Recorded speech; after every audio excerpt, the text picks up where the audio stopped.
Chapter 181 Wild Boar. Kill it for points. What? Shinkei tightly grasped the toothbrush in his hand, with a solemn expression. He slowly opened the curtain on the side, and what came into view was a wild boar more than 2 meters long, digging the ground on the side. After finding a cow bone, the wild boar began to chew it. The teeth of this wild boar were sharper than a hacksaw, and it chewed the bone into pieces. The needle hair on the wild boar seemed to be longer than that of the wild boar before the end of the world. The wild look made people feel cold all over. Let's go! Shinkei pulled the curtain and decided to drive away immediately. Shinkei put the toothbrush in his hand casually, rinsed his mouth with water from the table, and went to the driver's seat. However, Ming Xiai did not look worried. Instead, after thinking for a while, he looked around and found no trace of other wild boars. So he held down Shinkei's hand that was about to drive. Shinkei, why don't we catch a wild boar and take it back? Ming Xiai thought that they had very few points left, and if they could catch a wild boar and exchange it for points, it might be a good choice. Moreover, a wild boar can be exchanged for a lot of points, which is enough for them to play badly for a long time without attracting suspicion. In addition, if they can successfully capture such a ferocious wild boar, then taking out those damaged solar panels should not attract attention. After listening to Meng Xi's analysis, Shinkei nodded in agreement and felt that it made sense. So, the two of them picked up their weapons and got out of the RV.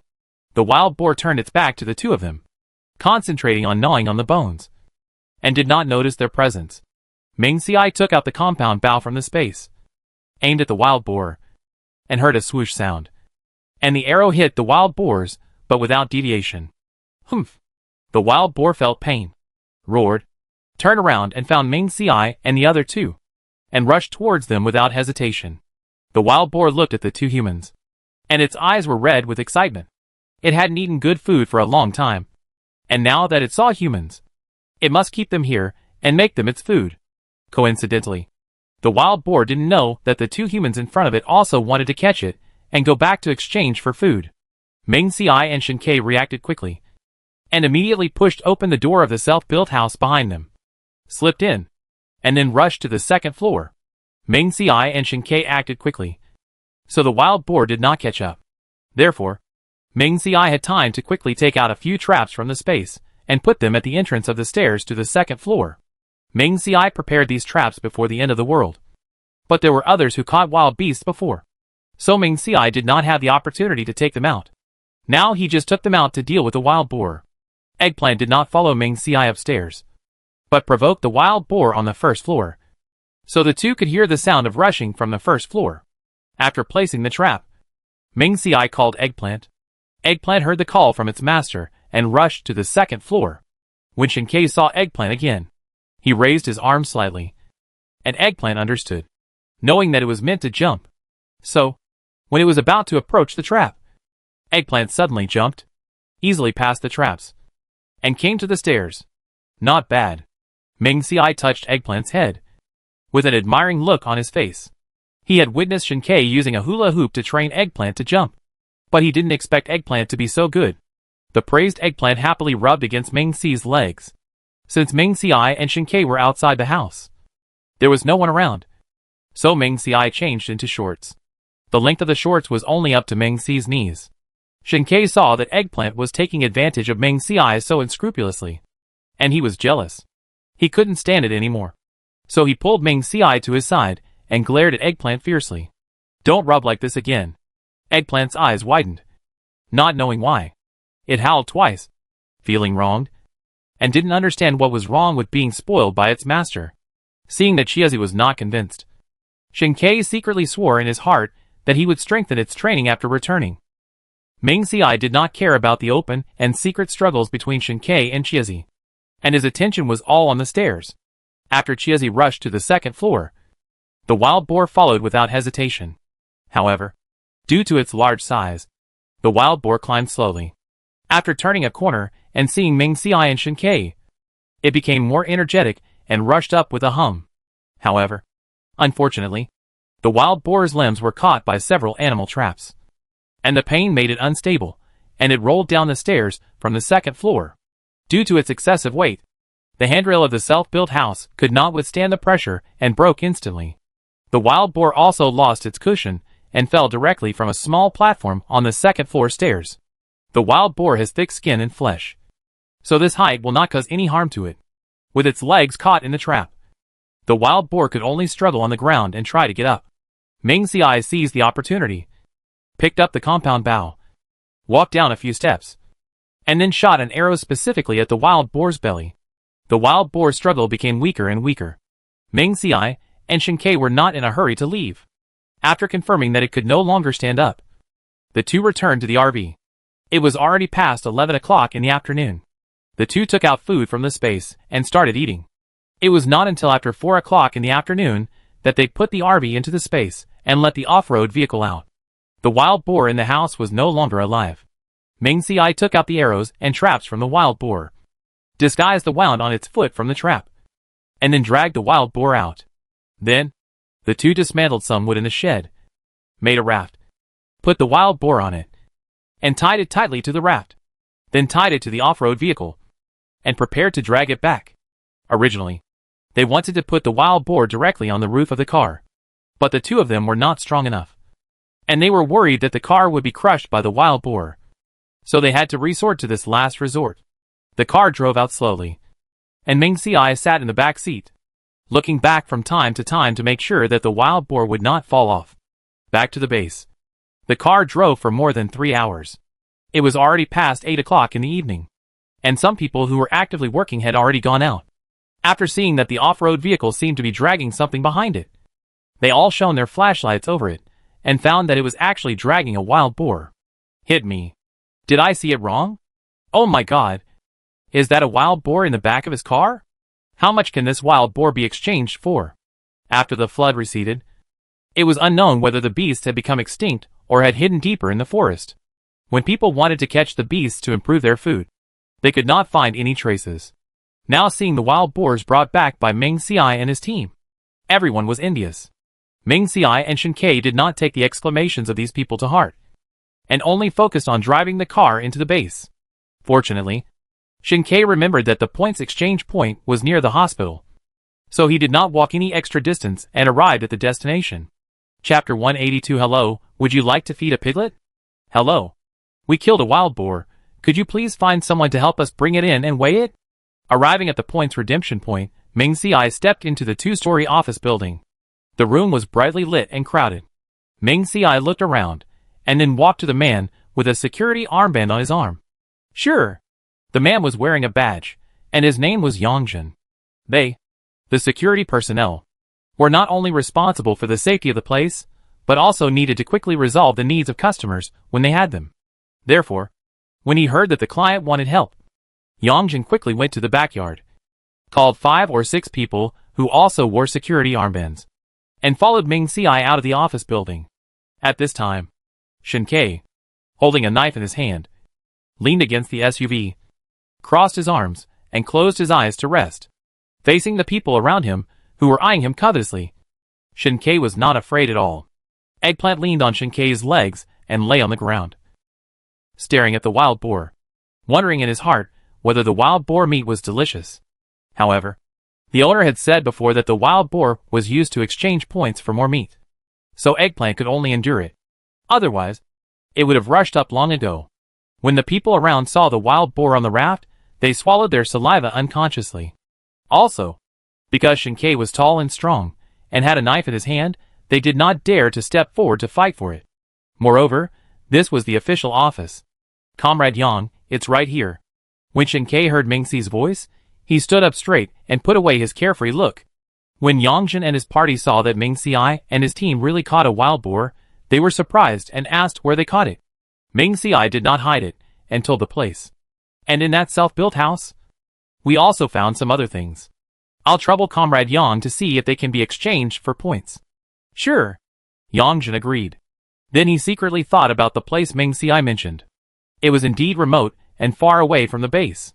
If Meng Xiai and his team did not have a car, they might not be able to go there, or even bring the wild boar back. Yongjin asked everyone to help carry the wild boar in, and then someone pushed a scale out. A girl behind the counter, after finishing her work, came out with a notebook. With the witness of Meng Xiai and others, the wild boar was placed on the scale. 323 pounds. 1 pound of wild boar meat can be exchanged for 3 pounds of food. So this wild boar can be exchanged for more than 9,000 points.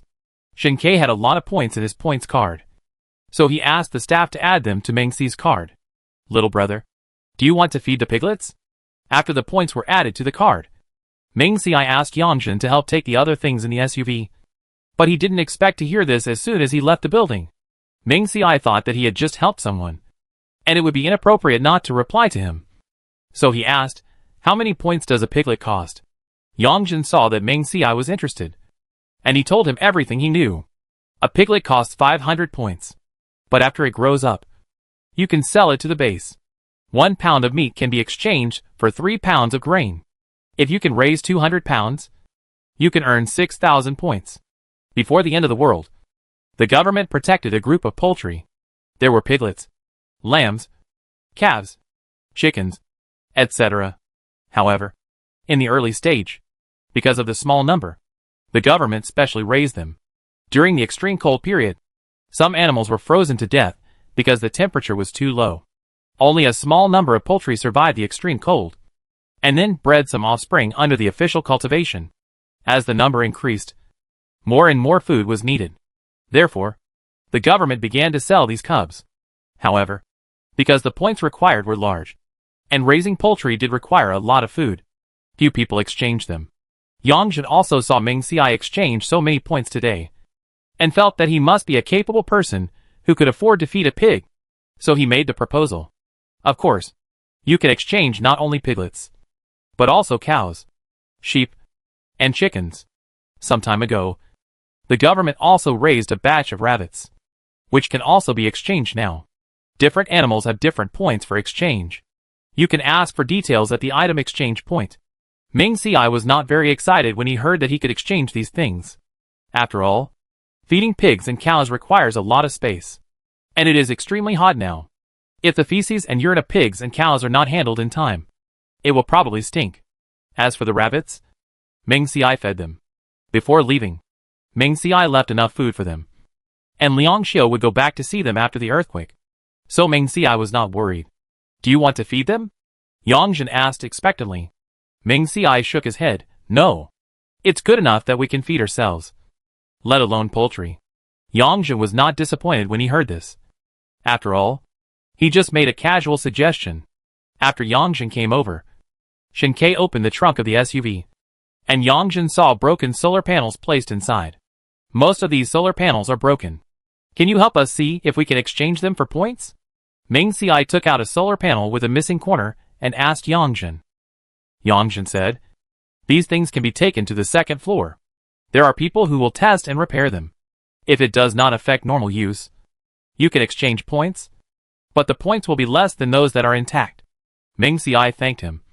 And then the three of them moved the solar panels to the second floor. The second floor was not like the first floor, with many small rooms, but a large open room. The ground was filled with various things, including fans, solar panels, batteries, etc. After these things were brought up, they would be roughly checked and the points would be evaluated. If the customer could accept them, they could exchange them for points. If they could not accept them, they could take them away. Yongjin took Mengxi and Shinkei with him, and came to a middle-aged man. He put the things in his arms on the ground. Uncle Zhang, please help me see how many points these solar panels can be exchanged for. Mengxi and Shinkei also put the things in front of Uncle Zhang. Uncle Zhang looked to be in his 40s or 50s. Although he wore a white old man shirt, his words and deeds revealed a gentle and elegant demeanor. While Uncle Zhang was checking the solar panels, Yongjin talked a lot and easily revealed Uncle Zhang's identity. It turned out that Uncle Zhang was a university physics teacher before the end of the world, and had made some achievements in his professional field. Because he was deeply involved in scientific research and teaching, he did not get married and have children. However, because he was alone, he had no worries and lived more transparently. Mengxi nodded. Then Yongjin said, a school has been built in the base, and it is believed that it will not be long before teachers will be recruited and students will be accepted. At that time, Uncle Zhang will not have to work so hard. Hearing this, Mengxi thought of Yunjingson and others. If the school starts running, it will be much easier for them to be teachers than now. Chapter 183 Shinkei, how about living in the base? Okay. After more than 10 minutes, Uncle Zhang checked the solar panels one by one and sorted them. Finally, 8 solar panels were available, which could be exchanged for a total of 100 points. The remaining 11 solar panels were completely unusable, but because the panels were relatively new, they could still be exchanged for 20 points. The points exchange point will not force sales. If the customer thinks it is inappropriate, the exchange can be rejected. So when asking Ming Ci if he wanted to exchange, he agreed to exchange directly. These solar panels were broken and left in the hands of Shinkei and me. They were not even worth scrap metal. Now that they could be exchanged for points, they would naturally be exchanged. Moreover, Yongzhen was quite familiar with Uncle Zhang, and he even persuaded Uncle Zhang to give him 10 more points. Yongzhen helped a lot, and was quite familiar with the points exchange point, which might be useful in the future. Therefore, when they went downstairs, Ming Ci saw that there was no one around, and stuffed a wrinkled box into Yongzhen's hand. When Yongzhen saw the things, his eyes widened in surprise. Little brother, this thing is rare. What are you going to give it to me? I can't take it, Yongzhen said, and stuffed the thing back to Ming Ci. Ming Ci refused. No, neither of us smoke. This thing is useless to us. You helped us so much just now, and there is nothing for you to give. If you like to smoke, take it. If you don't like it, do whatever you want. Yongzhen really likes to smoke, and his throat itches when he sees the cigarette box. Seeing that Ming Ci was really going to give it, Yongzhen made up his mind and accepted the thing. Don't worry. If you bring me anything in the future, I promise you won't suffer any loss. Yongzhen had already started to swallow his saliva. In the end times, very few things like cigarettes were preserved. So many smokers were forced to quit smoking. Some time ago, someone found a few tobacco seedlings outside. After the official heard about it, they thought of sending people to get them back for breeding. But they didn't expect that after they arrived at the place, the tobacco plants were directly pulled out by someone. And then, they couldn't wait to use fire to dry them. By the time the officials arrived, the men had already torn it up and smoked most of it by rolling it with paper. The tobacco industry, which could have been emerging, was strangled in the cradle again. The end of the world is a greater disaster for these smokers. After Ming Ci entered the points exchange point, he secretly observed and believed that Yongzhen was the leader of the security team and was upright and generous. It would be beneficial to make friends with him. In addition, Liang Xiu was at the item exchange point, and Yongzhen was at the points exchange point, which would be much more convenient for him in the future. After getting the points, Ming Ci said goodbye to Yongzhen, and drove back to Villa number 8 in Zishan with Shinkei. On the way, Ming Ci saw that several villas had collapsed, and he became more and more worried about the condition of Villa number 8. Fortunately, the outer wall of Villa number 8 was reinforced and rebuilt before Ming Ci's end of the world, so there were no cracks. But when entering the courtyard, the vegetables planted previously had matured, and the wheat seeds had only grown more than 10 centimeters. Seeing these wheat seedlings, Ming Ci sighed that they were worthy of being drought-resistant seeds developed by the Academy of Agricultural Sciences, and they could grow even in such a high temperature. Before entering the house, Ming Ci and Shinkei walked around the villa and found several tiny cracks on the outer wall. Ming Ci frowned. Even though the drainage system was so well built, the situation was still not optimistic. It seemed that these villas were cut corners when they were built. Thinking that he had spent more than 100 million, Ming Ci felt that he was an absolute scapegoat. Ming Ci and Shinkei opened the door and went down to the basement. It was already past 11 o'clock in the evening, and Liang Xiu was not at home. So, Ming Ci and Shinkei did not light a fire to cook, but just took out a few portions of rice from the space and selected a few dishes. After finishing the meal, the two began to plan their next move. There are cracks on the outer wall of this villa. If you live here for a long time, there might be problems, Ming Ci said. When preparing this house before the end of the world, Ming Ci considered strengthening the defense system and drainage system, and lived here for a long time after the blizzard ended. So he focused his main energy on rebuilding the wall. But he never expected that the wall of the villa would be damaged. Although he didn't know the impact of this crack, he really didn't want to be worried all day long, fearing that the villa would suddenly collapse one night. Or we can find some cement and sand to repair the wall, Shinkei suggested. Ming Ci thought it was unreliable. He didn't want to survive the apocalypse only to be killed by a landslide. Besides, he didn't know if there would be any earthquakes. Let's live in the base, Meng Xiai said. In fact, Meng Xiai had been thinking about whether to live in the base or not. Living in the base meant that there would be more people around, and they had to be more careful about their words and actions. But living in the base also had its advantages. For example, it was convenient to change things, and the base walls were built very solidly, which could resist zombies when the zombie period came. What if there are no houses in the base by then, and they have nowhere to live? Shen Ke naturally follows Meng Xi's lead, and whatever he says is what he does. Besides, Shen Ke is not interested in where to live, as long as Meng Xiai is always by his side. The two of them had an idea, and they just waited to talk to Liang Xiu about it.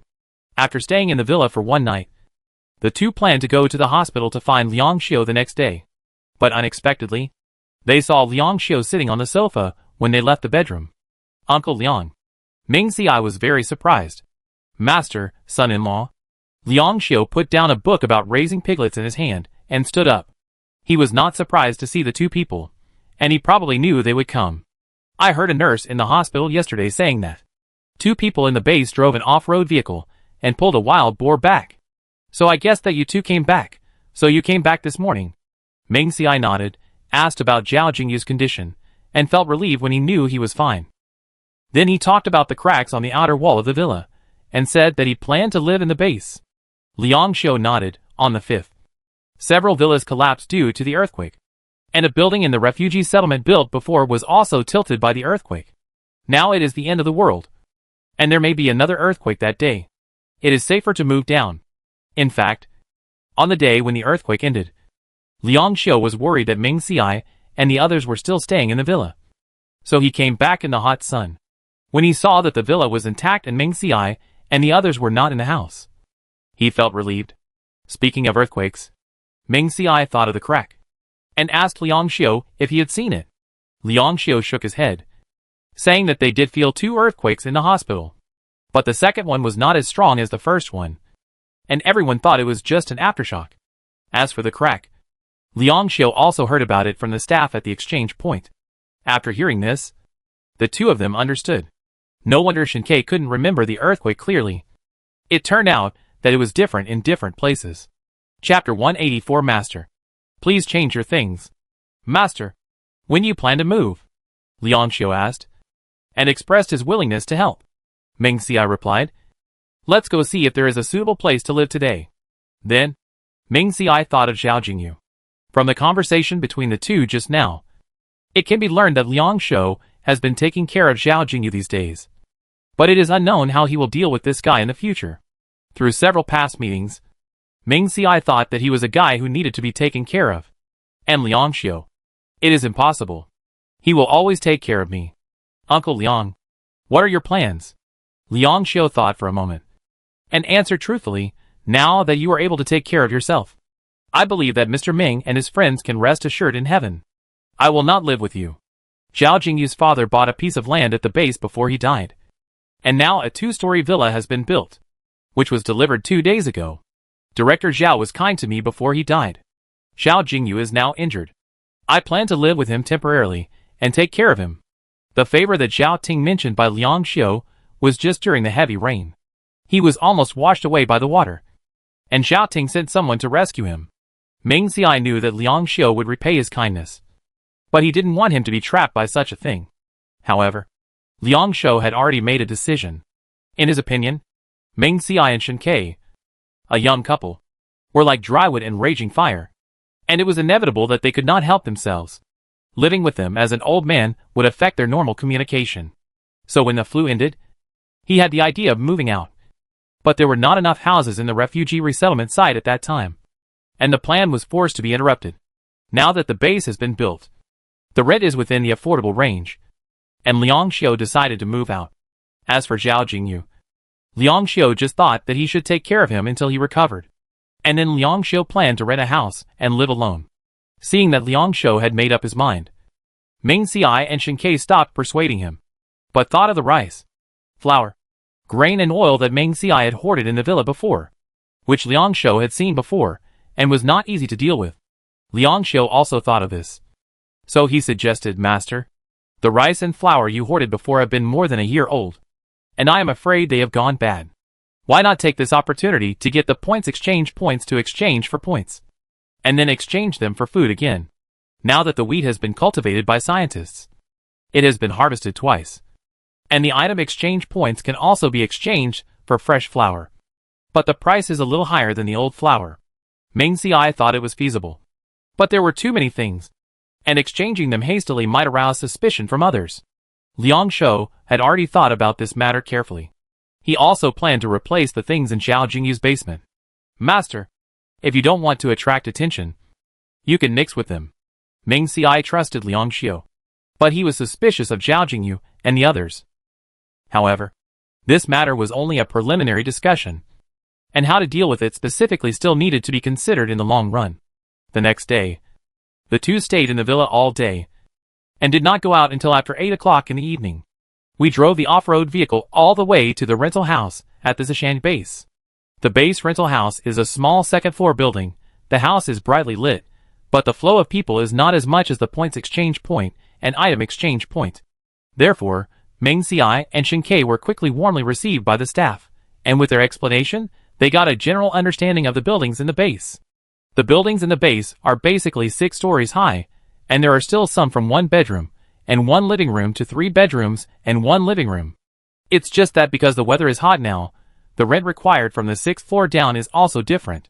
Among them, the houses on the 6th floor are the most exposed to heat, so the rent is the cheapest. So there are few rooms left. The rent on the 1st and 2nd floors is more expensive, so there are still many rooms left. The two of them didn't know how to choose for a while.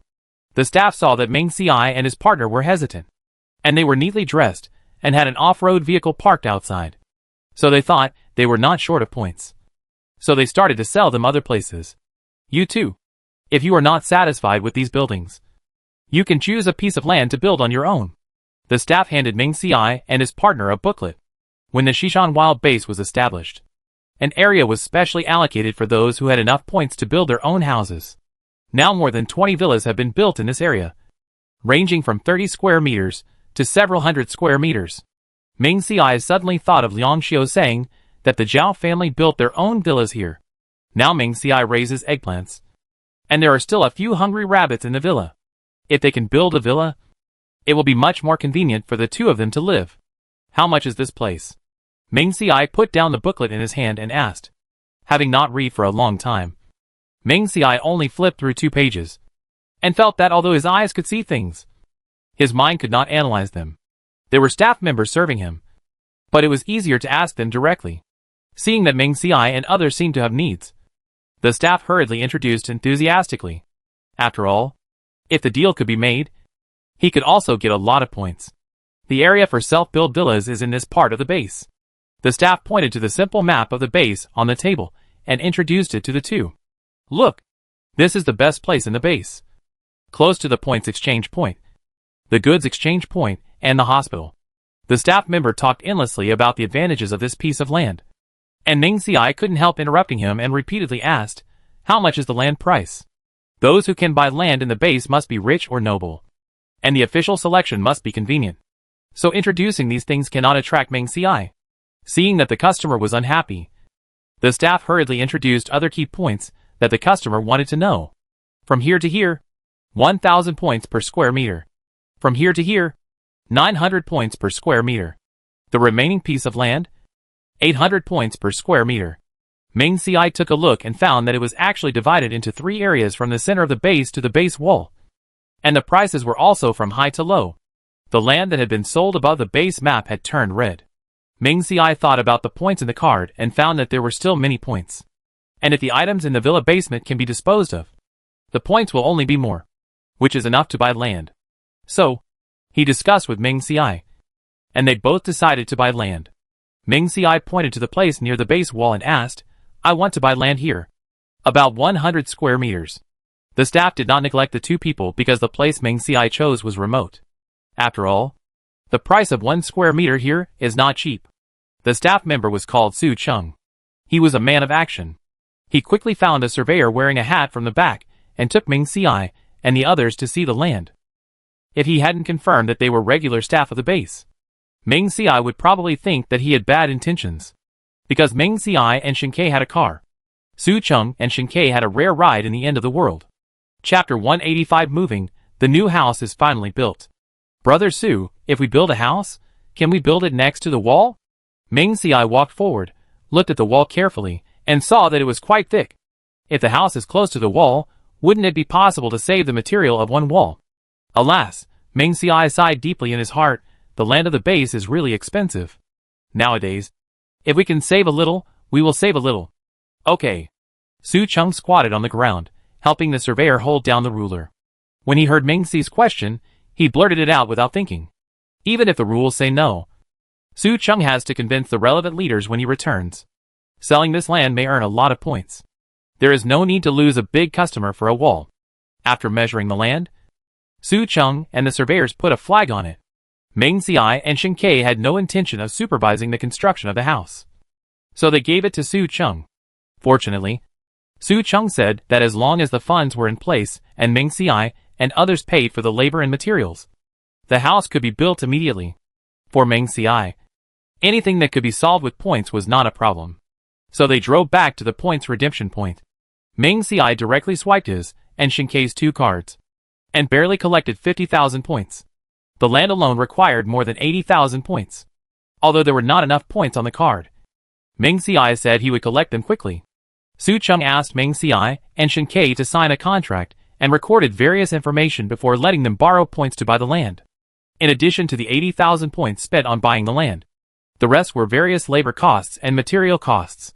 Su Cheng helped to calculate and found that at least 120,000 points were needed.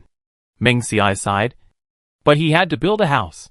In the future, until the end of the world, they would live here if nothing unexpected happened. So Meng Ci only felt a little pain, and didn't care about it anymore. Meng Ci trusted the official, so he swiped his card. Of course, Meng Ci also put forward his requirements, that the wall must be built to 3 meters high, and a garage must be built. The villa only had 100 square meters of land, and if the garage was included in it, the house would be much smaller. Therefore, Meng Ci bought another piece of land near the wall of the villa, which was specifically used to build a garage. Su Cheng was very familiar with house building. He immediately contacted a designer, and quickly drew a sketch for Meng Ci and Shinkei. After Meng Ci made some suggestions, and made some changes, Su Cheng organized people to start building that night. Meng Ci bought bricks, steel bars and other materials directly from the government, so the two of them didn't have to worry about it.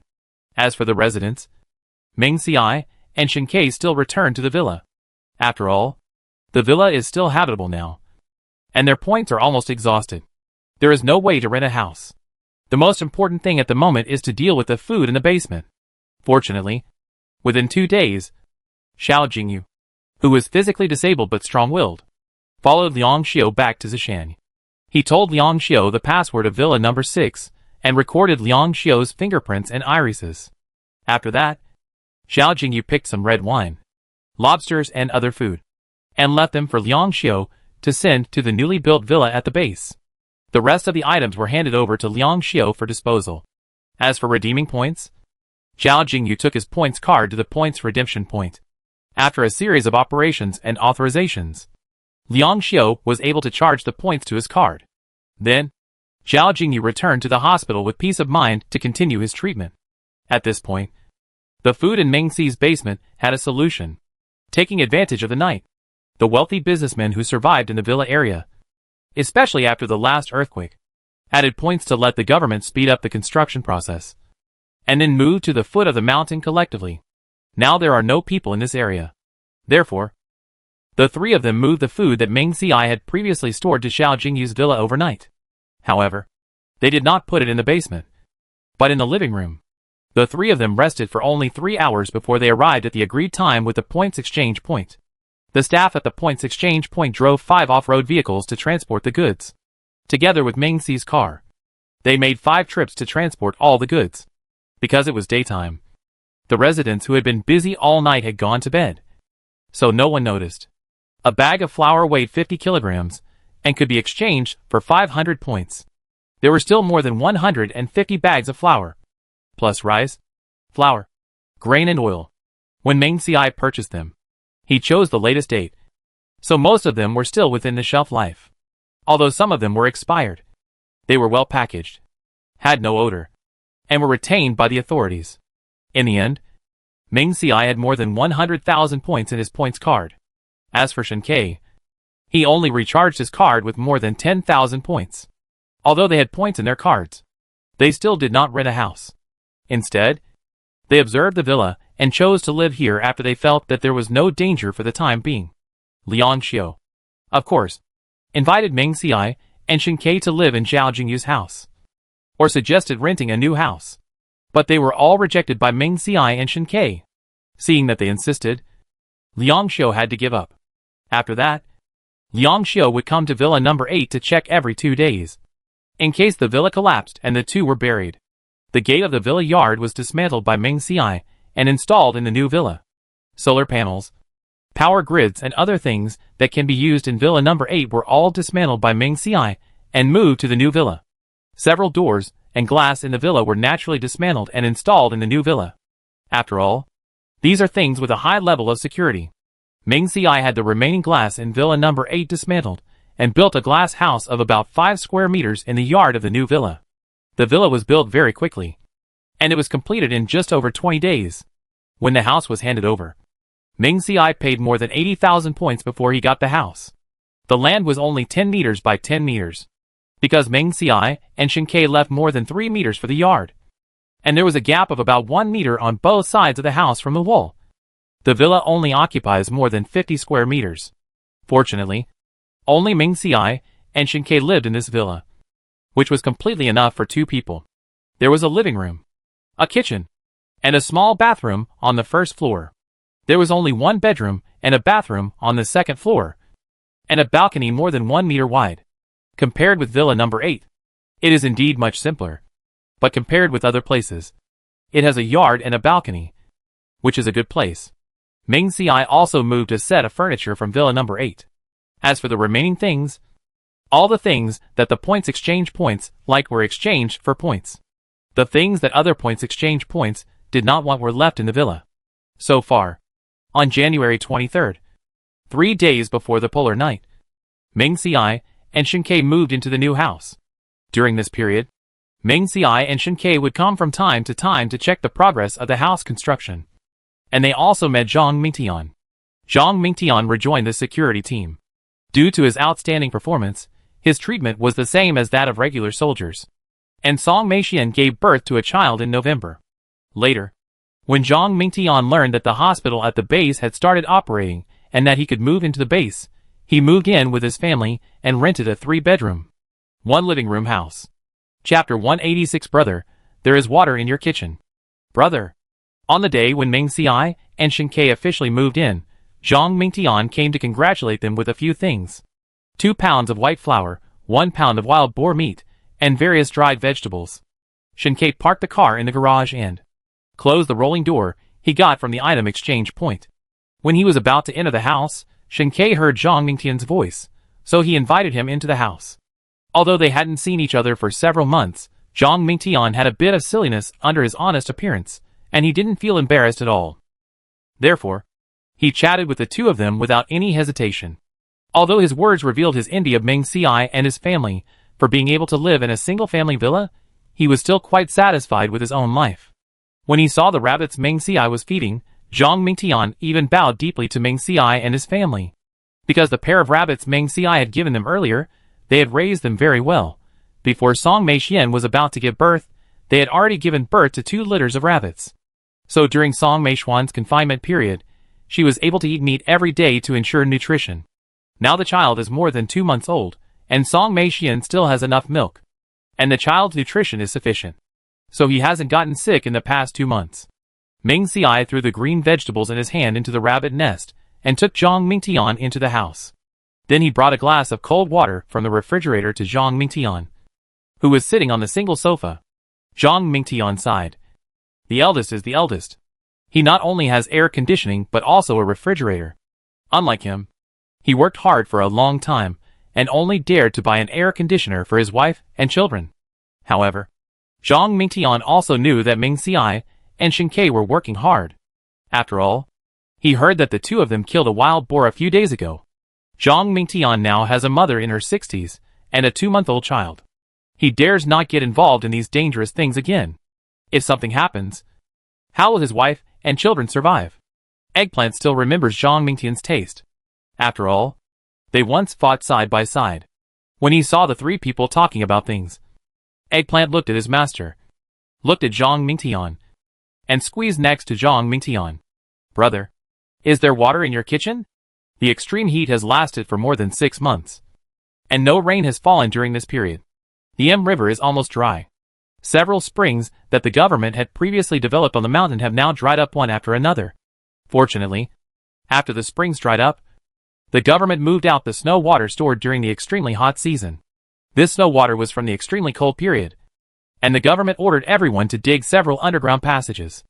At the end of the passage, there was a huge pit, which was sealed with cement and filled with a lot of snow. Fortunately, the pit was built very firmly and did not collapse due to the earthquake. Now there is a shortage of water, so the government dispatched large trucks every day to transport water back and forth. Water has also become a scarce resource. 1 liter of water costs 30 points, and the government has also imposed purchase restrictions. A points card can only be used once a day. Ming Xiai can understand why the water price is so high. After all, so far, water is a non-renewable resource. As for food, the government has developed a variety of drought-resistant rapeseed, which only needs a small amount of water to survive, and does not need to be watered every day. Thinking of this, Ming Xiai sighed. It seems that I have to use the points card to buy some water every day. Otherwise, the officials might suspect them if they see that they have not used water. No! Ming Xiai shook his head when he heard Zhang Mingtian's words. And Ming Xiai did hear the sound of water splashing, and he couldn't help but wonder, did the officials find the water source? But then, the three people present smelled a smell of urine. Looking down, Zhang Mingtian saw a pool of yellow water at his feet, and some of it was flowing down his calves. Maybe it was because the weather was too hot now, so when Chiezi urinated, Zhang Mingtian didn't feel it. Because the living room was small. The coffee table and the sofa were close together, and when Eggplant squeezed between Zhang Mingtian and the coffee table, he did not move. Unexpectedly, this guy actually peed directly. At this time, Eggplant took 2 steps back, stuck out his tongue, and looked at Zhang Mingtian with a smug look in his eyes, as if he had no guilt for his behavior. Instead, Eggplant was complacent because of the successful marking. Eggplant! Ming Xiai saw the urine on the ground and felt crazy.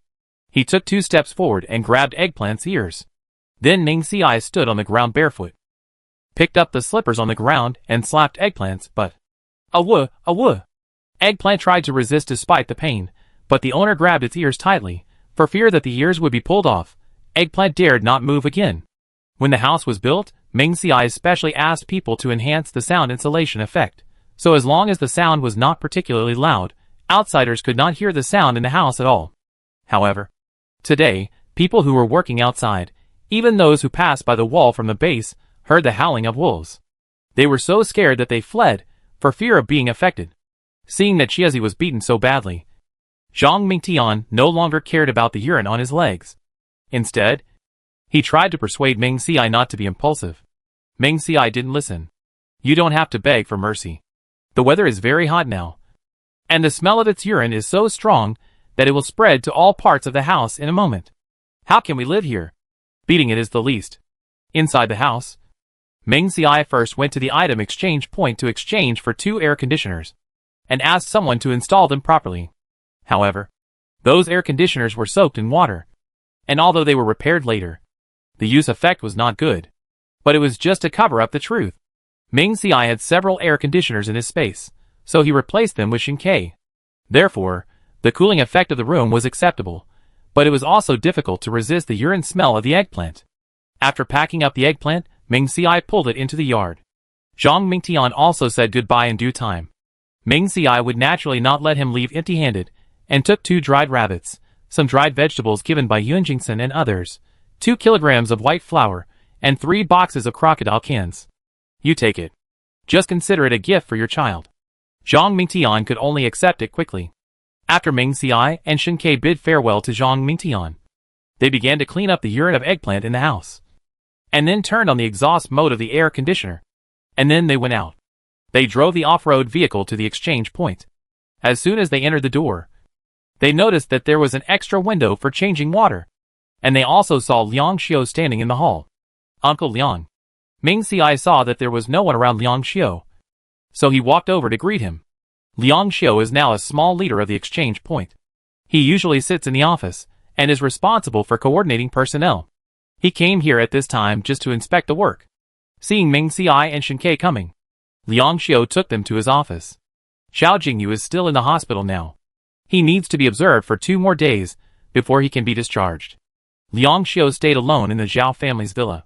When it comes to Xiao Jingyu, Ming Ci still said what he thought in his heart. Uncle Liang, you don't owe anyone now. The interest you brought to the Ming group after graduation has far exceeded the support my mother and grandfather gave you. As for the Zhao family, if you want to repay Zhao Ting for his help before the end of the world, you can repay him with points or materials. You should live for yourself. Liang Xiu nodded, indicating that he knew, but just wanted to take it one step at a time. For now, wait for Zhao Jingyu to recover before talking about other things. Seeing Liang Xiu like this, Ming Ci said no more. Chapter 187 Darkness, the polar night came quietly.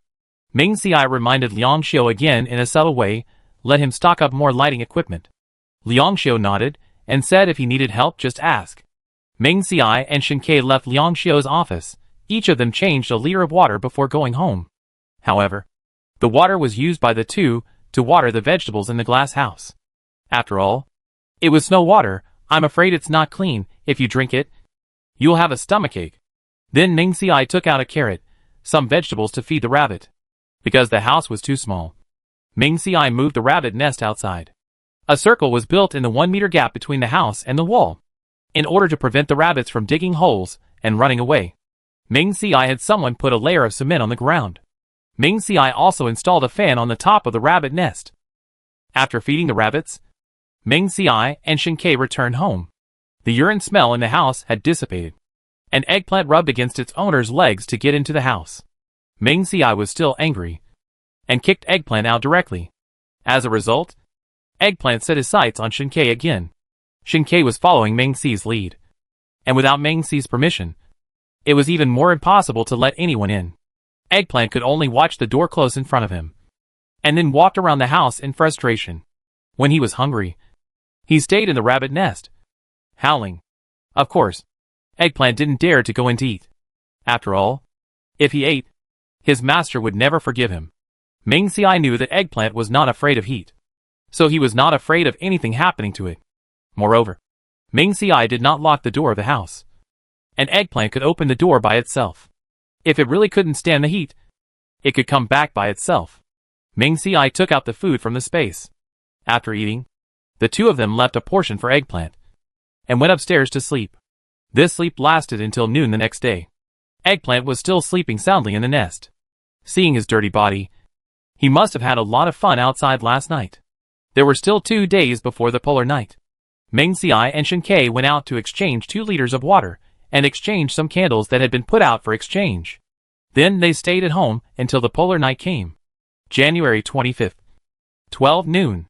The residents who had been busy all night were still sleeping. Only a few residents, who had not yet fallen asleep, found that the bright day had turned dark in the blink of an eye. The originally quiet base suddenly became lively. What's going on? Why did it turn dark? Isn't the extreme heat going to end?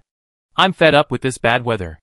Originally, there were a few people discussing, and as the voices became louder, the sleeping residents slowly woke up. Some people who had not yet woken up were still wondering in their hearts that they had slept so deeply, and had not rested for long before they had to go to work again. Until they heard others say that the sky suddenly turned dark, they all became anxious. When will this apocalypse end? My family's electricity bill is gone. What should I do? The official electricity bill has increased 20 points for 10 kilowatt hours of electricity. Oh my god, how can people survive? It's dark, why hasn't the temperature dropped? Ming Ci and Shen Ke lived far away from the residential building, and could only vaguely hear the shouting from there. Shen Ke turned on the switch, and the room became bright. Because the two knew when the polar night would come.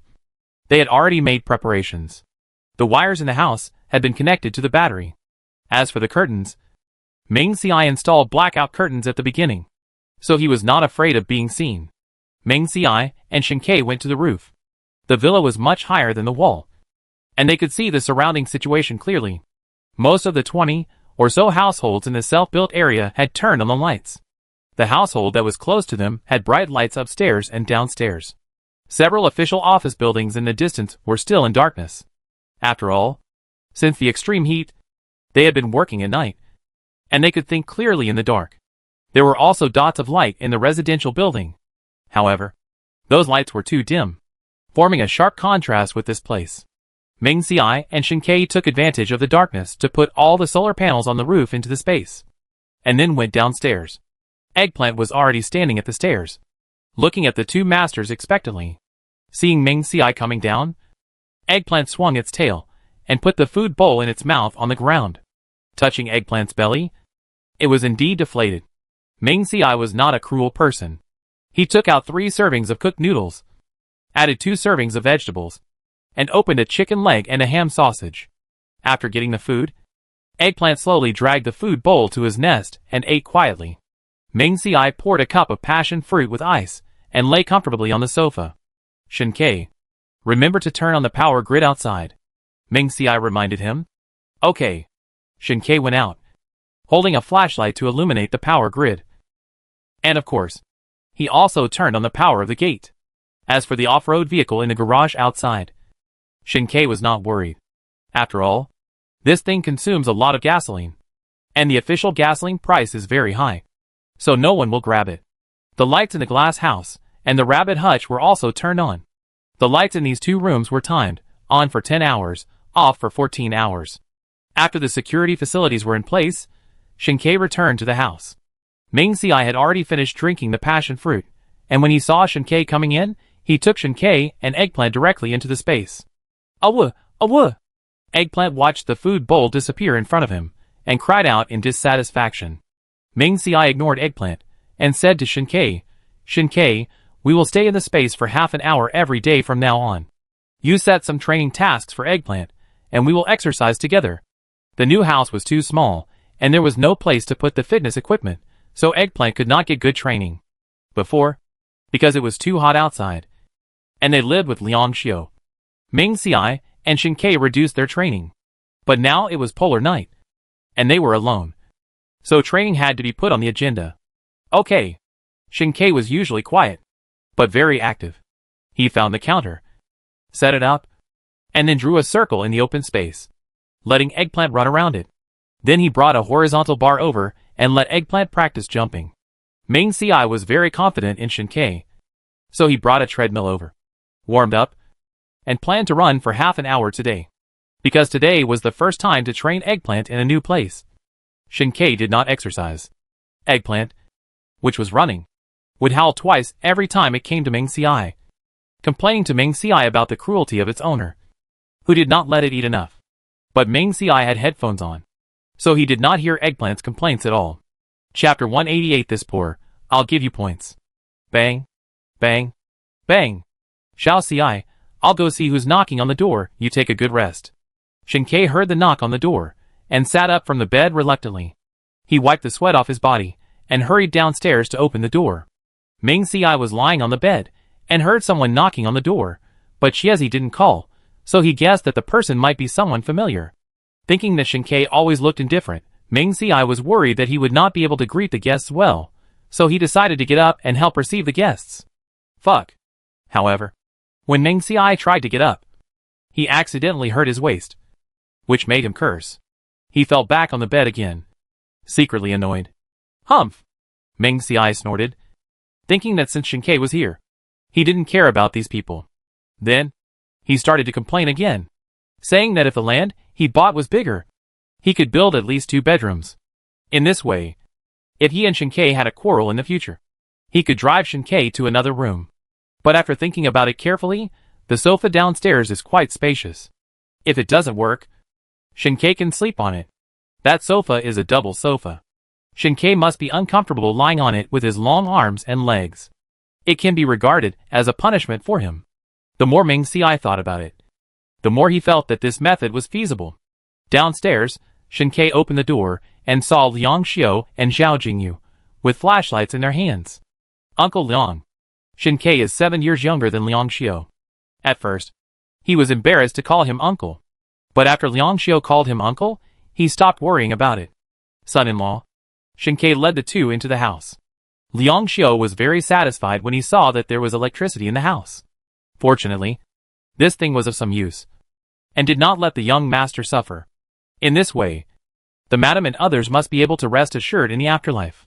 Shin-Kei saw Liang Xiu observing the lights, and explained, this electricity was stored by solar energy before. But I don't know how long this sudden polar night will last. At least 1 month, Liang Xiu replied, and then handed the plastic bag in his hand to Shin-Kei. Here are some candles, son-in-law. Keep them, for emergency use. Shin-Kei was not surprised that Liang Xiu knew how long the polar night would last, after all. He was working in the government now. Shin-Kei thanked Liang Xiu for the candles. TSK. Zhao Jingyi walked around the yard, then entered the house, looking up and down. Why is your house so small? If you don't have points, you can come to me. The house is so small, it's hard to turn around. Shin-Kei remained silent. This house was indeed small before the end of the world, but now it is the end of the world. It's good to have a single-family villa. But Zhao Jingyi was a guest after all. So Shin-Kei didn't say this. Of course, Zhao Jingyi was not wrong. After all, the Zhao family's villa covers an area of 1,000 square meters. Although it is not the largest in the base, it is also among the best. It is understandable that he doesn't like Shin-Kei's house. Or, you can live in my house. Zhao Jingyi continued. My house has 2 floors above ground and 1 floor underground. And the wall is higher than yours. So it is much safer. Thank you for your kindness. Shin-Kei replied coldly. There are only 2 of us living here. And this size is perfect. Shin-Kei didn't care whether Zhao Jingyi was sincere or not, and just spoke with his usual temperament. Forget it. Zhao Jingyi didn't say anything more, and instead thought about the more than 1 million points in his card, wondering whether he should transfer some to Meng Xiai and the others. He knew Meng Xiai didn't like to owe favors, so if he asked him directly, he would definitely refuse.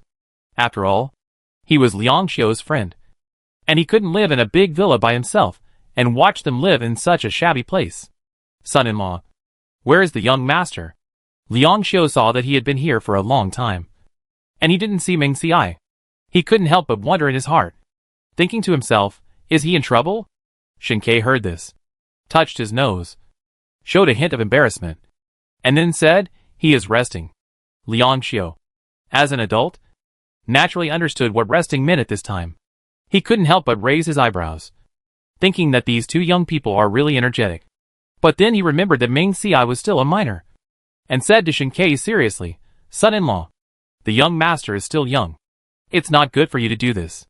I think you still need to control the relationship between you and him a little bit. After saying that, Liang Xiu himself felt a little embarrassed. After all, he had never had a girlfriend since he was a child, and he didn't have much experience in this matter, and he might not even be as good as Meng Xiai. However, as an elder, he felt it necessary to remind Shin-Kei. Ahem. Shin-Kei coughed lightly, indicating that he understood.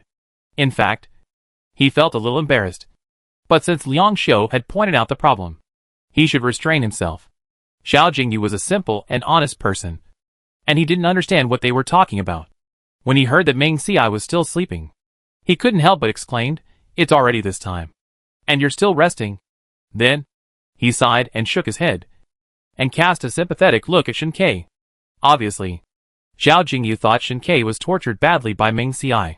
He couldn't imagine what made Shin-Kei so exhausted.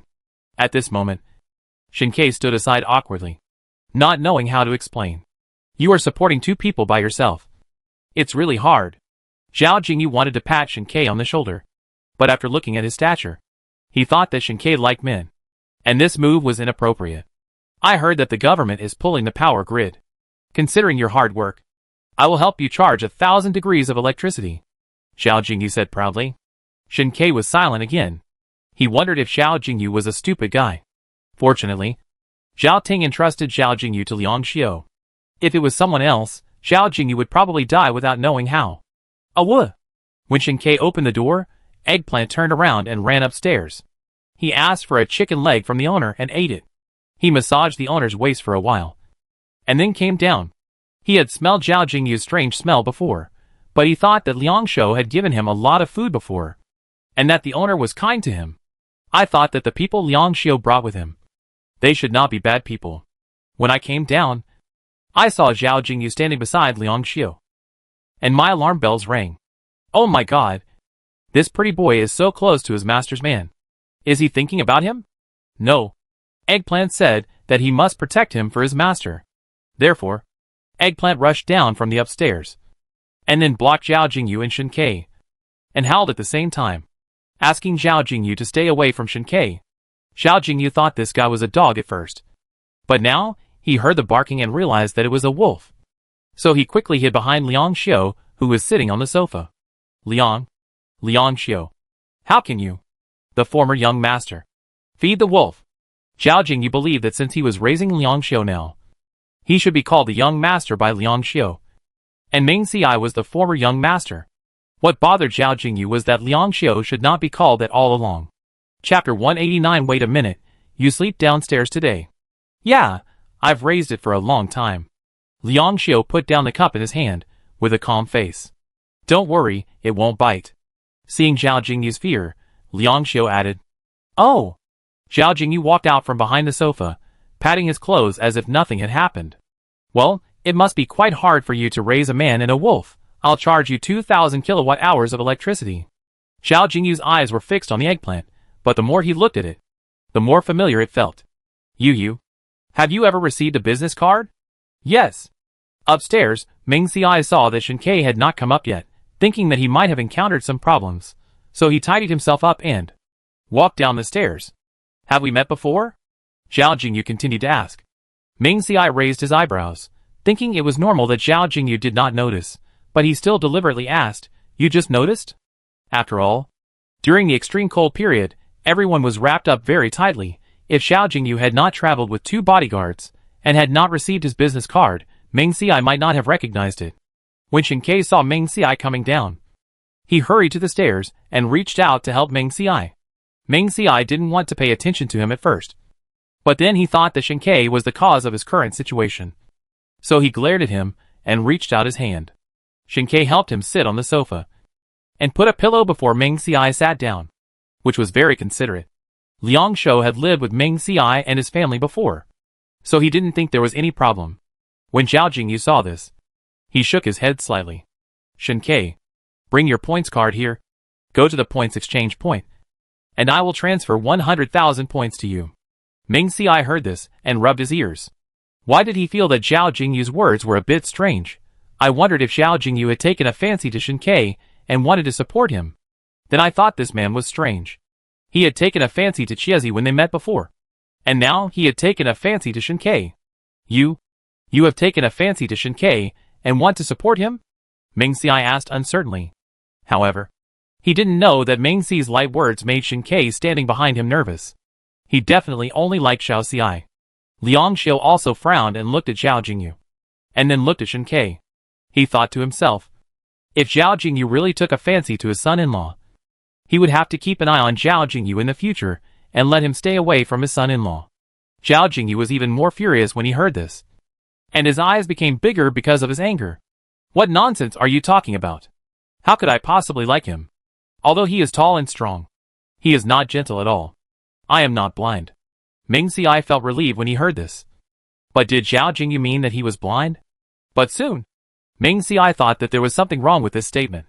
He just felt that Zhao Jingyu's description was quite like Liang Xiu. Therefore, his eyes moved between Liang Xiu and Zhao Jingyu. But Ming Ci was not convenient to ask more about such private matters. Since you don't like him, why give him points? Ming Ci was puzzled. Don't you want to support him? Zhao Jingyu stared at Ming Ci and explained, It's all because of you. Other people are riding bicycles outside to generate electricity and earn points, or growing vegetables and crops, while you are sleeping in bed. If Shen Kai supports you alone, and you have to raise a dog, Liang Xiu will be very worried if he knows. I will give you some points, so that Liang Xiu can take good care of me. Zhao Jingyu knew that Liang Xiu was grateful to the Ming family, and would definitely not see Ming Ci, the young master, live in poverty. If he gave Ming Ci and the other two some points, wouldn't it be enough to guarantee Ming Ci's life?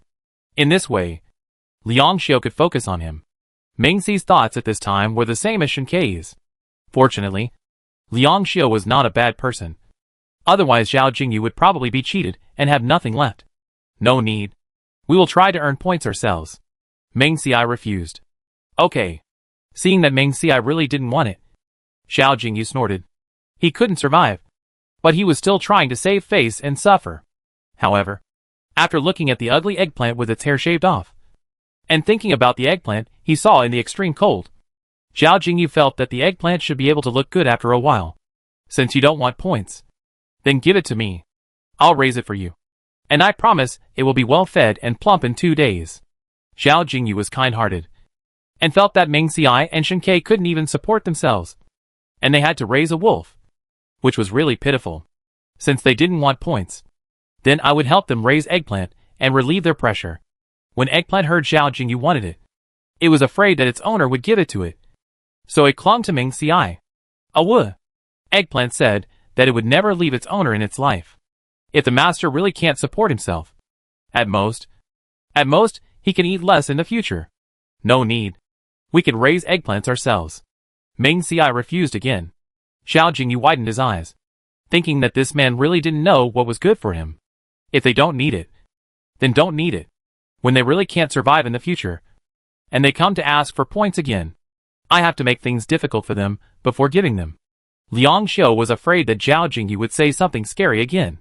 So he hurriedly got up and said goodbye. After sending him away, Shinkei came in and saw Mingxi lying on the sofa.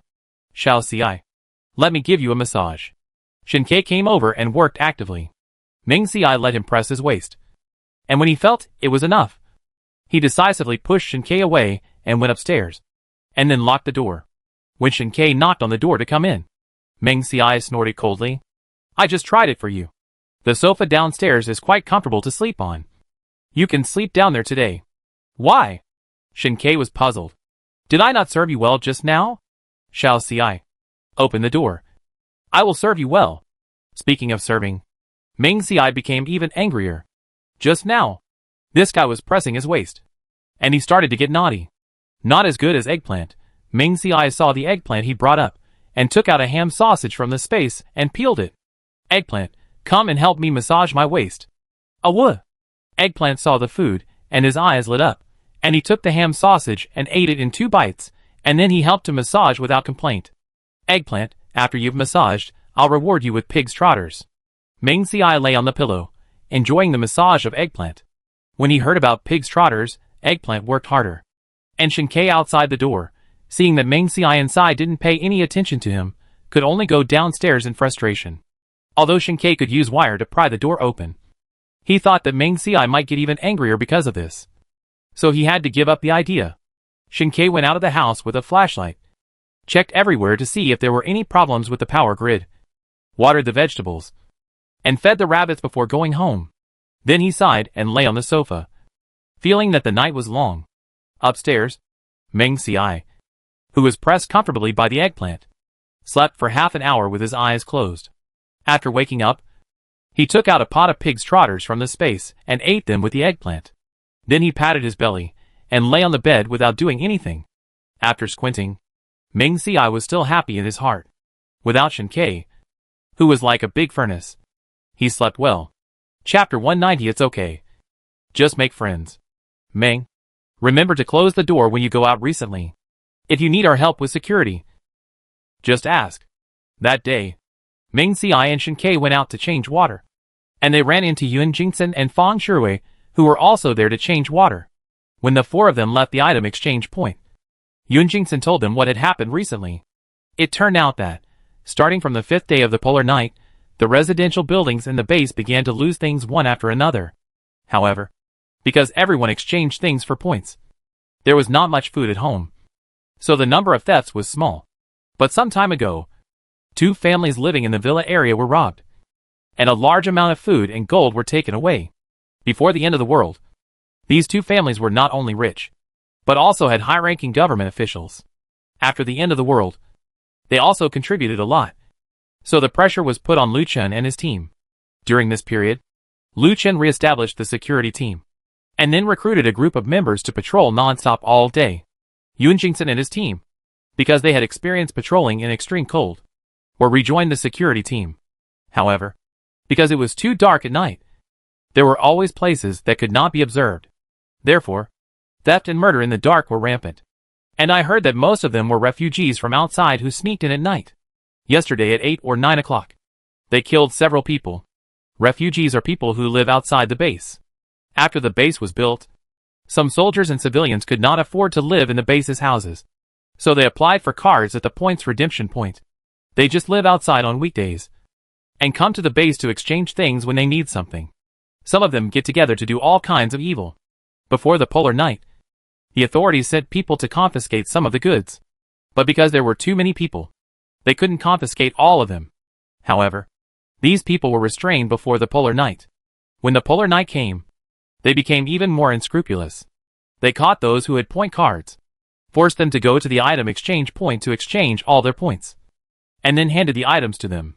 If anyone disobeyed, they would be killed. If they obeyed and handed over the things to them, they would be killed in the end. Because they were cautious, the authorities only caught a very small number of bad guys, and more people were still looting recklessly. Meng Xiai and Shen Ke had actually been prepared for a long time, so they were not surprised. They also told Yun Jingsen and others to be careful when patrolling, and the two drove back home. Bang! Because there were few people in the villa area, there were not many people along the way. Unexpectedly, when they were about to go home, they heard the sound of a flat tire. Fortunately, Shen Ke was not driving fast, so he quickly stabilized the car. However, the two of them had walked this road many times and had never encountered such a situation. Thinking of what Yun Jingsen and the others said, Meng Xiai and Shen Ke looked at each other, thinking that they were being targeted by the group of refugees. Shen Ke turned off the car, and the surroundings suddenly fell into darkness. Shall we go down and take a look? Shen Ke held Meng Xi's hand and asked. Yeah. Meng Xiai nodded. Today they were targeted, so no matter what, there would be a fierce battle. If they could solve the problem sooner, they could go back to eat earlier. Instead of the refugees rushing over, they might as well take the initiative. Wait a minute. Hearing the click of the car door opening from Shen Ke's side, Meng Xiai suddenly remembered something and stopped Shen Ke. What's wrong? Although Shen Ke was puzzled, he quickly locked the car door to prevent a sneak attack. Meng Xiai relied on the darkness, so that he would not be seen by the refugees, took out 2 night vision goggles from the space, and gave one to Shen Ke. Put it on. Shen Ke touched the thing, and already remembered that it was a rainstorm period, when they attacked the White Tiger Hall, the night vision goggles that Meng Xiai gave them. Putting on the goggles, Shen Ke looked around again, and found that there were 3 men standing here wearing only pants. Each of them stood crookedly, with a determined look on their faces. And there were several big rocks on that piece, so Shen Ke didn't notice it when the off-road vehicle was on low beam just now. And there was no one on Meng Xi's side. Let's go! Seeing Shen Ke put on his helmet, Meng Xiai spoke. Shen Ke, how did you drive? The wheel burst for no apparent reason. In order to prevent the group from noticing something was wrong, Meng Xiai pretended to complain about Shen Ke. The two of them had a tacit understanding, and Shen Ke knew what Meng Xiai meant. He just said, there must be some nails or broken glass on the road. I'll go check it out. How can we check it out? We didn't even bring a flashlight when we came out. Meng Xiai continued to complain. Although the two were arguing, they did not forget to observe the enemy's situation. The 3 people standing on the left heard that they did not take the flashlight, and one of them took 2 steps forward excitedly, but was quickly stopped by a man next to him. Don't worry. Shen Ke comforted him. Meng Xiai saw that the 3 people were moving, and he quickly took out 2 knives from the space and handed one of them to Shen Ke. Shen Ke touched Meng Xiai and motioned him to look at the rear of the car. Meng Xiai looked over and saw 2 men, one tall and one short, coming over, holding not only a flashlight in their hands, but also something similar to a tire. What happened? The tall man asked loudly, and shone a flashlight on Meng Xiai and the other man. Meng Xiai replied, nothing, just a flat tire. Meng Xiai was glad that the night vision goggles he and Shen Ke wore were just like ordinary glasses, and he was not worried about being discovered. The 2 men had already come over. The tall man pretended to be surprised and said, what a coincidence. We picked up a wheel outside, and we're planning to take it to the points exchange point to exchange for points tomorrow. Since you need it, I'll give it to you. Meng Xiai quickly refused. Thank you for your kindness. Big brother. But forget it. Points are so valuable now. You should exchange them for points. As for our car, let's put it here first, and go to the item exchange point to see if it can be repaired. The tall man put the wheel in his hand on the ground and said in a deep voice, "Isn't it the same?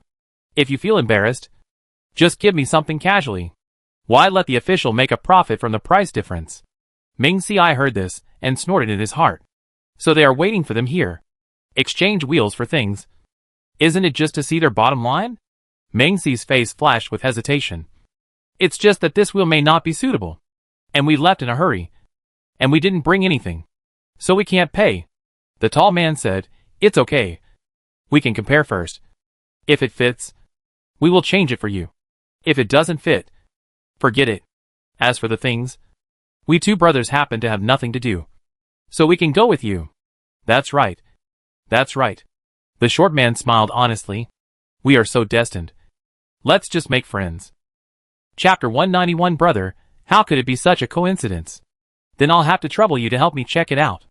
Ming Ci and Shinkei saw the greed in their eyes. Especially the short man. While the tall man was talking to Ming Ci, he held a flashlight and shone it into the SUV intentionally or unintentionally, seemingly checking if there were any valuables in the car. Ming Ci and Shinkei looked at each other and decided not to alert them first, but to see what they were going to do, and then act accordingly. Maybe, if the SUV was really repaired, Shinkei wouldn't have to do it. After all, repairing a car is also a hard job. "No problem. I will definitely fix it for you." The tall man picked up the tire on the ground. And whether intentionally or unintentionally, he took the tire and walked directly to the right rear wheel of the SUV. "Brothers, we are destined to meet. Look, the size of this tire is just right." Ming Ci and Shinkei felt a chill in their hearts after hearing this, which meant that they had been targeted by these two people for a long time. After thinking for a moment, Ming Ci thought to himself, the two men would probably repair the car, and then use the excuse of going to his house to exchange items, get in their car, and follow them all the way home. The three guys who were resting in the dark next to them would also follow them all the way. At that time, the five of them would work together inside and outside to hijack their home. "Little brother, our tires are old, and the quality is not very good. When you drive later, it's better to slow down," the tall man said skillfully while changing the tires. Seemingly unintentionally. Okay. Ming Ci was just wondering how the three people behind him could catch up. But it turned out that they were waiting here. The flashlight in the short man's hand was shining on the wheel. So Ming Ci and Shinkei could clearly see the whole process of changing the tire. Shinkei knew how to repair cars, so he knew that this guy was not doing anything tricky. "Little brother, you can still afford to drive a car in this doomsday, which is really amazing. Alas, unlike us two brothers, we can only pick up some tires. By the way, little brother, why did you drive the car here?" While the tall man was repairing the car, the short man kept talking to Ming Ci and the others, and asked about their situation between the lines. Of course, Ming Ci also responded calmly, saying that he saw the car by accident and that he came here for a walk. In short, he did not reveal any information about his family background. Seeing that Ming Ci was not fooled and could not get any useful information, the short man shut up. They could deal with these two people, of course, after long-term observation, but they did not expect these two guys to be so cautious. The short man's vicious eyes were clearly visible under Ming Ci's night vision goggles. But Ming Ci was not afraid, and Ming Ci did not plan to take them back to his residence. So when he saw the tall man installing the wheel and about to stand up, Ming Ci reached out and pressed his shoulder. Ming Ci could feel the tall man's body stiffening the moment he pressed down.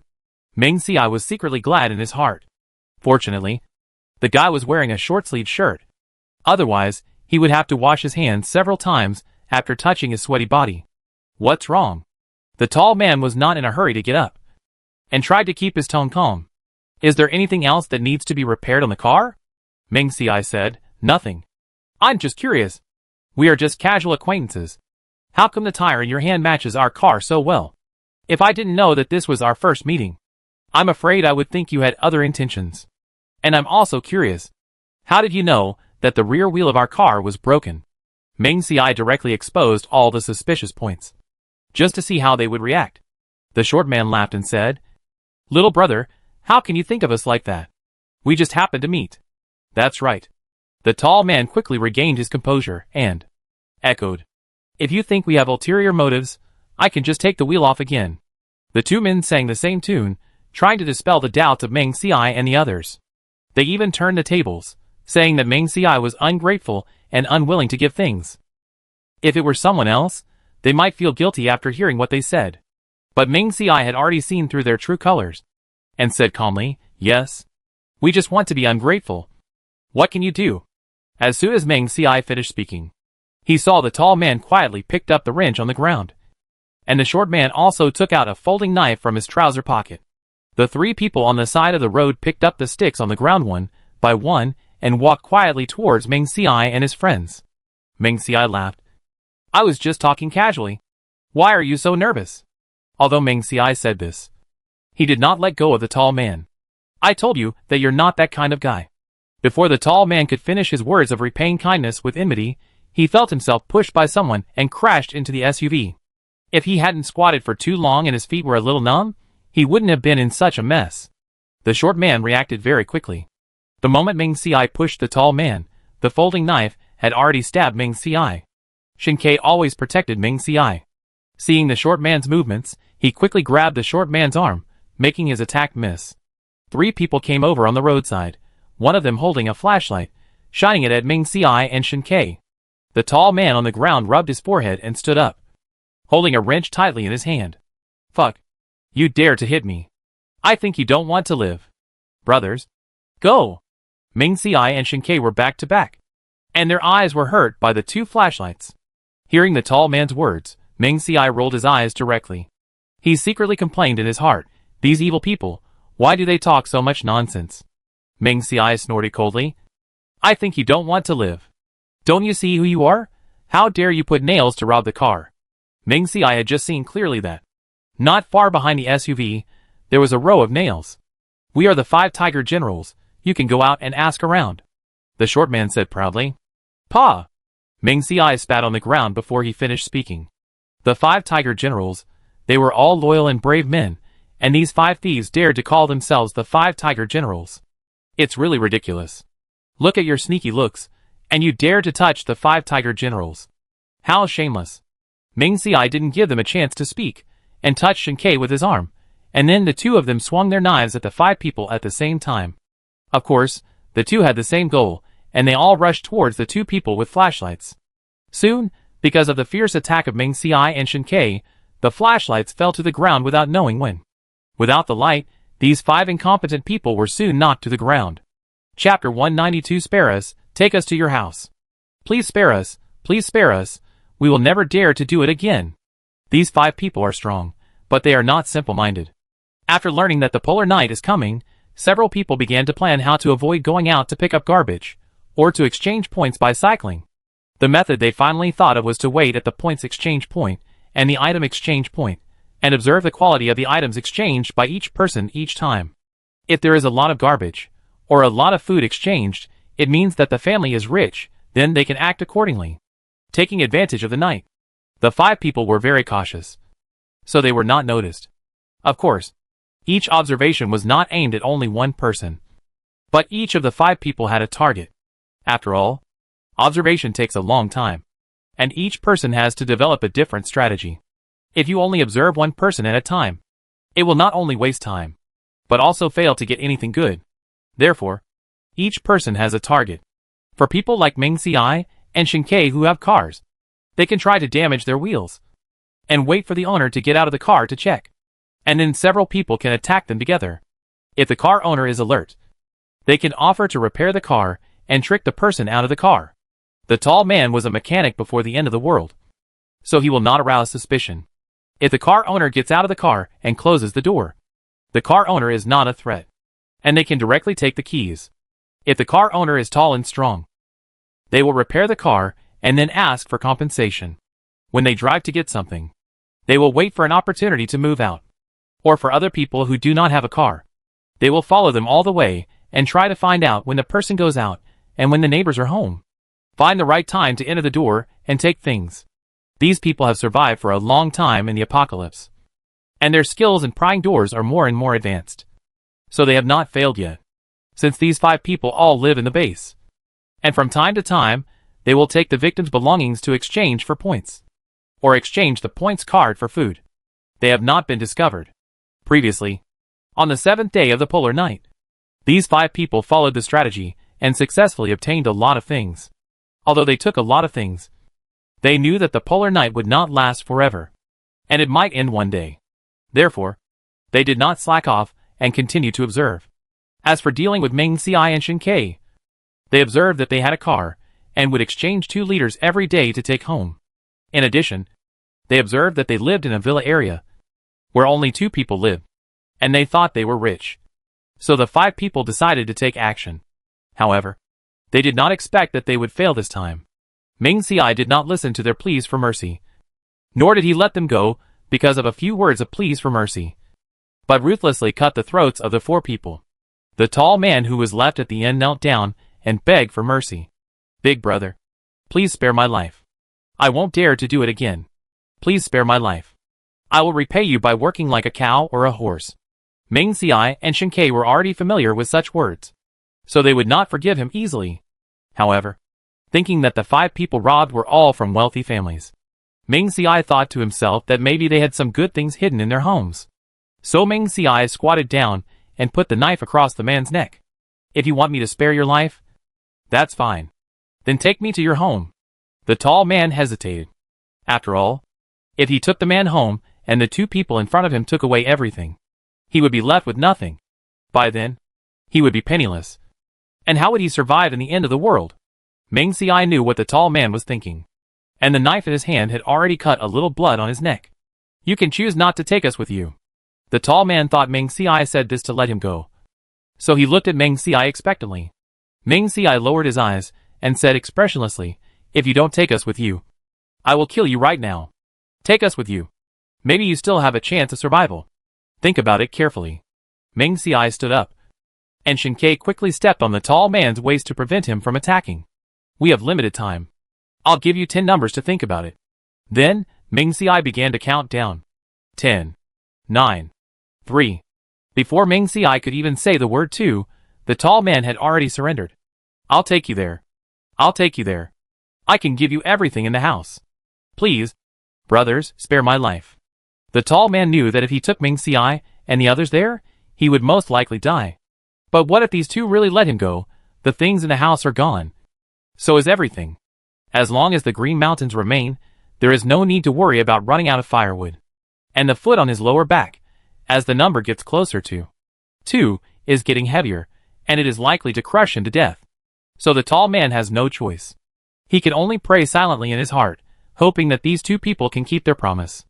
"Wouldn't it be better if you agreed earlier? You can suffer less."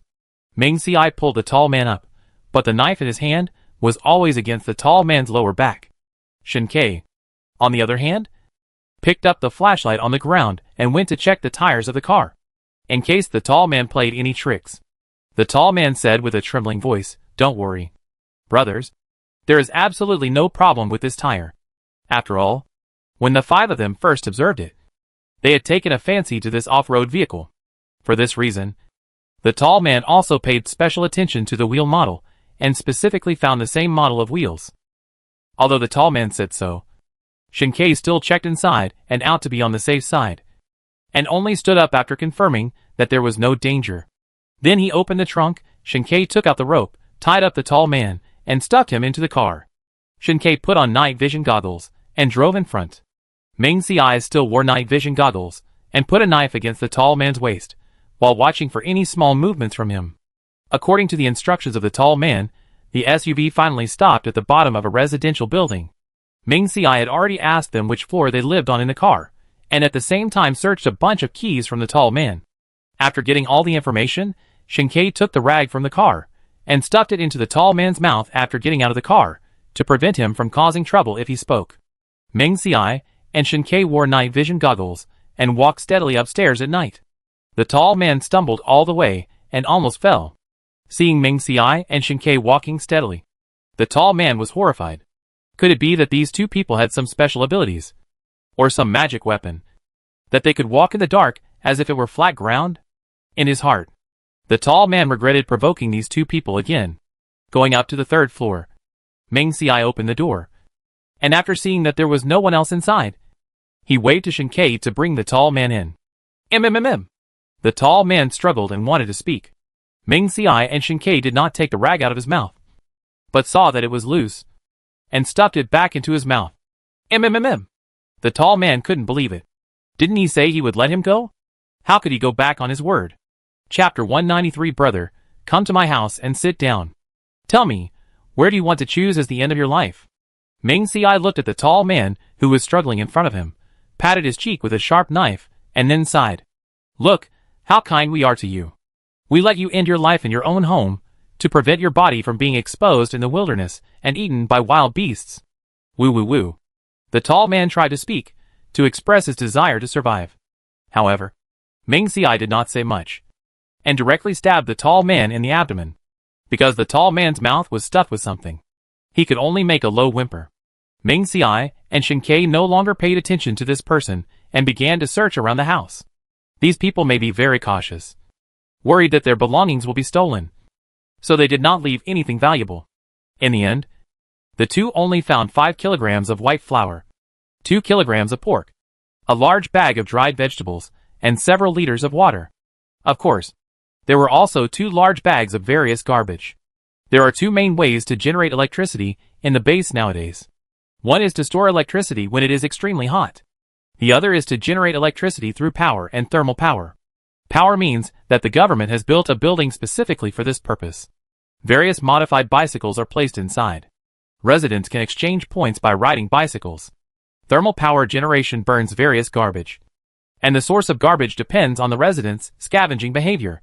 Meng Xiai put all the items into the space, and planned to go to the points exchange point at the right time to exchange garbage for points.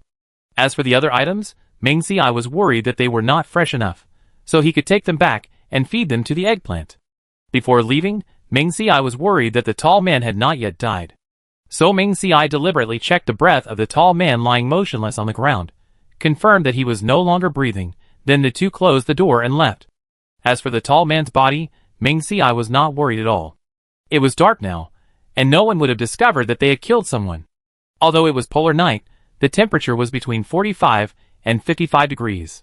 I believe that in a few days, someone will notice the tall man's stench and get rid of him. As for the final destination of the body, Meng Xiai felt that sending it to be incinerated to generate electricity could also atone for the sins of this evil man. The two walked downstairs, and were about to drive away, when they suddenly heard a surprised shout from a distance. Brother! Brother! Meng Xiai and Shinkei heard the voice, and stopped getting in the car. In a moment, Zhang Mingtian appeared in front of them. Zhang Mingtian? Meng Xiai asked in confusion. It's me! The flashlight in Zhang Mingtian's hand flickered.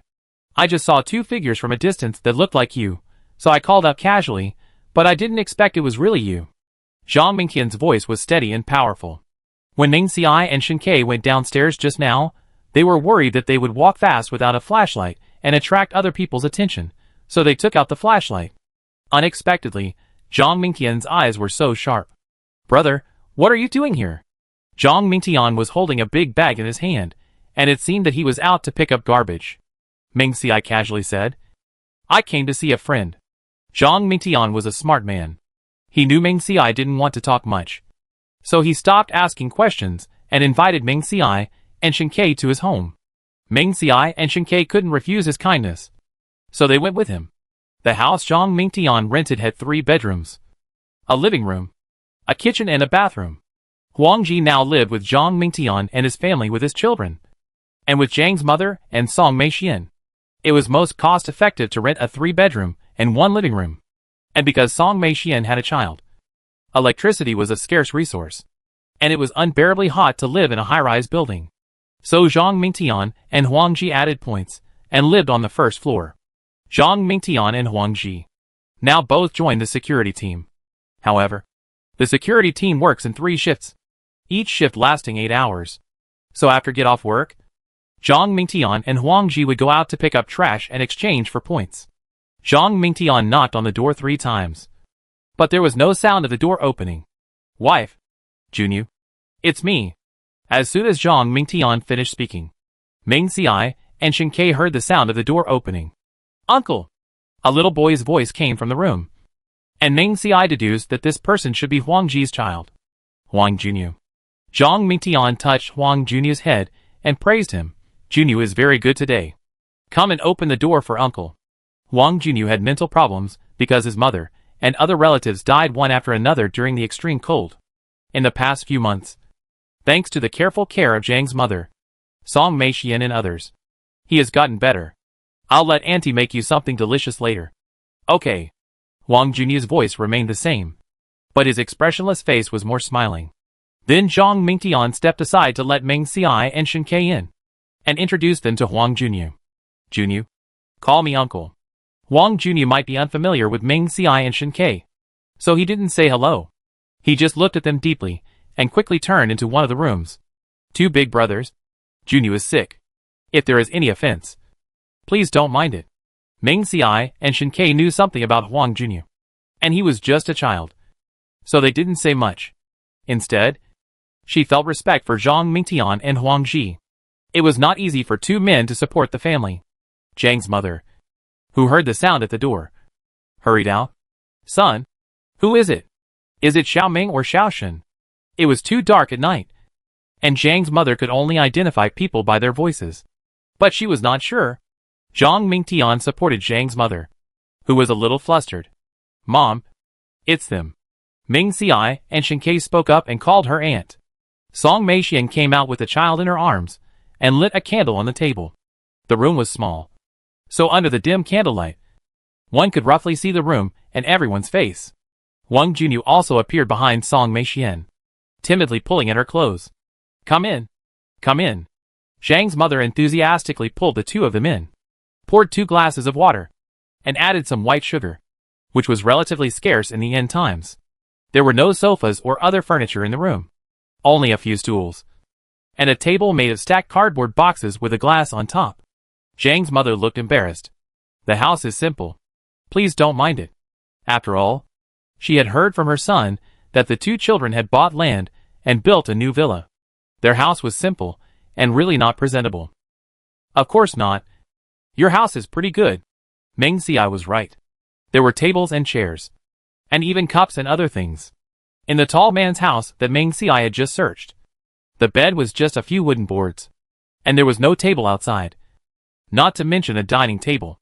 Zhang's mother and others also knew that Ming Xiai was comforting themselves, so they stopped talking about it. Chapter 194. Brother, do you want to hold the baby? Drink water. Drink water. Zhang's mother smiled and greeted him warmly, as if she remembered something. Zhang's mother suddenly stood up and hurried into a room. I don't know what she was going to do. "Ah! Woo!" The child in Song Meixian's arms probably woke up and cried. She touched the diaper, and it was not wet. It was probably hungry. Song Meixian had to say something to the two of them, and then walked into the bedroom with the child. At this time, Zhang's mother walked out of the house quickly, holding a few things in her hands, and stuffed them into the arms of the two people. "Xiao Ming, Xiao Shen, these are the straw sandals we made when it was extremely cold. Take them back and wear them. If they are worn out, your aunt will make you another one." When it was extremely cold, the government issued a task, which was to recruit residents to make straw sandals in exchange for food. At that time, Zhang Mingtian and his friends thought it was very strange to ask for straw sandals in the extremely cold. They thought that if the government could issue such an announcement, it would definitely be useful later. Therefore, Zhang's mother put 20 pairs of straw sandals at home, in case of emergency. Sure enough, after the extreme heat, the officials took out the straw sandals they had collected before and sold them. There were many people in the family, and the straw sandals were consumed quickly because of the heat. Zhang's mother put away 4 pairs of straw sandals in advance, but she never found time to give them to Ming Xiai and the others. Now that the two of them came, Zhang's mother hurriedly took them out. When Ming Xiai and Shen Ke were extremely hot, they did not exchange their straw sandals, but took out sandals or slippers from the space. Sandals are also available at the item exchange point, so they would not arouse suspicion.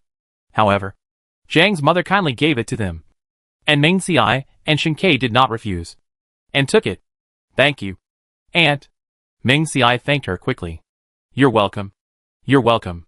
Zhang's mother waved her hand, and said that it was thanks to Meng Xiai and Shen Kei's daily care for them. And they gave them a lot of things. Otherwise her grandson might not be born smoothly. Song Meixian coaxed the child and took him out again.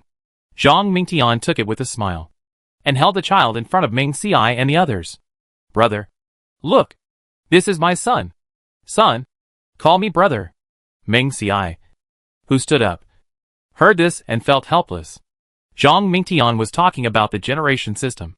When Meng Xiai and Shen Kei came in, they had already put away their night vision goggles. Under the candlelight, Meng Xiai saw the bright eyes of the child and couldn't help but reach out and touch him. The child was quite fat. Brother, do you want to hug him? Zhang Mingtian saw that Meng Xiai was interested in the child and asked quickly. Meng Xiai stepped back and waved his hand to refuse. No. No. The child was so delicate, and he was so clumsy, it would be bad if he hurt the child. If Zhang Mingtian knew Meng Xi's thoughts, he would definitely force the child to Meng Xiai. After all, in his opinion, the child's life was given by Meng Xiai, so it hurts if he holds him. Just bear with it.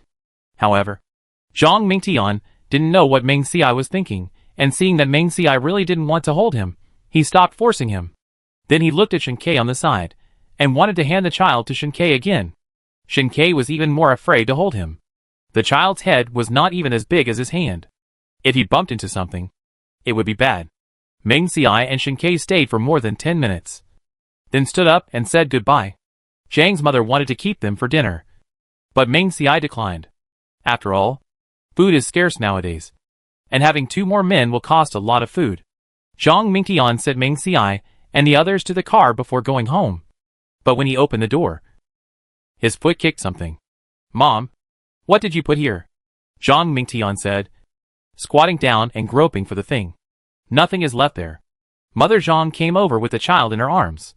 Song Meixian, who was cooking in the kitchen, came out with a candle in her hand. And the others saw the things on the ground. Meat, flour, dried vegetables, 2 packs of candles, and even 2 kilograms of sugar. This is... Mother Zhang was so surprised that she couldn't close her mouth. She wanted to ask where the things came from, but she soon realized that only Meng Xiai and Shen Kei had been here. Then these things could only have been given by Meng Xiai and the others. How can we accept this? Old Zhang, go downstairs and see if they have left. If they haven't left, give them the things back. Song Meixian pulled Zhang Mingtian up, stuffed the things on the ground to him, and pushed him out while talking. Previously, Zhang Mingtian went to congratulate Meng Xiai and his family on their move. And when he came back, he brought a lot of things. Now the 2 of them came and brought so many things. Song Meixian and the others could not accept them. I'll go now. I'll go now. Zhang Mingtian carried the things and walked out in the dark. Behind him, Zhang's mother, holding the child, was still whispering. Oh! A few pairs of straw sandals can actually be exchanged for so many things. This is going to shorten my life. Zhang Mingtian had already run outside the residential building and looked around, and there was no trace of the off-road vehicle. Zhang Mingtian stamped his feet, but he still came out too late. Seeing a few people with flashlights coming in the distance, Zhang Mingtian was worried that his things would be stolen, so he had to go home. Zhang's mother and Song Meixian saw Zhang Mingtian coming back with things, and sighed. They gave us so many things, and helped us so much, how can we repay them? Zhang's mother said. That's right. Song Meixian agreed. Then the 2 of them earnestly warned Zhang Mingtian that if he could help Meng Xiai and others in the future, he must not refuse. Zhang Mingtian nodded repeatedly, indicating that he understood. After the meal, Zhang Mingtian took the garbage bag and went out to pick up things to exchange for points. Meng Xiai and Shen Kei drove all the way to the points exchange point. As for the things for Zhang Mingtian and his friends, they were naturally found in the tall man's house. Although Meng Xiai felt that the food was not fresh before, it was extremely rare for people who survived in the end times. As for giving things to Zhang Mingtian and his friends, Meng Xiai was not afraid of being discovered. After all, the tall man's family members were dead, and no one would appeal for them. As for the tall man's body, within 2 days, people in Zhang Mingtian's building said they smelled a foul odor, and finally found it in the tall man's home. But no one responded when they knocked on the door, and the residents couldn't stand it, so they complained to the authorities. After the authorities pried open the door, They saw the tall man lying on the ground, his body already somewhat rotten. The officials asked around, but didn't find any clues, so they took the tall man's body and burned it directly. Don't say they are cruel or inaction. Nowadays, in the polar night, many people die every day, and the murderer is basically untraceable. They have no other options. After hearing about this, Zhang Mingtian thought of Meng Xiai and Shen Ke 2 days ago, and wondered if they were the ones who killed the person. But Zhang Mingtian knew Meng Xiai and Shen Ke very well, and they basically would not take the initiative to cause trouble, to be able to chase them to their home and kill them. It must be that the tall man provoked Meng Xiai and Shen Ke. Therefore, Zhang Mingtian did not make this matter public. Chapter 195 TSK. These three are really useless. We must be able to find good things here. Even if we can't find food, we can move other items to exchange for points. This is a villa. We will definitely not leave empty-handed. Meng Xiai and Shen Ke were reminded by Chiazi when these people arrived. Then the two climbed to the roof, each put on a pair of night vision goggles, and looked down. There were 3 people outside the wall, and there was a ladder leaning against the wall, which was taller than the wall. It is estimated that the ladder was made by these 3 people. Meng Xiai saw that the workmanship was not fine, and estimated that the height was more than 4 meters. I'll go first. After the ladder was set up, the man in the middle climbed up first. Brother, there is an electric fence here. The man who climbed up turned around and shouted at the bottom of the ladder. No one has entered or left this villa for more than 10 days. There must be no one in the house. The electric fence may be just a decoration. Just cut it with pliers. The big brother who spoke, then climbed up from the ground, and handed the man a pair of pliers from behind. Okay. The man held the wall with one hand, bent down to take the pliers, and cut without thinking. Sizzle! Unexpectedly, the man felt a burst of electricity, which was transmitted from the pliers in his hand to his body. Ah! With a scream, the man let go of the ladder and fell straight down. The so-called big brother below him was unprepared and was also knocked down. And the big brother became a scapegoat and almost vomited blood. Fuck. It hurts me to death. Get out of here. The big brother fell to the ground, feeling dizzy, and his whole body was in great pain. There was another person underground. Seeing that the situation was not good, he dodged in time, so he was not seriously injured. Quick! Pull him up. The eldest brother did not have the strength to get rid of the person on top of him, so he directed the person who ran away. Okay, boss. I'll pull him up right away. The man came over quickly. The two finally pulled the twitching man up. The eldest brother picked up a flashlight to check his condition. He saw that his lips were red and purple, and his face was still twitching. Xiao Fan. Xiao Fan. The two patted Xiao Fan's cheeks, but did not get any response. Instead, he saw his eyes slowly closing. Brother, what should we do? At the beginning of the polar night, the 3 of them took a homemade ladder and actually robbed 2 villas in the villa area, but the other villas strengthened their security measures. There were even 2 houses that paid a lot of money to hire a few soldiers. The 3 of them had no choice but to live by picking up garbage. But later, Xiao Fan accidentally discovered a villa in the most remote place. And after a few days of observation, he found that there were no people coming and going, so the 3 of them had bad intentions again. Unexpectedly, the power grid installed by this family had such a large current that it directly killed Xiao Fan. Meng Xiai looked at the dead people and shook his head regretfully. I wanted to let them in so that I could practice. Unexpectedly, these few were so weak that they couldn't even climb over the wall. It's really useless. Meng Xiai stood on the roof, shook his head and sighed. Shen Ke comforted, It's okay. I'll be your sparring partner later. Meng Xiai rolled his eyes when he heard this and refused. You are powerful. But what's the use of letting you win all the time? Shen Ke choked. He just didn't want Meng Xiai to get hurt. What's wrong with that? The 2 people outside the wall heard voices coming from the rooftop, and were so scared that they left Xiao Fan behind and ran away. They complained to Xiao Fan in their hearts. After observing for so many days, they didn't find anyone in the villa, and they deserved to die. But Meng Xiai and Shen Ke would never let them go. Each of them had a compound bow, and with 2 swish sounds, the 2 people who ran away fell to the ground one after another. This compound bow can even penetrate crocodile skin, so killing 2 people is no problem. After dealing with the enemy, Ming Ci and Shinkei waited for a while, and made sure that no one else came around. And then, they went downstairs. One of them took a knife and left the yard. Shinkei came to check on the electrocuted person, and after confirming that he was not breathing, he was put into the space by Ming Ci.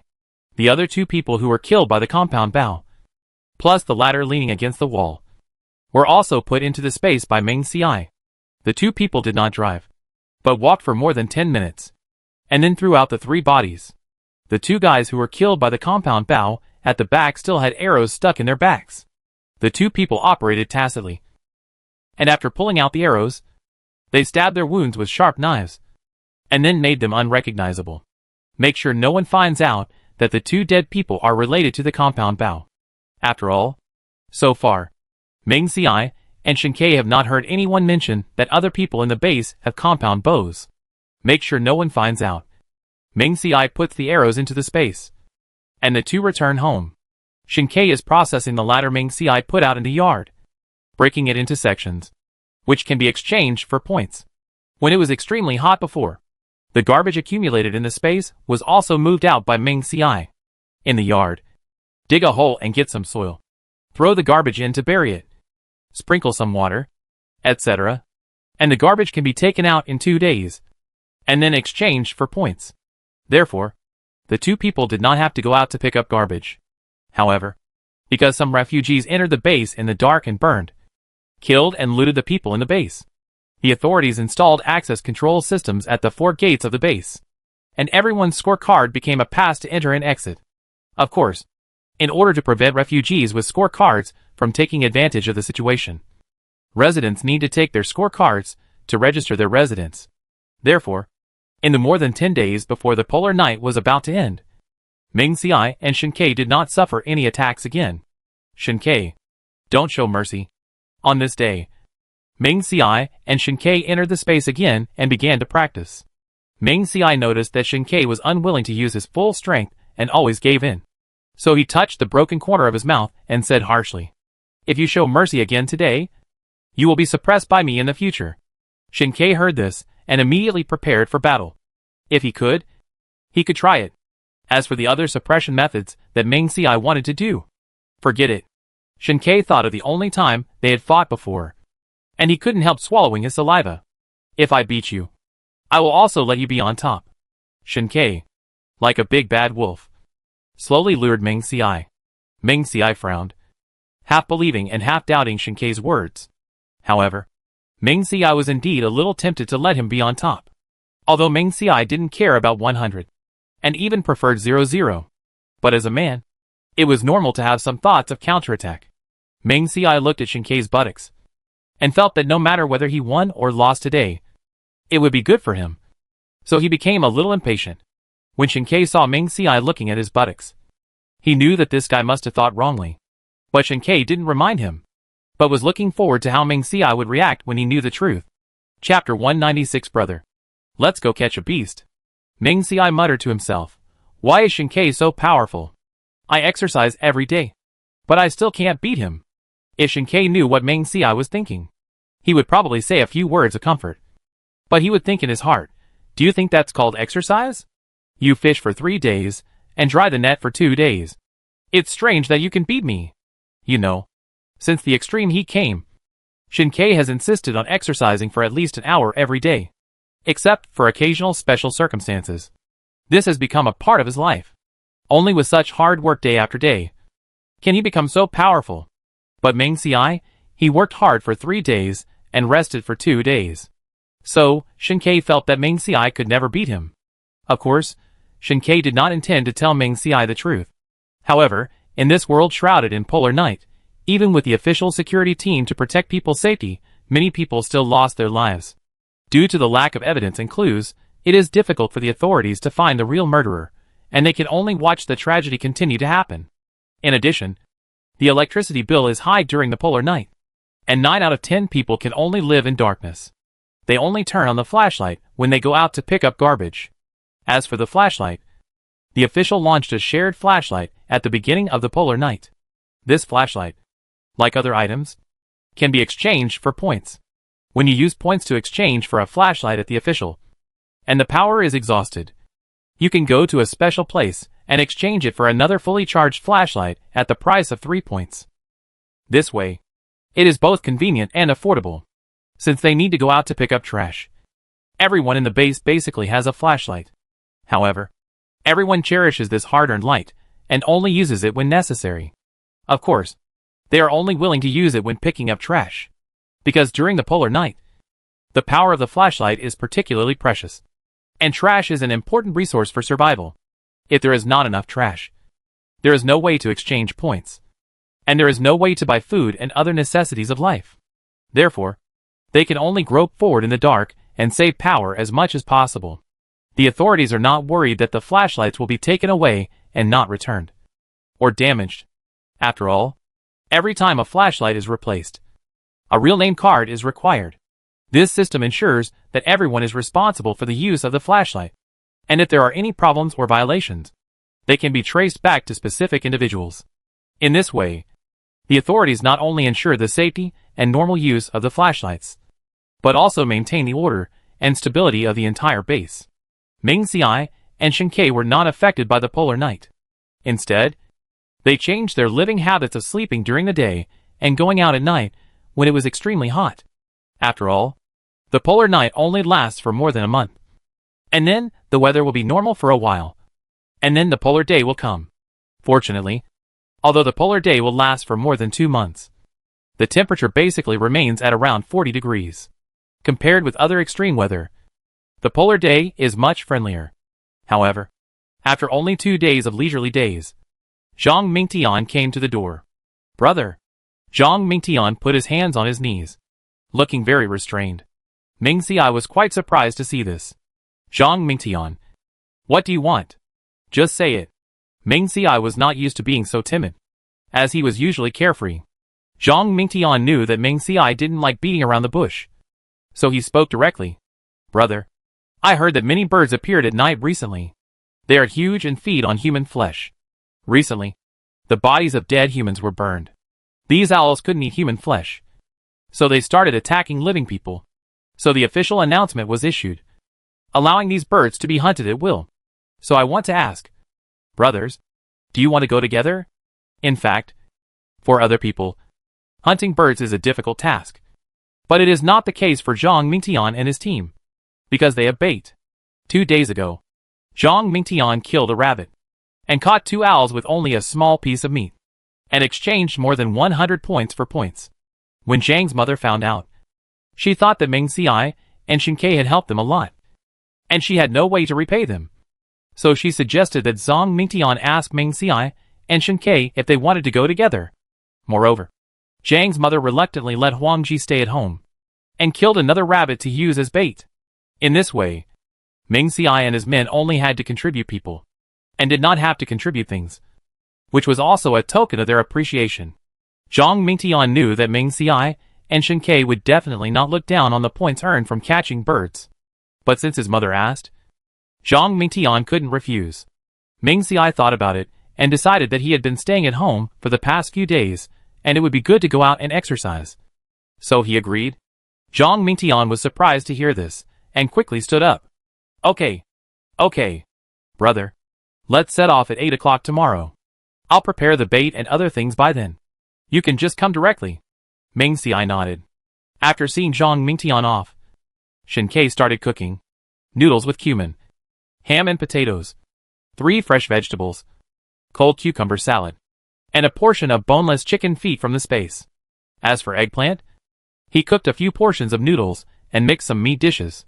Eggplant held his food bowl in his mouth and ate happily in the corner. The next day, Ming Xiai and Shen Ke drove to the north gate of the base on time. Zhang Mingtian and Huang Ji had been waiting there for a long time.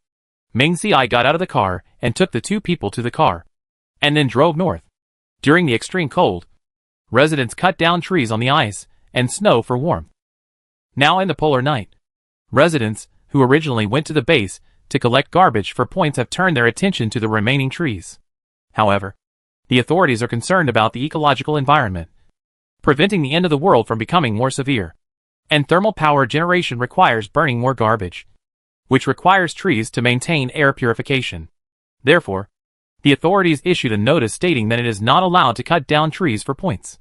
If anyone dares to cut down trees, it will. All points will be confiscated, and they will be expelled from the base. A special window was opened to report illegal tree felling. Therefore, residents did not dare to cut down trees. As a result, many drought-resistant trees gradually grew. As the number of trees increased, more and more beasts could hide in them. Among them, owls and goshawks frequently appeared. The size of these birds had long been mutated, and compared with before the end of the world, they were at least twice as large. In extreme cold and extreme heat, they lacked food and could only turn their eyes to dead animals and human corpses. Now, with fewer and fewer bodies, these birds began to kill each other, and the losers became their food. Of course, humans who could not fly and had limited vision after the polar night became their primary target. Therefore, eliminating these birds was put on the agenda. Moreover, birds can also be used as food for residents who had not eaten meat for a long time. This was a rare food, so they all went there. When Shinkei drove to the destination, there were already many people in the woods, holding flashlights and looking around. Some people imitated bird calls to attract birds, and some climbed trees to find bird nests. However, these people did not have meat in their hands, so they naturally could not attract birds. Near the woods, someone saw the off-road vehicle driven by Shinkei and his team, and was full of jealousy. Chapter 197. No. We can't just sit there and wait for death. They already have cars, but they still come to steal our meat. Fuck. Do these people want us to live? Go. Hurry up. Go over there quickly. We must not let them succeed. Meng Xiai and his companions naturally heard these words. But Meng Xiai and Shinkei were not moved. It was just a verbal conflict, which had no effect on them. But after Huangzi heard these words, he was quite unhappy and almost rushed forward to argue with them. Fortunately, he was stopped in time by Zhang Mingtian and others. Brother, these people are too much. What's wrong with having a car? Having a car only shows that you are capable. They are incapable because they don't have a car. Now they are actually talking about you. It's too much. Wang Ji had followed Meng Xiai and others to kill wild beasts during the extreme cold.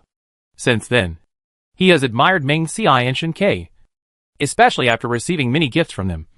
He has been extremely supportive of them. Moreover, since Meng Xiai and others sent a pair of rabbits, his son, who was originally dazed, actually took the initiative to take care of the rabbits. And his mental state has been getting better and better. Therefore, Huang Ji was grateful to Meng Xiai and Shinkei.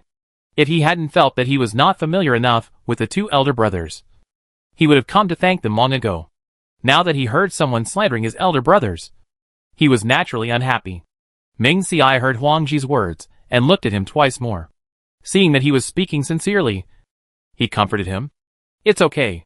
They are so cold and sarcastic. They are just jealous of our good life. Why bother to pay attention to them? That's right. That's right. Zhang Mingtian let go of Huang Ji's hand and echoed Meng Xi's comfort.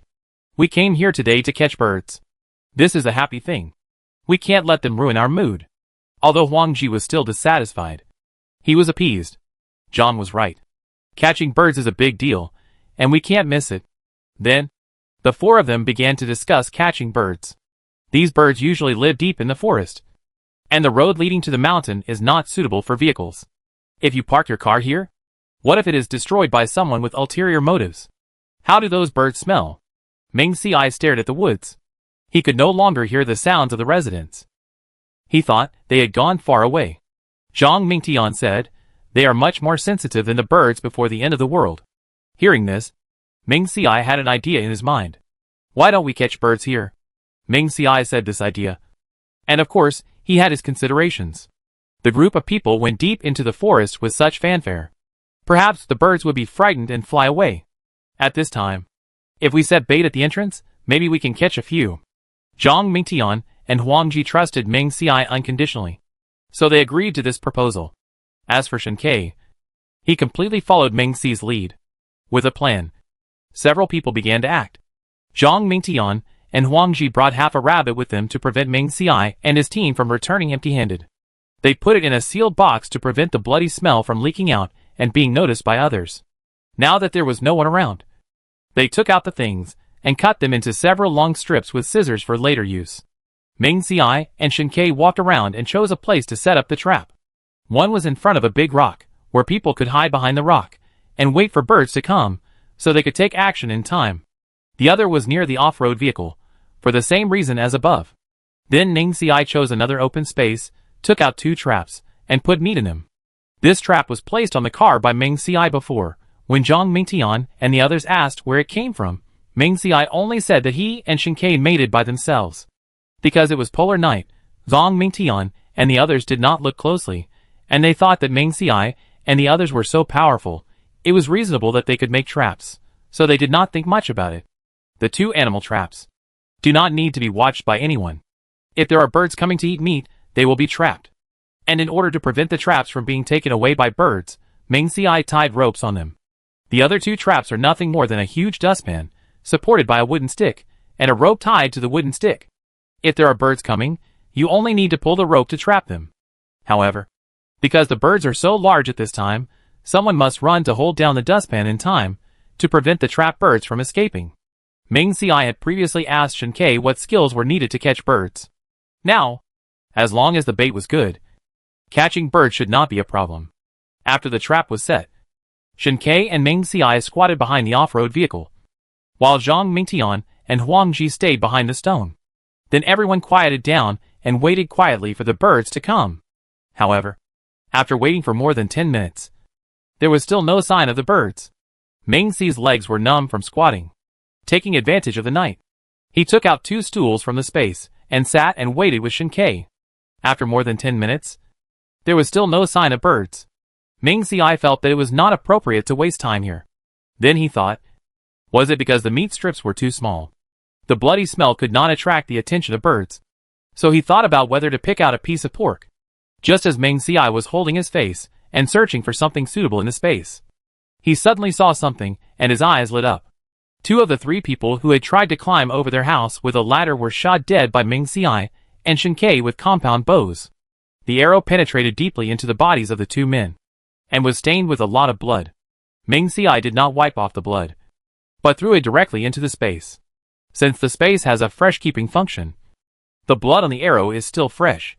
Ming Xiai took out his mobile phone, wrote his plan on the mobile phone, and showed it to Shen Ke. Then put on night vision goggles and quietly walked to the trap closest to him.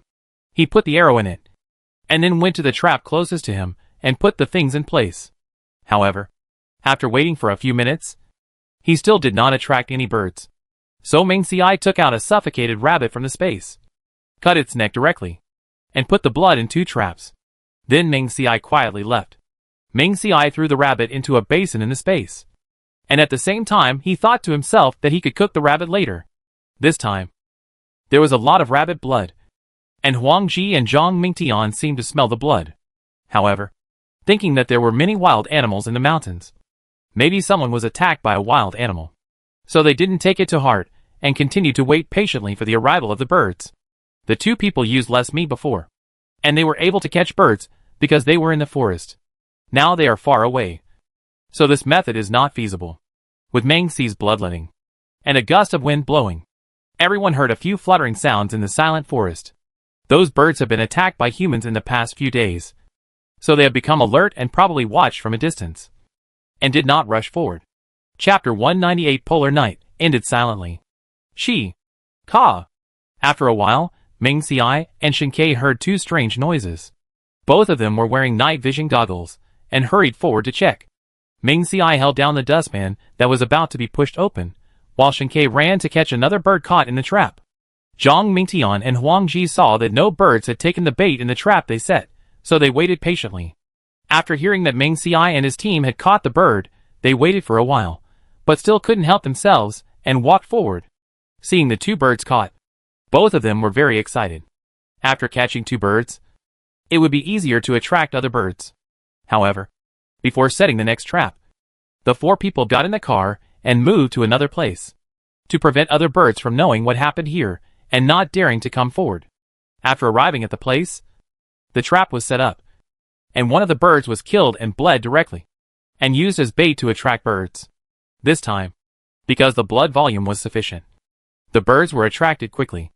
After more than 2 hours, the 4 people successfully caught 8 birds. Most of the residents, who had gone up the mountain before, had returned in defeat without catching any birds.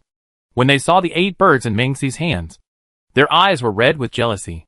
But the other party had a car, and they were 4 strong men, so they didn't dare to approach them, and could only say sarcastic words in a sour tone. Mengxi and his 4 friends ignored them and drove away directly. On the way back, Zhang Mingtian said that he and Huangji only wanted 2 birds, and the rest would be given to Mengxi and his friends. Mengxi naturally refused. He swiped his card to enter the base. First sent Zhang Mingtian and his friends to their residence, and then Mengxi threw the 4 birds on the ground and let Shen drive away. Zhang Mingtian and Huangji both sighed. They wanted to help Mengxi and the others, but they ended up being the ones who made the profit. Huangji and Zhang Mingtian took 4 birds home, asked Zhang's mother to deal with them, and stewed 1 bird for them to eat. When it was time for Zhang Mingtian to patrol, he took 2 birds to the points exchange point, and after exchanging the points, he went to report to the security team. Huangji, on the other hand, took a garbage bag and went out of the base to pick up garbage. On this side, Mengxi and Shen drove to the points exchange point and took out 3 birds to exchange for points. These birds had mutated, making Mengxi, who was not familiar with the species of birds, unable to recognize them. But their weight was quite impressive. 3 birds, 65 kilograms. 1 kilogram of meat can be exchanged for 3 kilograms of food. 1 kilogram of food is 10 points. These 3 birds can be exchanged for nearly 200 points. After the points were credited, Mengxi and Shen went to the item exchange point again, exchanged for 2 liters of water, bought some flour and salt, and then drove home. The remaining birds in the SUV were thrown to eggplant by Mengxi, although the authorities said that these birds had been tested and did not carry any virus. Humans could eat them without worry. However, considering that the weather in the end times was so extreme and the environment was so harsh, there might be mutated viruses, which humans could not detect. Therefore, Mengxi and Shen did not plan to eat them. The eggplant had already mutated, and it might become even more serious if eaten. After that, until the end of the polar night, except for the necessary going out to change water and other concealed things, Mengxi and Shen continued to live a secluded life. On February 29th, the polar night ended before people could react. At noon, the sky suddenly became bright. People who were picking up garbage outside threw away their garbage bags excitedly and cried one by one. Who knows, after working in the dark for more than a month, how difficult their lives were. Woo! Woo! Woo! When will this inhuman life end? Damn it! I'm tired of this kind of life. I might as well die. Some people's spirits were tortured by the darkness and collapsed. At this time, the sky was getting brighter. However, he didn't know whether he was mentally disturbed or under too much pressure. He crashed into a tree without thinking, or jumped off the building directly, and blood splattered on the spot. Mengxi and Shen didn't know these things, because they were working in the space at this time. Of course, the work here refers to working in the fields, not in bed. A batch of wheat, corn, sesame and other grains planted in the space before have matured one after another, and a batch of fruits such as watermelons and strawberries have also been harvested. So, the 2 of them took the eggplants into the space and began to process them. Although outside the space, the planting dates and days to maturity of corn, wheat and other grains are different. But inside the space, there is no need to consider these. The seeds are planted together. Wheat that takes more than 90 days to mature outside can be harvested in more than 40 days here. The same is true for other grains. And there is no need to consider weather, temperature and other conditions. Nor is there any need to weed, etc. Just watering. The work that originally required watering was also connected to a pipe by Shen. When watering is needed, just throw the pipe into the corresponding land. Cut the wheat and tie it into bundles.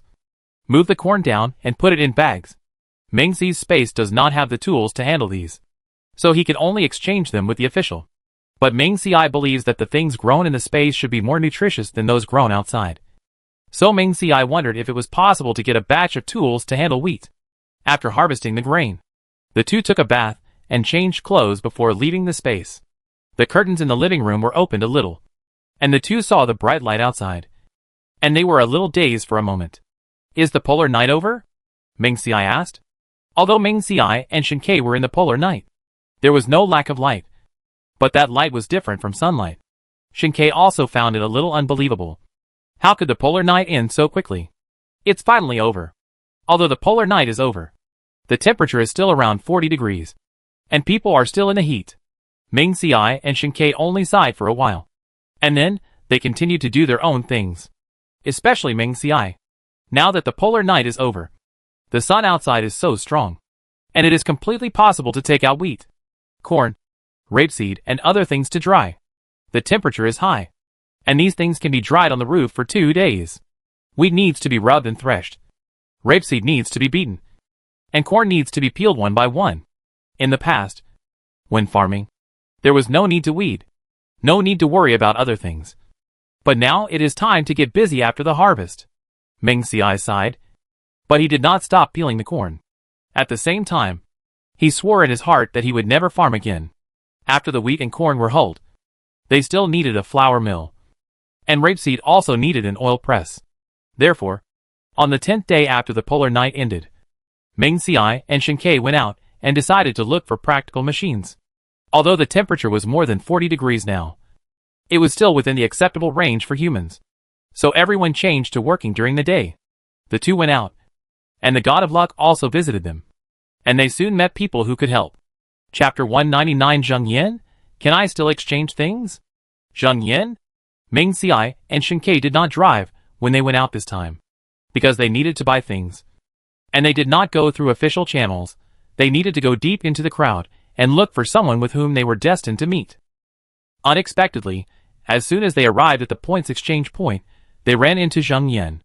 Zheng Yan heard the voice and immediately looked in the direction of the voice. Seeing that it was Ming Xiai and Shinkei, he hurriedly stepped forward enthusiastically. Hello. Zheng Yan had never forgotten that these two people lived in the villa area. He thought that calling him might be a good thing, so he had a smile on his face the whole time. Ming Xiai was in charge of socializing. After exchanging a few pleasantries with him, he asked about Zheng Yan's recent situation. Zheng Yan looked around and whispered to Ming Xiai, I've been doing scalping recently. Scalping? To put it bluntly, it means bypassing the official and doing private transactions. The things exchanged are all kinds of things. So what are you scalping? Ming Xiai asked in a low voice. Seeing that Ming Xiai was interested, Zheng Yan took the two of them to a secluded place and even took out a pack of cigarettes from his pocket to distribute to the two of them. Ming Xiai and Shinkei didn't smoke, so they both declined. Zheng Yan had no choice but to put the cigarette in his pocket. In fact, he didn't like smoking. The reason he took it out was just to show them his strength. To let them know that if he could get something like cigarettes, other things would be no problem. Two brothers, let's be frank. Whatever you want, just ask, and the boss and I will do our best to find it for you. Zheng Yan used to wander around the rich area of Zishan, running errands for them and acting as a middleman. However, it became increasingly difficult to exchange goods on his own, and by chance, he met a boss. This boss has many connections, and has many younger brothers. He is also capable and generous to his younger brothers. So Zheng Yan began to follow him. These days, although his life is not as good as Ming Xiai and his friends, he is better than ordinary people. I can even get water for you. And I guarantee that the water quality is better than the official one. Zheng Yan whispered. Ming Xiai was surprised. In the current situation where water resources are so scarce, he can even get water. His strength is indeed not to be underestimated. I want an oil press or a flour mill. Ming Xiai said in a deep voice. Can you get it? What do you want it for? Zheng Yan asked in confusion. Ming Xiai answered truthfully. We planted some wheat and corn ourselves. But you also know that the official purchase price is too low. So we want to get a flour mill ourselves and press flour ourselves. The government has long launched various drought-resistant seeds, including wheat, corn and other seeds. However, due to the cumbersome planting process, threshing, corn peeling and other operations are also required. And there is no suitable arable land. So few people plant it. Even if someone grows wheat and exchanges it for points. 1 kilogram of wheat can only be exchanged for 5 points. At the item exchange point, 5 points can only be exchanged for half a kilogram of flour. This means that the food that people have worked so hard to grow will eventually lose half of it. So Ming Xiai and his friends wanted a flour mill. And Zheng Yan could understand it after thinking about it. I'm not sure if I can get this thing. Zheng Yan answered truthfully. After all, No one has ever asked to exchange for a flour mill. And it needs electricity to use. Although the polar night has ended, the government still charges electricity fees, but the price has been reduced. However, after experiencing the polar night, the residents have adapted to the darkness and are now more willing to use their points on food. Therefore, no one is willing to use such power-consuming things. Ming Xiai said, "Go and look for it first. As for the reward, we can discuss it." Ming Xiai also showed Zheng Yan some of his trump cards, cigarettes and condoms. Zheng Yan's eyes lit up when he saw these two things. Especially condoms, which are the most needed by the rich, and are scarce items with a high price. If they can get these two things, how rich they will be. Little brother. Aw no, brothers, don't worry. I'll ask our boss right now, see if he can get a flour mill. After Zheng Yan finished speaking, he was about to turn around and leave, but was stopped by Ming Xiai. Wait a minute, you can ask, but I don't want too many people to know that we want the flour mill. Do you understand what I mean? Ming Xiai can trust Zheng Yan, but he doesn't trust the boss he mentioned very much. After all, I have cigarettes and condoms in my hand. What if that guy has a change of heart? And Zheng Yan, through several contacts, is just smooth, but not bad. I understand. Zheng Yan nodded repeatedly. Okay. Since you understand, let's meet here at 8 o'clock tomorrow. Also, don't forget that I have a wolf. I will bring it tomorrow. If there is someone else here besides you, then there is no need to do this business. Ming Xiai said in a deep voice.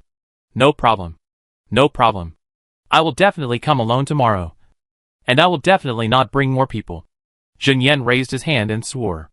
Moreover, he firmly believed that his boss would not be the kind of person who would be blinded by money. So after Zheng Yan separated from Ming Xiai and the others, he hurried to find his boss. Ming Xiai and Shen Ke strolled around the item exchange point. Exchanged 2 liters of water. Exchanged 2 canned bird food. Bought some vegetable seeds. And then went home. This canned bird food was, of course, for eggplant. A few days after the polar night, the weather was still normal, with alternating dark and light days, giving people a feeling of the end of the world. However, about a month later, it was the polar day. The polar day lasts longer than the polar night. Basically 2 or 3 months. And the temperature remains around 40 degrees. And there is no other bad weather. Therefore, the government began to organize everyone to cultivate the land and plant. The current situation is a bit like the 1960s and 1970s, when points were earned through labor. Working 8 hours a day, you can get 20 points. If you work, you get points. If you don't work, you get points. Of course, in addition to farming, you can also take care of pigs, sheep, cows and other animals, as well as take care of herbs and vegetables. And you can get points. I heard that the official also cultivated a batch of mealworms, which can be used to feed chickens and ducks, and can also be made into food.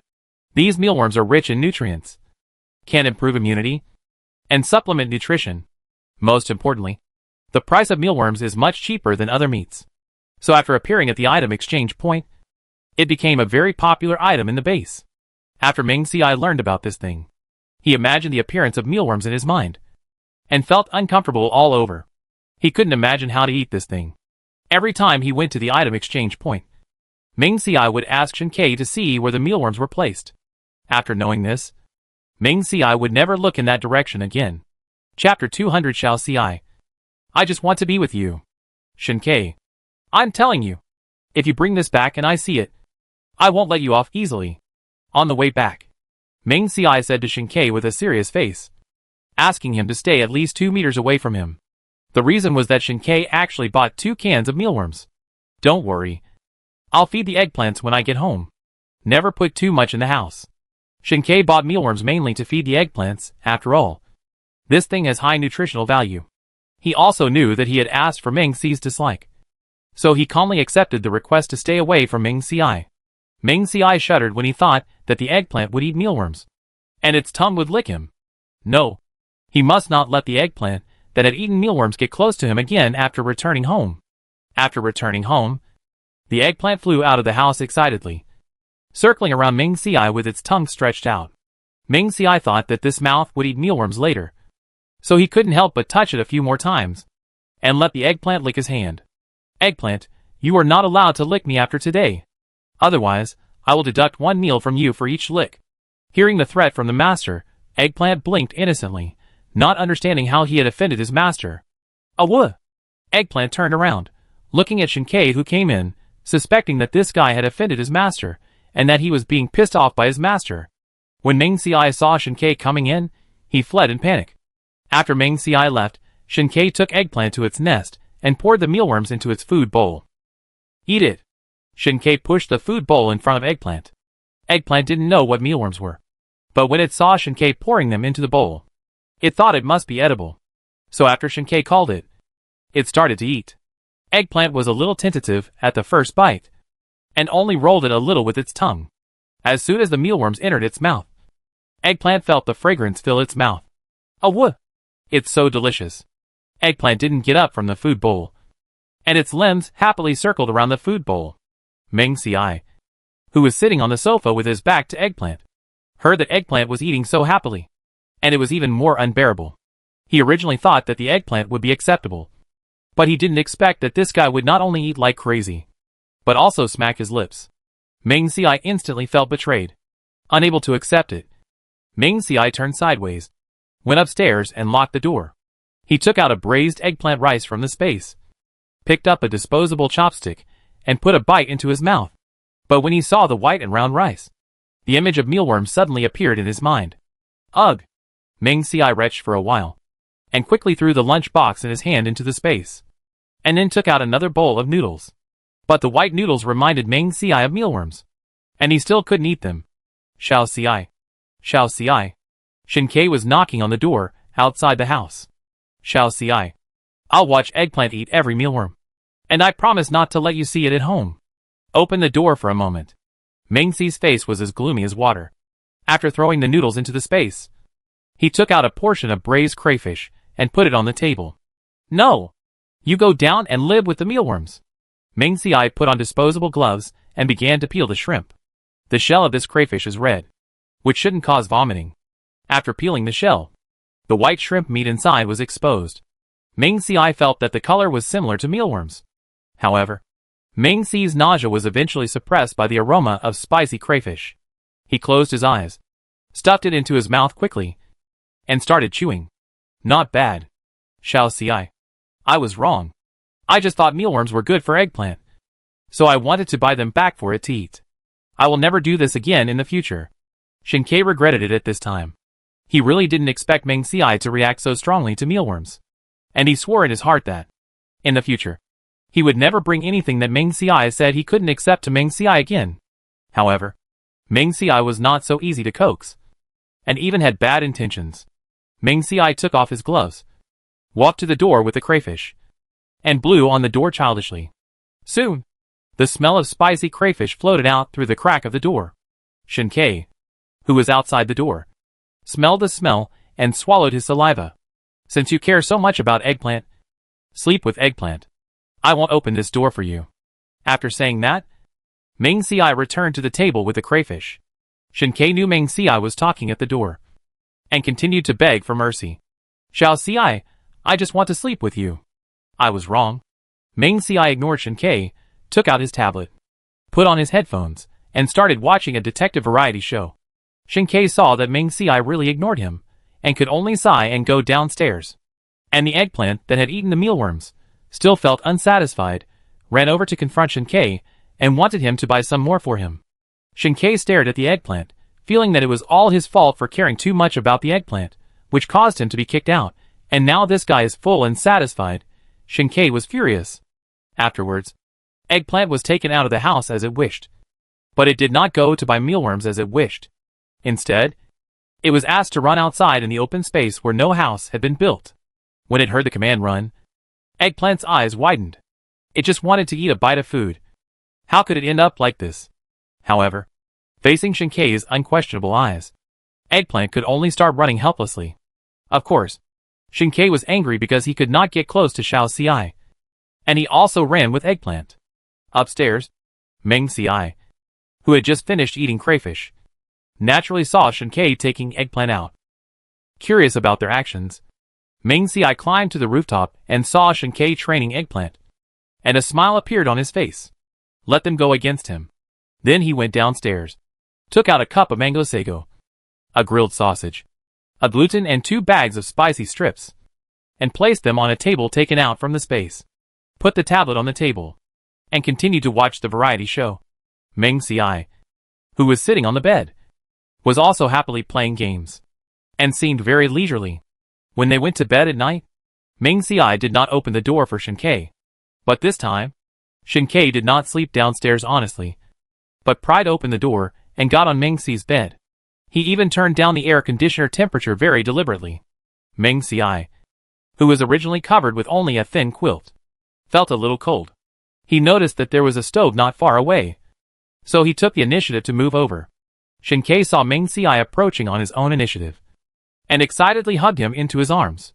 When Meng Ci woke up the next day, he found himself nestled in Shen-Kei's arms, and he felt bad all over, especially since he took the initiative to grab Shen-Kei's arm. Meng Ci had no place to vent his anger.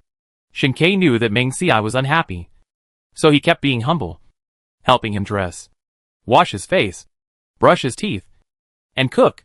If Meng Ci did not allow it, Shen-Kei would probably feed him with his own hands. Chapter 201. Sure. Give me the points card. What do you think? Your boss? Meng Ci did not forget the agreement with Zheng Yan, so he and Shen-Kei drove to the exchange point. The meeting place yesterday was the passage between 2 residential buildings, and the government also transplanted some trees, so it was relatively hidden. Let Xiezi check around first, and after confirming that there were no other suspicious people around Zheng Yan, Meng Ci and Shen-Kei walked over. When Zheng Yan heard Meng Ci's voice, his eyes lit up. It was past 8 o'clock, and more than 10 minutes had passed since the agreed time. Zheng Yan thought Meng Ci and the others were not going to make the deal. Seeing the 2 of them now, he was extremely excited and hurried forward. Our boss said that we can try to find them. But you also know that the end of the world has been a long time.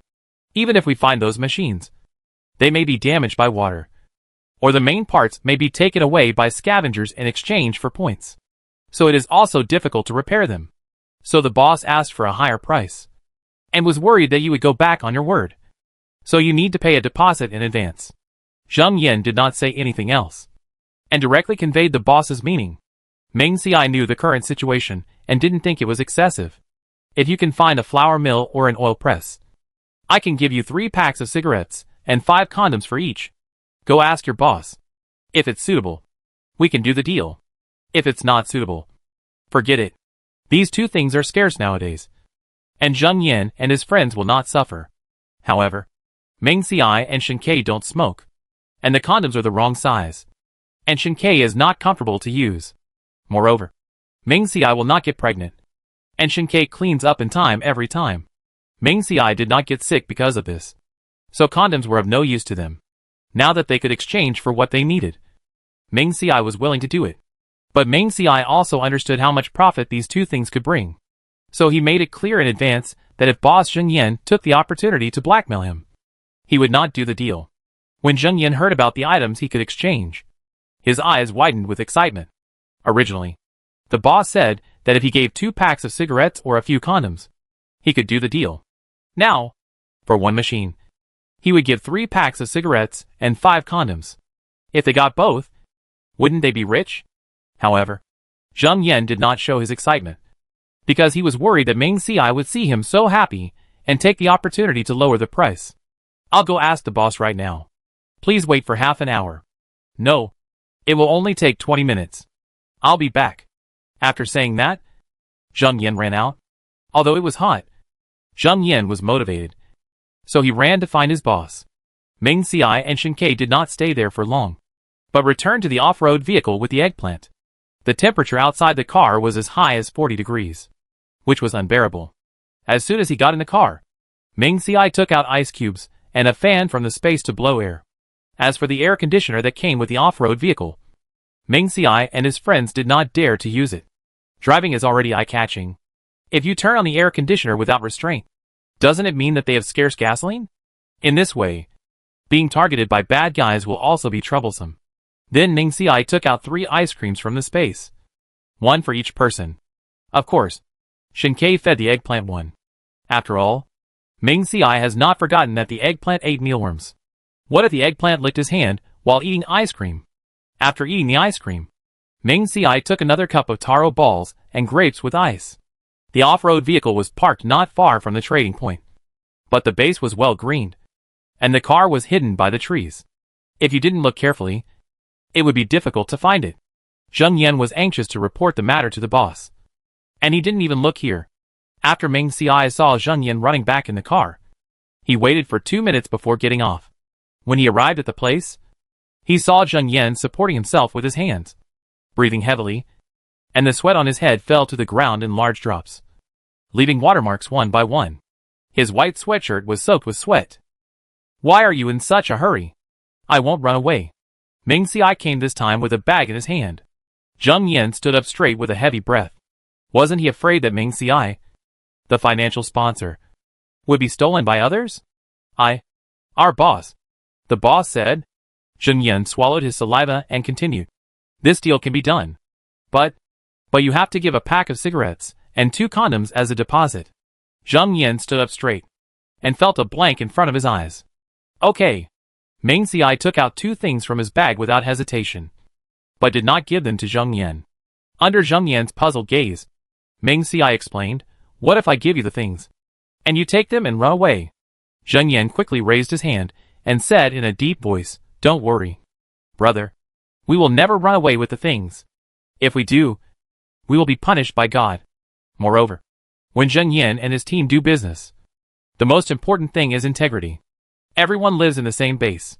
Once there is a lack of integrity, it will probably spread throughout the base soon, and it will be difficult for them to gain a foothold here. They make a living by reselling, and they will never do anything that will affect their reputation. Ming Ci does not believe in swearing. "You want me to trust you? That's fine. Bring me your points card. I'll keep it for you." The points card is equivalent to an ID card in the Xishan Wild base. It is not only needed to exchange points or items, but also to leave the base. And it is all real name authentication. If they run away, you can use this thing to report to the authorities.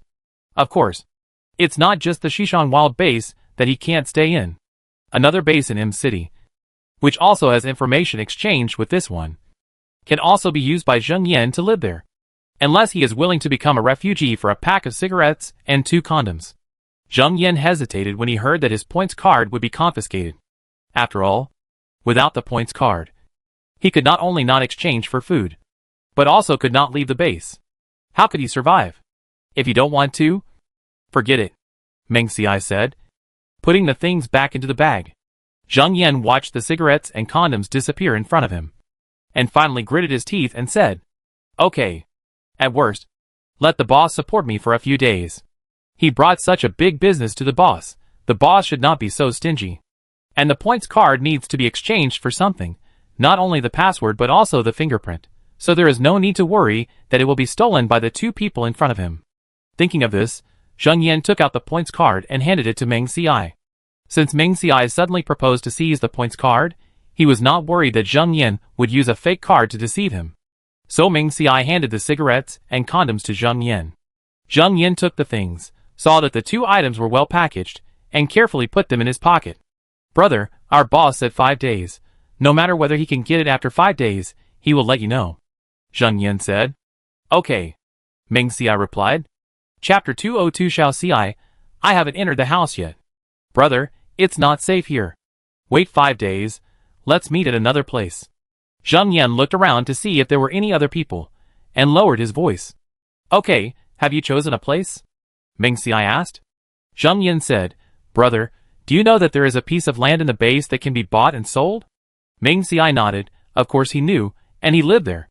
From the row of Zishan government office buildings, count the 5th villa inside. That villa has been uninhabited since it was built. We will meet behind that villa when we get there. In addition, the villas on this piece of land are far apart, and generally few people go there. Ming Ci knew about the villa. He had heard Liang Xiu say that because no one lived there, many people had their eyes on it. Some even broke into the house and moved in. However, the information was registered when the villa was built. Later, the authorities discovered that the person who moved in did not match the registered information. After understanding the details, they not only kicked the person out, but also deducted 100 points. After others knew about this, they no longer dared to have any unreasonable thoughts. After all, It takes a long time to earn 100 points. Okay. Meng Xiai nodded. Seeing the deal was done, Zheng Yan said goodbye to the two and left on his own accord. But Meng Xiai and Shen Ke did not rush out, but let Chiezi go out to explore around. After confirming that Zheng Yan was not around, they got in the car and left. After returning home, Shen Ke thought that the rift between him and Meng Xiai caused by mealworms had been eliminated, so he followed Meng Xiai diligently and went back to the bedroom together. But he did not expect that, after Meng Xiai opened the bedroom door, while Shen Ke was not paying attention, he went into the room and quickly closed the door. Xiao Xiai? Shen Ke was caught off guard and was almost hit on the nose by the door. Xiao Xiai, I haven't entered the house yet. Shen Ke's voice was full of grievance, and he touched his nose with his hand to make sure he was not injured. Since Shen Ke had a history of breaking into the house by prying the door, Meng Xiai directly took out a sofa from the space and propped up the door, and then sat on the sofa. Hearing Shen Ke's words, he snorted coldly. If you dare to pry the door again today, I will hide in the space, so that you can't even see it. Shen Ke quickly put away the wire for prying the door, and replied, Okay. Okay, I won't pry the door. But Xiao Xiai, what do you want to do to not be angry? Meng Xiai was actually taking advantage of the topic.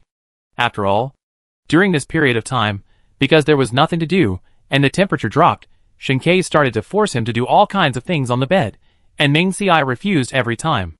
But Meng Xiai himself was not good enough, and Shen Ke knew his sensitive points very well, so Meng Xiai was defeated every time. Therefore he, who couldn't stand the sight of mealworms, took the opportunity to seek some rest time for himself.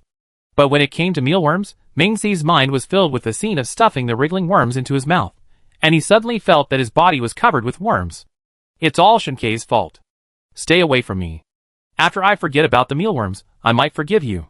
Meng Xiai didn't listen to Shen Ke anymore, and went straight into the space.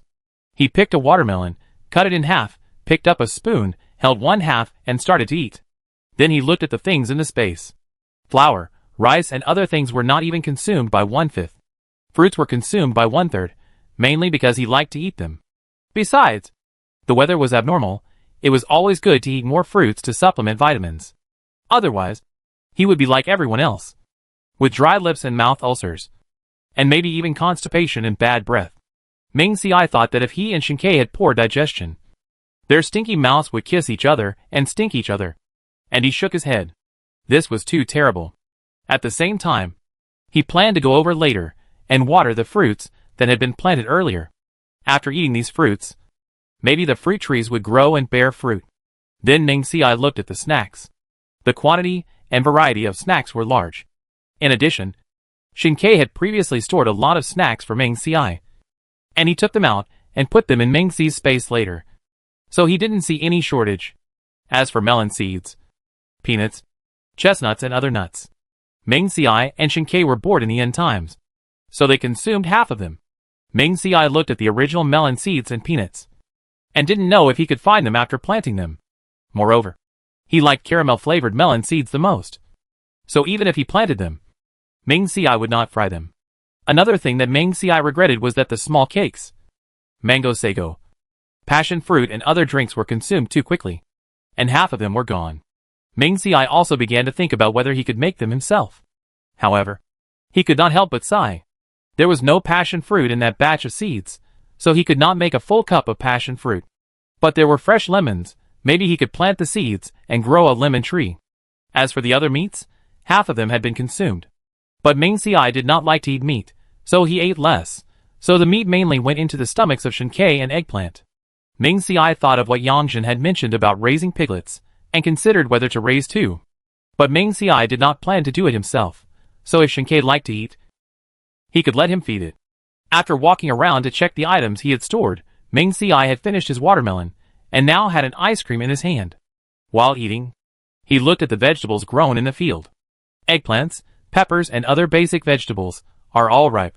Meng Xiai was not in a hurry to pick them, after all. There were many vegetables stored in the space, and after these vegetables matured, they would remain the same if they were not picked. The strawberries were ripe. Meng Xiai picked two and put them in his mouth. The strawberries grown in this space, they tasted particularly sweet. Meng Xiai calmly inspected his supplies in the space. Shen Ke knocked on the door for a long time without receiving a response, so he had to go downstairs. Fortunately, There were rice and other food in the kitchen downstairs. So Shinkei picked up the rice cooker and cooked a pot of rice. And then started cooking. He opened the refrigerator, took out the vegetables he needed, and then started cooking. Braised eggplant, fried pork with peppers, soy sauce eggs, pickled fish, cola chicken wings. All the food he cooked was what Meng Xiai liked. Shinkei's cooking skills, after Meng Xi's instruction, although not as good as a chef, can also achieve color, fragrance, and taste. Therefore, the eggplant wandering in the yard smelled the smell, and hurried in, holding his food bowl, and came to Shinkei, looking at Shinkei eagerly. Seeing Shinkei staring at the food in a daze, Eggplant was unhappy, and put the food bowl on the ground. Awuh! Awuh! Feed me quickly, or I will complain to the master. Shinkei looked at Eggplant and ignored it, but went upstairs to see if Meng Xiai wanted to come down to eat. However, he did not get any response. Thinking that Meng Xiai had entered the space, Shinkei had no choice but to go downstairs. Chapter 203 Shinkei, you are shameless. Eggplant, what are you doing? Shinkei went downstairs, and saw Eggplant's two front paws on the operating table, with his tongue stretched out, and drooling almost from the corners of his mouth. When Eggplant heard Shinkei's voice, she just turned her head to look at him, and then continued to stare at the dishes on the operating table. Awuh! Come and make me something to eat. Shinkei was furious. This guy made him lose his wife, and he still wanted to eat. No way. Thinking of this, Shinkei put several dishes into the refrigerator under Eggplant's expectant eyes. Eggplant looked at Shinkei eagerly, his face full of disbelief. Awuh! Awuh! Why put it away? Feed it to me. Humph! Shinkei snorted coldly. What are you eating? If your mother is not angry, we will all be hungry. When Eggplant heard this, it took 2 steps back. It opened its mouth, but could not make any sound. How could it be hungry? It was so hungry that it was listless. And Shinkei lay listlessly on the sofa, feeling that without his wife by his side, the sky was about to fall. Shao Xiai. I was wrong. Shinkei lay on the bed, muttering to himself, with his eyes closed. Eggplant looked at the refrigerator, then at Shinkei, and felt that he was innocent. Why should he suffer when his 2 masters quarreled? He had no idea that the mealworms he ate were the original sin. For the sake of his own stomach, Eggplant could only take heavy steps to the 2nd floor, sniffed in front of the door, and there was no smell of the master in the room. It was over. The master ran away angrily, leaving the 2 of them here. Ah! Master, come back soon. That shameless guy is going to starve the wolf to death. Eggplant looked aggrieved, lying on the ground listlessly, looking at the door in front of him, looking forward to the master coming back from that place as soon as possible. And Meng Xiai in the space did not know the situation outside. After inspecting his things, Meng Xiai took 3 dishes and a soup, ate leisurely, then took a bath for half an hour, before leaving the space. Eggplant at the door smelled the master's breath, and his ears immediately perked up, and he stood up excitedly. Awuh! Awuh! Eggplant put its mouth close to the crack of the door, and cried happily. When Meng Xiai heard the sound, the scene of it eating mealworms appeared in his mind. He stuffed earplugs into his ears, and fell asleep on the bed. If the ears are not listening, the heart is not pure. Eggplant scratched the door with its claws, but there was no response.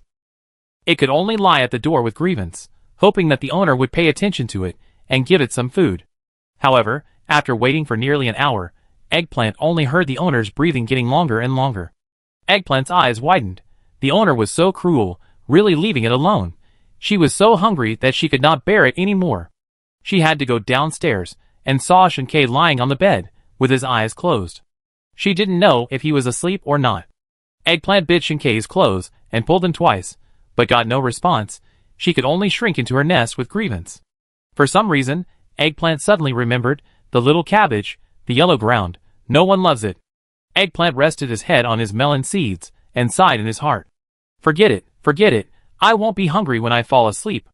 Meng Xiai happily spent 2 days in the room without Shinkei. He felt that he would not be woken up by the heat at night, and his butt could rest well. Finally, Shinkei couldn't stand the days without Meng Xiai, and pried open the door one night.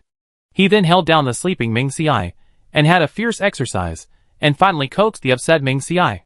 When he woke up the next day, Meng Xiai looked at Shinkei with resentment. You are shameless, you are shameless. Meng Xiai was beaten up from the bed angrily. Shinkei brought a bowl of light porridge, sat in front of the bed, with a satisfied smile on his face. Shall I eat first? After eating, scold me. Otherwise I will faint from hunger later. No! Meng Xiai glared at Shinkei. Glaring at him, Shinkei put the bowl on the bedside table and hugged him forcefully. Shall I was wrong. I won't dare to do it again. You can annoy me if you want, but don't starve yourself. Meng Xiai struggled hard, but his stomach was unwilling to give in and made a gurgling sound. At this moment, Meng Xiai did not dare to move anymore, and his face flushed, not knowing whether it was due to embarrassment or anger. Shall can we eat now?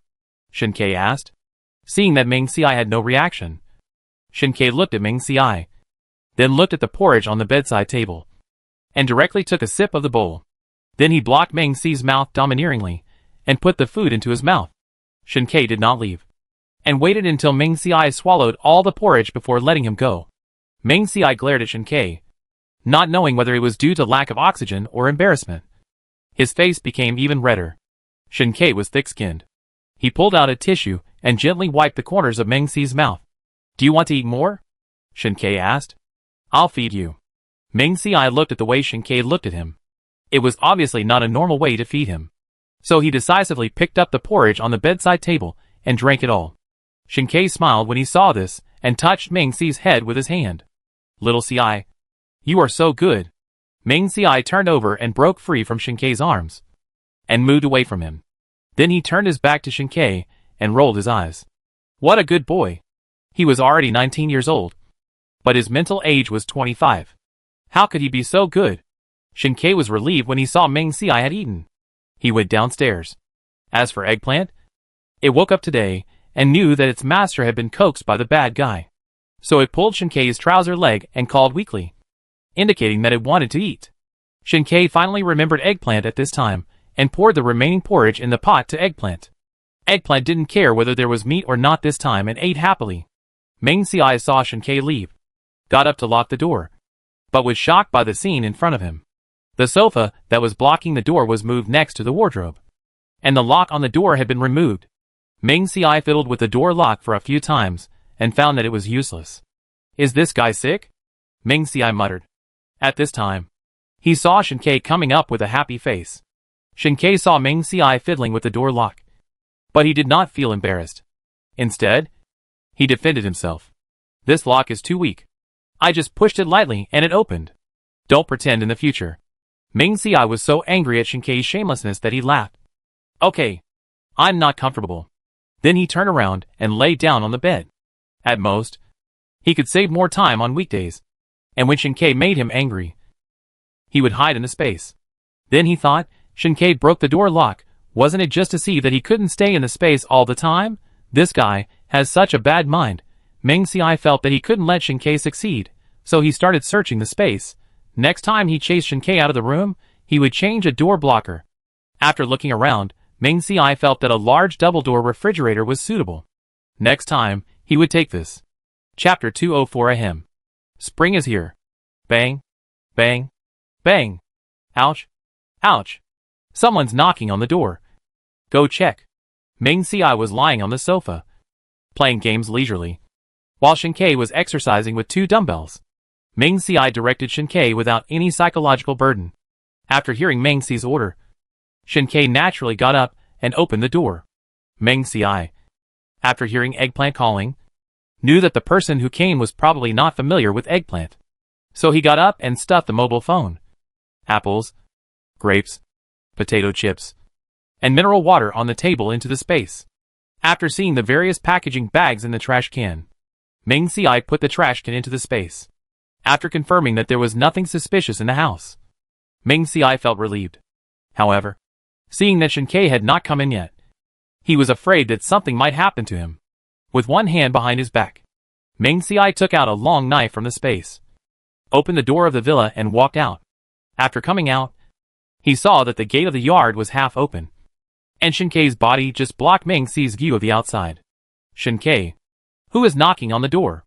Meng Xiai said, showing the knife in his hand, and then walked out. It's Lieutenant Liu. Shinkei was about to move aside, but when he saw the knife in Meng Xi's hand, he did not move. When Meng Xiai heard this, he put the knife into the space until he saw Shinkei put the knife into the space. He moved aside. Lieutenant Liu. Ming Xiai walked out and greeted Lu Chen.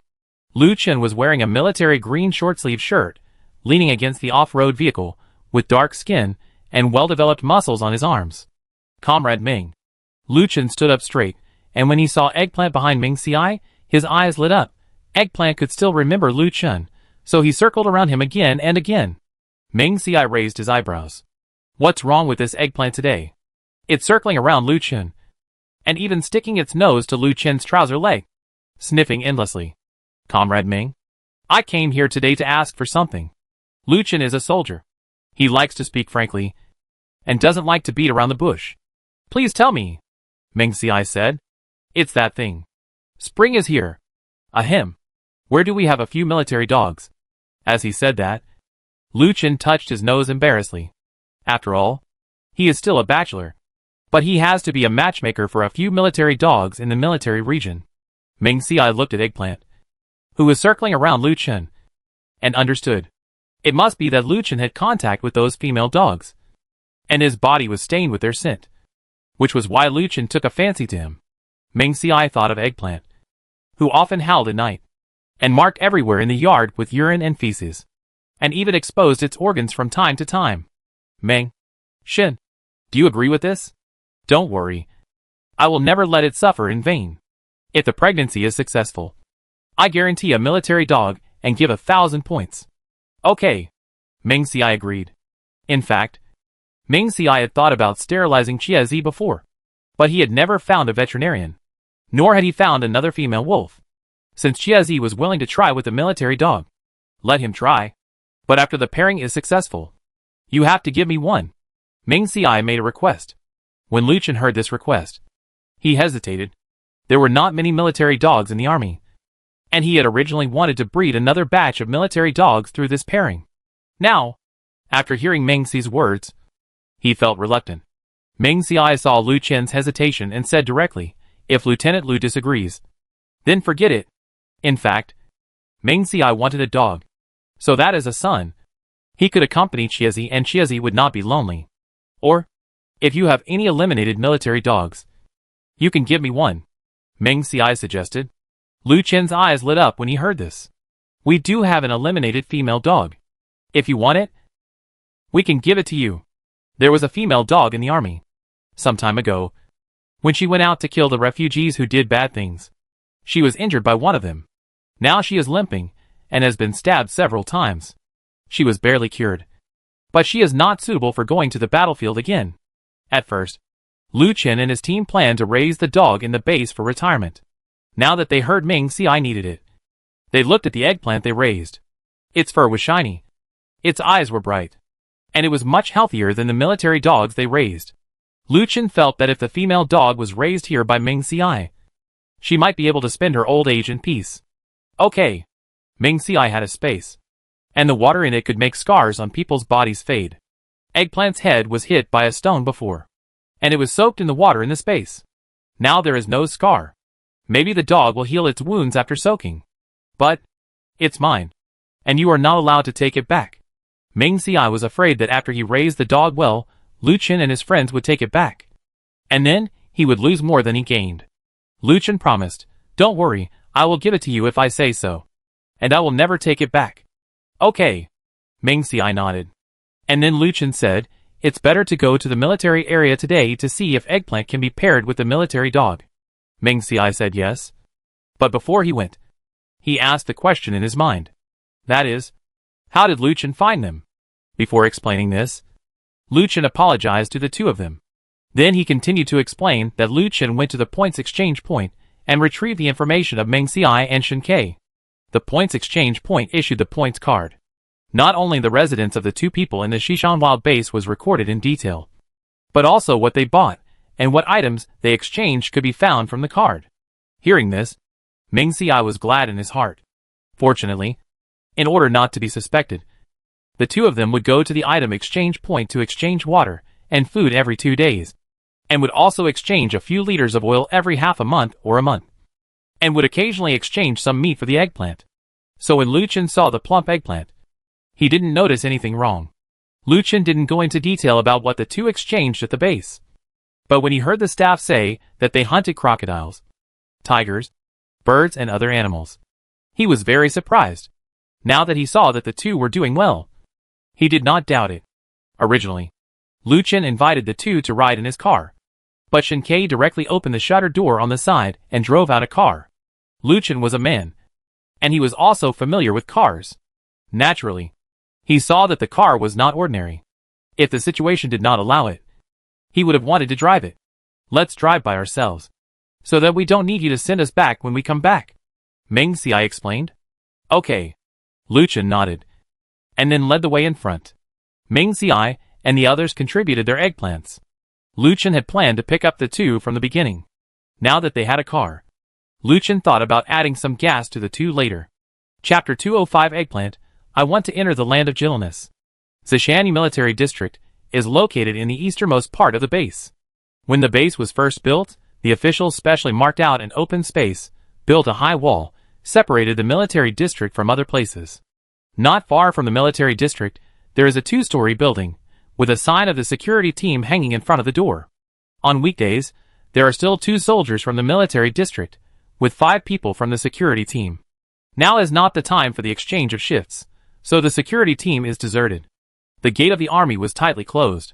Meng Xiai saw Lu Chen sticking his head out of the driver's window, handing a certificate to the guard, and pointing at Meng Xi's car.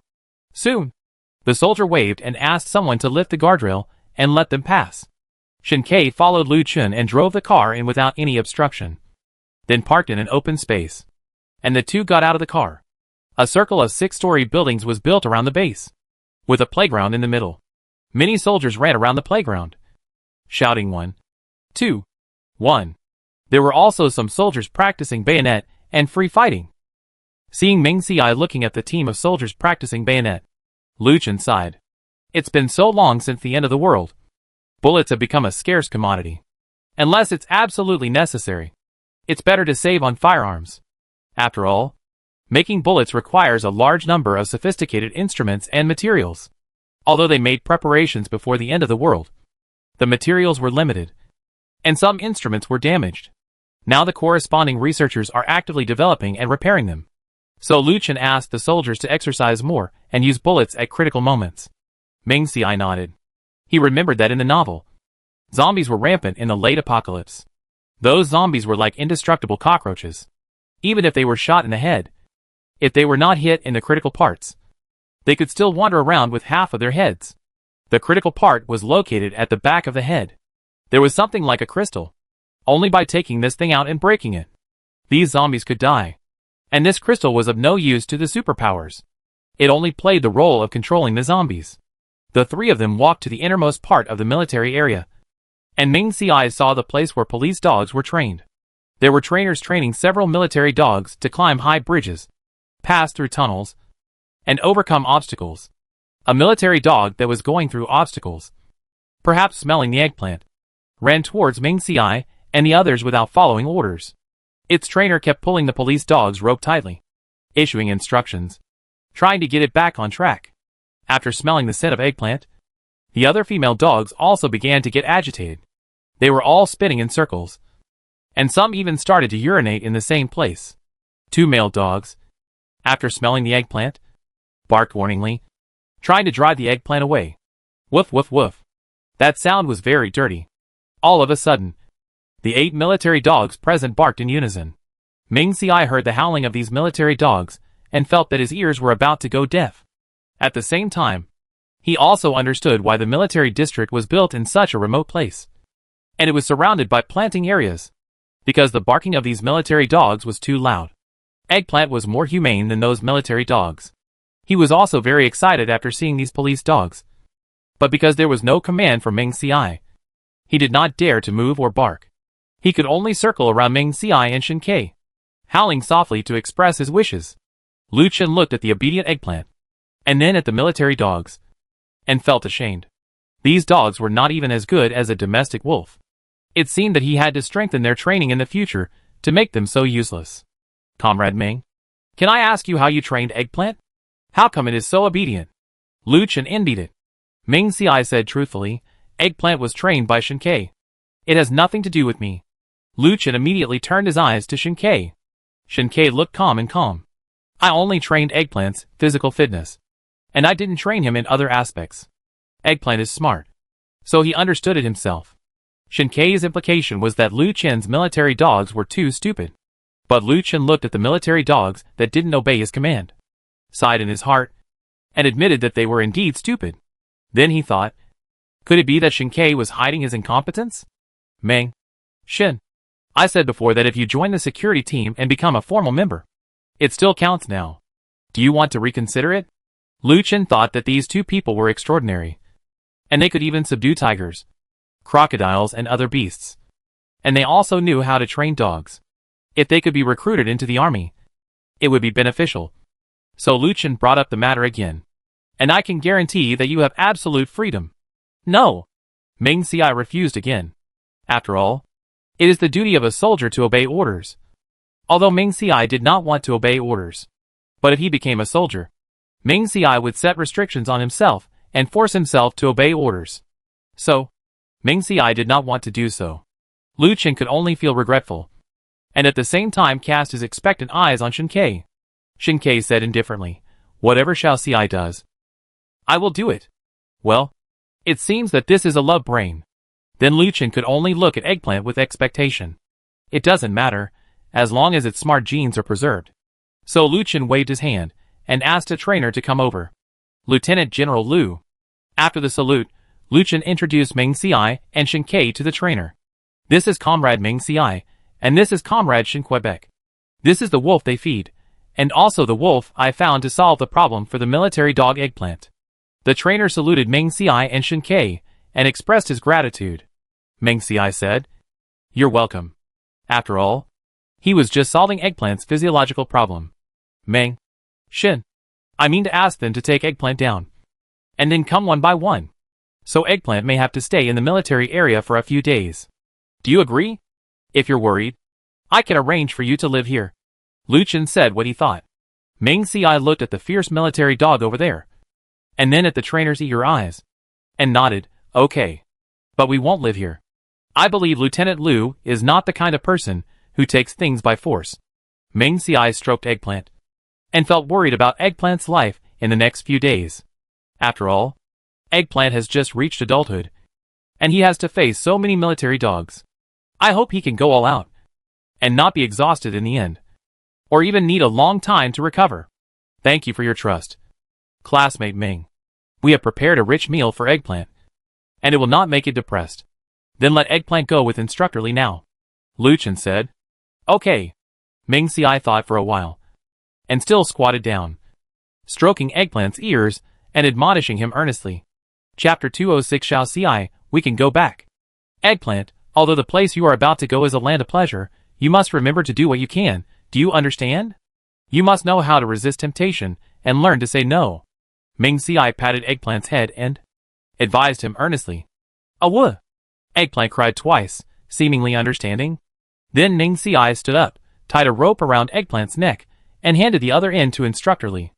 Eggplant, you will follow Instructor Li for the next few days. Remember not to bite anyone. Do you understand? After some time, we will come to pick you up. Awoo! Eggplant thought it was interesting at first, but when she heard that her master was leaving her, she felt reluctant, and went straight to Meng Xiai. It was still howling, indicating that it could endure, and would never leave its master. Then Eggplant ran over, and took the rope from Instructor Li's hand, and kept stuffing it into Meng Xi's hand. Meng Xiai was reluctant to let it go, but he had no choice. The child had grown up, and he had to do what he should do. Otherwise, he would be depressed, and there would be no happiness in the future. So Meng Xiai comforted Eggplant again, repeatedly promising that he would come to pick it up. Only then did Eggplant follow Instructor Li and leave, looking back every few steps. At this time, the 8 military dogs on the training ground had already been taken away. Meng Xiai sighed lightly, and then asked Lu Chen to take them to see the military dog that was to be given to the two. This military dog was named Xiongying, and it was a female dog. When it saw Lu Chen coming, it immediately stood up straight, although it tried to stay calm. The slight tremor of its left front leg still did not escape Meng Xi's eyes. There was a long scar on Xiongying's face, extending diagonally from its left eye to the lower right corner. Of course, it also had several wounds on its body. If you don't want it, I can give it to you after those police dogs give birth. Lu Chen looked at Xiangying and thought that it might leave, and felt a little reluctant. After all, they were partners who had fought side by side. So, thinking the two wanted the cubs at first, it would be better to give them the cubs. Of course. Meng Xiai turned around and looked at Lu Chen. Are you going to regret it? Although the eagle was in poor condition, Meng Xiai still liked its concentration and strictness. Perhaps if Eggplant and the eagle get along more, then it will be able to change its free and easy habits. Lu Chen shook his head and said, no. Although he was reluctant, Lu Chen understood that if the eagle followed Meng Xiai and Shen Ke, it would only enjoy the good life. Following Meng Xiai and Shen Ke, it might be better than staying in the military district. It's good that you don't regret it. We won't take Xiangying back yet. You keep it for a few more days. After Eggplant completes its mission, let it meet Xiangying. If the two don't get along, we'll find a way. Xiangying might be injured, and the signs are not as obvious as those of the other police dogs. Meng Xiai thought. If Eggplant and Xiangying don't get along well, should he rent a spacious place again to let the two get familiar with each other slowly, so as to avoid a fight over the venue at the beginning? Okay. Lu Chen agreed. Then Meng Xiai and Shen Ke went to check the food that Lu Chen prepared for Eggplant. When seeing the bloody raw meat, Meng Xiai felt a chill. Lieutenant Lu, Eggplant doesn't like to eat raw meat. It usually eats the same as us, stir-frying meat and vegetables, mixing with rice or noodles. Eggplant has a large appetite, so it needs a big bowl like this for every meal. Meng Xiai roughly gestured the size of Eggplant's food bowl. Lu Chen said he knew, and then asked someone to quickly change Eggplant's diet. After all, they all thought at first that Eggplant was a wolf and must eat raw meat. Now that he knew it ate cooked food, Lu Chen was naturally satisfied. Then, Meng Xiai and Shen Ke told him about some of Eggplant's living habits, and the two drove away. On the way back, Meng Xiai couldn't help sighing when he thought that Eggplant would live with many military dogs for several days. Those military dogs were all strictly trained, and Eggplant might not be able to beat them. And there are indeed too many military dogs. What if they don't know how to control them? If you don't want to leave, we can turn back now and take Chiezi away. Shen Ke is very active and has stopped the car. Meng Xiai shook his head. Forget it. After all, it has its needs. Meng Xiai was just worried that Chiezi would not get used to it. Although Chiezi had experienced a brief separation from Shen Ke before, it had always followed the familiar Liang Xiu at that time. However, at this moment, Chiezi was facing a group of strangers and strange dogs. Meng Xi's worry is inevitable. Besides, wolves and dogs have a sense of territory. Shen Ke heard Meng Xi's words and drove home. Of course, the two did not forget to exchange water and food at the exchange point. After coming out, Meng Xiai almost poked his eyes out, because he watched a man holding a few mealworms in his hand and stuffing them directly into his mouth. The mealworms were fried and slightly yellowed, just like a plate of fried rice. Shen Ke followed Meng Xi's gaze, quickly covered his eyes, and pulled him away. Xiao Xiai, what are we going to eat when we get back? As soon as Shen Ke said this, he realized that he had said the wrong thing. After all, Meng Xiai had just witnessed a resident eating mealworms. Sure enough, when Shen Ke turned around, he saw Meng Xi's face pale. Xiao Xiai, do you think the eggplants are enjoying themselves in the land of gentleness now? Xiao Xiai, when we get back later, we can pick the eggplants grown in the glass house. Xiao Xiai, we will bring the eagle back in a few days. Shouldn't we build a nest for it in advance? Shen Ke has been trying to find a topic, hoping to make Meng Xiai forget what happened just now. Meng Xiai, at first, was indeed frightened by the man's behavior of eating mealworms. But perhaps because he had seen too many residents bring mealworms home recently, he kept imagining the scene of them eating mealworms in his mind. So when he saw it with his own eyes, it was not as difficult to accept as he imagined. The reason why he remained silent was because he thought in his heart that since he had seen mealworms more times, he was no longer so afraid. Then when Eggplant and Eagle came back, if it didn't work, let them face each other. Maybe they could change from hating each other at the beginning to liking each other. With Shen Ke's endless chatter in his ears, Meng Xiai sighed and said, "Don't worry. I'm fine." Then, Meng Xiai expressed his thoughts just now. Shen Ke thought about it, and felt that this method might work. He also suggested that they could tie them up with 2 ropes, one at each end, so that they could face each other and they wouldn't fight. Meng Xiai nodded, indicating that this method was okay. After returning home, Meng Xiai began to choose a place, planning to deal with the two guys who might be incompatible. Chapter 207 Brother. Do you want feces? Brother. You are here. When the time agreed upon by Meng Xiai and Zheng Yan came, Meng Xiai and Shen Ke came to the agreed place. Zheng Yan's eyes lit up when he saw Meng Xiai and Shen Ke, and he waved and called them from a distance. After all, there were not many people around, so there was no need to be cautious. Because Chiezi did not come, Meng Xiai took the fly surveillance camera to check the situation everywhere, and made sure that there was no one else. And then he came out. Meng Xiai also saw behind Xing Yan. There was a machine that was more than 1 meter long and half a meter wide. Judging from the shape, it was probably an oil press. Brother, our boss only got this oil press these days.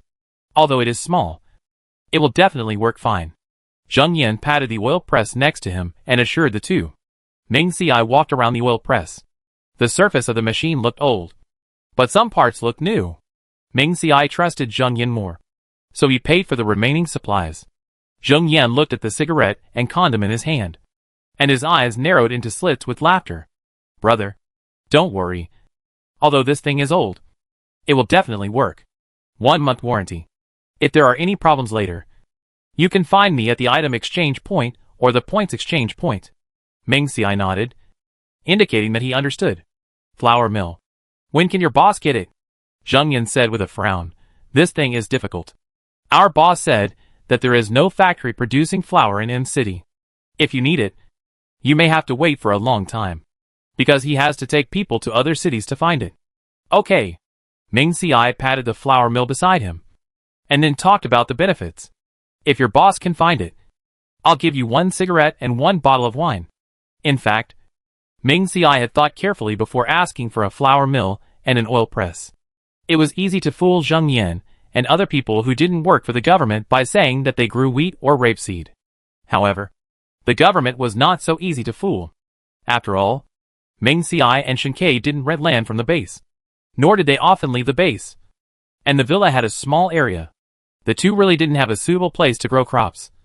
And if they suddenly took out wheat, it would definitely arouse suspicion. More importantly, the apocalypse has lasted for so long that the land has long lost its vitality. And the wheat seeds planted are extremely difficult to germinate. Even if they germinate, the wheat grown will be dry and fruitless. However, the wheat grown in Meng Xi's space is plump. Therefore, Meng Xiai is not willing to take wheat and other crops to the government to exchange for supplies, so as not to cause unnecessary trouble. As for why the flour mill and oil press are needed at this moment, it is because the flour in the space has been consumed. While people can still move freely, take the machines back for future use. In the zombie era, people's movements were restricted, and if people were asked to find machines, it would probably cost more materials. Moreover, natural disasters and zombies only lasted for a few years, but it would take more than 10 years for the soil to recover and people's lives to gradually improve. The food Meng Xiai prepared initially was calculated based on 10 years' worth, but now there is 1 more man and 1 wolf, and maybe 1 more dog in the future. These 3 are guys with big appetites. So Meng Xiai could only sigh helplessly and shoulder the burden of replenishing food. Of course, Shen Ke would be responsible for the hard work of farming. Meng Xiai, on the other hand, would only be responsible for the technical work. No problem. Big brother, we will definitely find a flour mill. Just wait and see. Zheng Yan had great confidence in the boss's ability, and the exchange price had increased again, so the boss would definitely agree. Therefore, Zheng Yan patted his chest and promised. Before leaving, Meng Xiai returned Zheng Yan's points card to him. Zheng Yan shook his head and quickly stepped back. Big brother, keep this points card first. I don't need it yet. Meng Xiai was full of doubts. Zheng Yan smiled and rubbed his hands, saying, my food and drink these days are all paid for by the boss. So this points card, brother, you keep it first. Zheng Yan thought very simply, there are more than 3,000 points in his points card, so the daily expenses are provided by the boss. Then he can save the 3,000 points in his card. In case the reselling business fails in the future, this is his guarantee. Meng Xi's mouth twitched. I didn't expect this guy to be so cunning, but he still kept the points card. Okay. Meng Xiai agreed. After Zheng Yan said goodbye to the two people, he was about to leave. Unexpectedly, he walked a few steps and turned back, looking at the two people expectantly. Two brothers? Do you sell feces? Especially the feces of your wolf. Meng Xiai frowned. What do you want feces for? After saying that, Meng Xiai came back to his senses, secretly regretting his stupidity. At this time, collecting feces is nothing more than composting for farming. Of course, it is mainly purchased by the government, and then handed over to professionals for composting, and finally applied to the fields. Zheng Yan said, we collect these to sell to the government. The government buys feces, and every 10 kilograms can be exchanged for 10 points. However, due to the high temperature, people eat less in the doomsday, so the excretion is also reduced accordingly. After the feces are stored for a long time, the whole house will stink. Therefore, Zheng Yan and others took on the task of collecting feces. Collecting feces from each household, it can accumulate a lot and exchange for a lot of points. And what they gave to those residents was just a handful of flour or rice. Meng Xiai shook his head and said, we won't sell it. Okay, Zheng Yan said with regret, but soon realized his omission and patted his forehead. Yes, you farm your own land, so you naturally need manure.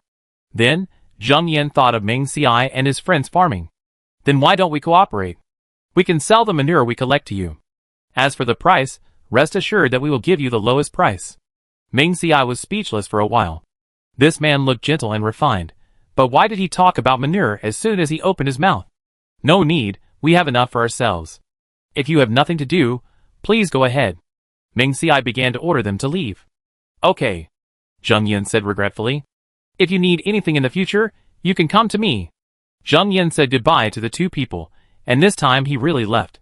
But Meng Xiai and Shen Ke did not leave in a hurry, but drove the car here, and waited until it was completely dark, and made sure that there was no one around, then put the things into the space and left.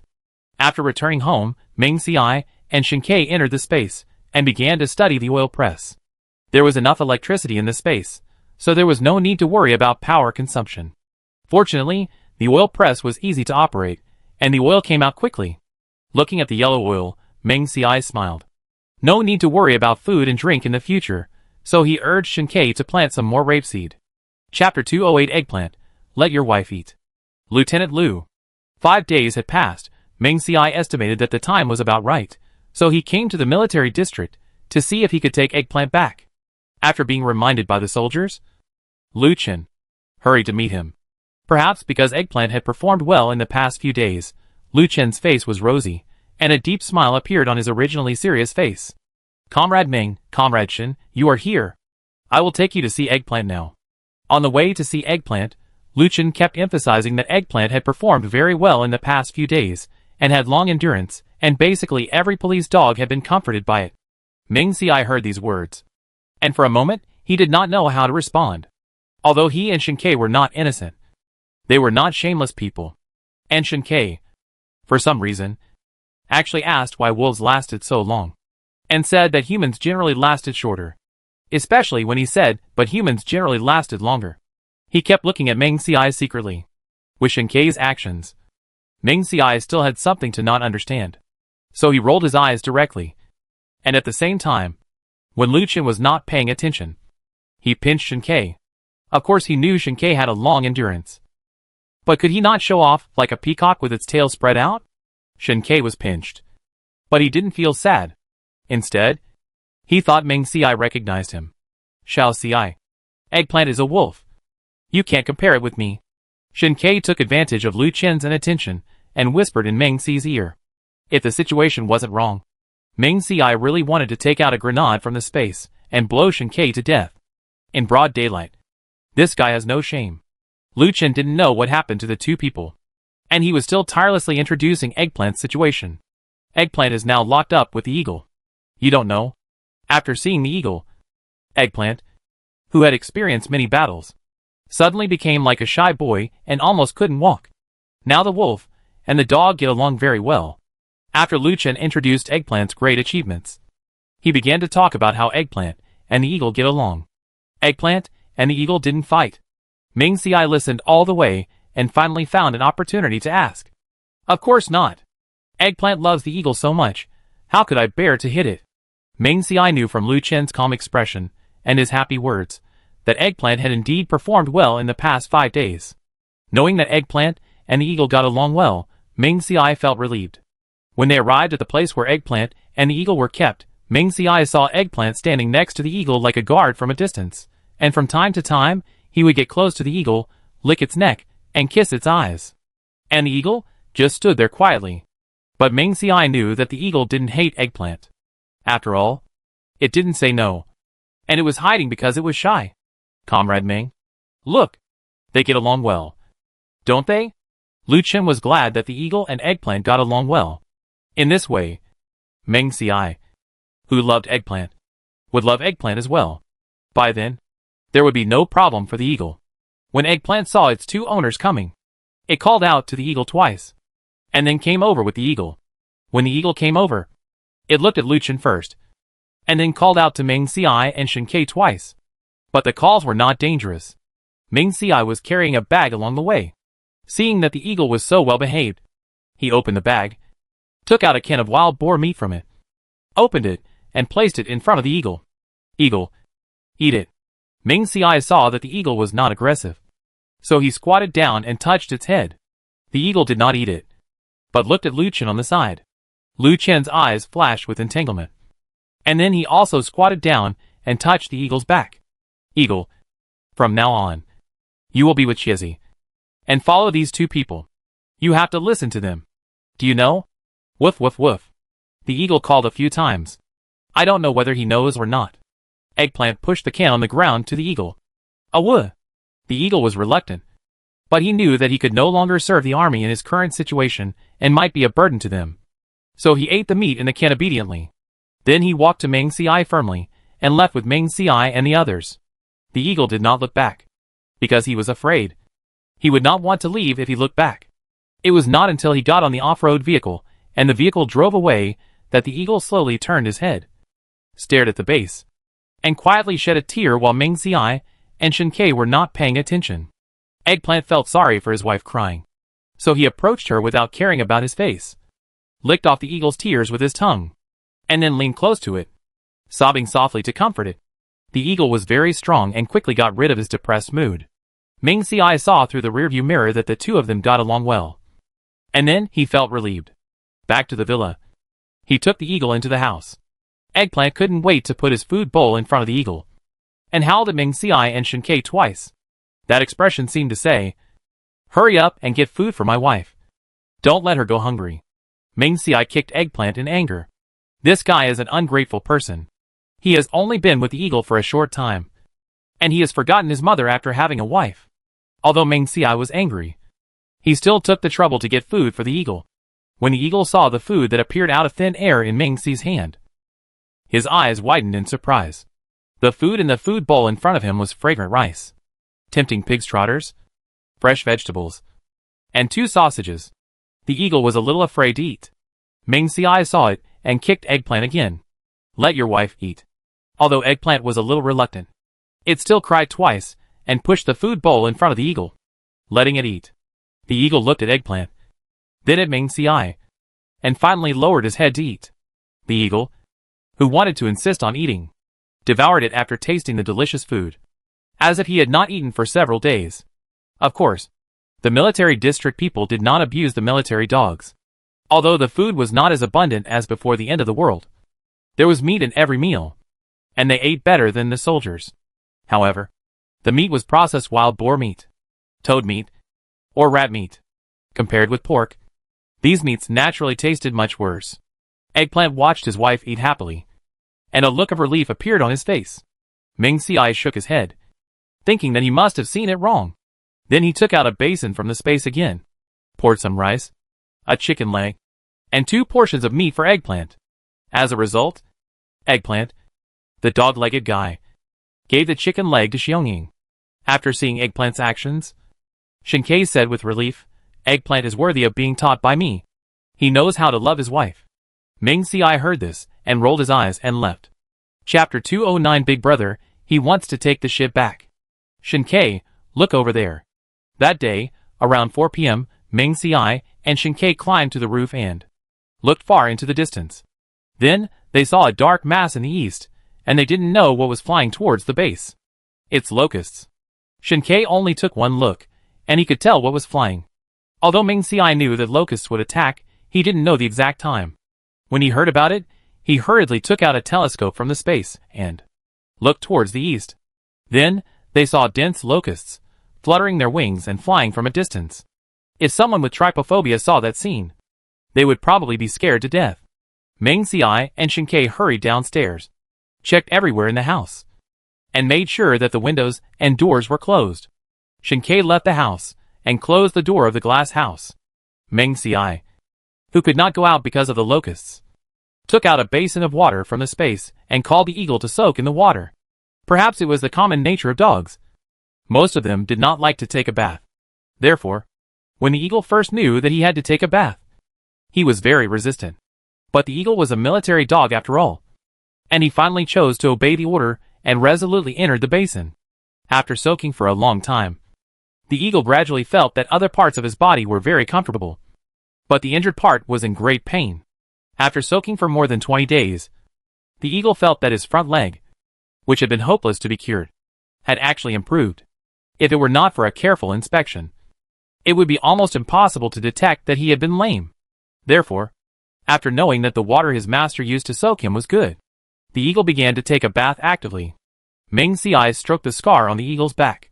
The horrifying wound had now become very shallow, and some hair had grown around it. I believe that after a few more soakings, the wound on the eagle's body would be completely healed. As for the wound on the eagle's face, Ming Xiai would always take a rag, dip it in water, and apply it on its face. In fact, Ming Xiai also wanted the eagle to soak its entire body in water, but he didn't have the right tools. As for the bathtub in the space, Ming Xiai said he didn't want to share it with the eagle. However, the effect of applying water to the wound is mediocre, and it is not as good as healing the scar on the back. However, knowing that it is useful is enough. The matter of healing the scar can be considered in the long run. Shinkei went to the roof and continued to observe the outside with a telescope. In just a few minutes, the locusts flew into the base, and wherever they passed, all the green things disappeared in an instant. Soon, they arrived at the crops planted in the north. Shinkei had been observing the situation, but what happened next made Shinkei confused. He remembered that the cultivated land in the north was not large, but after these locusts went down, they did not fly up after such a long time. Could something have happened? Shinkei was not sure. He continued to observe for half an hour, but did not see the locusts flying. He was full of doubts and went downstairs. Then, he told Ming Xiai about it. Ming Xiai was lying on the sofa playing with his mobile phone. When he heard this, he suddenly had an idea. Do you think that the authorities knew that the cockroaches would come, so they set up a trap in advance? Catch all those cockroaches in one net. Shinkei thought about it and felt that it made sense. However, in order to determine the real reason, Ming Xiai and Shinkei went out to change the water the next day and planned to ask about it. Coincidentally, the two came to the point's exchange point and met the sneaky Zheng Yan. Zheng Yan, what are you doing here? Ming Xiai patted Zheng Yan's shoulder, and he turned around and ran away like a mouse seeing a cat. In the end, Zheng Yan's clothes were caught by Shinkei, and he could only stay where he was. Zheng Yan looked back and saw that it was Ming Xiai and Shinkei, and he breathed a sigh of relief. Two big brothers, it turns out to be you. I was so scared. Zheng Yan patted his chest, still looking around. It was time for most residents to go to work, so there were not many people at the exchange point. Seeing Zheng Yan's guilty look, Ming Xiai raised his eyebrows and asked, "Why are you so scared? Did you do something to deceive consumers? You are afraid that they will come to your door." Zheng Yan hurriedly defended himself when he heard this. "How is it possible? We are doing conscientious business, and it is absolutely impossible to deceive consumers." Then, Zheng Yan began to explain why he was so alert. Zheng Yan and his team are engaged in the collection of feces. After each transaction, they will give the other party a handful of rice or other food. This is a win-win situation. However, an accident happened yesterday. An old man in his 50s claimed that the feces he gave to Zheng Yan before were deposited with Zheng Yan. Now it has been hoarded for a month, and he asked them to return the feces. When Zheng Yan heard this, he was naturally dissatisfied. They have always been fair transactions. How did it become a deposit? And, brother, You don't know how shameless that man is. I said I could return the feces to him, but I asked him to return the rice and flour I gave him before. He actually said that he had never received our things before.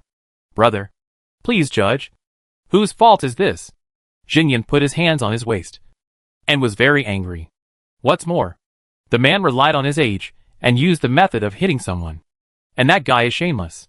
I just said a few words, and he lay on the ground and said that I hit him. Bah! How could I be that kind of rude person? I told him, if he thinks I stole his feces, he can report me to the authorities. Let the officials solve this matter. Zheng Yan was not afraid of the man's complaint. After all, when he collected feces, the whole floor collected it together. And he never owed anyone rice and flour. And that guy only poops a little bit every time. Zheng Yan raised his little finger and compared. I feel sorry for him. So I give him some rice every time. Otherwise he would have starved to death. I didn't expect the guy to be so ungrateful. Zheng Yan became more and more angry as he spoke, and promised that he would never accept the guy's feces again. That shameless guy. What he pooped in a month was not as much as what others pooped in 2 days. It was obviously a loss for them to cooperate. Meng Xiai wanted to interrupt Zheng Yan several times when he mentioned feces. However, Zheng Yan was eloquent, not giving Meng Xiai a chance to interrupt. Brother, please judge for me. Isn't this the guy's fault? Meng Xiai said, since you agreed at the beginning. And you did it. It is indeed the guy's fault. Zheng Yan looked up and said solemnly, of course. In our business, the most important thing is reputation. I can't destroy my reputation. Meng Xiai nodded, and after communicating with Zheng Yan several times, he really felt that he was a man of his words. The anger in his heart had been vented, and Zheng Yan was not so angry anymore. Brother, what did you come to me for? Chapter 210. Brother, you want to eat fried locusts. Brother, do you want anything else? Zheng Yan's eyes lit up. The boss exchanged the cigarettes and condoms for the oil press for a lot of food. With the points he had accumulated before, he had already bought a piece of land and planned to build a villa. Zheng Yan was jealous and wanted to work hard to accumulate points so that he could build a house and marry a wife. Meng Xiai and Shen Ke were their biggest customers. Meng Xiai said, No, I just want to ask you something. Zheng Yan was depressed for a moment when he heard this. But soon he cheered up. Brother, ask me if you have any questions. Absolutely no problem. I'm the know-it-all of Xishan Wild Base. Meng Xiai told about the suspected bugs that he found yesterday that entered the base, but didn't fly out. I know about this, Zheng Yan said, and was afraid that others would hear him, so he moved closer to the two of them. The bugs that came yesterday were actually locusts, but the authorities seemed to have known that locusts would come, so they set traps early and caught all the locusts. Zheng Yan then mentioned that some residents in the base suspected that the authorities had known that the end of the world would come, and some even suspected that the end of the world was guided by the authorities.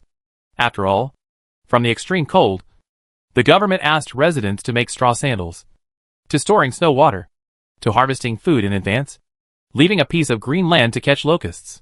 This reveals the government's foresight and weirdness everywhere.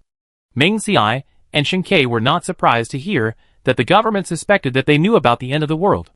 But when they heard that the end of the world was caused by the government, they felt that these people had really big imaginations. The end of the world is more about extreme weather. Do they think the government is so powerful that they can control nature? Meng Xiai couldn't help but ask. Zheng Yan shook his head and said, Who said it wasn't? But the people who said that are only a minority. And they said that the leader of a country couldn't do this. So what if all the heads of state on the earth planned this disaster together? Meng Xiai was speechless. Then did they say why the national leaders planned this disaster? To destroy humanity? Or is it true? Zheng Yan spread his hands and shrugged. Who knows what they think? But this matter has nothing to do with us.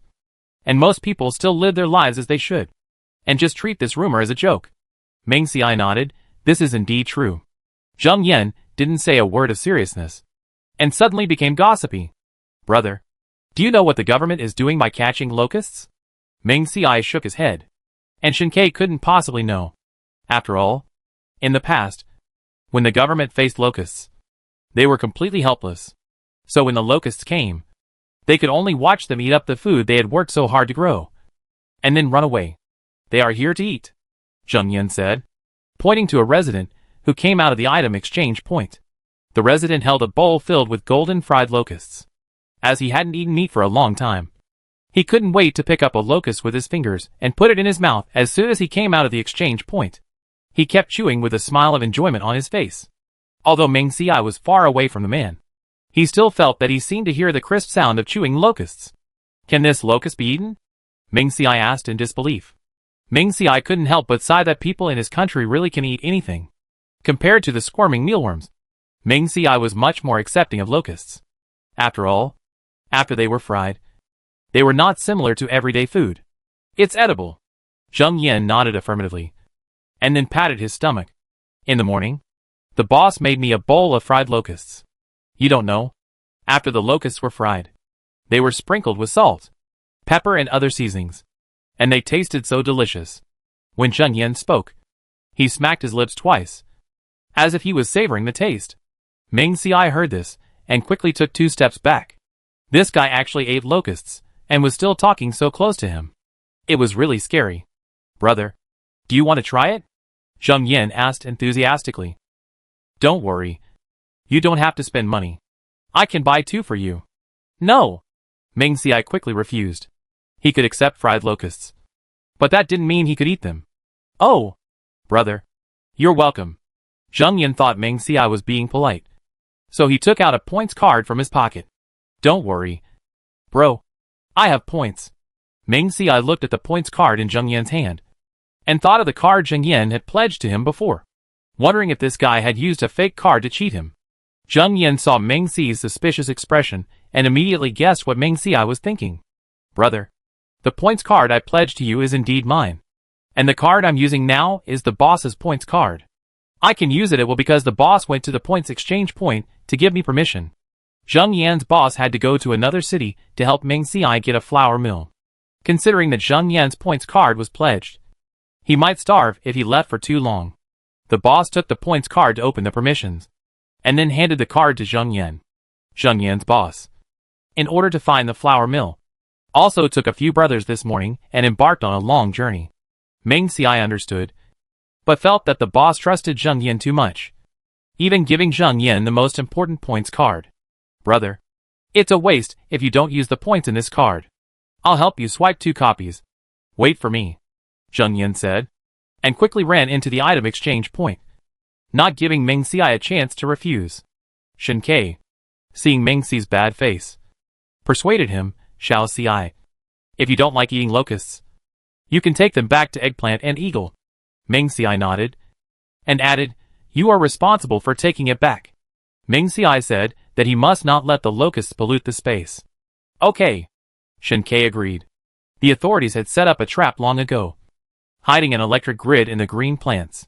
When the locusts swarmed towards the green plants, they turned on the electricity, and then all the locusts were stunned. Then, the official set up a frying pan and fried all the locusts that had not yet reacted. 10 points could get 1 pound of fried locusts. Although locusts are small, they have meat, so they are loved by many residents. After a while, Zheng Yan brought out 2 bowls of locusts. 2 brothers, eat quickly. I didn't take the locusts when I went in just now. These 2 bowls were mortgaged with points. I have to pay them back later. Meng Xiai was a little overwhelmed by Zheng Yan's enthusiasm. No, I don't eat this. Meng Xiai refused again. Chapter 211 Polar Day, when will the end of the world end? Brother, try it. The fried locusts taste very good. Zheng Yan recommended enthusiastically, with a sincere expression. And smelling the aroma of fried locusts, Zheng Yan almost drooled. If these 2 bowls were not bought for Meng Xiai and Shen Ke, I'm afraid he would have eaten them long ago. Shen Ke stopped in front of Meng Xiai, then reached into his trouser pocket, actually took out a plastic bag from his space. Thank you very much. It's just that there are too many locusts. We can't eat them all at once. Why not put them in your pocket, so that we can eat them slowly when we go back? Shen Ke only talked more when facing Meng Xiai, or when he was about something related to him. It was the first time that Zheng Yan heard Shen Ke say so many words. Adding to his unpleasant face, he could only obediently pour the locusts into Shen Ke's open plastic bag. 2 big brothers, I'm going to return the bowl first, you guys take your time shopping. After saying that, Zheng Yan ran away quickly because he was afraid that Shen Ke would hit him. Meng Xiai looked at Shen Ke, and then at Zheng Yan's hurriedly leaving back, and felt that Shen Ke's stern face was sometimes quite useful. The two exchanged some water and food and went home. And Shinkei fed the two locusts to Eggplant and Xiangying. A few days after the locusts, the polar day quietly arrived. The end of the world has lasted too long, and many people no longer have timepieces. So they often rely on the rising and setting of the sun to judge the time. On this day, everyone felt that they had worked in the fields for a long time, but had not seen the sun set. At first, everyone thought they had remembered the time wrong, but they didn't expect that when they were starving. 2 hours had passed, and the sun was still in the sky. Finally, someone found something wrong. Have you noticed that after several hours, the sun has not moved at all? I found it a long time ago. I thought I was dazzled, mentally confused, and remembered it wrong. Let's go to the item exchange point to see. There is a clock there. A group of people left the fields in a mighty manner and came to the item exchange point. Seeing that it was already 7 o'clock in the afternoon, they were all shocked. What's going on? It's already past 7. But it's not dark yet. Damn it. It was polar night before. But it's not polar day now. Is it? Damn it. How can we live like this? Because there were so many people. The discussion was noisy and loud. After hearing the noise, the residents who were doing other things or resting rushed to the exchange point. After seeing the time at the exchange point, they were all shocked. It was still so bright. How could it be past 7 in the evening? This was unreasonable. Could it be that there was another strange natural disaster before the locust period? Some people heard that the end of the world was a rumor created by the state, and none of them took it seriously. After all, at that time, except for the temperature of about 40 degrees, the sunrise and sunset were normal. Everyone thought that the end of the world was over and they could live a good life. Now that they heard that the polar day was coming, many people couldn't stand it and felt mentally broken. Residents went to the government building of the Zishan base and asked them to come out and explain the end of the world. Get out. You guys who don't do practical things. Can you give us accurate information? When will the end of the world? You can create the end of the world if you want. Can you care about the lives of us ordinary people? Several staff members came out of the government building, holding loudspeakers to comfort. But this did not work at all. On the contrary, they picked up their tools one by one and smashed the government building. Soon, Elvichan of the military region received the news and brought soldiers to maintain order. However, the residents who were in grief would not listen and continued to do as they pleased. It was not until Elvichan took a gun and fired 2 shots into the sky that the restless crowd calmed down. Elvichan picked up the loudspeaker and appeased everyone. The end of the world is a natural disaster. Think about it. Can we humans control natural disasters? We are trying our best to reduce losses and help everyone defeat the end of the world. No one wants the end of the world to come. After the polar day, the end of the world may end, or there may be other disasters. Only by working together can we achieve the final victory. Elvichan said some dignified words, and implicitly told everyone that there may be more dangerous disasters in the future. Over there, armed soldiers had surrounded the residents. They calmed the residents down by half forcing them and half persuading them. However, when the relevant leaders asked who smashed the government gate and glass, the residents fled in all directions while the soldiers were not paying attention. The deputy mayor in front of the town gate, the current top leader of the Zishani base, breathed a sigh of relief. The deputy mayor, who was quite wealthy before the end of the world, now had sunken cheeks. He had been working day and night to catch locusts a few days ago, and there was still blue in his eyes. Lu Chen, this time it's all thanks to you. Deputy Mayor Hua Jiahai patted Lu Chen on the shoulder, very pleased. Mayor Hua, thank you for the compliment. The two exchanged pleasantries and then left. After all, they still had a lot of things to deal with. Before leaving, Lu Chen also dispatched several soldiers to guard in front of the government building to prevent any other accidents. And Meng Xiai and Shinkei didn't know about this. At this time, they were dealing with things in the field in space. The wheat, rapeseed, corn and other stalks that had been cut before were still in the field, and they needed to be pulled out one by one before planting other crops. After dealing with the things on the ground, the two began to dig the soil. Shinkei, do you think Sheng Yang can find tools to plow the land? Meng Xiai pounded his waist and sat on the ground. Although the temperature in the space was normal, the two were sweating because digging was too tiring. Therefore, Meng Xiai remembered that he had seen someone use that kind of machine to plow the land before. Although Shinkei had good physical strength, he had never plowed the land before, and he didn't know how to do it, and he was exhausted. Hearing this, he nodded repeatedly. You can go ask. Ming Xiai put down the hoe in his hand, walked to the drinks place, took a glass of iced lemonade, ignored Shinkei's advice, raised his head, and drank several mouthfuls. Then he stuffed another glass for Shinkei. Shinkei, who usually had no interest in these things, rolled his throat when he saw the water droplets on the wall of the cup, took the lemonade, drank it in 2 gulps, and felt comfortable all over. This time when entering the space, Ming Xiai brought Eggplant and Eagle with him. Eagle suddenly found himself in a strange place, and became alert instantly. Later, I don't know what Eggplant said to Eagle, and the 2 little guys began to play around in the space. Eggplant also took Eagle to see the ham sausage it had hidden, which it had urinated on outside the box. Chapter 212 Shinkei, how long have we been here? Shinkei, do you think we will have more little wolves or puppies next year? Ming Xiai and Shinkei, each holding half a watermelon, sat down on the steps in front of the house, and saw Eggplant and Eagle being affectionate in the distance, and couldn't help but sigh. Difficult, Shinkei said. After all, it seems that Eggplant is unilaterally pestering Eagle, and Eagle just doesn't refuse.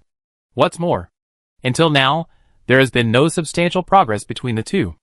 Alas, Ming Xiai sighed, thinking that Chiazi's road to finding a wife was long. Then he thought, it was good this way. Chiazi had a companion, and didn't feel lonely, and not having a child also reduced the burden on Ming Xiai and his partner. Otherwise, Xiaoying would have 6 babies, and the meat he had stored at his space would probably not last for a few days. Ming Xiai and Shinkei rested well in the space, washed up, and then left the space. Shinkei, how many hours did we stay in the space? Ming Xiai left the space, and was hurt by the white scene in front of him.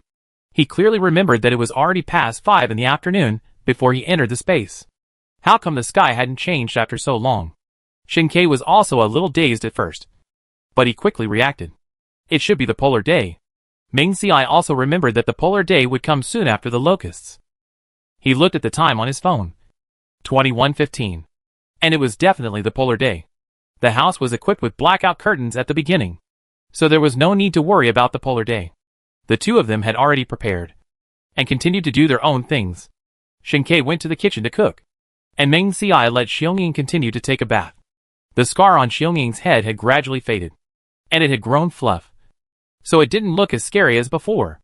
Just 2 days after the polar day, Shinkei went out alone, found Zheng Yan, and asked him if he could get a mechanical farming machine. As for why Ming Xiai didn't go with him, it was naturally because he was afraid that Zheng Yan would give him some weird things again. Since the base had been farming, such machines were easy to find. Shinkei gave Zheng Yan 3 boxes of cigarettes and 3 condoms. Zheng Yan had a wide network of contacts, and within 2 days, he brought the tiller. Although the machine was only 30% new, its only advantage was that it could be started by adding diesel, without consuming too much effort. On the day of picking up the goods, Shinkei followed Ming Xi's advice and took Eggplant with him. As a result, Eggplant, who was useless, insisted on taking the eagle with him. After seeing the wolf and dog brought by Shinkei, Zheng Yan felt uneasy, fearing that he would be bitten by the 2 wolf dogs with fangs. Therefore, after taking the things given by Shinkei, he left in a hurry. Oh my god, these 2 big brothers are really extraordinary. It's the end of the world, but they can still raise 2 animals so fat. I think they must have had a hard life in the end of the world. But they don't have calluses on their hands, so they don't look like they have a hard life. Could they be rich? Zheng Yan thought of the off-road vehicles driven by the 2 big brothers, and felt that he seemed to have discovered something extraordinary. And Shinkei was very satisfied with Zheng Yan's reaction, because he didn't want to communicate with people at all. After all, this guy, not only is he very familiar with others, but he also talks a lot and is difficult to deal with. It was now the polar day, and it was impossible to store the tiller in the space at night. So Shinkei could only send Eggplant and Eagle to check if there was anyone nearby. After confirming that there was no one, Shinkei directly stored the things in the space, and then returned home. Previously, he kept an eggplant, and its food in one meal was equivalent to the daily rations of Ming Xiai and Shinkei. When Eagle first came to the house, he was still a little reserved and didn't eat much. Now that he is familiar with them, his appetite is even greater than that of Eggplant. In order to prevent them from being hungry, the 2 owners steamed a lot of rice for use. And of course, the noodle press continued to be used. The two spent more than a day in the space. Pressed 5 bags of flour at a time. And steamed 3 bags of rice. They also cooked various dishes. Compared with other bad weather, Polar Day lasts longer. About a year. Polar Day is 24 hours a day. So residents began to choose their own working hours. Therefore, the official staff also changed the working hours to 3 shifts. Everyone has more working time. And the grain is exposed to enough light, which can be artificially controlled to undergo light reaction and dark reaction. So the output of various grains has greatly increased. Therefore, residents no longer worry about not having enough to eat. Correspondingly, 1 kilogram of grain could be exchanged for 10 points. But now it can only be exchanged for 5 points. Correspondingly, with more grain, various livestock eat more. So the price of meat has also dropped. With the improvement of residents' food, they are no longer as pale and thin as before. They go to work every day with a smile on their faces, full of vitality. Everyone thinks that the end of the world is coming to an end. But they don't know that there are zombies that make people collapse. Especially ordinary people at that time. Not only do they have to avoid zombies, but they also have to be bullied by superpowers. Now the temperature is between 35 and 40 degrees. And the authorities have not given up drilling for water. After unremitting excavation, a lot of groundwater was found. But it was still a drop in the bucket. So the water price increased by 1/3. 1 month after the Polar Day, Meng Xiai and Shinkei met Zheng Yan, who was smiling, when they were changing water at the item exchange point. Brother, my boss is back. And he brought back the flour mill you need. Zheng Yan mentioned the flour mill. And he was still sighing in his heart. Now that the price of grain has dropped, maybe these two people will no longer farm. And the flour mill will not be needed. The boss's hard work in getting the flour mill back was in vain. But if the other party is unwilling to exchange, there is nothing they can do. Meng Xi's eyes lit up when he heard this. Really? When can we exchange it? Meng Xiai didn't know Zheng Yan was worried. And he was a little excited when he heard that the flour mill was back. After all, he didn't have to worry about the flour being eaten up. Anytime. Seeing that Meng Xiai wanted more, Zheng Yan excitedly said that he could give it to him at any time, for fear that this thing would be smashed in his hands. Okay. Meng Xiai nodded. Today at 3 o'clock, we are choosing a place to trade. Okay. Zheng Yan turned around and left, telling his boss the good news. When the time came, Meng Xiai and Shinkei drove out in an off-road vehicle. After delivering the goods to Zheng Yan, he did not stay for long and left directly. Shinkei drove the car, blocking most of the site. After confirming that there was no one around, Meng Xiai put the things into the space. This time, Shinkei drove out of the base, turned around, and then put the off-road vehicle into the space in an empty place. The two of them, a wolf and a dog, slowly returned to the base. After getting the flour mill, I tried it at home. Although I was not very skilled at the beginning and was in a mess, it was quite convenient to operate after getting familiar with it. Perhaps the wheat was produced by the base, so the flour ground out was whiter, and the noodles made were more fragrant. Chapter 213. What? You and Liang Xiu actually. The Polar Day has lasted for 3 months. Meng Xiai and Shinkei decided to go out of the base and go for a walk. After all, once the Polar Day ends, zombies will swarm in, and it will be difficult to get out at that time. However, after Meng Xiai came out, the space can no longer accommodate living things, so the life and death of the rabbit has become a problem. The place we live in now is too small. It is not suitable to raise pigs and sheep. Rabbits don't eat much, and they reproduce quickly. If there is little meat left in the space, then rabbit meat will become their main food. Therefore, the rabbits could not be killed all the time. Finally, Meng Xiai made the final decision and decided to leave 2 pairs of rabbits for Liang Xiu and Zhao Jingyu to raise. When they come back, he will only have 1 pair of rabbits for himself. Meng Xiai and Shinkei put the rabbits into the cage, thinking that although Zhao Jingyu had no shortage of food, he still needed their help, so they took some food. Thinking that Zhao Jingyu was still a child, Meng Xiai took out a can of Coke from the space and sprinkled some soil on it, pretending that it had been there for a long time. Coke was among the supplies previously stored in the basement of Villa Number 8. There was no need to worry that Liang Xiu and his friends would get suspicious. Then Meng Xiai took another 20 kilograms of white flour produced in the space, and fermented glutinous rice wine made from wheat. Although these things were not expensive, they were scarce items at this time. Zhao Jingyu and his friend's villa and Ming Xiai and their residence were just at the two ends of the diagonal line. Zhao Jingyu usually stayed at home, because he disliked the heat outside, so he stayed at home all day with the air conditioner on. Liang Xiu did not give up his job at the points exchange point, and he left early and returned late every day. Sometimes when Ming Xiai and Shen Ke exchanged points or were on the road, they would meet Liang Xiu. Even though the three of them lived together for a long time during the extreme cold period, they were all adults. After Ming Xiai said that Liang Xiu did not owe the Ming family anything and let him live for himself, Liang Xiu did not say anything about repaying Ming Xiai. It was just that sometimes, when the government gave their staff some benefits, such as pork and mutton, Liang Xiu would give half to Ming Xiai. Ming Xiai accepted it every time, and also gave Liang Xiu some braised pork or buns he made. Of course, it was always sent to Liang Xiu's office. This was the first time to visit Zhao Jingyu's villa. After seeing this huge villa, Ming Xiai had decided that Zhao Ting was really rich. Bang, bang, bang. Nowadays, houses don't have doorbells installed, and you can only rely on knocking on the door to remind the owner. Zhao Jingyu's villa, compared with other villas around, is indeed ridiculously large. The area is not 1,000 square meters, but at least 500 square meters. And from the outside, the wall is at least 5 meters. And above the wall, there is an electric fence. Liang Xiu said that when this house was built, Zhao Ting had the wall thickened, so it was safe to live in it. Ming Xiai couldn't help but sigh. Zhao Ting really took great care of his son. But it was a pity that Zhao Ting died early and didn't enjoy this house. After knocking on the door several times, Zhao Jingyu didn't come to open the door, so Ming Xiai could only pat Eggplant and Eagle to let them start calling mode. A-woo! A-woo! Woof woof woof. Eggplant and Eagle's calls were high and low, singing in unison, so uncoordinated. Even when no one answered, Eggplant and Eagle circled the wall and called, which became a stereo surround sound for the people in the villa. Just when Ming Xiai wondered if Zhao Jingyu had gone out for the first time today, Eggplant and Eagle came back and sat on Ming Xi's left and right. They called out to the inside from time to time. Who is it? Are you sick? Why are you not sleeping in the broad daylight and running here to make trouble?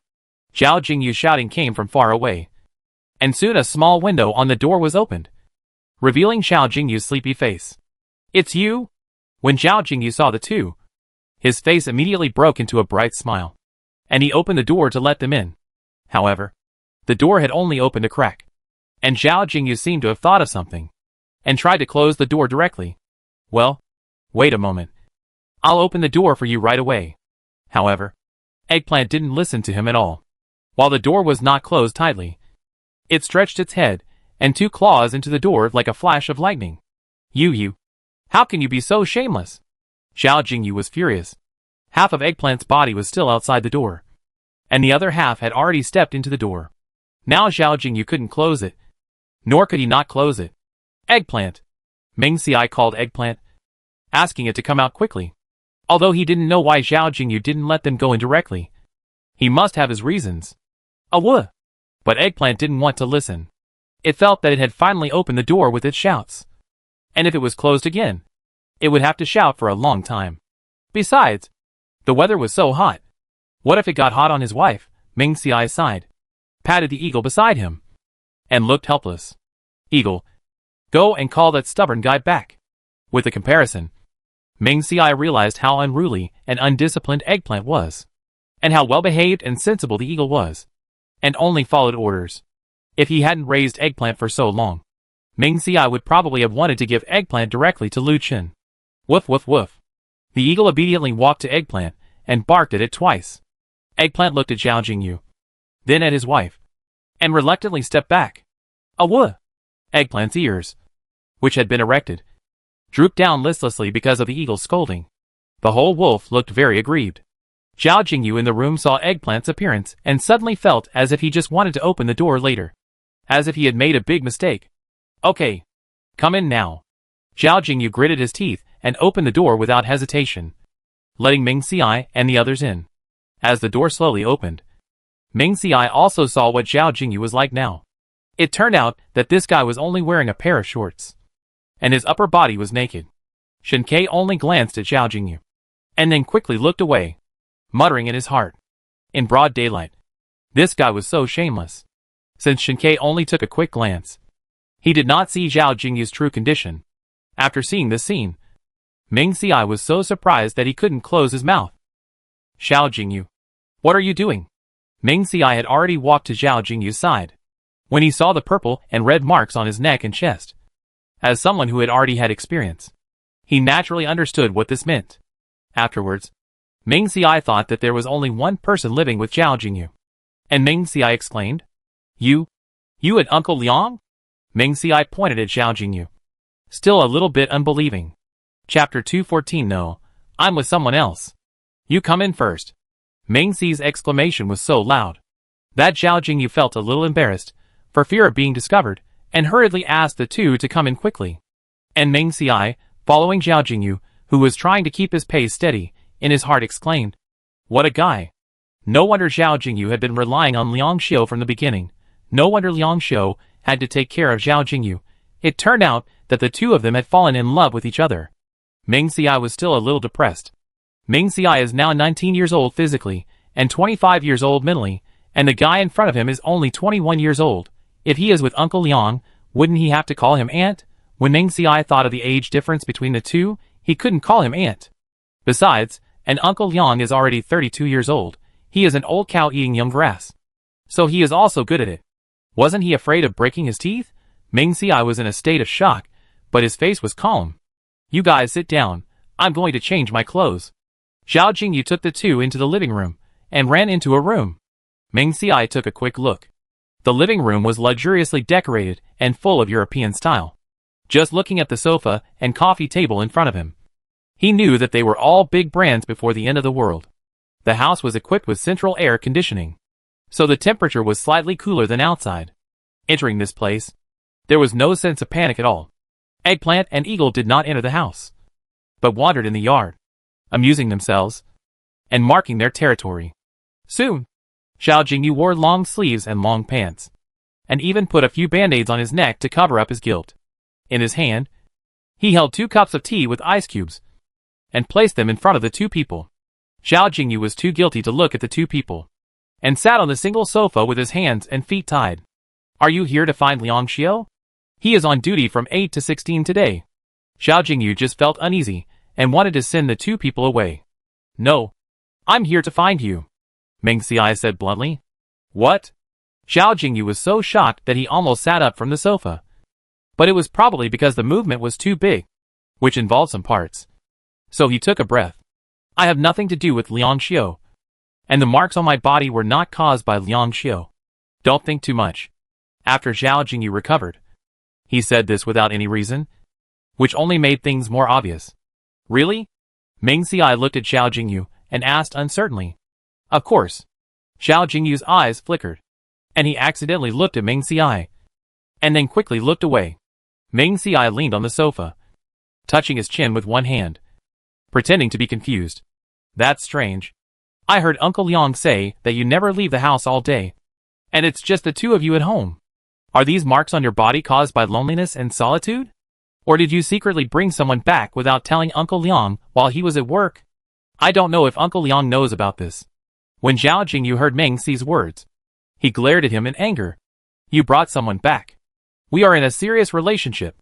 When Shinkei heard Zhao Jingyu wrongly accusing Ming Xiai of bringing someone back, his eyes became sharp, and he looked straight at Zhao Jingyu.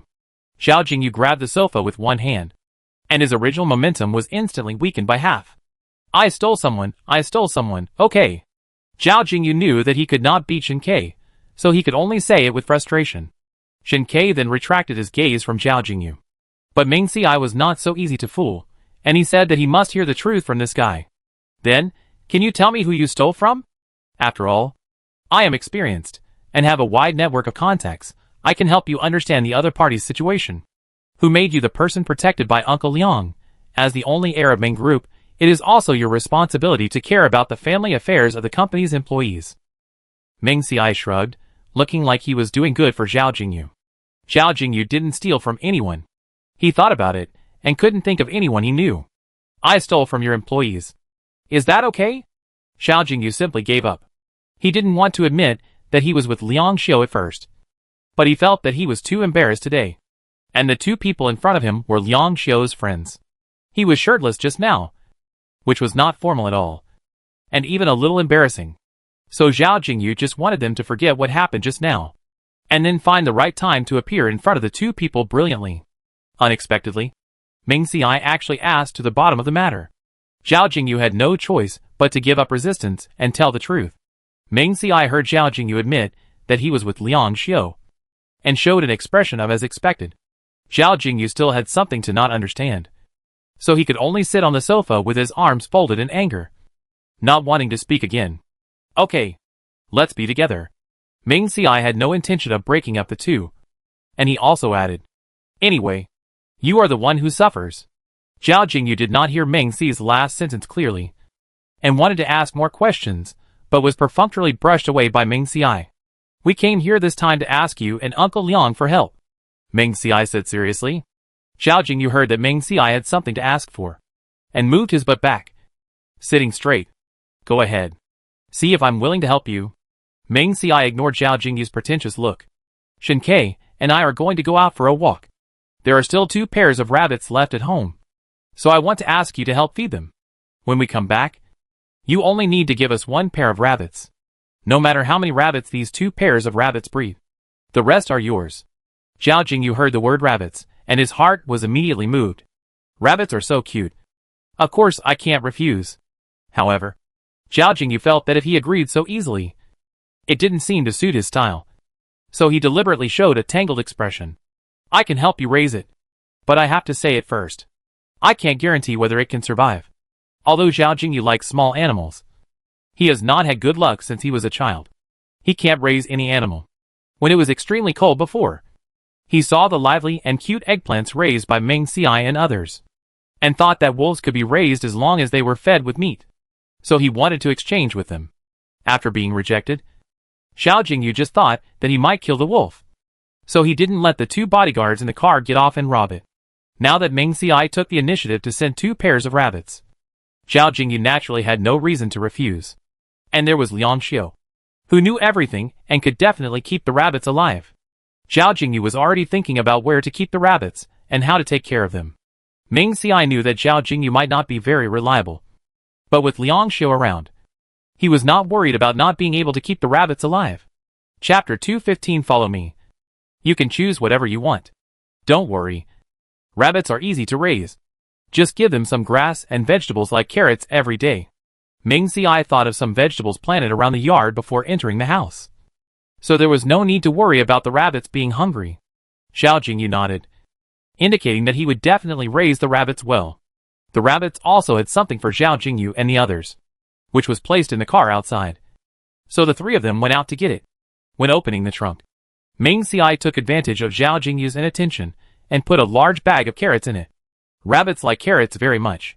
Ming Xiai didn't see Zhao Jingyu and his friends growing them, so he took out a bag. Here, rabbit. Ming Xiai looked at Zhao Jingyu's chicken-like figure, and gave him the lightest iron cage with rabbits in it. Zhao Jingyu brought the rabbit cage in front of him, looking at the plump white rabbit inside, couldn't help but stretch out a finger and poke the rabbit inside. I don't know if the rabbit was scared, or what. A stream of yellow urine instantly flew down from the cage, and some of it even hit Zhao Jingyu's feet. Fuck. If the rabbit in the cage wasn't chewing on a carrot, it would look very cute and healing. According to Zhao Jingyu's personality, he would have thrown the things away. Ming Xiai, did you instruct him to do that? Zhao Jingyu couldn't get angry at the rabbit, but could only be furious at Ming Xi's incompetence. And then, he was angry that he had lost face twice in front of outsiders today, and he became even more angry. Come in later, and close the door for me. After saying that, Zhao Jingyu was about to go home with the rabbit cage, but he didn't expect Ming Xiai to stuff another plastic bag into his mouth. There seemed to be a glass jar in the plastic bag. I don't know what's inside. But Zhao Jingyu just wanted to go back and wash his feet and change his shoes, so he took it and left. Ming Xiai held a can of Coke in one hand and flour in the other. Shen Ke carried a large bag of carrots on his shoulder, closed the car door, and walked into the yard. Eggplant saw the 2 owners carrying large and small bags, ran over and rubbed their legs, asking for food. Just smell the food. There was no smell of meat, so he left in disgust. Zhao Jingyu put the rabbit cage at the door of the villa, and then brought out a basin of water to wash his feet. Little rabbit, do you want some water? There was still some water in the basin. Zhao Jingyu scooped some into his palm, wanting to feed the rabbit. Ming Xiai put the coke in his hand on the ground and hurriedly stopped him. Rabbits can't drink too much water. If you want to feed them, you can boil the water, cool it down, and then feed them a little. Otherwise, if the rabbit drinks too much water, or drinks it uncleanly, it will suffer from enteritis, and then it will die of diarrhea. Feed less water if you can, and if you give enough grass, you don't have to feed it. Zhao Jingyu heard this, and quickly stretched his hand back. Sorry, I've never fed a rabbit, so I don't know about this. Thinking that he almost killed a cute rabbit, Zhao Jingyu felt guilty, and asked if there were any other precautions. After understanding everything, Zhao Jingyu felt relieved and thought that he would write it down in a notebook when he returned home, so as not to forget it. Then, he saw the coke on the ground. Is this for me? Zhao Jingyu swallowed unconsciously. Yeah. Ming Xiai nodded. So you take good care of the little rabbit. No problem. Zhao Jingyu excitedly put the coke in his arms, took it home happily, poured himself a cup, and stuffed a few ice cubes in it. After taking a big sip of coke, Zhao Jingyu felt that his happiness was back. Before the end of the world, when Zhao Ting was stockpiling supplies, Zhao Jingyu added 1,000 cartons of coke to his list. When Zhao Ting saw it, he thought that coke was unhealthy, so he only asked people to buy 10 cartons. Zhao Jingyu had already finished drinking 10 bottles of coke. Seeing Ming Xiai and Shen Ke coming in, Zhao Jingyu put the open coke bottles behind him. Well, you guys drink water. You guys drink water. There were only 6 bottles of coke, and Zhao Jingyu was reluctant to take them out to share. There were 2 glasses of ice water on the table, and the ice cubes had not melted because the room temperature was low. Ming Xiai was quite speechless, but he didn't care. This is carrots. You can feed rabbits with green vegetables. Also, the jar I gave you just now is fermented glutinous rice. You can drink it with boiling water. Okay. Zhao Jingyu nodded. Seeing that Ming Xiai and the others had brought a lot of things, Zhao Jingyu felt that it would be inappropriate for him not to return the gift. You brought so many things. I don't know what to give you. Why don't you pick it yourself? Zhao Jingyu put down the cup in his hand and led the way. No need. Ming Xiai refused. They didn't need anything. Zhao Jingyu opened a door directly, and then revealed the stairs leading to the 2nd floor and the basement. Yes. Yes. You are Liang Xiu's friends. Which means you are my friends. Don't be polite to me. Seeing Zhao Jingyu so generous, Ming Xiai also wanted to see what else he had. So he followed him into the basement. The lights in the basement came on, and what came into view was a pile of flour, rice, and several shelves with various dry goods, canned food. 6 freezers were placed side by side, filled with various dumplings, glutinous rice balls, pumpkin cakes, pork, beef, lobster, etc. When Liang Xiu helped to deal with the items in Zhao Jingyu's villa number 6, Ming Xiai and Shen Ke did not check. But they still knew that Zhao Jingyu exchanged more than 1 million points. Unexpectedly, there was still so much food in the basement. It seems that Zhao Ting was quite far-sighted at the time, and had stored a lot of things. Moreover, at the innermost part of the basement, there were actually several rows of hydroponic plant devices, with lights hanging around them, electricity, and all kinds of green vegetables planted on them. Zhao Jingyu saw Ming Xiai looking over there and boasted, these vegetables were all planted by Liang Xiu. Liang Xiu is very good. Not only can he farm, but he can also cook and repair mobile phones. In fact, Zhao Jingyu has a lot of points in his card. As long as the 2 of them save on food, it will not be a problem to survive until the end of the world. But Liang Xiu was very ambitious and didn't want to stay at home. Seeing that it was hopeless to persuade him, Zhao Jingyu could only let him go out to work. Ming Xiai knew that Liang Xiu was very capable. After all, it was the carefully selected product of Ming's group. Take whatever you like. After all, it's not easy for you. Zhao Jingyu sighed. 2 people feeding a wolf and a dog. It must be very difficult for them to survive. Looking at the size of the 2, you can tell that they eat a lot. Ming Xiai looked at it. There was nothing he wanted, but he still took 2 packs of pumpkin cakes to give them face, wanting to go back and try them out to see if they tasted good. Zhao Jingyu saw that they took so little, sighed, and felt that the 2 of them couldn't survive. Why were they still so reserved? So he took lobsters and other meats on his own initiative and stuffed them into Ming Xi's arms. Ming Xiai put them down again. Chapter 216 Big Brother. This is my boss. Xiao Jingyu, thank you for your kindness. It's just that we have to go out for a few days. These things will spoil in a few days. Let's leave them here and wait until we come back. Ming Xiai still has a lot of fish and shrimp in his space, so it's impossible for him to take Xiao Jingyu's things. Okay. Xiao Jingyu frowned, thought for a while, and took 2 more banana breakfast packs to Ming Xiai. Then he went to the first floor.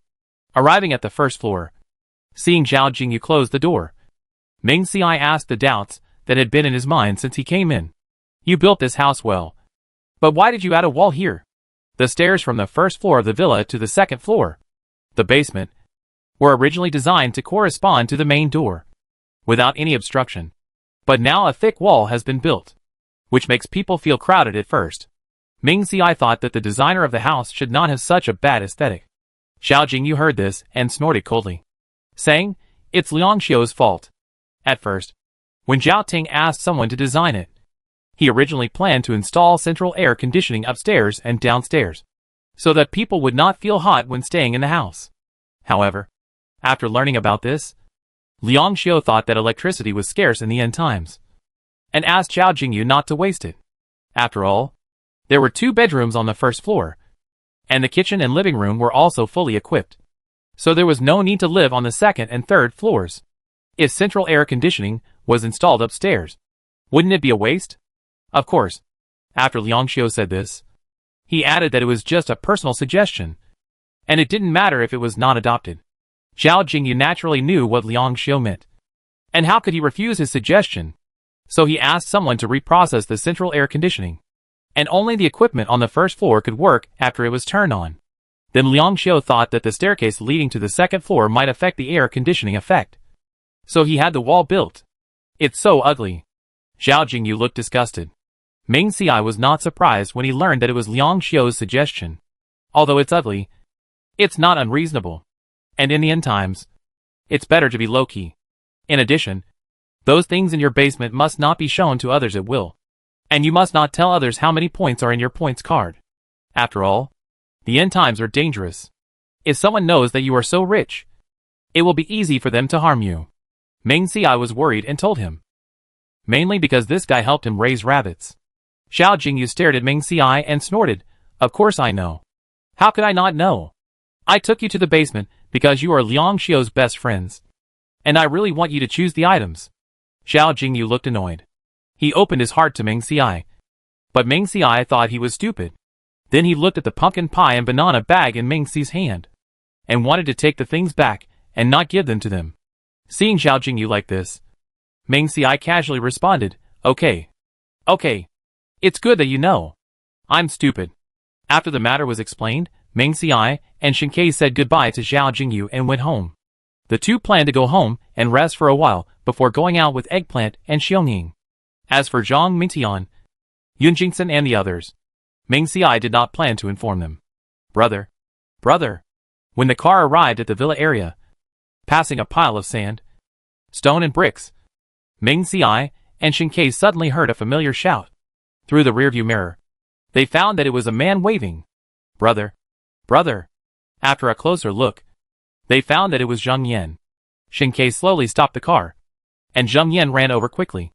After seeing Ming Xiai lower the car window, he leaned on the window, squatted with his legs, and smiled brightly. Brother. I knew it was you too as soon as I saw this car. Ming Xiai frowned and recalled that the license plate and logo of his car had been removed, and the exterior was also smeared with mud or cement in some special places to cover it up. How could this guy recognize it? Zheng Yan knew what Ming Xiai was thinking as soon as he saw his expression. And then he started to talk slickly. Because I have telepathy with you. Brother. We are in tune with each other. Hey. Zheng Yan just finished speaking, and felt his neck being pinched by a big hand, and then pulled him away from the car, forcing himself to stand up straight. Boss. Spare my life. Zheng Yan didn't even turn his head, grabbing the big hand on his neck with one hand, and shouted hurriedly. Ming Xiai saw this person when he came over, and raised his eyebrows when he heard Zheng Yan calling that person boss. Looking at this boss again, he was burly, 1.9 meters tall, with neat short hair and dark skin. He was indeed a person who had the ability to find flour mills and oil presses in the end times. The two sides had traded several times, but had never met formally. Now that they had met, it would be impolite not to get off the car and exchange greetings. Click, Ming Si and Shinkei got out of the car together, and the boss also let go of the hand that was holding Zheng Yan's neck and looked at the two people. Zheng Yan straightened up, rubbed his neck, and glared at the boss. As Zheng Yan knew both sides at the same time, he could only put aside the violence of the boss and introduce them wholeheartedly. Brother, this is my boss Lin Jun. Boss, these two are the brothers who traded with us before. Zheng Yan winked. As for the items traded, naturally, it was inconvenient to say it clearly. Their names are. Zheng Yan was suddenly speechless when he mentioned the names, because he found that although he had met these two elder brothers in the extreme cold period, he still didn't know their names until now. Hello. My name is Lin Jun.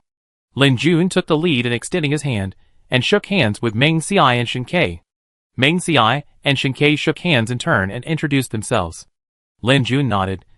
I heard Zheng Yan say that he recognized two elder brothers before, and I was quite curious. Today, I see that you two are indeed extraordinary.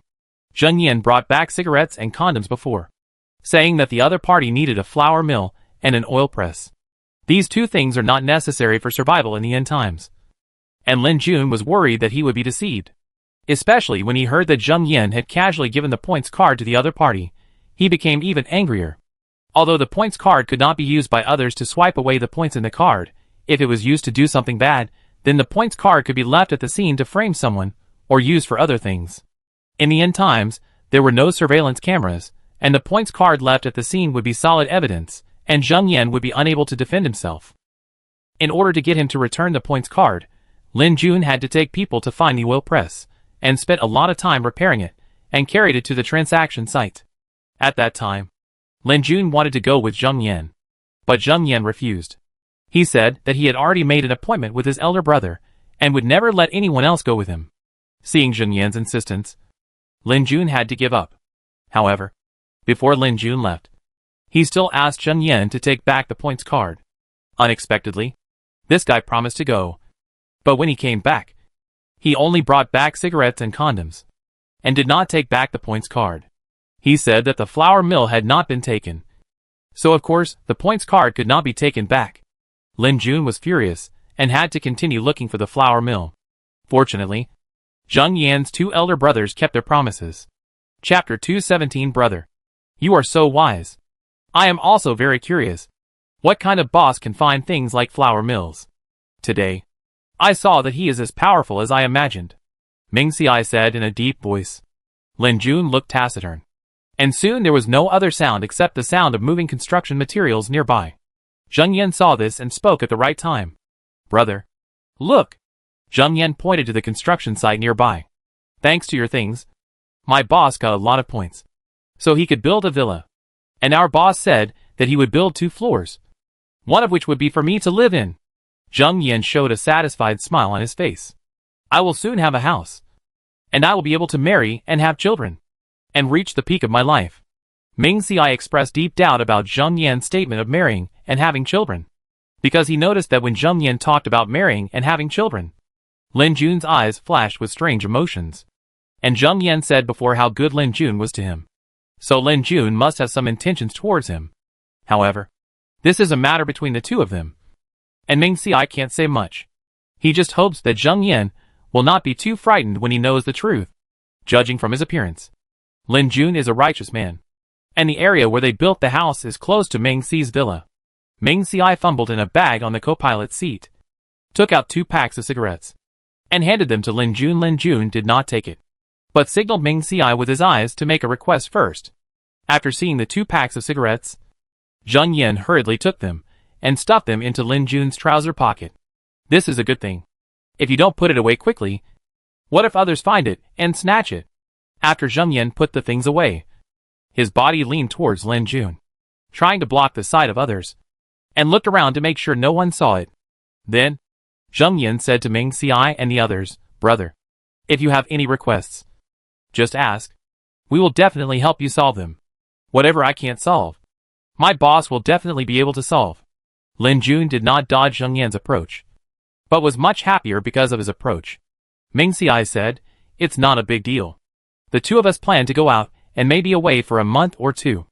It just so happens that my residence is close to yours, so I would like to trouble you two to help look after the house." As he said that, Ming Xiai pointed to their residence, which was less than 200 meters away from here. "Okay," Zheng Yan agreed. "Don't worry, brothers. I will patrol every hour. I will never let your residence go wrong." Zheng Yan patted his chest and promised. "That's not necessary." Hearing Zheng Yan say that he would go every hour, Ming Xiai knew that he was exaggerating. But he also said that he just asked them to take care of it. Besides, it is now midnight, and under the light, many dark termites dare not act rashly. When Lin Jun heard this, he took out the cigarette in his pocket and handed it to Ming Xiai. "You can look after it, but you don't need cigarettes." Zheng Yan saw Lin Jun's actions. His eyes widened, and he cursed in his heart whether this guy had a problem with his brain. "Do you know how much food and points 2 packs of cigarettes can be exchanged for? He spent so many points on buying the land, and even his savings are gone. I'm afraid he can't even get married." Ming Xiai didn't take it. "You keep it. After all, I like to pay with one hand and deliver the goods with the other." "Okay." Lin Jun repacked his things. He originally wanted to help look after the house, and he could make friends if he didn't take the things. If they don't want to, forget it. Just treat them as ordinary users, and they should be charged for helping. Zheng Yan saw the boss take the cigarettes, and was already imagining how much he could get in exchange for these 2 packs of cigarettes. After the matter was settled, Ming Xiai and Shen Ke drove away. Zheng Yan waved at the car, and only took his hand back when he saw the car stop. "Boss, how do I exchange these 2 packs of cigarettes? Alas, there are more grains and meat now, and the points I can exchange for are even less. But the water fee and land fee have not been reduced. How can I exchange them to get a good deal?" Zheng Yan kept nagging, talking non-stop. Lin Jun actually had an idea in mind. Seeing Zheng Yan chattering non-stop, he said his idea. "Some time ago, when I went out to look for a flour mill, I met an old well digger. I can give him a pack of cigarettes. Ask him to dig a well for me." Lin Jun had heard that someone had dug a well in the Zhao family villa, so he wondered if there were other wells here. So he kept accumulating points and planned to buy a piece of land here. And when he was choosing a place a few days ago, he also asked the well digger to check the location, and finally chose this place. Lin Jun only bought 100 square meters of land. There were only 2 of them, which was completely enough. First, build a wall, and wait for the well digger to dig a well, then consider how to build a house. When Zheng Yan heard this, his eyes lit up. As expected of the boss with the well, they can use water freely, and also exchange for goods. This is really a good thing to kill 2 birds with 1 stone. "Boss, you are so wise. Woo! Woo, I will follow you till death." Zheng Yan was not reserved, and with one leap, he jumped onto Lin Jun's back, without any other intentions. Lin Jun put one hand behind his back, holding Zheng Yan, for fear that he would fall. Although they were leaving the next day, it was the middle of the night now. Ming Xiai and Shen Ke rested for a few hours, put the important items in the house into the space, and then set off. Swiped the card and left from the east gate. There are only more than 2 million residents alive in M City, among which there are basically only more than 500,000 people in the West Mountain Wild area. Of course, there are about 100,000 residents living in the base. After all, the houses are limited and cannot accommodate too many people. And the other 400,000 people live outside the base. Some people built simple tents near the base, which was convenient for commuting every day. Some people lived in buildings that had not collapsed. Although they were far from the base, they were much safer than tents. As for the remaining 1.5 million people, most of them were in the refugee resettlement site in M City. I heard that this resettlement site was the largest one in M Province, located in M Town, more than 300 kilometers to the east. Before the end of the world, it only took 3 or 4 hours to travel by highway. Now, after experiencing various natural disasters, it must take more time. However, the 2 people were not in a hurry to travel. They stopped and walked on the road. Maybe they could encounter some good things. Chapter 218 set off, Eggplant returns from catching a snake. After leaving the base, I saw a road about 3 meters long blocked by stones, bricks and other debris. And some residents living outside the base built simple sheds along the road and lived here. Some people sat in the simple sheds, fanning themselves. Some people were sweating profusely but snoring loudly. Some people with better conditions hung a fan on the shed, which was very comfortable. The residents here don't worry about their things being stolen, because there are soldiers guarding the gate of the base, who can help them guard their things. Meng Ci looked at these people living in the makeshift sheds, and he couldn't help feeling a little sad. But Meng Ci understood that in the end of the world, being alive was good. As for how each person would live, no one could guarantee it. The Xishan Wild Base was close to the River in the south, and there were mountains in the west, although there were no obstacles in the northeast and northeast. Bricks, steel bars, cement and other materials were extremely scarce. The authorities knew that zombies would break out in the late end of the world, so the walls had to be strong, and the houses could not be built too high to prevent disasters such as earthquakes. Due to various restrictions, the Xishan Wild Base can only be built this big.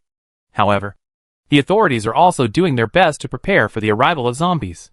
Although only 1 or 2 floors of government buildings, points exchange points, item exchange points, schools and other public facilities are used, the authorities still built 6 floors, so that residents outside the base can live in the future. The authorities have not given up collecting bricks, steel bars and other materials until the quantity reaches a certain level, and then expand the base. The stockpiling of food is also progressing steadily. Liang Xiu said that the government continued to use the instant noodle processing factory and canned food processing factory in Zishan, and most of the products were stored in the warehouse. Some of the Chinese herbal medicines that Meng Ci had placed in the hospital were cultivated by relevant experts and grown. Some experts, with the army and other residents, searched in the mountains every day, hoping to find useful herbs. In the end times, Western medicine has become scarce, and Chinese medicine has come on the scene. Shinkei mentioned in his previous letter to the government that experts had actually developed a drug that could prevent humans from turning into zombies after using it. The reason why it has not been popularized for a long time is because there is a scarce Chinese medicine. Shinkei didn't know what that medicine was, so the government could only plant all the Chinese herbs and try its best to find all the medicines. The refugee resettlement site in M City is said to be based on M Town, and the wall is built around the town. Although the main urban area of M Town is small, the terrain is flat. The government built around the edge of M Town, covering an area of more than 30 square kilometers. Meng Ci and Shinkei were not in a hurry to go to the refugee resettlement site in M City. So after getting away from the crowd, the speed of the car gradually slowed down. As the distance from the base increased, there were fewer and fewer people, and the surrounding environment became more and more desolate. After driving along the official cleared road for more than 2 hours, the road began to become bumpy, and various woods and large stones blocked the way, so we had to take a detour. Meng Ci, who was not carsick before, was also shaken to the point of wanting to vomit, especially Eggplant, who was very curious about sitting in the car at first, but now sat listlessly in the back seat. The eagle seemed to be in good condition. Let's find a place to rest for a while, Shinkei suggested. Yes, Meng Ci nodded. M Town is located in the east of M City, so Shinkei and Meng Ci took a compass and headed east. Now there was neither a map nor a mobile phone. They only knew that this was a mountainous area, but they didn't know where they were. Shinkei drove to a low-lying area, surrounded by Pinus macedoniana and Salix macedana. After driving in, they could block most of the view. After Meng Ci got out of the car, he immediately grabbed a tree trunk and vomited. Xiongning didn't feel any discomfort. After getting off the car, he disappeared in the blink of an eye. Eggplant, who was originally listless, immediately cheered up when he saw his wife running away, and ran in the direction where Xiongning left. Eggplant, Xiongning. Meng Ci quickly stood up and called the 2 guys, but neither of them turned back. Shinkei parked the car and walked over. Don't worry. They should be going to inspect the site. Meng Ci nodded, then took out a cup of passion fruit from the space, took a big sip, and suppressed the feeling of vomiting a little. After resting for more than 10 minutes, Meng Ci still felt a little dizzy. He looked at the size of the bottom and thought it was suitable to take out the RV. So Meng Ci put away the off-road vehicle, took out the RV, and then took out some food at random, and went to sleep in the RV. Shinkei took out the gas stove and folding table from his space, intending to cook outside, so as not to affect Meng Ci's rest. 10 minutes later, Eggplant and Eagle ran over. Shinkei was concentrating on cooking and had no time to take care of the 2 animals, but saw Eagle walking over. Awoo! When Eggplant saw that Shinkei did not respond to his partner, she could not help but scream. Shinkei was worried that Eggplant's scream would affect Mingxi's rest, so he looked at the eagle. At this time, the eagle opened its mouth and spit out the things in its mouth. Flutter. Woof. Before Shinkei could see clearly what the eagle had spit out, the thing passed by in front of him. And the eagle quickly pounced on it. In less than half a minute, the eagle came back with the thing in its mouth. This time, Shinkei saw clearly that it was a black pheasant. The eagle took 2 steps forward, and Shinkei took the pheasant. He lifted the wing and looked at it. There was no wound on the pheasant. It must have been brought back by the eagle for them to eat. Shinkei took out a bucket from the space, cut the pheasant's neck directly, and threw it into the bucket. Before boiling water to stew the chicken, he took out 2 chicken legs and fed them to Eggplant and the eagle. The 2 were rewarded and thought their master was very satisfied. So they ran out again. Shinkei didn't care. After all, Eggplant was about 1.8 meters long and fat. With Shinkei's training, it was easy for him to deal with 2 adults. As for the eagle, it is strong, agile, and has a strong bite force. So Shinkei is not worried that they will encounter danger, since stewing chicken requires a lot of water, and the gas stove can only hold a small pot. The speed is too slow. Shinkei picked up a few stones, formed a circle, and then took out a big pot from the space. After Shinkei was reborn, although he did not stockpile as many supplies as Mingxi, because of his experience in the end of the world, he used limited money in the early stage to buy practical things. For example, this big pot in front of him. As long as there are stones and dry firewood, you can cook. Eggplant and the eagle were out for a long time this time. After Shinkei plucked all the pheasant feathers and chopped off half of it, the 2 animals returned. This time, the eagle held a rabbit in its mouth. And Eggplant actually brought back a snake with a diameter of 7 or 8 centimeters. Fuck. Although Shinkei was usually calm, he suddenly saw such a snake and lost his composure. Chapter 219 Spicy Food, Let Xiao Ci Rest. Woo woo woo. Eggplant had no idea that Shinkei disliked snakes, so she held the snake in her mouth and moved closer to Shinkei. Shinkei was frightened and stepped back repeatedly. Eggplant, stop! Hearing Shinkei's words, Eggplant stopped and tilted her head, looking at Shinkei in confusion. She was confused. Why did Shinkei take his wife's pheasant, but didn't want its things? Was he afraid that the snake would be bitten to death by it? So without waiting for Shinkei to speak, Eggplant let go of the snake in her mouth. The snake probably knew that it was no match for Eggplant. So after it got free, it quickly ran away like an arrow. Snakes are cold-blooded animals, and most people would be terrified when they see them. Shinkei was no exception. After seeing Eggplant release the snake, Shinkei suppressed his fear, swallowed his saliva, and rushed to the RV. Now is the end of the world. If the snake is poisonous, it will not be able to fight the serum after being bitten, and can only wait for death. Awoo! Awoo! After Eggplant showed Shinkei that the snake was still alive, it caught up with the snake in a few steps, and then stepped on the snake's vital point with one claw.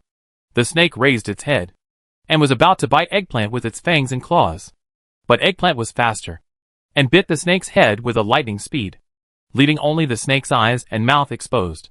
Shinkei was relieved when he saw Eggplant catch the snake. He looked back and saw that Mingxi didn't wake up, and was glad that he had preserved his tall image. Eggplant wanted to give the snake to Shinkei, so he walked towards the RV again. Stop! Shinkei swallowed again, and raised his hand to signal Eggplant to stop. Eggplant, put it back where you caught it from. Awoo! Eggplant was very confused. This thing can be eaten, why not take it? Eggplant, if you don't send it back, you won't be able to eat meat in the future. Shinkei threatened. When Eggplant heard that meat could not be eaten, his eyes widened as big as copper bells. Then, without any hesitation, he turned around and ran in the direction he had just come back.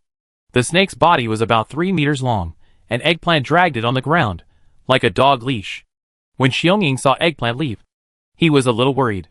He walked to Shinkei, and put the gray rabbit in his mouth into Shinkei's hand, and chased in the direction of Eggplant. The snake was not here. Shinkei quickly calmed down. Then he continued to boil a pot of water, intending to deal with the rabbit. At this time, Shinkei was still frightened, thinking that Eggplant could catch such a big snake. There might be another one here. So Shinkei put down the knife in his hand, looked around, and made sure there was nothing unusual before returning to cook. This time, Eggplant and Xionging came back from outside after more than an hour. And Eggplant looked at Shinkei with resentment after coming back.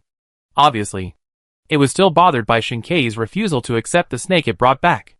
It was obviously kind-hearted and wanted its master to improve the food. Shinkei also knew that Eggplant was kind-hearted, and he accepted Xionging's things but not his. So it must be very sad. In order not to affect the harmony of the family.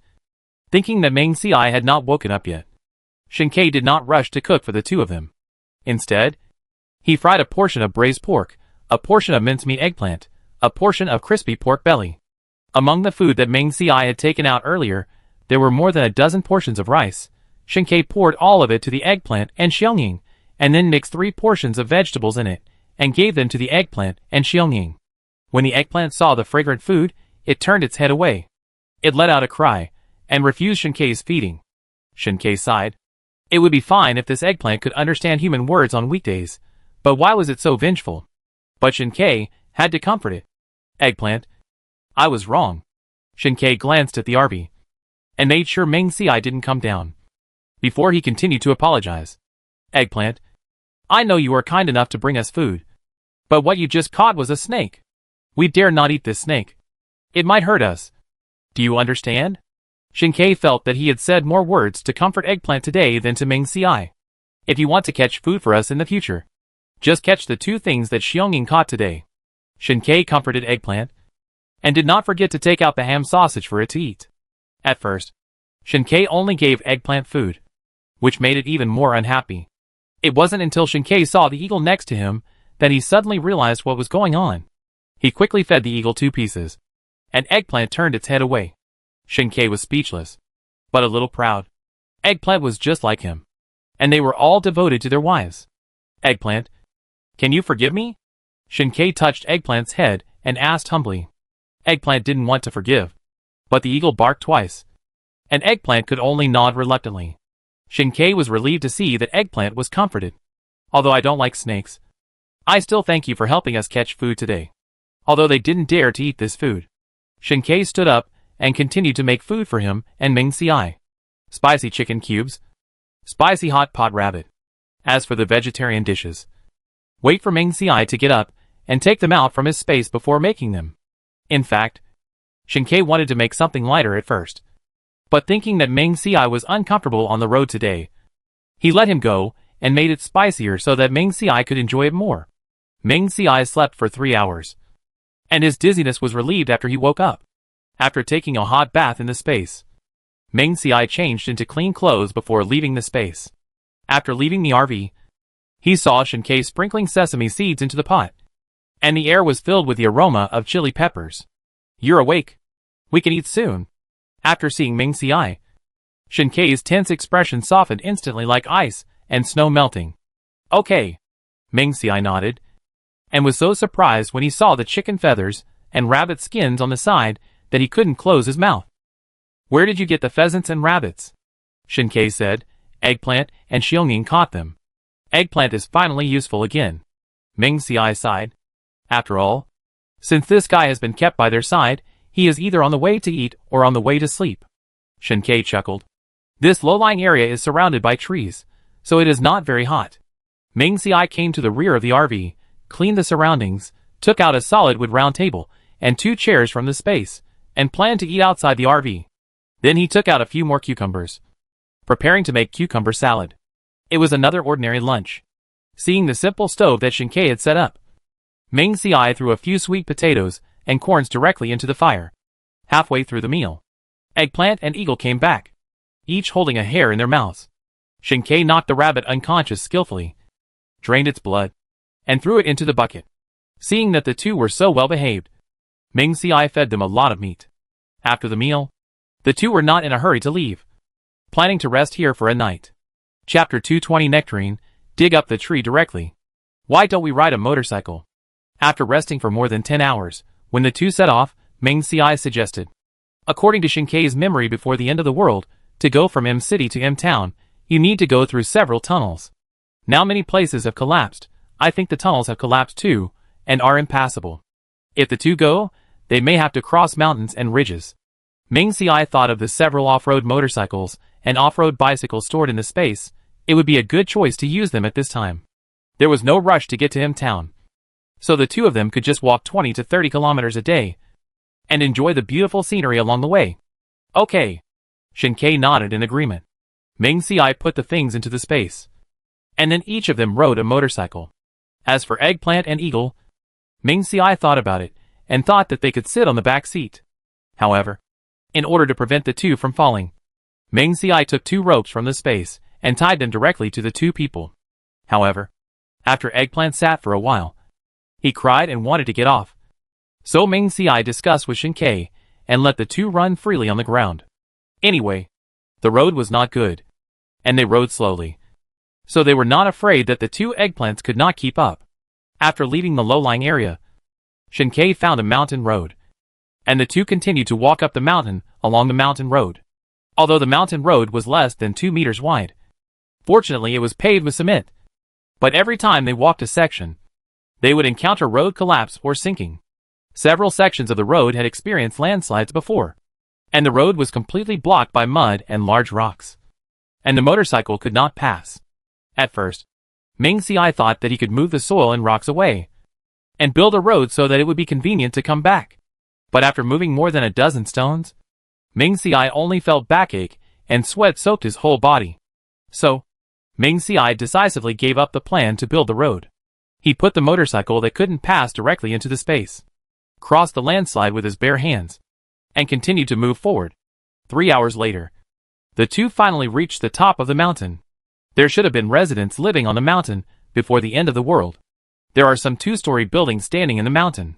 It is estimated that when the villagers built the house, they were willing to use materials, so there was not much damage. What was surprising was that when Ming-Si and Shin-Kei were wandering around the mountain, they actually saw a few nectarine trees. It is now mid to late May, and it is the ripening period for nectarines. Each one is plump and round, and the color is rosy. Ming-Si reached out and picked one, took out a bottle of water from the space, and rinsed it. The sun was abundant, and the peaches were sweet and crisp. Without hesitation, Ming-Si planned to dig up the 3 nectarine trees in front of him and plant them in the space, so that he could eat them all the time. He told Shin-Kei about this idea, and Shin-Kei naturally agreed. However, the 2 of them were not in a hurry to dig up the trees. Instead, they looked around to make sure that no one was around, took out the RV, ate some cake first, and then took out a watermelon. The watermelon, which looked like red jade, was shared and eaten. Eggplant and Eagle also caught up at this time. They probably had too much fun and were hungry, so they stood at the door of the RV and watched eagerly. Eggplant's white fur turned yellowish, blackish, and was covered with a lot of leaf residue. It was probably because it knew it was dirty, so it didn't dare to get on the RV. Eagle was a pure black German Shepherd. It was hard to tell if there was any dirt on its body, but it was covered with a lot of cockleburrs and other dirt. The 2 of them stuck out their tongues together, looking at their 2 owners expectantly like pugs. Ming-Si also knew that the residence at the Shishan base was small, not enough for 2 people to live in, so it was rare for them to come out, and it didn't matter if they were a little wild. So he took out some food for them to eat. Of course, since they were so dirty, he didn't expect them to get in the car in the future. Since they were so energetic, they could run the rest of the way by themselves. After resting until a little after 1 o'clock, Ming-Si and Shin-Kei carried hoes to dig trees. First, they picked the nectarines on the tree to prevent them from falling when digging the tree. Ming-Si looked carefully, and each peach was good, and there were no worms. After picking peaches, we can dig trees. Eggplant and Eagle, who were full and not tired, came to help actively. 3 peach trees, because they were worried that the roots would be broken. They were very careful when digging. It took more than an hour to dig them completely. Now they just entered the space to plant trees, in order to prevent someone from coming suddenly and seeing them appear inexplicably, causing unnecessary trouble. Ming-Si decided to store all the traces left by the 2 in the space, and then find a house to hide in, and then enter the space. Unexpectedly, the house he found nearby gave Ming-Si a great shock. As the door of the house was locked, Ming-Si broke a window and entered directly. At first, Ming-Si saw that the room where the glass was broken was a bedroom. There were only bedding on the bed and no other scary things, so he went in directly. After walking only 2 steps into the house, Ming Xiai saw a corpse between the innermost wardrobe and the bed. It was difficult to tell whether the corpse was male or female. The clothes on the body were tattered, and there were some maggots crawling on the corpse, in the places not covered by clothes. It seemed as if one could see the white bones. Ming Xiai only took a look, and then decisively climbed out the window. What happened? Shin Kei was puzzled. He was still waiting for Eggplant and Xiaoying to go in first, and he would cover the back. Ming Xi's face was gloomy, and he pulled Eggplant, who was about to rush in. There is a corpse near the closet. Ming Xi's mind still had the scene of the maggots crawling on the corpse, and he felt that he would not want to eat rice for many days in the future. Shin Kei knew that Ming Xiai hated maggots, mealworms and other worms, and thought it was his fault for not insisting on going into the house first to check the situation. So he consciously apologized to Ming Xiai. What's the use of apologizing? Go to the next house first, Ming Xiai said. Okay. Then Shin Kei went to check the nearest house, looking upstairs and downstairs. It can only be said that Shin Kei was lucky. No suspicious body was found this time. Then he directly removed the door from the inside, letting Ming Xiai and Chiezi in. The house was very dusty. There were spider webs everywhere, and centipedes and other insects crawling on the ground. But it was much better than the house where the body was placed. The two men, a wolf and a dog, came to a relatively hidden kitchen, and then entered the space. Eggplant saw that he had come to heaven, and was about to take his wife to eat his ham sausage, but was grabbed by Ming Xiai by the ear. Awuh! Eggplant looked at his master in confusion. Let your wife eat the ham sausage by herself, and you come to dig a hole for us. Just now, when we were digging the nectarine tree outside, the eagle really helped. But Eggplant, this guy, dug, and I don't know what happened. And he actually pushed the soil into the hole again, or he just circled around the tree, affecting the progress of the digging. At that time, Ming Xiai pushed Eggplant to leave, but Eggplant stubbornly didn't listen. Chapter 221. Awuh, wife. I'm here again. Awuh. Eggplant was not happy. The place where the ham sausages were placed was the secret base of it, and the wife, of course, it had to accompany her. How could it let the wife be alone? Dig it or not. If not, I will take away all your ham sausages, Ming Xiai threatened. At first, only one box of ham sausages was peed on by Eggplant. Ming Xiai let it eat whatever it wanted. Later, seeing that Eggplant regarded ham sausages as treasures, Ming Xiai sometimes put some more ham sausages in its rotten box, as snacks for Eggplant. Otherwise, the ham and Eggplant would have been eaten up long ago. When the Eggplant heard this, it immediately stopped moving. The ham was for my wife, and I couldn't let the owner take it away. So it tilted its head and rubbed the eagle, and cried a few times. The eagle wanted to stay here and help, but was stopped by Ming Xiai. The Eggplant must be taught a lesson. Let it mess up when it should help, and let it work when it should play. Awuh. The Eggplant said, let it do this kind of physical work, and let my wife go and play happily. The eagle hesitated, but he obeyed the order and left resolutely. Eggplant looked at the eagle's back. His eyes were about to tear. Ming Xiai suddenly felt guilty that he was the queen mother, breaking up the cowherd and the weaver girl. However, this feeling only lasted for 2 seconds.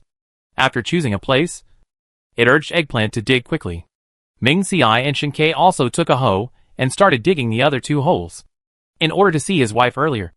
Eggplant dug the hole diligently, and asked Ming Xiai to check every once in a while to see if the hole he dug was okay.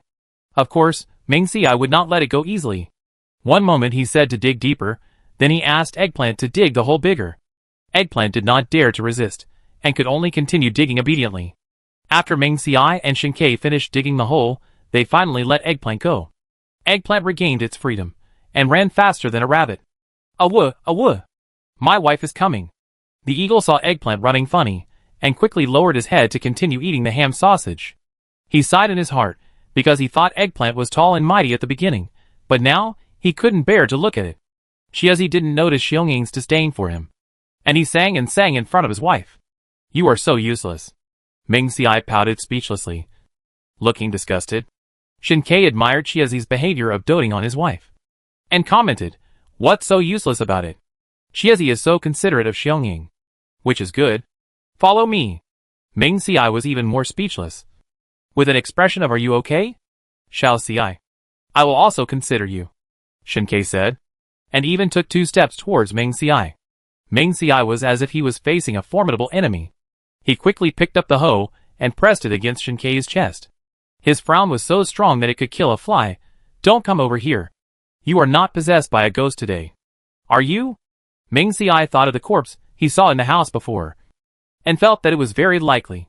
"Why are you saying such frivolous things?" Shen Kei looked innocent. He said that he just wanted Ming Xiai to feel his love, and there was no need to envy the eagle.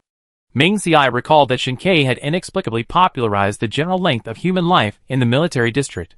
"Why don't you do good things? Why do you have to compete with eggplants? Shut up. Plant trees well, or you will sleep alone tonight," Ming Xiai said, and then put down the hoe against Shen Kei's chest, and then instructed him to put the tree into the pit. Shen Kei sighed, and put the tree into the pit without complaint. Some time ago, Shen Kei saw a resident selling books outside the item exchange point. He took a closer look and fell in love with a book. The reason why Shen Kei bought this book was that he felt that the two of them were together too suddenly. Moreover, after 2 years of living together day and night, he was afraid that Ming Xiai would get tired of him. So he wanted to learn something. Maybe it would increase their affection. The book said that you can say more love words and praise each other more. But now it seems that the book is all nonsense. Shen Kei shoveled soil into the pit while thinking to himself that he would set the book on fire when he cooked. After the nectarine tree was planted, he watered it again. Ming Xiai felt that the soil in the space was so powerful that it would definitely allow the nectarine tree to thrive. After the two took out some meat and food from the space, they saw that eggplant and eagle were already very close, and left the space. They found a flat land, and this time they did not take out the RV, but took out the tent and the canopy, set up the pot, and started cooking. Eggplant and eagle saw their two masters busy, and ran out to look for game. When they set up the tent, Eggplant and eagle also came back, each holding a wild rabbit in their mouths. Shen Kei dealt with the rabbits, intending to kill both of them for cooking. After dinner, Ming Xiai and Shen Kei wandered around, wanting to see if there were any other fruit trees. Fortunately, Shen Kei was there, and he knew a lot of trees. So the two dug up 2 more persimmon trees and a plum tree. There was no concept of day and night during the polar day.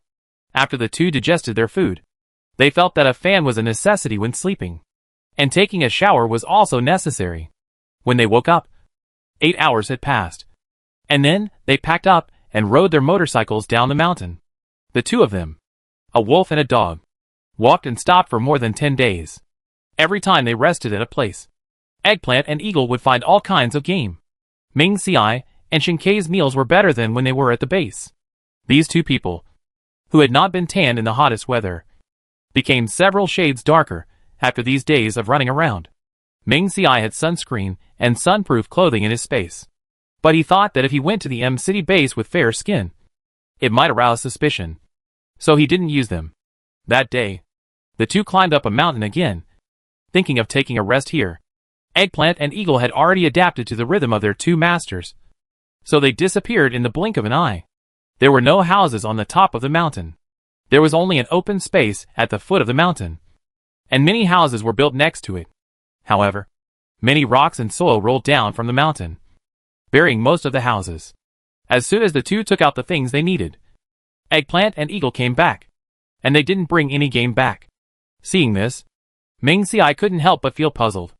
You know, in the past 10 days, these two would bring back some game every time they went out, and never returned empty-handed. Awooh! Eggplant ran over, bit Ming Xiai's trouser leg, and pulled him hard, as if he wanted to take Ming Xiai to somewhere. Woof woof woof. The eagle was more direct.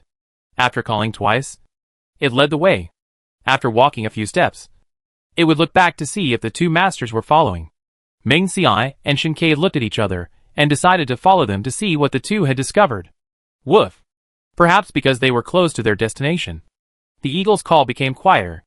Chapter 222 Xiao Xiai. I might know him. Did you find anything?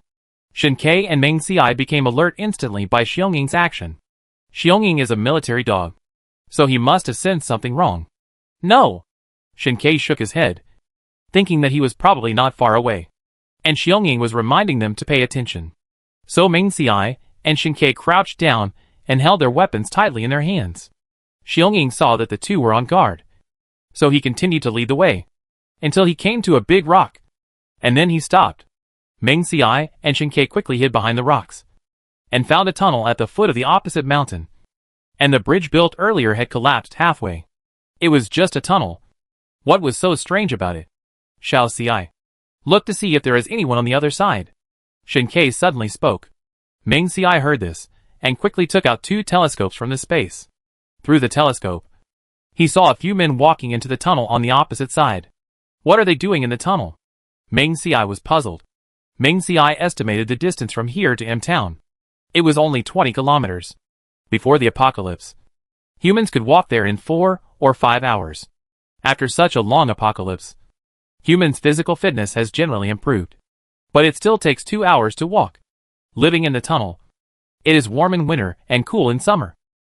But it is much more troublesome to go to the base to exchange food or get water.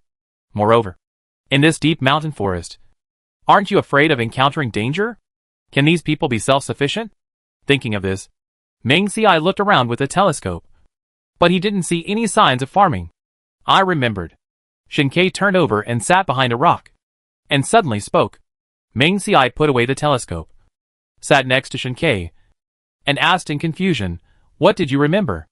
In my previous life, I was at the Xishan Wild Base, and heard from others that there was a group of evil people living near the M-City refugee settlement site.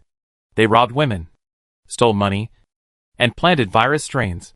However, because these people hid very deeply and were very vigilant, the officials of the M-City refugee settlement site have not been able to arrest them. Later, during the zombie era, I heard from others that this group of evil people was arrested at the end of the polar day, and their lair is the tunnel. The novel Meng Xiai read mainly talked about 2 male protagonists, and they were mainly at the Xishan Wild Base at the time, so it did not write about other bases. At this time, I thought of the 2 male protagonists, Si Chun and Wen Sheng, who were not seen at the Xishan Wild Base. It is impossible that these 2 people are in danger. However, Meng Xiai thought, they are the protagonists. They should be fine. Get rid of the irrelevant people from your mind and continue to focus on the present. Meng Xiai stood up, picked up the telescope and looked at the opposite tunnel, and then saw that they caught 2 women. What are they doing with the women? Meng Xiai was puzzled. Did they kill or let them go because they thought they were useless? Trade? Shen Ke also stood up and continued to observe, and told what he knew. They locked up many women in the tunnel, then printed out their photos, and took them to the refugee settlements in M-City or other places, for trading. If there are women who are selected, they will take them out of the mountains for trading. Half a pound of food at a time, or other gold, silver, and diamonds are all fine. Before the polar day, give a handful of food, and you can get it once. Now, because everyone is not short of food during the polar day, the price will rise. Beast, Meng Xiai cursed. A bunch of lazy guys, making a living by relying on women's bodies, are simply shameless. Shen Ke saw Meng Xiai observing the situation in the tunnel, and a hesitant expression appeared on his face. Xiao Xiai, remember what I just told you? Someone told me what happened here. Hearing Shen Ke's words, Meng Xiai sat back. I remember. Meng Xiai said that he was now 20 years old, not 120 years old, and he would not forget what he just said. She was rescued from here, Shen Ke said. Meng Xiai heard this, and his alarm bells immediately went off. The person who was rescued from here was most likely a girl. Shen Ke said this now. Could it be that the 2 of them had any relationship? Then what? Meng Xiai continued to ask. If he dared to say that he liked that woman, Meng Xiai would blow him up. He already had someone he liked. But he still came to provoke him. He deserved to die. Shen Ke probably realized that his words might be ambiguous and cause Meng Xiai to misunderstand. So he hurriedly explained. She just saved my life during the zombie era. There is absolutely no other relationship between her and me. Shen Ke hurriedly grabbed Meng Xiai's hand and explained anxiously. Meng Xiai shook Shen Ke's hand away. I didn't say you were related. Having known Shen Song for almost 2 years, Meng Xiai knew that Shen Ke would not be that kind of person. Since he said it didn't matter, it really didn't matter. Shen Ke then introduced the woman. The woman's name was Zhou Ning. When Shen Song met her, it was already the zombie era. He only knew that she came to the Xishan Wild Base from the refugee resettlement site in M-City. Zhou Ning led a team and killed zombies all the way. She was very capable and agile, and her only shortcoming was her limp. Moreover, she has dual abilities. The speed ability allows her to move among zombies with ease, and the fire ability allows her to kill zombies faster. After knowing that the Zishan base can develop drugs to resist the zombie virus, Zhou Ning decided to stay here to help. On an outing, Shinkei's team ran into Zhou Ning's team, and then encountered a wave of zombies. Shinkei also has dual abilities, but one is a space ability that is useless in fighting, so he was knocked to the ground by zombies without paying attention. Seeing the zombie's fangs about to bite his neck, Shinkei almost gave up struggling. In the end, Zhou Ning took action and saved him. Even so, Shinkei was cold-hearted, so he only said a dry word of thanks. And there was no interaction afterwards, until another team of people from the refugee resettlement site in City M came to the Zishan base. Zhou Ning's previous experience began to spread in the base. People in the base who originally admired Zhou Ning heard this and stayed away from her, and even said that she was unclean and shameful. Zhou Ning's lame leg was broken during her imprisonment, but Zhou Ning didn't care at all. She just wanted the apocalypse to end quickly, and she still took her team out to look for herbs every day. By the way, almost all the people in Zhou Ning's team were girls. When Meng Xiai heard this, he thought Zhou Ning was very powerful. Shinkei said, "She saved my life in my previous life, but I never had a chance to repay her, and I was bitten to death by zombies. So, I want to see if she is in there. If she is, save her." Chapter 223. Hurry up. We will be discovered. It's just that I don't know when she was captured. Shinkei only heard about this roughly, because he was not a curious person. So he didn't know when Zhou Ning was locked up here. Meng Xiai didn't think too much, thinking that since she was Shinkei's benefactor, it would be okay to help save her. If there was no savior of Shinkei in his previous life, that would be the best. Then Meng Xiai grabbed the telescope and planned to continue observing the situation. Woof woof woof. The eagle didn't know what it had discovered, and suddenly shouted. Then Meng Xiai saw the people in the tunnel opposite, and noticed the situation on their side. Following the direction where the eagle was shouting, Meng Xiai saw a wild boar. This wild boar was bigger than the one Meng Xiai and his friends had encountered before, and its thorns were sharper. It had a flat stomach, and it must have been hungry for a long time. Meng Xiai originally wanted to catch Shinkei, and let the two of them, the dog and the wolf, go directly into the space. But thinking of the tents and other things that he had taken out before, if the people on the opposite side came to check, wouldn't they find clues at that time? We should strengthen the alert, which would be a problem for their rescue operation. Let's go! Meng Xiai and Shinkei bit over and left, with a very fast pace. Eggplant and Eagle stayed behind, howling at the wild boar. The people on the opposite side could not arrive quickly, so Meng Xiai and Shinkei were not afraid of being discovered. After putting the tent and other things into the space, Eggplant and Eagle ran over, and at the moment when the wild boar rushed over, they entered the space. After the wild boar rushed over, several people disappeared instantly. Some turned around in disbelief, gasping with their mouths wide open, trying to find Meng Xiai and Shinkei. The people in the tunnel heard the eagle's cry without any surprise. Although they knew that no one would come to such a desolate mountain, they still found 3 people to check the situation just in case. These people were used to walking on mountain roads, so they arrived at the stone where Meng Xiai and the others had just been in just 20 minutes. They looked around and did not notice anything unusual. The 3 suddenly heard a humming sound in their ears, turned their heads, and saw a wild boar rushing towards them like a cannonball. The 3 of them dodged quickly. Then, each of them showed a greedy look in their eyes.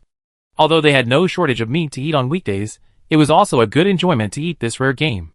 One of them picked up the intercom and told the other people in the tunnel about the wild boar, asking them to take their hunting rifles and come quickly. The wild boar did not sit and wait for death. While the man was talking to his accomplice, it had already rushed towards the person closest to it like an arrow from a string. The man held a long knife in his hand and chopped at the wild boar without fear. However, the wild boar's skin was too thick, and the long knife did not hurt it at all. Instead, it threw the man to the ground. The other 2 people also joined the fight with the wild boar. Soon, more than a dozen people rushed up with shotguns and weapons. Seeing the wild boar, they joined the fight. Meng Xiai and Shinkei entered the space, and did not know the situation outside, while Eggplant and Eagle continued to play in their secret base. Of course, in addition to the ham sausage, there was also a nest for 2 people and some plush toys. Meng Xiai looked at the nectarines he had planted. As expected, They all survived. The nectarines that had not yet ripened had now turned red. Meng Xiai picked one, wiped it on his body, and took a bite. The taste was much better than before. The soil in the space was indeed a feng shui treasure land. The two were not in a hurry to leave the space. They had a meal in the space, took a nap, and then woke up slowly. Looking at the time, more than 8 hours had passed. The two had breakfast again, including pancakes, spicy soup, a bag of pickled mustard tuber, and a bag of chicken feet. Then, they walked out of the space. The place they came out of was the same place they entered the space. But there were many messy traces on the ground. And there was even a strong smell of blood in the air. Meng Xiai and Shinkei looked at each other, and the two of them walked cautiously towards the place where the blood smell came from. In just a few minutes, they saw 2 male corpses lying on the ground. The blood on the ground had dried up and turned dark red, as if telling of the tragic battle that had taken place here. Shinkei walked up and carefully examined the traces, and found that the scars were all blood holes. And the two of them instantly remembered the sharp fangs of the wild boar. Then, not far from the corpse, they also saw 2 wild boar tusks. And the tusks looked like they had been pulled out. It seemed that the wild boar had been killed by the group of people in the tunnel. Meng Xiai patted Eggplant gently, and asked it to go to the stone to see if there was anyone. Eggplant was a wolf after all. And even if it was seen by people in the tunnel, they would only think it was wild, and would not think it was raised by people. Eggplant nodded, held his head high, and walked over with dignity. After Eggplant left, the eagle kept looking in the direction where Eggplant left. But because there was no order from its master, it could only wait anxiously. After seeing the eagle's appearance, Meng Xiai thought that the eagle was not ruthless to Eggplant, and it seemed that it was only a matter of time for Eggplant to marry the beauty. 5 minutes later, Eggplant came back. After seeing Eggplant come back, the eagle pretended to do other things. Seeing that Eggplant did not behave abnormally, Meng Xiai and Shinkei walked carefully towards the stone, intending to see what the evil people were doing. The two hid behind the old stone, and continued to observe with a telescope. Not far from the tunnel entrance, there was an iron pot, and a lot of firewood was placed next to it. I think the group of people have cooked the wild boar and eaten it. Shinkei patted Meng Xi's hand, and motioned him to look up the tunnel. Then, they saw 5 people wandering on the path, and the leader was carrying a hunting rifle behind him. Meng Xiai and Shinkei didn't know how many people were in the tunnel, so they could only observe here, while Eggplant and Eagle walked around to observe the situation. The 2 men observed for nearly 40 hours before they had a general understanding of the situation. The tunnel was crowded with people, about 30 people, and they formed patrol teams of 5 people to patrol the mountain. Each team would change after 5 hours of patrol. Of course, 2 of them would go out, and they would be gone for more than 10 hours. Less than half an hour after they came back, 6 or 7 men took several women out. These women had heavy shackles on their feet and hands, and the punishment was more severe than that of the prisoners. They were out for more than 6 hours, and were escorted back like prisoners. And the situation looked very bad. There were many wounds on their bodies and faces, which was shocking. They were pale, expressionless, and numb. Chapter 224. Yes. You have to believe in Eggplant. Our best opportunity now is to sneak in after the patrols are dispatched, and the women are escorted out of the mountain. Meng Xiai and Shinkei entered the space, and began to plan their route. However, it was the middle of the night, and it would be difficult for the two to reach the vicinity of the tunnel without being noticed. Awoo! Awoo! The eagle was very self-disciplined. After seeing the training device Shinkei had set up for Eggplant when he first entered the space, he would consciously train in his spare time every time he entered. Under the eagle's lead, Eggplant also began to train. However, in Meng Xi's eyes, this guy just wanted to chase the eagle, and training was just a side job. Why not let Eggplant act as bait? Meng Xiai suggested. Eggplant heard its master calling it, looked in Meng Xi's direction, and saw that its master didn't call it anymore. So it let out a howl and chased after the eagle again. Meng Xiai was furious, and felt that he couldn't keep this Eggplant anymore. He still hoped that Eggplant's offspring would not be a love-brain child. Yes, you can, Shinkei nodded. But looking at Eggplant's silly look, he felt that if Eggplant went, it might be in danger. The eagle was actually the best choice. But the eagle was a German shepherd, and its aura was different from others. If it was allowed to go, the group would definitely notice something was wrong. Shinkei expressed his concerns. Ming Xiai said, "You have to trust Eggplant."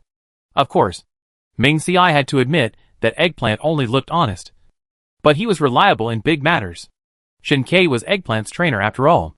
He knew that Eggplant had excellent physical fitness. He was just worried that Eggplant would fail at the critical moment. "No," Ming Xiai promised. However, as soon as he said that, Eggplant ran too fast, and the eagle was in front. Eggplant didn't want to knock down his wife. So his 4 claws failed to stop in time, and he crashed into the ground. Seeing this, the eagle flew away instantly, feeling completely embarrassed. Ming Xiai saw this scene and felt that his previous promise was quite embarrassing. Embarrassing or not, Eggplant is the most suitable choice. Therefore, after Ming Xiai and Shinkei observed for more than 10 hours, the time finally came. The 5-man team began to patrol, and the 6 men escorted the 4 women up the mountain road, and then went down after reaching the top of the mountain. Ming Xiai and Shinkei took the eagle and went in the opposite direction. They couldn't go down directly from this side, fearing the risk of being discovered. So they could only go around in a big circle, go down to the foot of the mountain, and then go towards the tunnel. And Eggplant, after its owner left, began to have fun on the top of the mountain, howling non-stop. Soon, the people in the opposite tunnel heard Eggplant's voice, and 2 men came out with hunting rifles. Eggplant's eyes were sharp. Eggplant naturally saw them, and then he howled at them twice, and ran down the tunnel. "Awoo! The master is coming. You wash your necks and wait for the master." However, Eggplant knew that the master and his men took a detour, which would take some time, so he did not rush up immediately. The man guarding the tunnel saw Eggplant and remembered the delicious wild boar before, and couldn't help smacking his lips. "I don't know what a wolf tastes like," said one of them. The other looked at the tunnel behind and suggested, "Why don't we go and kill it, and then come back to improve our food?" "Okay." The 2 of them hit it off and rushed down with 2 shotguns. Eggplant was running wild in the woods, and suddenly smelled a strange smell, and knew that the 2 guys were coming. But the owner hadn't asked his wife to come over to let it move, so he couldn't rush into the tunnel. "Since we can't rush through the tunnel, can we get rid of these 2 people in the woods and relieve the pressure on the master?" "Awoo!" Eggplant cried out, attracting 2 people to come over. "Over there, I heard a sound. Let's go!" The 2 people heard Eggplant's cry and hurried over to it. Eggplant is a wolf and is the king in the forest. It ran very fast, and when the 2 people were not paying attention, it ran to the other side and then cried several times. Before the 2 people could react, they jumped to the other side and howled twice. Besides, there were echoes in the forest. The wolf howled in the mountains. The 2 people could not tell where they were. "I'll go this way, and you go that way," one of them suggested. "Okay." Although the wolf looked big, they had guns in their hands and were not afraid. When Eggplant saw the 2 people separated, his eyes lit up. Then he continued to howl and led one person to a farther place. When Eggplant felt that the place was about the same, he stopped and quietly hid behind a stone. When the man walked over the stone, Eggplant jumped up and bit the man's neck. The man's neck was bitten, and he couldn't shout. Eggplant was so big that it held him down, making him unable to move. 5 minutes later, the man's struggles gradually subsided, and then he stopped responding. Eggplant stood up and waited quietly. He didn't see the man's breathing. When he heard the voice of another man, Eggplant left. He ran to another direction and did the same thing to kill the man. Eggplant was once in heaven and smelled the smell of gunpowder. So he sniffed the 2 people, and after smelling the smell of gunpowder in the hunting rifles, he decisively took the 2 hunting rifles and left. Not long after Ming Xiai and Shinkei left the top of the mountain, they changed to mountain motorcycles and went all the way down. However, when they walked towards the tunnel at the foot of the mountain, there was no good road, and the 2 people had to walk. Because of the landslide, many stones were piled up, so the 2 people climbed up and down, which took a lot of time. During this period, Ming Xiai was not careful and was almost bitten by a snake. Fortunately, there was an eagle, which rushed up quickly and bit the snake's vital point. Ming Xiai was so scared that he almost flew up. Before he traveled through the book, Ming Xiai had always lived in the city. He rarely saw earthworms, let alone snakes. Now he suddenly saw a black snake as thick as his arm, and he was naturally scared. Shinkei saw Ming Xiai was scared, and quickly supported him. It's okay. The eagle caught it. Meng Xiai nodded. Chapter 225 Eagle. It's your turn. Eagle is so powerful. Meng Xiai sighed softly, his tone full of awe. As expected of a military dog, he is so majestic. The eagle bit the black snake's vital point tightly. The black snake's tail twisted wildly, trying to wrap around the eagle's legs, but was stepped on by the eagle's claws. A low roar came out of its mouth, and the eagle's sharp teeth had already deeply embedded in the black snake's skin. The black snake's tail was still beating, and an unknown liquid flowed out of its mouth. It was difficult to tell whether it was saliva or venom. In a hurry to get on the road, Shinkei drew out his long knife and cut the black snake into several pieces despite the discomfort. The broken limbs were still rolling on the ground, as if telling the black snake's unwillingness. Meng Xiai and Shinkei did not pay much attention and left in a hurry. Along the way, Meng Xiai paid extra attention to whether there were any dangerous animals around. He looked around and was amazed. He saw centipedes more than 20 centimeters long, spiders as big as fists, and even groups of ants, which were twice as big as before the end of the world. These animals seemed to be monsters that were magnified countless times, which made people shudder, thinking of the zombie era. In addition to zombies, there were also various mutated plants and animals, and Meng Xiai felt a headache. It seems that after returning to the Xishan Wild base, he must strengthen his training, so as not to become a meal for the zombies. However, that was half a year later. So Meng Xiai quickly adjusted himself and even had the mood to joke with Shinkei. Shinkei, you said that these spiders and centipedes appeared near the Xishan Wild base. Could they have already become a meal for humans? Shinsong thought seriously and replied, it is very likely. After all, that group of people dared to eat even ugly toads. Then, he talked about their previous life. If they could dig up earthworms, they would eat them raw like hungry wolves. Of course, I haven't eaten it. Shinkei added this sentence, not wanting to be disgusted by Meng Xiai. Shinkei really understood Meng Xiai thoroughly. Meng Xiai had heard Shinkei talk about eating earthworms before, and when he thought of Shinkei kissing him, he suddenly felt sick. Although Shinkei was reborn, Meng Xiai said he still couldn't stand it. Fortunately, with Shinkei's subsequent words, Meng Xiai reluctantly swallowed back the word sleep in separate rooms in the future. Half an hour later, Meng Xiai and Shinkei saw the tunnel from a distance. Then the two of them hid and looked around, confirming that there were no patrols and no one at the tunnel entrance. They hurriedly continued to move forward. Then they came all the way to the bottom of the broken bridge. Now, as long as they walk another 200 meters on the opposite mountain, they will reach the tunnel entrance. Meng Xiai patted the eagle on the back and asked it to notify Eggplant to start the action. The eagle was very alert, and then went to the opposite mountain to look for Eggplant. As for how the eagle found Eggplant, it was naturally because this guy urinated everywhere in the mountain to mark it. As it smelled one scent after another, the eagle was very annoyed. Couldn't this guy mark only one place? However, it soon smelled a bloody smell in the air and immediately became alert. Did something happen to the eggplant?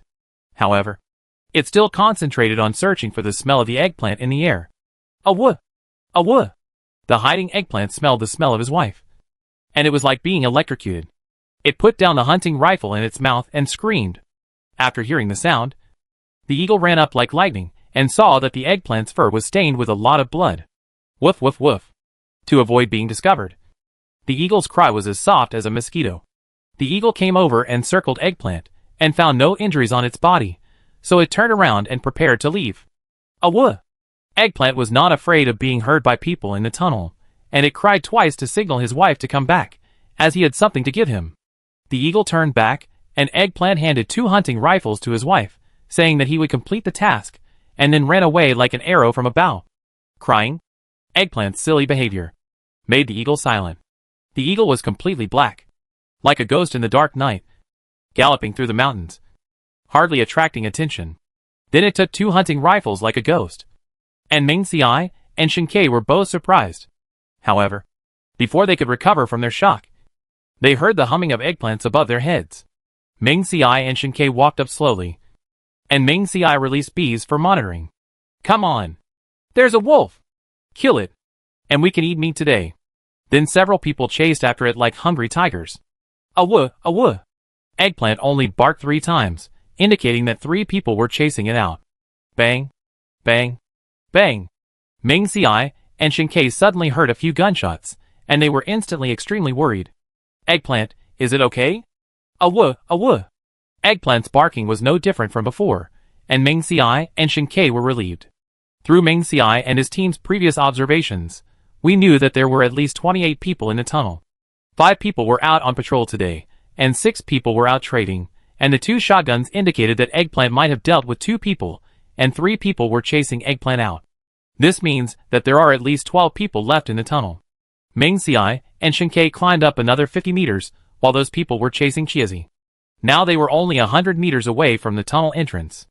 The B monitor scanned around and found no other people. Ming Xiai and Shen Ke accelerated upwards. Not knowing whether there was light in the tunnel, Ming Xiai and Shen Ke each took a night vision goggles, and then asked Shen Ke to put a pistol and his shotgun into his space, and quickly walked up. No one was seen at the tunnel entrance. Ming Xiai and Shen Ke walked in from the left and right of the tunnel entrance. This tunnel should be only half dug, because the end of the world has come. So the construction has stopped. There is still a lot of sand and cement piled up at the entrance of the tunnel. When you walk inside, you will find that the ground is paved with sand. Don't mention it, these people know how to enjoy themselves. It's just that there is a smell of urine at the entrance, which makes people uncomfortable. Ming Xiai took out 2 masks from the space and put them on.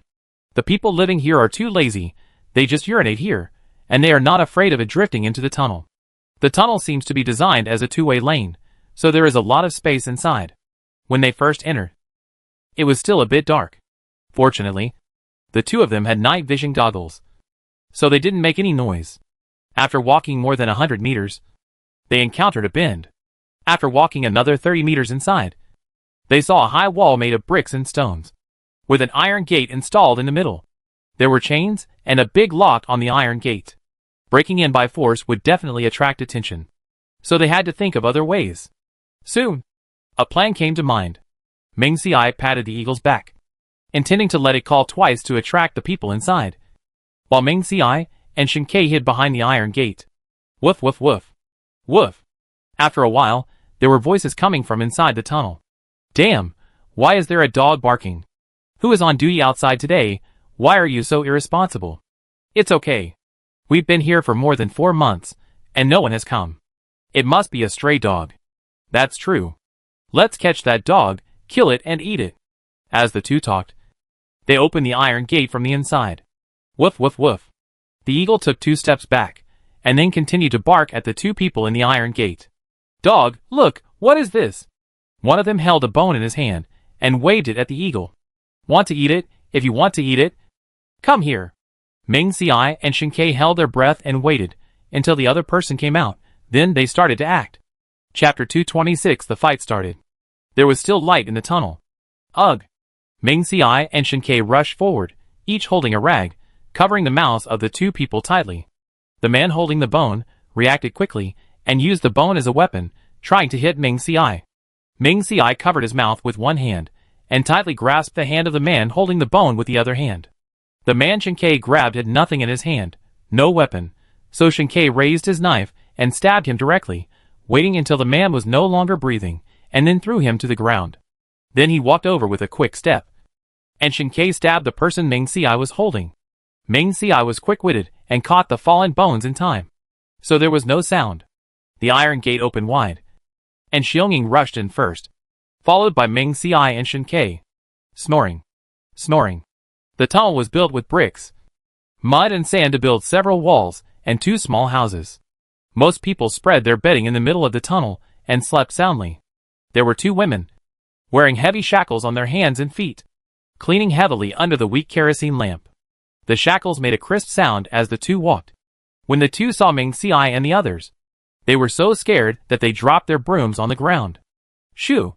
Ming Xiai signaled the 2 to keep quiet. They were smart and knew that the 2 were here to rescue them, so they covered their mouths tightly. The broom fell to the ground with a click, waking up the nearest man.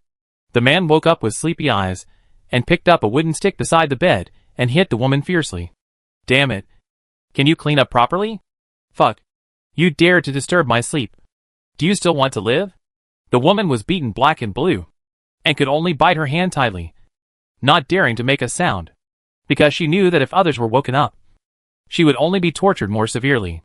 Ming Xiai and Shin Kei had already quietly hidden behind a low wall. But the eagle still stood there, with its head lowered. It was just that its whole body was pitch black, blending into the dark tunnel, making it difficult for people to notice. Damn it, can't I sleep? It's so noisy. Another man couldn't stand it anymore, and started to curse, picking up a stone and throwing it. Perhaps because this man was in a high position, the man who beat him didn't dare to complain, and could only stop obediently. If you wake me up again, I will kill you. The man lay down cursing, and continued to sleep. After a while, the snoring sounded again in the room, and Ming Xiai and Shin Kei walked a little further inside. The two women continued to clean, but their eyes were always on Ming Xiai and the others. Ming Xiai pointed to the kerosene lamps on the wall and a table, and motioned them to go over and extinguish them.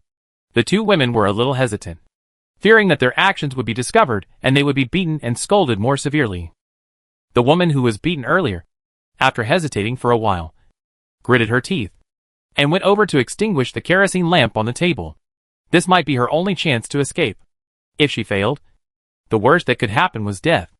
The other woman was still hesitant, but she thought that the two men could come in without being noticed, which meant that the 3 guards outside and the 2 people at the iron gate had been dealt with. These 2 people were obviously capable, so she also joined the action of turning off the lights. 2 minutes later, the tunnel fell into darkness. Ming Xiai and Shin Kei started hunting with night vision goggles. The eagle's eyes flashed dimly in the darkness, like stars in the night sky, letting the 2 women who covered their mouths know that they were taking action. Soon, a strong smell of blood came from the tunnel. Fuck. You guys can just sleep. Why did you turn off all the lights? At this time, a voice came from the tunnel, and the tone was full of anger. A bunch of good-for-nothings. You turned off all the lights. Aren't you afraid of being killed? There are lights in the tunnel. Suddenly, a terrified female voice came into the ears of several people. The 3 people who came out of the tunnel became alert instantly after hearing this, because they had lived in the tunnel for a long time. They had adapted to the darkness, and were familiar with the layout inside. Where are the people? As soon as the words came out, the man realized something was wrong, and then quickly walked to the nearest blanket and picked up 2 machetes. One of the men quickly walked to the place where the tunnel lights were controlled. Damn, what the hell, you dare to stop me? Pa! The sound of a slap in the face echoed in the tunnel. Ming Xiai and Shin Kei were wearing night vision goggles, and saw that it was the woman who turned off the kerosene lamp first after being beaten, and protected the light control switch. However, her body was weak to begin with, and she was hit again, so she couldn't resist at all. The man slapped her, and she fell to the ground. Pa! The lights in the tunnel came on, and the tunnel was instantly illuminated as bright as day. Then, the 3 people in the tunnel saw 2 men, one tall and one short, wearing masks, appear in the tunnel. The 7 brothers who were here before all had their necks cut open, and blood was all over the floor. Damn it! The man who turned on the light just cursed, and before he could say anything else, the eagle that had circled behind him at some point pounced on him like a hungry tiger. Fuck! The man quickly grabbed Xiongying's neck with both hands, wondering why the dog was so fat. Soon, the dog and the man were fighting each other. Ming Xiai and Shin Kei had already walked to the other 2 men like ghosts before the lights were turned on. However, the 2 men were very powerful, although they could not be seen in the dark. They fought back quickly. When the lights were completely on, the 2 men and the dog had already started fighting with the bad guys.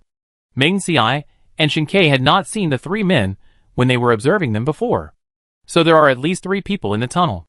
Therefore, Ming Xiai and Shin Kei have been paying attention to see if anyone will come out from the innermost part of the tunnel. Woof woof woof.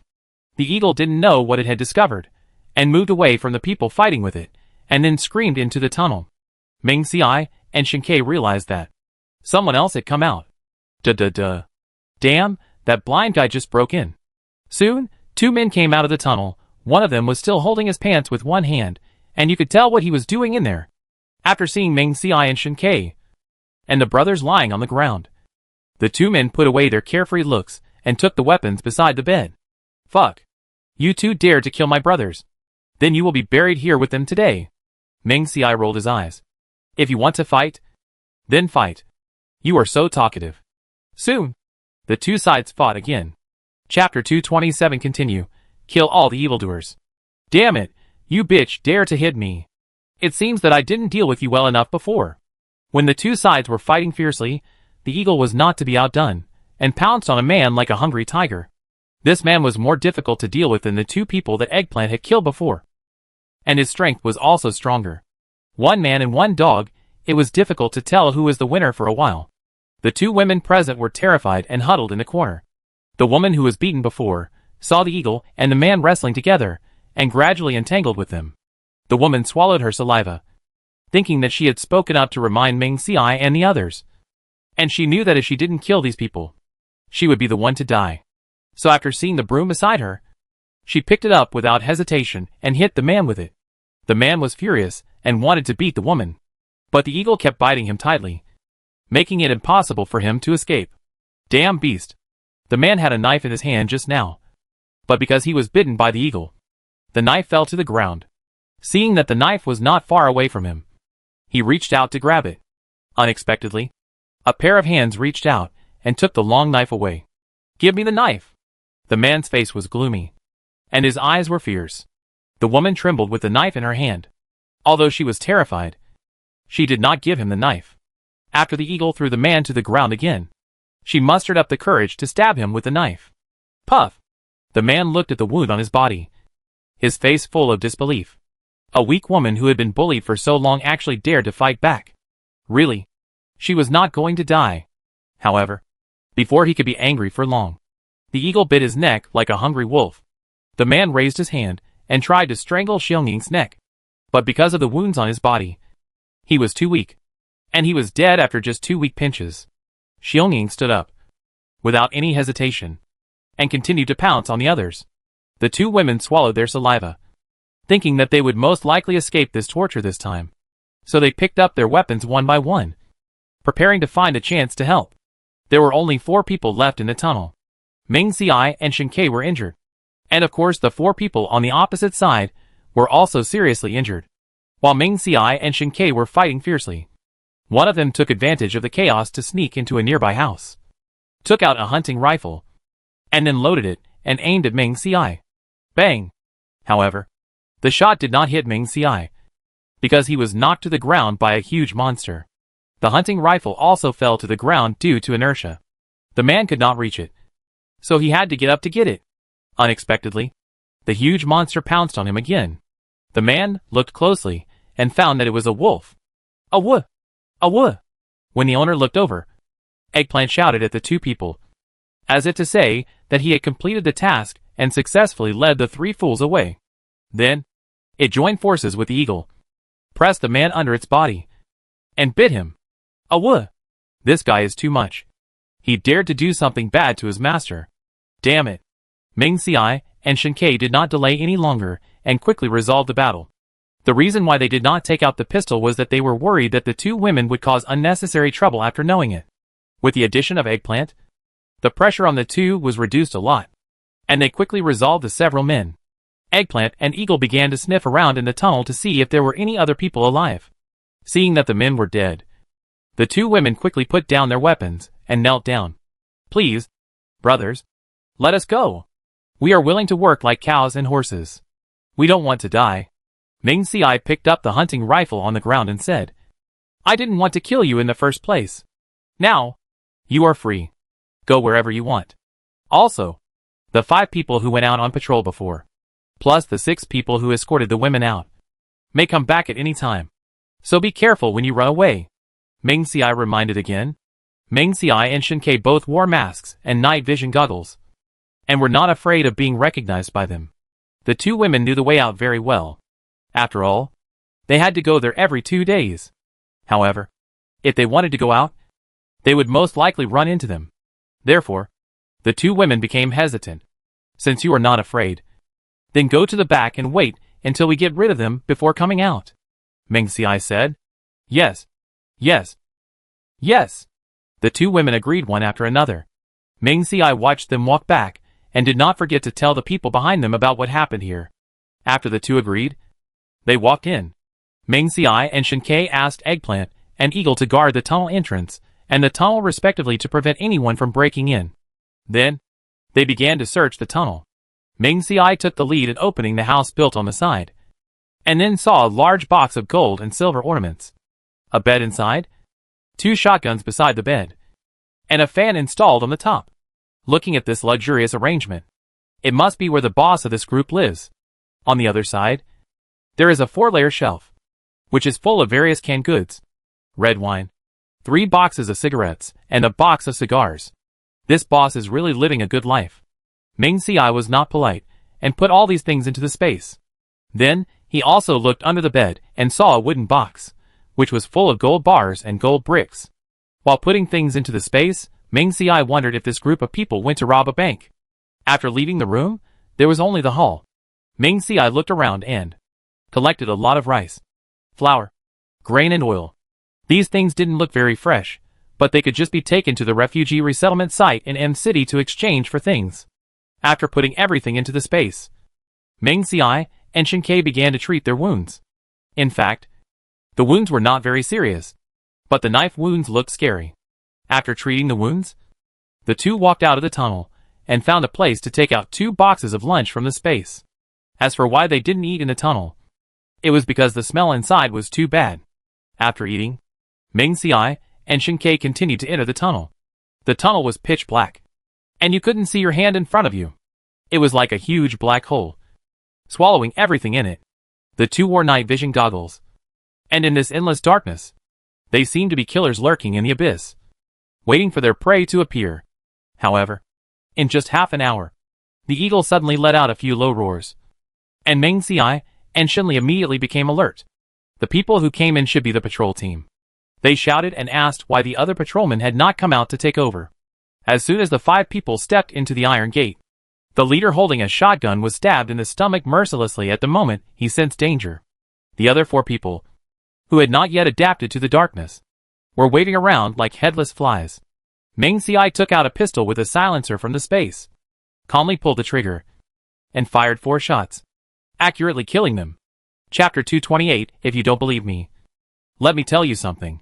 The 4 men died without making much noise. Then Ming Xiai and Shinkei skillfully took out their sharp knives and took the bullets out of the wounds and turned them around twice, so that no one could tell that the wounds had been burned by bullets. The patrolmen came back, and those who took the women out would probably arrive soon. Sure enough, the two waited for less than half an hour, and the eagle ran in. Ming Xiai and Shinkei immediately stood up and were ready for battle. This time, Ming Xiai and Shinkei waited at the bend for a long time, with guns in their hands, and shot at close range, and quickly killed 3 people. The remaining 3 people saw that the situation was not right, and hurriedly pulled the 5 women in front of them. But it was useless. In just 2 minutes, the 3 people fell to the ground and died. After sensing that the people around them fell one after another, the 5 women were so scared that they ran away like a group of headless flies. However, the chains on their feet tied the 5 people together tightly, because they ran in different directions. Some fell and some fell, like a pool of mud. The whole tunnel was reverberating with their screams, like sharp knives, cutting through the quiet night sky, until the 5 women were pulled up from the ground by 3 evil men. They covered their mouths in fear of becoming targets if they screamed, and dared not make any more sounds. After dealing with the 6 men, Ming Xiai let them leave on their own, and then entered the tunnel. After the 2 women in the tunnel entered the innermost part, they let the others out, because they were not sure whether Ming Xiai and his men could beat them. So they wanted to come out to help. But after walking a few steps, Eggplant cried out, which scared them and made them run back in. A group of people huddled together, cheering each other up. At the same time, they prayed for Ming Xiai and Shinkei in their hearts, and they must kill those people and save them from the sea of suffering. At the innermost part of the tunnel, an iron door was installed, which directly locked more than 20 people inside, and at the back was the mountain that had not been excavated yet. Several blankets were thrown on the ground outside the iron door, and they were spotted and dried. The air was filled with a familiar smell to Ming Xiai and the others, indicating what had happened here. After seeing that the chain on the door had been opened, Ming Xiai opened the door and let the people leave.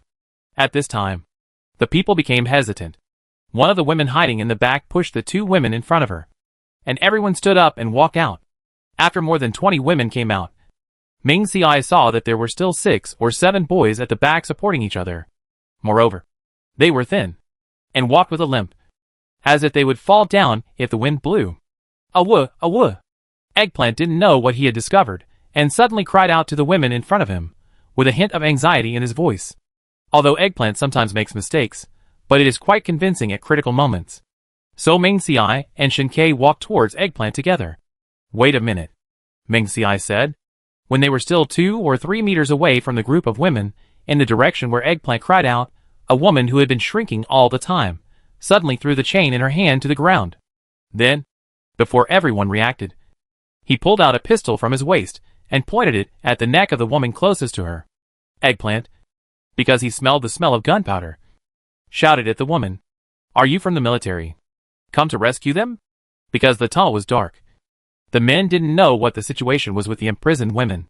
So except for the few people in front of the woman, everyone squatted down in a hurry to prevent accidental injuries. Let me leave safely. Otherwise this man's life will be buried here with me. The woman had a fierce expression, calluses on her hands, and a long scar on her face, as if a centipede was lying on her face, which made people shudder. I think she was a ruthless character. You better think it over. My gun has no eyes. The woman who was kidnapped grabbed the arm of the woman with the gun behind her with both hands, and shouted for help. Please, save me. I don't want to die. In the tunnel, after hearing that the woman with the gun was robbing, the others were extremely anxious. The few people in front had already taken advantage of the chaos to go out, and the others were also walking out slowly.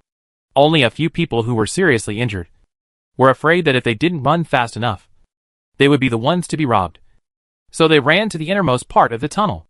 The woman with the gun didn't know how many people Ming Xiai and his group had brought. Seeing that they were slow to speak, her expression became even more ferocious. Why? You can't make up your mind. Do you think I'm lying? There are 8 bullets in my gun. Let me show you how it goes. As she said that, the woman with the gun fired a shot. However, this shot was not accurate, and she fired it randomly, so she didn't hit anyone. The second shot she fired directly hit the woman who was kidnapped on the leg. The woman screamed in pain. There are still 6 bullets. Tell me where I should shoot so that she can be slowly tortured to death. When the woman holding the gun spoke, her eyes looked viciously in the direction of Ming Xiai and the others. The gun in her hand slid over the woman's body. The hot muzzle burned the woman's body, and she trembled. She was shocked and in pain, and her face was covered with tears and saliva. Save me. I don't want to die. Please let me go. Ming Xiai and Shinkei didn't speak. Even Eggplant and Xionging's breathing became lighter. Just when the woman with the gun thought that the military personnel in the tunnel had already taken advantage of the chaos and ran away, Ming Xiai spoke up. If you want to kill her, then kill her. As for us, we are not military personnel. It's just because one of you wants to eat my dog, so we came to avenge it. The woman with the gun was furious when she heard this. Damn it! The group of people had lost 2 people because of catching wild boars before, and now because of their greed to eat other people's dogs. All of them were buried with them. The gun-wielding woman's chest rose and fell with anger. They have already been killed by you. Why bother to kill them all? The gun-wielding woman quickly calmed down. And I didn't see your faces. Why not let me live? Ming Xiai ignored her. If you cut the grass without leaving any roots, there will be endless troubles in the future. I will kill you. I will definitely succeed. The gun-wielding woman was furious and wanted to negotiate. But Shinkei saw the right time, raised the hunting rifle in his hand, and shot the gun-wielding woman in the chest. Ah! The woman had already broken down and cried because of the wound on her leg. Now after hearing the gunshot, she thought she was hit again and felt around anxiously. But she didn't feel any wounds on her body, and the woman behind her fell down. The woman only felt a warm liquid slowly flowing on her back and face. The woman realized that the woman with the gun was dead. Okay. She's dead. You guys should leave quickly. Ming Xiai started to drive them away, and wanted to wander around inside to see if there were any good things. Yes. Yes. Yes. The woman held her leg that was shot with one hand, and held the wall with the other hand, and walked out quickly.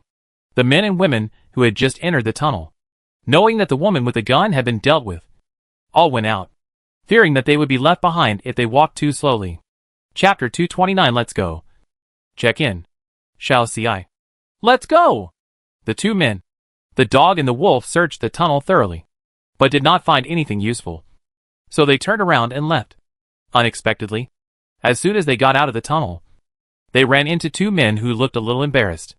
The two men were covered in dirt and leaves, and their hair was messy, which made them look quite funny. But their eyes were full of anger and resentment, as if they wanted to tear everything in front of them to pieces. After seeing Chizzy, they were so angry that they gnashed their teeth and cursed, "You beast! How dare you play tricks on us?" It turned out that the three of them had chased the white wolf out, but they didn't expect that this guy was so quick and played them around in the woods. Moreover, one of the accomplices fell down the mountain because he chased Chizzy too quickly. Now there were only two of them, and you can imagine how angry they were. The two of them didn't stay angry for long. When they saw Ming Ci and Shinkei behind Chizzy, they realized that the situation was not good, especially when they noticed that Ming Ci and Shinkei were holding shotguns. Their faces changed drastically. The two looked at each other, knowing that they could not sit and wait for death. But they had no weapons at the moment, so they had no choice but to turn around and run. However, cutting the grass without removing the roots was not the character of Ming Ci and Shinkei. They raised their shotguns without hesitation and aimed at the two fleeing men. With 2 gunshots, the 2 men fell to the ground. Ming Ci looked at the fallen enemy with a smile on his face. He was very satisfied with his shooting just now, especially the compound bow accuracy he had practiced with Shinkei, which gave him more confidence. Then Ming Ci and Shinkei threw the hunting rifle into the tunnel and walked in the direction the women left. As long as they climbed over this hill, they would enter the territory of M Town. However, the two were not in a hurry to enter the base, but after going down the mountain, they walked in another direction. When there was no one around, Ming Ci took out the off-road vehicle from the space and then drove all the way. Fortunately, as we got further and further away from the mountain, there were fewer and fewer obstacles on the road, and the car could run faster. Finally, the SUV stopped in front of a village. A cement road extended deep into the village, and 2 or 3-story buildings were built on both sides of the road. Shinkei drove the car and entered the village. It was so quiet that no other sounds could be heard along the way. Eggplant and Eagle cried and wanted to get off the car. Ming Ci asked Shinkei to stop in front of a house. As soon as the car door was opened, the two ran down quickly and then walked around. Especially Eggplant. Even now she has not forgotten to mark everywhere. She lifts her hind legs every few steps and pees a little. The eagle would not do this, but it did not stop Eggplant. Because it knew, Eggplant did this just to tell other animals that this is its territory, and they should not invade it easily. And if the two of them left too far, they could follow the smell back. After Shinkei got out of the car, he pushed open the nearest house, and walked in carefully, checked upstairs and downstairs, and there was nothing strange. So he went downstairs, and called Ming Ci up. Ming Ci took out a rag, basin, water and other things from the space, and the two of them cleaned the second floor from top to bottom. The main reason was that they wanted to live here for more than 10 or 20 days before going to the refugee resettlement site in the M world. So they cleaned the environment. In addition to healing here, they also wanted to avoid those women who went back, fearing that they would be investigated. Of course, Ming Ci was not afraid of being discovered, and he could just say that he was avenging Xiongying. Xiongying was a military dog, and those people should be able to see it. He took out some cardboard from the space, and some useless clothes, and spread them on the floor, and then he took out the carpet. The bedroom had a bed, a table, a sofa, and the living room outside had a sofa, a coffee table, and kitchen utensils. Eggplant and Xiongying came back after having enough fun outside, and Ming Ci and Shinkei had already prepared the meal. With the rice stored in the space, Ming Ci and Shinkei made fried shredded potatoes with meat, fried beans with minced meat, salt-baked chicken legs, roasted chestnut chicken wings, braised eggplant. 5 dishes, very filling, most of which were given to Eggplant and Xiongying. After eating, Eggplant and Xiongying were also tired, so they slept on the carpet in the living room. The temperature was between 35 and 40 degrees. So Ming Ci took out the air conditioner and generator, and placed one in the living room and another in the bedroom. The two went into the space to wash up and planned to go out to sleep. But they didn't expect that Shinkei was not a human being. When Ming Ci took off his clothes and lay in the bathtub, Shinkei, who was taking a shower, turned off the water and went directly into the bathtub. Shinkei, Ming Ci's eyes were wide open, but because of the moisture in his eyes, he seemed to have no killing power. Don't go too far. Shinkei continued to move his hands. Hearing this, he whispered, "Too far? What I did was too far. More than 2 hours later, Shinkei put clothes on Ming Ci, who was tired and had closed his eyes. Then the two of them left the space and put him on the bed. Shinkei was refreshed now. He didn't rush to sleep. He went out for a walk and made sure there were no signs of human life around. Then he came back. The two stayed here for 12 days. It was not known whether it was because of the zombie period, the body changes, or because of the immersion in the space water. The wounds had long healed and scarred, and there were no traces. On the 13th day, the SUV was released from the space again, and the food, gasoline and other things found in the tunnel were placed on the vehicle. And a bag of gold and silver utensils was taken. Eggplant and Eagle ran out, wandered around, and caught a rabbit and a pheasant. Ming Ci and Shinkei took the things and tied them with ropes, then threw them in the trunk and drove away. It took more than 3 hours to reach the refugee resettlement site in M City, which has now been changed to the resettlement site in M City. Because the place is large, the official said it can accommodate more than 1 million residents. The leaders of the resettlement site in M City, before Ming Ci and his team left the Shishan Wild Base, set people out to spread the word in M City, saying that anyone who needed to live here could come. The official propaganda was also to prepare for the zombie era that would come in half a year. Therefore, Ming Ci and Shinkei were not conspicuous when they arrived at the base. The only thing that made people envious was the off-road vehicle they drove. After all, they came from afar, and their shoes were worn out. And then, they walked barefoot, and their soles were worn out with calluses. Fortunately, Ming Ci and Shinkei were not the only ones driving, which would only cause envy, but rarely jealousy. From a distance, Ming Ci and Shinkei saw a sign on the side, which read, "New Resident Check-in Office." Ming Ci and Shinkei parked the car on the side, instructed Chiezi and Xionging to stay at the station, and then went to check in. Chapter 230 Eggplant finally got to eat meat. Please tell me your name and ID number, and where you came from. There were 2 staff members behind the desk, one with a computer in front of him, and a booklet in front of the other, as well as other paper and pens. Ming Ci and Shinkei obediently said the information, and when they encountered uncertain words, the staff asked them to write it down on the paper in front of them. Have you adopted a military dog? The male staff member sitting behind the computer suddenly asked. Ming Ci was not surprised, and nodded, yes. After all, military dogs are treasures, and it was recorded under their information. Ming Ci was not surprised. Can we see how it is doing sometimes? The staff asked. Ming Ci had no reason to refuse, and said he could do it anytime. Although the Zishan base and the M City base share information. If you live here, you still have to re-register your points card, because they knew that the 2 people had received military dogs. The staff treated them much better.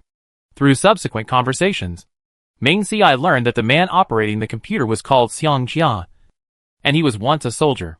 However, he was injured and lay in the snow for several hours, because he went out to kill wild animals during the extremely cold period. When he was rescued, his legs were frostbitten. Although he could still walk later, his legs could no longer withstand the high-intensity training of soldiers. So he had to retire with regret and became a civilian. Therefore, he was surprised to see the message of Ming Ci, which said he had adopted a military dog. Then he casually glanced at the information of the 2 people, killing tigers, crocodiles, and other wild animals. He must be very skilled. No wonder he could adopt a military dog. What do you exchange for points? Another staff member asked. What can be exchanged? Ming Ci asked. Food, gold, silver, copper, nickel, solar panels, glass, etc. are all okay, but different items can be exchanged for different points. The staff member explained. Ming Ci nodded. This is similar to the Shishan Wild Base. 1 kilogram of food is 5 points. 1 solar panel is 10 points. 1 gram of gold is exchanged for 5 points. Ming Ci was a little surprised. The price of gold is so cheap. In fact, if you think about it, you can understand that in the end of the world, most ordinary people can't even afford food and clothing. So gold is useless. The officials took the gold back because they needed to repair or manufacture many precision instruments. And gold, silver, copper, etc. were needed. As for those who value gold, they probably don't lack food and won't come to exchange it. Shinkei went to the off-road vehicle and took 2 bags of food looted from the tunnel, and a small bag of gold. 2 bags of food, 80 kilograms, were exchanged for 400 points. This bag of gold all contains various ornaments, from red string bracelets to bracelets, and then it is processed by the staff and tested by professional instruments. Although there are many things, they are all small things, so it weighs less than 1 kilogram in the end. But Xiang Jia made the decision, directly registered 1 kilogram of points, which means that these points are used to exchange for food for the eagle. Meng Xiai agreed, so the two exchanged another 5,000 points. Took the points card, which is the pass to enter the base. Drove into the base, walked for less than 10 minutes, and saw the housing registration office. The houses in the M-City base are basically about 8 floors. And there are no elevators. So the rent is getting higher and higher from the 8th floor down. Of course, there are also single-family villas here. But they are very small, with a yard of only a few square meters. The size of the villa is about the same as the loft apartment before the end of the world, ranging from 30 to 50 square meters. And you can choose the land to build a house. Meng Xiai and Shen Ke don't plan to live here for a long time, so they don't plan to buy land to build a house. The two of them have 2 children, Eggplant and Eagle, so they chose a 45 square meter, relatively remote villa. 1,000 points a month. Meng Xiai couldn't help but sigh when he saw how expensive the rent was. But for the sake of the 2 children, he had no choice but to rent it. Then Meng Xiai recharged 500 points for electricity, went to the item exchange point to exchange some daily necessities, and drove to the residence. There was a parking lot not far from the residence. Parking the car at the door of the villa, Meng Xiai and Shen Ke moved 3 times, before moving all the things in the car. Then Meng Xiai took the eggplant back to the house, and Shen Ke drove the car to park. After returning, the two began to clean. The villa was simply decorated. The walls were painted white. But the workmanship was rough, and it didn't look very good. Although the floor was cement, it was full of potholes, and didn't look very good. So Meng Xiai took out cardboard from the space, laid the carpet, and then took out the sofa, table and other basic furniture. He also took out a security door from the space, and asked Shen Ke to replace the door into the house. He was mainly worried that the door was not strong. On the 2nd floor, the bed, wardrobe, and toiletries were all put away. The only thing that Meng Xiai disliked was that the kitchen on the 1st floor was only 3 or 4 square meters, and it was difficult to turn around. So Meng Xiai only took a few kitchen utensils and placed them on top. And he did not plan to cook here later. He would eat the cooked food stored in the space first, and he could go into the space to cook later. Another thing he was not satisfied with was that the bathroom was actually outside, and it was a dry toilet. Well, Meng Xiai could understand the dry toilet a little. After all, there was a lack of rain and water now, and flush toilets were indeed a luxury. But Meng Xiai did not plan to use the toilet, so he let Eggplant and Xiaoming use it, so as to prevent Eggplant from marking everywhere. After finishing the room, Meng Xiai called Eggplant and Xiaoming to come in for dinner. After a tiring day, all the food was taken out from the space. Barbecue, spicy hot pot, crayfish, beer, Coke, ice cubes, plus the staple rice, the 2 people, the dog, and the wolf ate happily. After dinner, Meng Xiai and Shen Ke went upstairs to sleep. Eggplant and Xiaoming played in the space outside. According to Meng Xi's observations over the past 2 days, the relationship between Xiaoming and Eggplant has undergone a qualitative change. The specific change is that Eggplant finally eats meat. Of course, Eggplant also became more attached to his wife.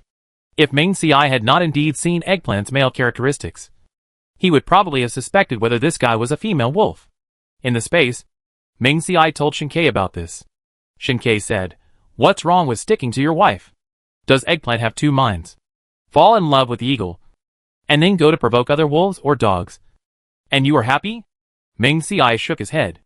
"If it dares to do this, I will break its 5 legs."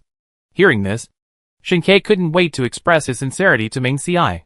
Of course, after expressing his feelings, Meng Xiai suffered again. Moreover, Meng Xiai could not ask Chiezi to massage his waist now, because Chiezi had to take care of his wife. After Shen Ke knew that Meng Xiai needed a massage, he volunteered, and refused Meng Xi's request not to let him do it. He took advantage of him while massaging. He stayed in the villa for 3 days, and finally had time to go out and see the specific situation of the M-City base. Chapter 231 Surprised. There are mutant plants. Get out of the way, get out of the way. Doctor, come and check on my brother. Ming Si and Shin-Kei went out to familiarize themselves with the situation of the M-City base, so they did not bring eggplants to eagles. Unexpectedly, just as they walked to the square in the center of the base, they saw 5 or 6 soldiers carrying a soldier to the hospital nearby, and the leader shouted for the doctor to come out. Ming Si frowned. Just now. With just a quick glance, Ming Si saw that the soldier being carried had his pants torn, and the skin exposed outside looked like it was corroded by sulfuric acid or other corrosive drugs. His wounds were long strips, and there was white around the wounds. The only difference was his feet, which were completely corroded and swollen. It was as if his feet had been soaked in sulfuric acid. The soldier walking at the back had a handful of green grass in his hand. What was going on? Shin-Kei saw that Ming Si was interested in the soldier's wounds, and suddenly explained, he must have encountered mutant plants. Mutated plants? Ming Si was surprised. There were still more than 5 months before the zombie era. So how could mutant plants appear? Shin-Kei explained, whether it is the mutation of plants or animals. It is not overnight, but gradual. Just like the wound of the soldier. The scar caused by the mutant plant is only the thickness of chopsticks now. But it may become the thickness of a broom handle in 2 months. And when it comes to the zombie era, it will be the size of an adult man's ankle. As for those animals, their size is also slowly growing. Ming Si really felt the changes in animals that Shin-Kei talked about. When the eggplant was first picked up, it was only more than 1 meter long. As he ate more and more over the past year, his size also slowly grew. And now it is almost 2 meters. Every time I sit in the back of the SUV, I feel so wronged. And the eagle, when it first came to Ming Si and the others, was about 1.2 meters long now. I don't know if it's because of the space water or something, it has become 1.5 meters. The 2 eagles felt so wronged in the back seat, so Shin-Kei removed all the seats in the back, so that the 2 could move around. Before the end of the world, how could the wolf and the dog grow so big? And because the 2 were always in front of Ming Si and the others, they didn't notice anything wrong. The soldier had been carried into the hospital. The residents who were surrounding him left without seeing the specific situation. Ming Si and Shin-Kei also left the hospital and went to other places. The layout was roughly the same as the Shishan Wild base. The east was the military and grain planting area, the north was the villa area and self-built area, and the rest were residential buildings. The government building, the item exchange point, and the points exchange point were all in the center of the base. After understanding the general situation, the 2 returned home. 2 days later, Shin-Kei, who had returned from changing water, mentioned that the government had organized people to cut down those mutated plants. Ming Si was eager to take action after hearing this, because he had never seen a mutant plant, especially in novels. Some plants can actually swallow people. Although Ming Si was curious, he was afraid of danger. Shin-Kei naturally knew Ming Si's thoughts, thinking that mutant plants were not very dangerous in the early stage, so he suggested that they go to see it together. These mutant plants are not dangerous in the early stage, I only heard about them later. Do you want to go and see them together? Ming Si nodded after hearing that it was not very dangerous. As for Eggplant and the eagle, they were not taken with him. Especially Eggplant, who might have too much fun in the forest. And if he encountered danger, it would be troublesome. The next day, seeing that the time was almost up, Ming Si and Shin-Kei went out. Eggplant and the eagle looked at them from inside the door with envy, saying that they also wanted to go out to play. But Ming Si closed the door mercilessly. In fact, the wall of the villa was only 2 meters. And with the current strength of Eggplant and the eagle, they could easily jump out. But the eagle obeyed orders, knowing that the owner did not want them to go out. So they did not go out and stayed at home. Moreover, with 2 barks, the restless Eggplant can be controlled. Eggplant is a henpecked husband. He does whatever his wife says.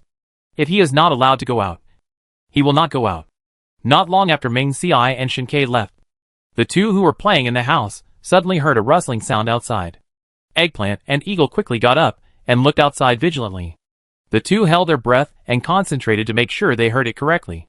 One went upstairs, and the other stayed behind the security door. The security door was not closed when Ming Si and his friends left, just to let Eggplant and eagle move freely. The man outside the house saw that the door was not closed. His eyes lit up, and he pushed the door open without thinking and walked in. The man had been living in the M-City base, rarely working, and just strolling around the base every day, doing some petty thefts. It was indeed midnight now, But most people were working outside, and there were no surveillance cameras around. So as long as they were careful, they would not be discovered if they stole something. After Meng Ci and Shinkei came to the base, they were targeted by him. He could afford to drive an off-road vehicle, and the house he rented was a villa. So there must be a lot of good things at home. The man observed the surroundings for several days, and found that there were only 2 men in and out of the house, and no one else. So he planned to find a chance to come in and investigate. Today, he saw Meng Ci and Shinkei go out, and it seemed that they were heading to the center of the base. Thinking of the announcement of going out to cut down mutant plants today, the man could not help but climb over the wall. Today, it was a rare good opportunity. The man walked in quietly and saw the exquisite carpet on the floor and the furniture in the house, and his mouth opened wide. This family is indeed rich. Even if they can't find other supplies, they can take the carpet out together, and maybe they can exchange it for a lot of supplies. The man stepped into the house impatiently, as if he saw countless supplies waiting at him. Awoo! As soon as he took a step, he saw a 2-meter-long white wolf behind the door. Oh my god! The man was so scared that he quickly retreated. The wolf was too big for him to beat. He didn't expect that. As soon as he retreated to the door, he heard a whoosh above his head, and something fell down. Looking back, he saw a black German shepherd standing behind him, staring at him with a fierce look. The man swallowed his saliva. Now he was in a dilemma. Well, I went back to the wrong house. I'll leave now. The man raised his hand to show that he didn't take anything, and discussed with the two. At the same time, he muttered in his heart, Meng Ci and his men actually raised a wolf and a dog so fat, I guess they must have a lot of food at home. He regretted that he didn't bring some food with poison this time, otherwise he could poison the two to death, or knock them out with drugs, and still eat meat. The man thought to himself, like a hungry wolf seeing food, his saliva was almost flowing out. Chapter 232 Shao Ci, this flower will bite people. I'll leave now. The man comforted Eggplant, and the 2 eagles moved horizontally, wanting to leave here. Awoo! Woof woof woof. The man only took 1 step, and Eggplant and the eagle cried out at the same time. Don't be impulsive. The man was afraid that a wolf and a dog would pounce on him, so he quickly stopped and looked around for the situation. At present, it seems that the best way is to leave from the wall where he just jumped in. He reached into his pocket and felt around, feeling a roll of wire used to pry the door open. The man took out the thing and threw it to the left, thinking that it would definitely attract the attention of the two, and then hurried to the right. Ouch! The man had just taken 2 steps, when he felt something chasing him from behind. The man didn't dare to stop, and could only run desperately, for fear that he would be caught up by Eggplant and the others if he was a step slower. But he didn't expect that the man would take only 1 step, and Eggplant would fly over, and the man didn't even have time to dodge, and was thrown to the ground. Ouch! Eggplant bit the man's neck, but didn't use much force, leaving only a few bloody marks. Its purpose was to stop the man from shouting and screaming, so as not to attract other people's attention. The man didn't know what Eggplant meant, and he screamed in fear. Help! Help! Please spare me. Brothers, I won't dare to do it again. I'll leave now. The man was so scared that he started to talk nonsense. Eggplant was so annoyed by the man that she could only let go of the man's neck, and then pressed a claw on the man's mouth. Awoo! Shut up. The man was very smart at this moment, knowing that Eggplant wanted him to shut up, so he quickly shut up and didn't dare to moan anymore. When Eggplant saw that the man was obedient, she took her claws away from his mouth. The man endured the pain in his neck and covered his mouth. I'll shut up. I won't speak loudly. Hiss, brothers. Please let me go. The man had already started to talk nonsense, begging for mercy. But Eggplant and Eagle didn't know what to say, just watching his voice become smaller, and they were satisfied. Eggplant directly nestled down, pressing the man under her body. The eagle circled the man, baring its teeth, showing its fangs. The man was so frightened that he dared not move, nor beg for mercy, and could only hope that the two would fall asleep quickly or stop paying attention to him, so he could take the opportunity to run away. However, the man was destined to be disappointed. Eggplant pressed on the man, keeping her eyes on him, without any sign of falling asleep. Meng Ci and Shinkei, who had gone out, did not know about this, and walked to the center of the base. Because you can get points by cutting mutant plants. So there are many people waiting to sign up this time. Those mutant plants are dangerous, so not ordinary people can go there. Therefore, a table has been set up in front of the government building next to the item exchange point. Residents only need to put their points cards on the card reader to check what tasks the residents have done before, and then make allocations.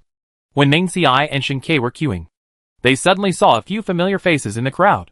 Shen Quebec Meng Xiai poked Shen Ke on the side and signaled him to look to the left with his eyes. Do you know them?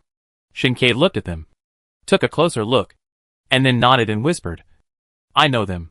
The tallest one was the captain of a team in his previous life. I only dealt with him a few times. He is very skilled, and his team is the top-ranked team in the entire base. Many people want to join their team, but I heard that their team does not accept newcomers. Meng Xiai was not surprised to hear this. After all, the two were the male protagonists in the novel, and the author would definitely give them powerful skills. That's right. The two people Meng Xiai saw were the two male protagonists Si Chen and Wen Shang in the novel. The reason why most of the novel describes the Xishan Wild base is because the two male protagonists have been staying there.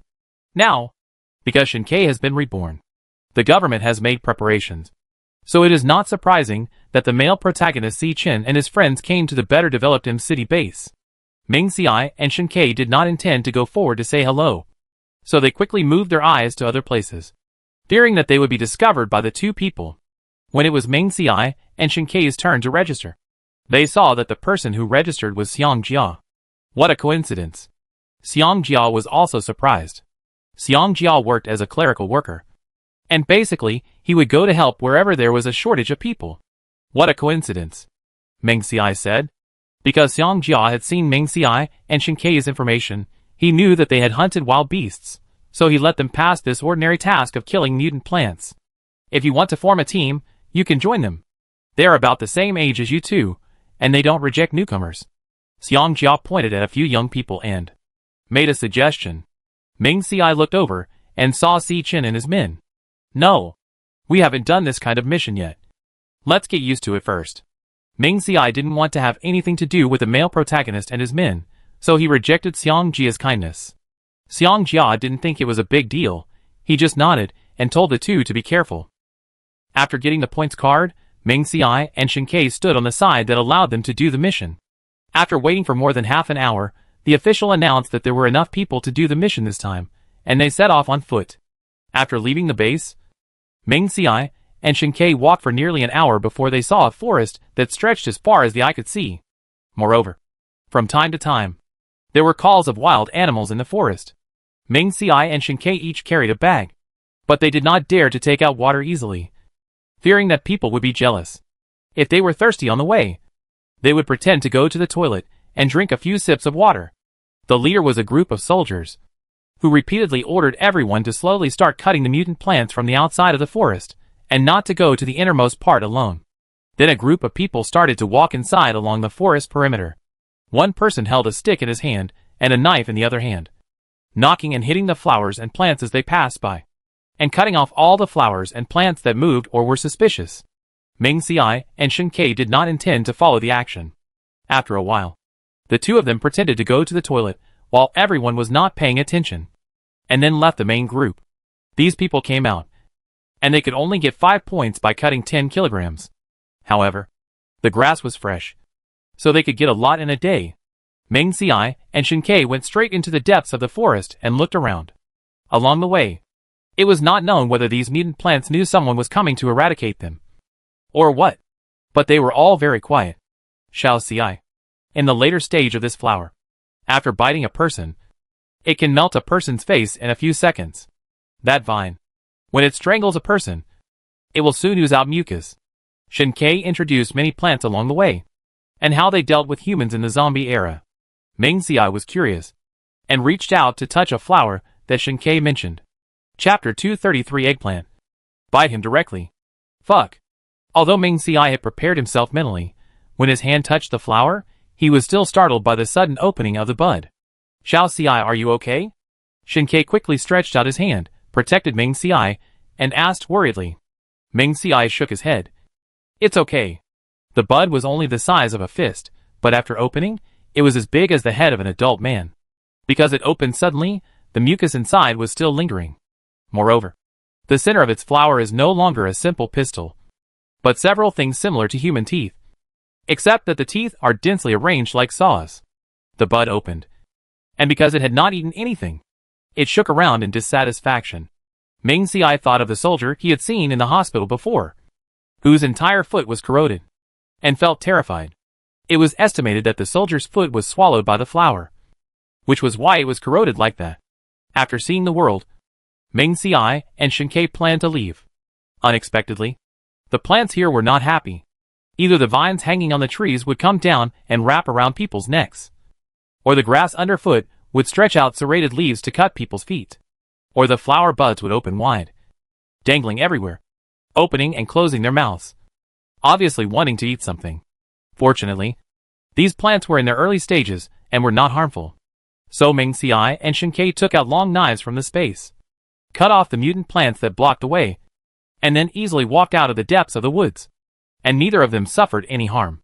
After leaving the forest, Ming Xiai and Shen Ke cut some weeds and weighed them. They found that they weighed less than 30 kilograms. Then, they murmured that it was a waste of time to cut mutant plants, so they should go back and find other jobs. After registering, Ming Xiai and Shen Ke left directly. The person who registered did not stop them. After all, the residents had to volunteer to work. Ming Xiai and Shen Ke did not take out other means of transportation from the space, but walked home. When Ming Xiai opened the door, he was still curious why Eggplant and Eagle did not smell their scent and come out to greet them. As a result, when the door was opened, I saw a man under Eggplant, and the Eagle was standing beside him, looking at the man with sharp eyes. Ming Xiai was shocked. "Awah!" Eggplant saw its master coming back, stood up and turned around, asking for credit from the two masters. But its claws were still pressing the man under it, signaling the master to look under it, indicating that it would eat 2 chicken legs today. Woof woof woof. The Eagle saw that the man under Eggplant was trying to resist, and hurriedly woofed. The man looked at the Eagle's sharp teeth and dared not move anymore. Ming Xiai looked at the man, raised his eyebrows and asked, "Tell me, what happened?" The man saw that the dogs and wolves raised by the two people were so powerful, and these two people should be even more powerful. The man naturally did not dare to tell the truth, because he made up an excuse. I forgot to bring the key to my house, so I thought of breaking into the house. But I didn't expect to remember the wrong location and broke into your house. I didn't mean to do anything. Please let me go. I will never make a mistake again." The man's hands were pressed under his body, and they were numb at this time. He felt pain when he moved, but because the eggplant was always pressing, I had to endure it. "Really?" Ming Xiai asked doubtfully. Yes. The man nodded quickly, looking at his expression. It seemed as if he was about to cry. Woo! These two beasts don't make sense. I can only hope that the two men in front of me are fools, and at the same time mourn for myself in my heart. Woo! Why is he so pitiful? Ming Xiai sneered in his heart. Don't think he doesn't know what this person is thinking. Shen Ke, let's go in. Okay. Shen Ke followed Ming Xiai. The man thought Ming Xiai would let him go, but Ming Xiai suddenly spoke after entering the security door. Eggplant, Eagle, cripple him, and then let him go. Since this guy dared to break in, he had to be prepared to lose some limbs. Eggplant and Eagle heard their master's order, barked twice, and bit the man. Awoo! Awoo! Woof woof woof. Woof woof woof. One bit the arm, and the other bit the thigh, making the man scream. Occasionally, people passing by outside heard the sound and hurriedly walked away in fear. Oh my God, what happened to this family? It's so scary. Of course, I didn't think of telling the military. At this point, it's good enough that he can take care of himself. What if he gets into trouble by meddling in other people's business? Half an hour later, there was not a single spot on the man's body that was bad. Shen Ke came out and opened the door and let the man out. An eggplant and Eagle followed behind, chasing the man for hundreds of meters before returning home. Someone on the road saw these two scary wolves and dogs, and retreated, and after seeing where they went back, they thought that they must not mess with this family, otherwise they would be as miserable as that man. Shen Ke saw the frightened look on those people's faces, and closed the door with satisfaction. Ming Xiai saw Chizi and Xionging coming back, and touched their heads with satisfaction, and then rewarded each of them with a big pig's trotter. That day, Ming Xiai and Shen Ke were playing with their mobile phones at home leisurely, and heard a knock on the door. Meng Xiai quickly put the important things on the first floor into the space, and then went to open the door. The man who came in was Xiang Jia. Xiang Jia was holding a bag in his hand, and his eyes lit up when he saw Xiangying. Comrade Meng, classmate Shen, please forgive me for coming to your house without permission. As he said, Xiang Jia handed the things in his hand to Meng Xiai. Meng Xiai took it. You're too polite, Director Xiang. They had only met a few times, and they didn't have much in common. Seeing Xiang Jia looking at Xiangying frequently, Meng Xiai waved to let him come over. Xiangying, this Xiang Jia, Director Xiang, is your comrade in arms. He came to see you. Meng Xiai introduced Xiang Jia's identity to Xiangying, and Xiangying seemed to understand, looking at Xiang Jia without too much vigilance. Xiang Jia looked at Xiangying's upright aura, and his eyes warmed. In fact, Xiang Jia also raised a military dog before the end of the world, but it was a pity that the military dog was washed away by the flood at the beginning of the rainstorm, because it followed them to rescue people. Can I touch it? Xiang Jia asked. Yes. Meng Xiai nodded and patted the eagle. Although Meng Xiai had not been in the army, he also knew their feelings. The eagle should be getting familiar with Xiang Jia. So he went over and let him touch it. Eggplant saw his wife being touched by a stranger, and opened his mouth to scream. But he didn't expect that Meng Xiai would pinch his mouth. Shut up. Meng Xiai threatened silently. Eggplant could only stay aside and look at Xiang Jia vigilantly. Xiang Jia touched the eagle, and was surprised to see that it didn't have any wounds. Comrade Meng, I don't see any wounds on the eagle. Why did it retire? Chapter 234. It's raining, and the water temperature can burn people. The eagle was indeed seriously injured before. Meng Xiai told the eagle's situation truthfully. But later, we met a very good veterinarian, who helped the eagle reattach its legs, and also got a lot of unknown herbs to apply to it. So the eagle's body got better. Meng Xiai knew that the eagle had changed so much, and when Lu Chen and others saw it in the future, they would definitely be surprised, so he had already found an excuse. Xiang Jia heard this, and he did not feel anything wrong. And he also knew that many folk veterinarians were very good. Knowing that Xiangying was doing well, Xiang Jia felt relieved, and said goodbye to Meng Xiai and the others. Xiangying looked at Xiang Jia's back as he left, and was reluctant to leave. But he also knew his current situation. So Xiangying only felt regretful for a while, and was stuck by Chiazi and stopped thinking about it.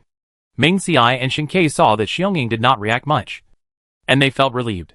You? It's you? That day, Meng Xiai and Shinkei led Xiangying. Chiazi went out for a walk, and suddenly met a woman. The woman was crazy. After seeing Meng Xiai and the others, she rushed over immediately. Only two people were shouting. It's you. It's you? Why did you save me? Why? I have nothing now. Nothing. Meng Xiai frowned, and then recalled the face of this person. It seemed that she was in the tunnel, the woman who was not beaten during the cleaning. Where did this crazy woman come from? Is there anyone to take care of her? Shinkei also recognized the woman. Seeing that Meng Xiai had not spoken, he spoke. This woman is crazy. As long as they don't admit knowing each other, there shouldn't be any problem. Meng Xiai also took 2 steps back, letting Eggplant stand in front of him. What do you mean by saving people or not? Don't try to imply that I'm a good person. The woman's hair was disheveled, her lips were bloody, and her body was covered in bruises. When Meng Xiai saw this, he was puzzled. She had been out of the tunnel for so long. How come her wounds hadn't healed yet? This shouldn't be the case. But seeing how crazy she was, it was better to avoid getting involved. Besides, the two of them killed so many people in the tunnel, so they should not let others know. In the tunnel, the tunnel. You kill people. When the woman talked about the tunnel, she suddenly covered her head with her hands, crouched on the ground and yelled. A kind-hearted person nearby asked Meng Xiai and his friends to leave quickly. The woman was crazy.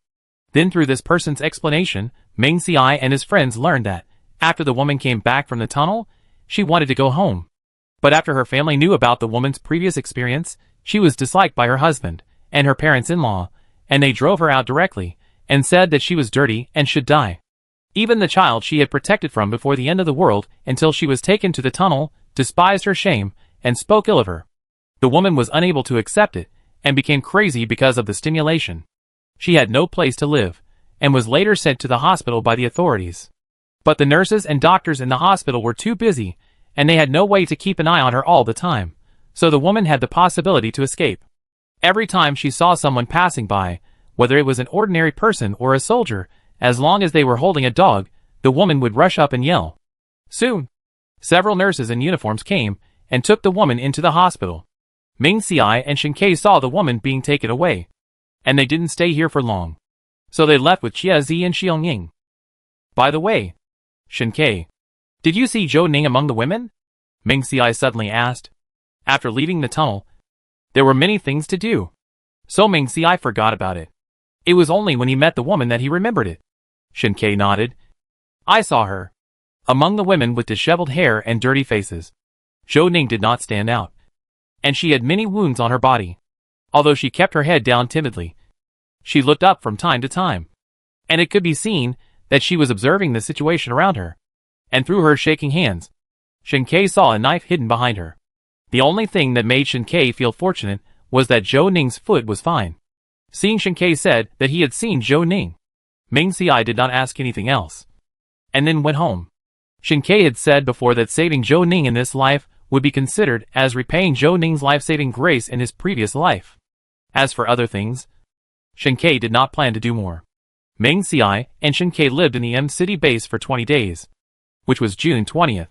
There were still 3 months before the end of the polar day, and 5 months before the arrival of the zombies. It's raining. It's raining! Ming Xiai and Shen Ke were lying on the bed, playing Minecraft, when they suddenly heard a cry from outside. They put down their phones, opened the window, and looked outside. It was indeed drizzling, thinking that at the beginning of the apocalypse, it rained heavily for several months, and it didn't rain again after that. Ming Xiai reached out his hand without thinking. Xiao Xiai. Shen Ke saw Ming Xiai reaching out the window, and quickly raised his hand to pull his hand in. Xiao Xiai. Are you okay? Shen Ke's face was solemn. Ming Xiai shook his head. I'm fine. It's just this rain. Why is it so hot? Ming Xiai asked in confusion, thinking of the rain falling on his hand when he stretched it out just now. The temperature was at least 40 degrees. Shen Ke said, I'm not sure either. But in my previous life, I also experienced this. The rain was normal at the beginning, but as it got heavier, the temperature of the rain rose unknowingly. The residents who were originally happy to be caught in the rain outside, when they reacted, the temperature had risen to more than 50 degrees. I remember this rain. It lasted at least 5 days, and the highest temperature was over 70 degrees. Many residents have not drunk enough water since the extreme heat, so they have been partying in the rain. Therefore, when the 70-degree rain came, they could not avoid it in time, and were directly scalded by the water. Blood vessel dilation and blisters are minor issues. Some people cannot find a place to hide, which may even cause muscle and bone damage. Ming Xiai heard this, and thought that it was a good thing that he withdrew his hand quickly. Otherwise it would be troublesome. He went up to the second floor, and looked outside. He saw that the nearby residents took out the things that could hold water at home, and poured water into it. Ming Xiai asked after seeing it, Can this water be drunk? Shen Ke nodded. Yes. But it needs to be boiled before drinking. Otherwise you will have diarrhea. Some weak people may even become dehydrated due to diarrhea and fall into a coma, because the medical conditions in the end times are average. These people die directly because they could not get timely treatment. Shen Ke thought of his previous life, when he opened his mouth and drank a few sips because of the rain. But he did not expect to have diarrhea for 3 days. Fortunately, he was in good health and survived. Chapter 235. Leaving, hail fell on the road. Awoo, awoo! Eggplant squatted beside Ming Xiai, and saw it raining outside, and cried several times, indicating that he also wanted to go out to play. Knowing that the rain was harmless, Ming Xiai let Eggplant and the eagle go out. But he also told them not to drink rainwater with their mouths open, or lick their fur. Eggplant and the eagle could understand Ming Xi's words, so they nodded, indicating that they would definitely not drink water. The two left the house, and had fun in the rain. Even when Ming Xiai was not paying attention, they jumped out of the wall directly, and then played with the people who were also having fun on the road. Because it was raining, those people were so happy that they were not afraid of Eggplant and the eagle at all. One of them saw Eggplant's silly look and couldn't help but hug it and roll on the ground. Ming Xiai saw it with a telescope on the second floor, but he was not worried. After all, Eggplant and the eagle were very smart, and were not afraid that these people would hurt them. Ming Xiai and Shen Ke went downstairs and continued to play games. Shen Ke, why don't you build a house recently? Ming Xiai suddenly asked. Shinkei sighed. Exploration is still fun. After all, Shinkei built beautiful houses in the past to eat meat. Now the review is too strict, and no meat can be eaten. So there is no need to build houses. Ming Xiai heard Shinkei's explanation and rolled his eyes. What is this guy thinking about? Can he still play games properly? Is he not satisfied with being locked up in a small dark room once, and wants to be locked up again? Shinkei quickly said that he would never think about these dirty things in the future, and he must be a good person and play games well. Ming Xiai was satisfied when he saw Shinkei calm down. Shinkei, I'll take you to find the underwater temple today. When Ming Xiai played before, he saw a video saying there were underwater temples, desert temples, and jungle temples. Ming Xiai has played this game for many years, but he has never found these ruins. Today, he happened to have nothing to do, so Ming Xiai said he must find one today. Okay. Shinkei followed Ming Xiai's words, and the two of them built a boat and began paddling along the river until they came to the ocean. Then, it occurred to Ming Xiai that some potion might be needed to enter the water. He did not want to study it, so he decisively turned off the creative mode. He turned on the flight mode and began to check in the air where the underwater temple was.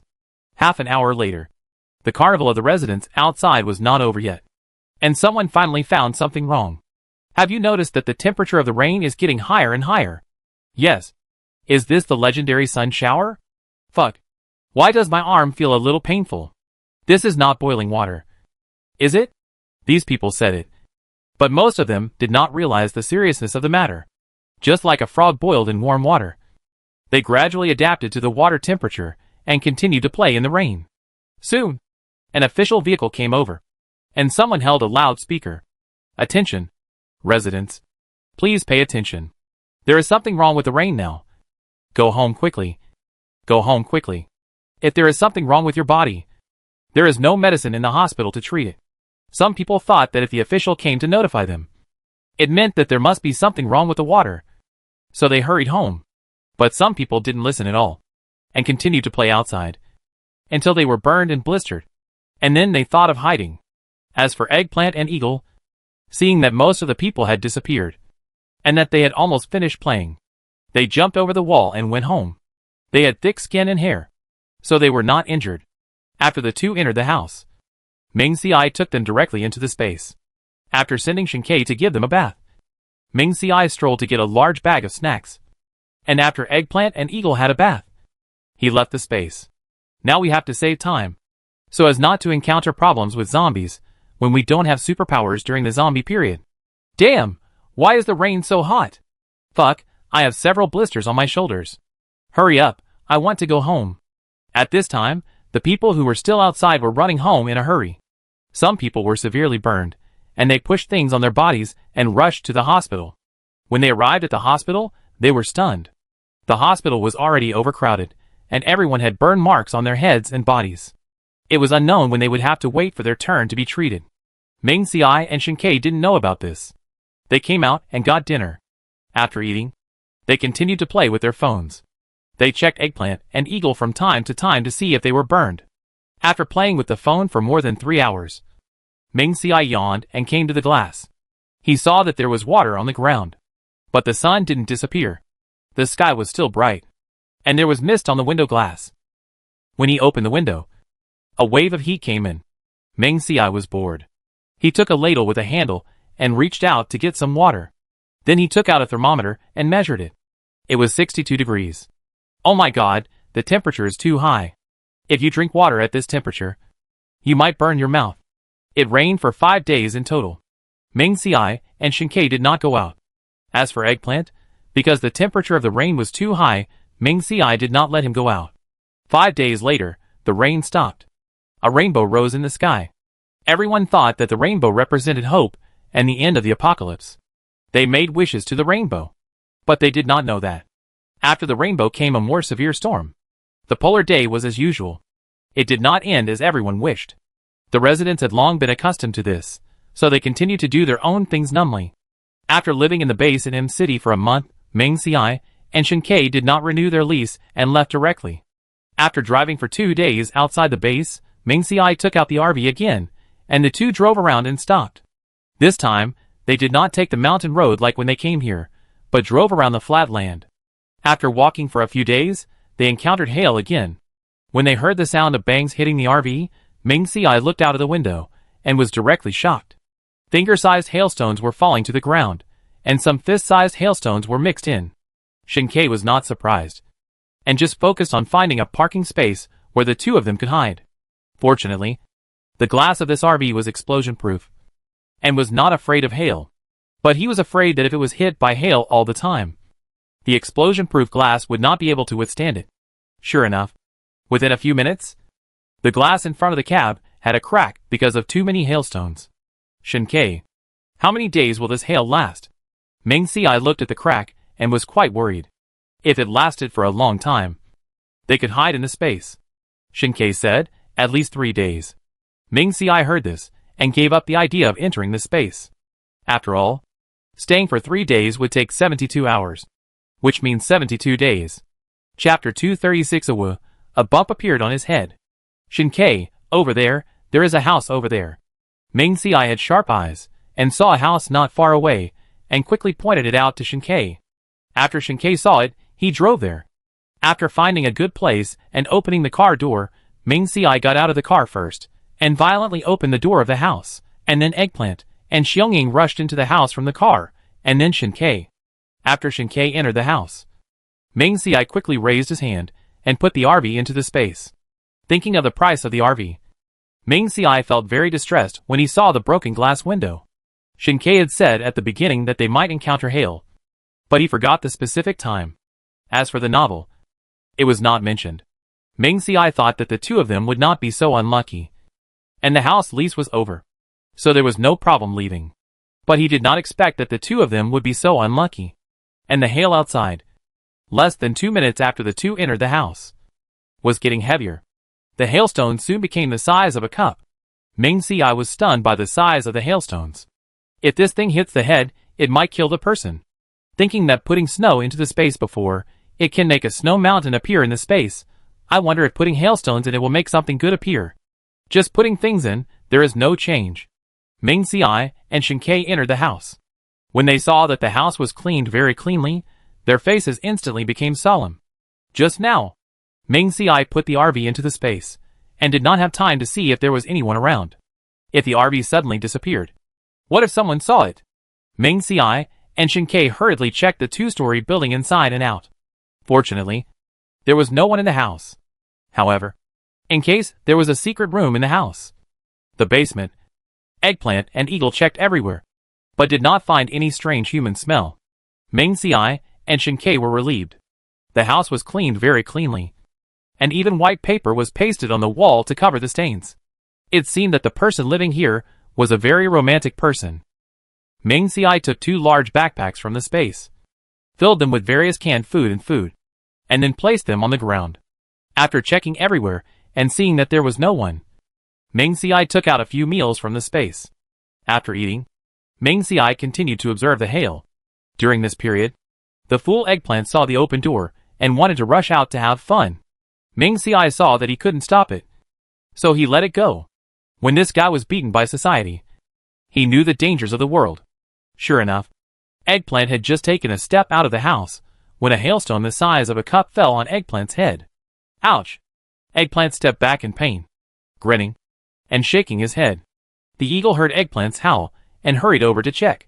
Circling around Eggplant, Ming Ci and Shin-Kei were also worried that Eggplant would be hurt, so they hurried over to check the situation. Fortunately, it was just a bump on the head, and there was nothing else wrong.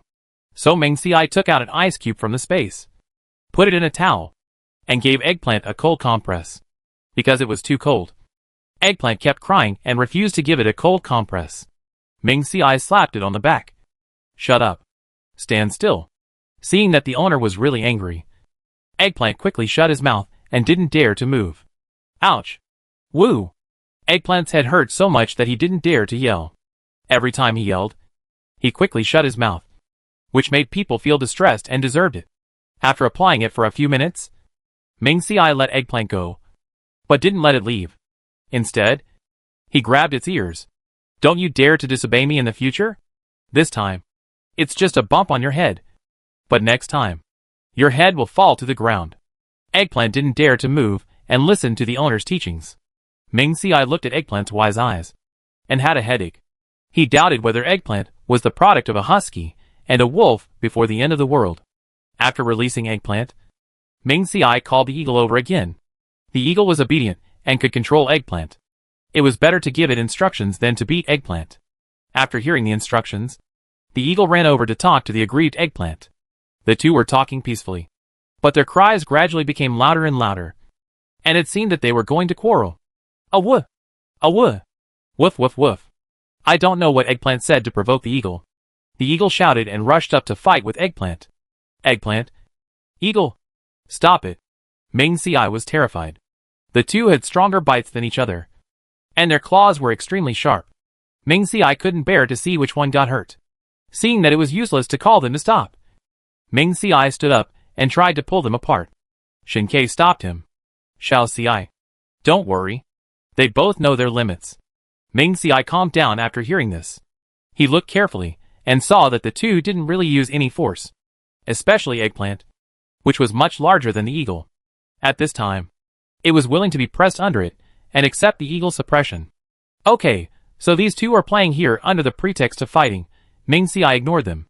When Ming Xiai was giving Eggplant a cold compress, Shin Ke took some furniture from his space and placed them in the living room, planning to wait here until the hail was over. After 10 minutes, the two guys who were fighting fiercely suddenly became sweet and sweet, and Eggplant even shamelessly rubbed the eagle with his mouth. Woof woof woof. A woof! Suddenly, the two stood up at the same time and screamed outside. Ming Xiai and Shin Ke looked at each other, realizing that the owner of the house might come, and quickly put the things in the house into the space.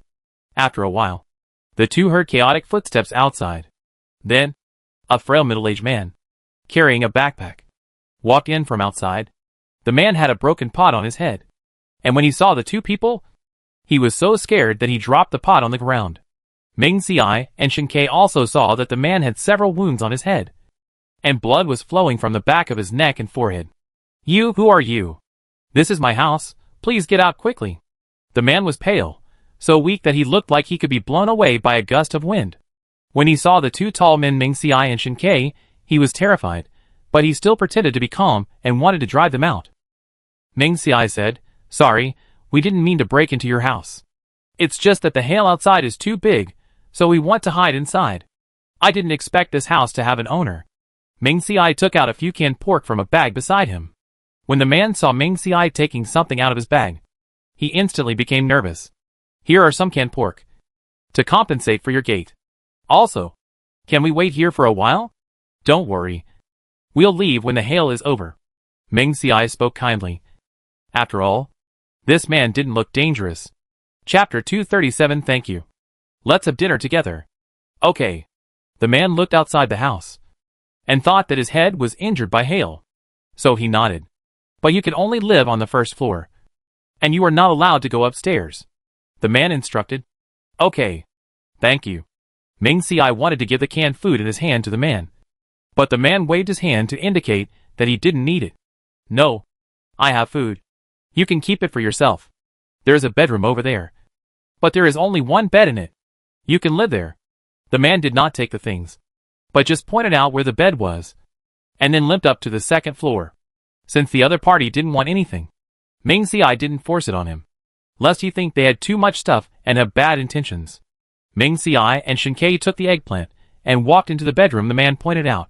The bedroom was cleaned, very clean, and there was hardly any dust. Shin Ke gently locked the door, and Ming Xiai took out a curtain from the space, covering the whole room tightly. Since there was no electricity in the house, Ming Xiai first took out a table lamp, and then took out some quilts and other bedding. Just when the two of them had just tidied up the house, they suddenly heard a knock on the door. Ming Xiai and Shin Ke immediately became alert, because the things in the house could not be quickly put back into the space. Shin Ke quickly turned off the desk lamp, plunging the whole house into darkness. Ming Xiai then carefully opened the door, leaving only a gap. However, when he saw the situation outside the door, he was shocked. It turned out that the man was not standing at the door, but in the living room, holding a quilt in his arms. I only have one quilt and one mattress here, so I'll take the quilt down and give it to you. This quilt cover is new. You can use it if you don't mind. The man saw Ming Xiai coming out, holding the quilt in his arms, and said. Ming Xiai walked up quickly, took the quilt from the man, and said sincerely, "Thank you." When he got to him, he noticed that the man just wiped the blood off his face, but didn't treat the wound on his head, thinking that people gave him their only quilt. Ming Xiai pointed to the wound on his head and said, "Do you want to treat your wound?" The man raised his hand and touched the wound on his forehead, and said nonchalantly, "It's okay. Don't worry about it." As he said that, he turned around and was about to go upstairs. "Wait a minute." Ming Xiai called the man, and then quickly returned to the room, took out half a bottle of alcohol, a pack of cotton swabs, and half a roll of gauze from the space. "I bought this at the hospital in the base of M City before. You can use it." Ming Xiai handed the things to the man. The man waved his hand quickly. No. No. My wound will heal soon." The man knew how important medicine was in the end times, so he naturally couldn't accept it. Ming Xiai forcefully stuffed the plastic bag to the man. "I'll give you the things. It's up to you to use them or throw them away." After saying that, Ming Xiai returned to the bedroom. The man looked at the things in his hand, and was so moved that he limped up to the second floor and bandaged the wound not very skillfully. Ming Xiai returned to the room and continued to clean up the house with Quebec. After resting for 2 hours, he was suddenly awakened by the calls of Eggplant and Eagle. Knock, knock, knock. Ming Xiai heard the knock on the door outside, and got up to open the door. The man knew how to keep a social distance, and waited in the living room. When he saw Ming Xiai coming out, his eyes lit up. "I cooked some food. Do you and your companion want to come out to eat?" The man was a little reserved when he spoke. The man had a simple idea. Ming Xiai gave him medicine, and he had nothing to repay him, so he could only cook some food. "Okay." Ming Xiai did not refuse, and called Shinkei to come over to eat together. The meal was actually very simple. Just a pot of white porridge, 2 cakes with wild leeks, and 2 unknown wild vegetables. The man touched his head and said a little embarrassedly, "Sorry. These are all the things I have at home. You know, rice is a very precious thing." He himself is reluctant to eat it on weekdays. At most, he would get a handful of wild vegetables and mix them with a little flour to make rice, so that he could eat more meals. Ming Xiai smiled, showing his understanding, and comforted him. "It's okay, it looks delicious." He picked up the bowl and took a bite, and found that the porridge tasted good, but the wild vegetables were too bitter, and because there was no oil or salt, it was really hard to swallow. Ming Xiai glanced at the man, and saw that he was so thin, and she couldn't help but feel distressed. So during the meal, she couldn't help asking, "Do you know there is a base ahead? Why don't you live there? After all, this place is too desolate, and there is not much food. How can you survive by eating wild vegetables?" The man nodded, and replied calmly, "I know." Then, he told Ming Xiai that he had exchanged these rice and noodles from the base with things. As for why he didn't live in the base, the man didn't want to say it at first, and Ming Xiai didn't ask. But after the meal, the man suddenly spoke. "My name is Qiao Moyan, and I'm 33 years old this year." Qiao Moyan used to live in the base in M City. He was kind and hard-working.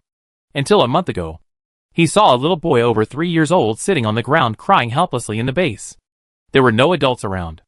Although Qiao Moyan knew that people in the end times were evil, and it was not a good thing to meddle in other people's affairs, he saw that the child was too pitiful. So he went up to pick up the child, and asked where he lived. The boy slowly stopped crying in Qiao Moyan's arms, and then pointed in a direction, saying that his home was there. Qiao Moyan was not prepared.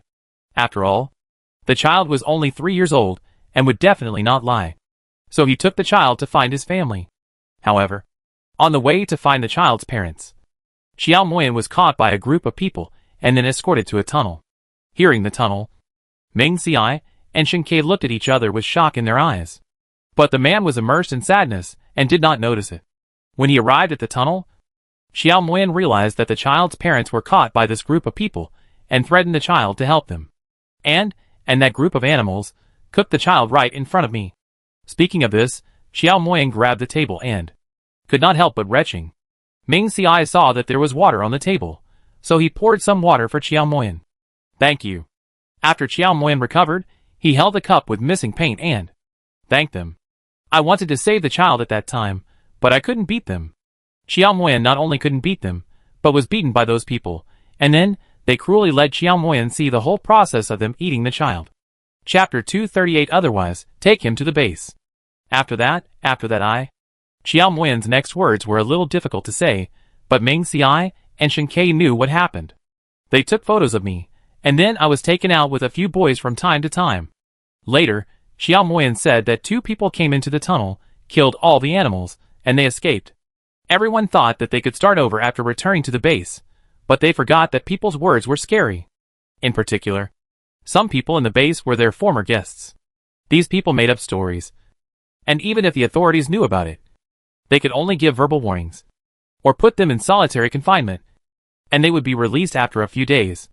They would not receive any substantial punishment at all. In the end times, 2/3 of the human race has disappeared, and the remaining ones are the fire that continues the human race. Men and women who have the same experience as Xiao Moyan can't stand the rumors, and are not accepted by their families. They either commit suicide or become stupid because they can't stand the blow. Some people also thought about escaping from the crowd, or going to other bases to start over. Xiao Moyan chose to escape from the crowd. Xiao Moyan used the points he had earned from working before to exchange for food and seeds, and left the base alone. He walked aimlessly, not knowing where he was going. But as long as he left that malicious place, everywhere would be heaven. Xiao Moyan walked, and finally came here and settled down. It takes time for seeds to germinate and grow edible things. So Xiao Moyan went to the nearby open space every day to dig some wild vegetables to eat. Today, Xiao Moyan went out early in the morning to dig wild vegetables.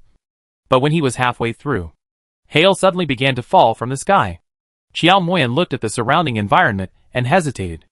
If he went into the woods to hide, he might encounter mutant plants, but if he didn't hide, he would definitely get hurt. Finally, he chose to run back with his bag on his head. Unfortunately, his bag was too thin and could not withstand the attack of hail, so he was still injured. However, fortunately, on the way back, he picked up an iron pot, which prevented him from getting worse. Meng Xiai felt bad when he heard about Xiao Moyan's experience. He wanted to comfort him, but he didn't know where to start. Xiao Moyan smiled optimistically. Actually, I don't know if it's because I've experienced too much pain, so my physique has changed. Every time I get hurt, the wound heals very quickly.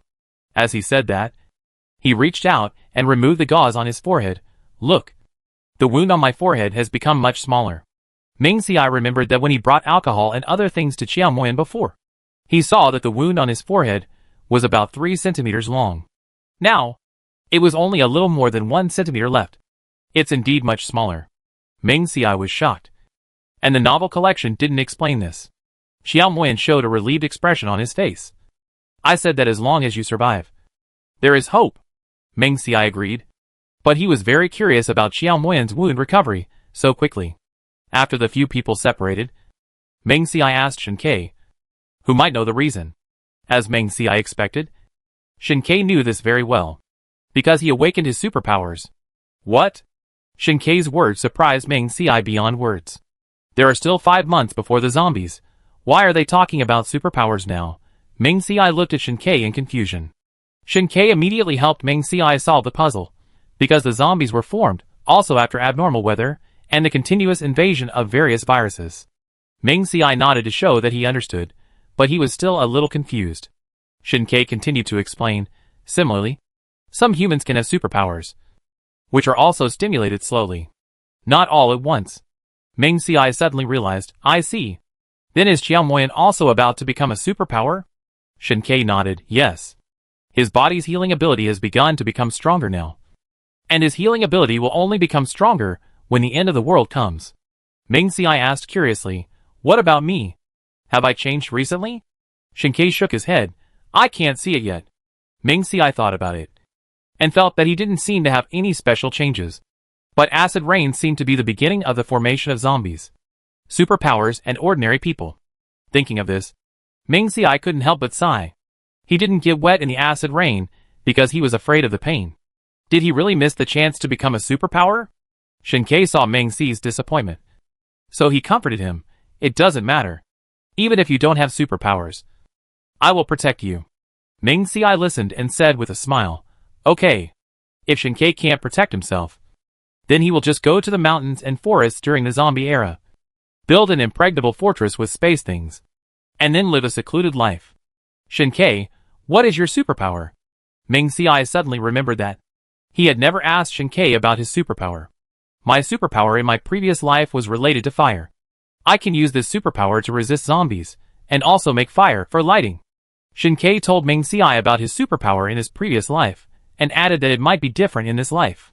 After all, Shin-Kei had two superpowers in his previous life. After rebirth, the space superpower has been with him, which is different from the previous life, so he doesn't know if the fire superpower can always be with him. Ming Ci heard that Shin-Kei's ability was related to fire, and understood why Shin-Kei's body was hotter than ordinary people. They had slept before, and neither of them felt sleepy. So they talked about the ability. The ability revolves around the 5 elements of gold: wood, water, fire and earth, the thunder and lightning of the wood element, the ice and snow of the water element. As for Qiao Moyan's healing ability, it belongs to the wood element, and it is very rare in the end times. Shin-Kei added. Ming Ci has also read apocalyptic novels, and naturally knows how powerful the healing ability is. Isn't it like playing a game with a Nani by your side? But since this ability is so powerful, it is reasonable that it is rare. How many people did you meet in the Shishan Wild Base in your previous life? Ming Ci suddenly asked.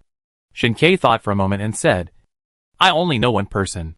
And because that team had a healing ability person, it ranked far ahead of all the teams in the Shishan Wild Base. In the previous life, during the zombie era, because of the shortage of supplies, the official implemented a ranking system to distribute supplies. Every day, the crystal cores behind the zombies were used for settlement, and supplies were distributed according to the ranking, as far as Shin-Kei knew, except for Si Chen's team who ranked first. The second and third places were always fought over by the team with healing abilities and another team. When Ming Ci heard that Si Chen's team ranked first, he knew that this should be the so-called protagonist Halo. Shin-Kei. Ming Ci thought that the healing ability was so important, so it would be better to prepare for the upcoming zombies early. Let's convince Qiao Moyan to go to the Shishan Wild Base with me. Chapter 239. Wait. I want to go too. Have you thought it through? Shin-Kei would not have too many doubts about Ming Ci's decision, but he thought that the two of them had too many secrets, and it would be better to avoid too many entanglements with others. After all, one person traveled to the book, and the other was reborn. This situation is too special. Ming Ci understood this, so he proposed to bring Qiao Moyan back to the base, not to let him live with him and Shin-Kei. In fact, he just wanted Qiao Moyan to stay in the Zishan base, instead of letting him participate in their lives. In this way, when the zombies come, things will become much simpler. Qiao Moyan, as a healing psychic, will definitely be sought after. If they help, they may be the first choice. However, this idea was just a casual mention by Ming Ci. Whether to go to the Shishan Wild Base together depends on Qiao Moyan's wishes.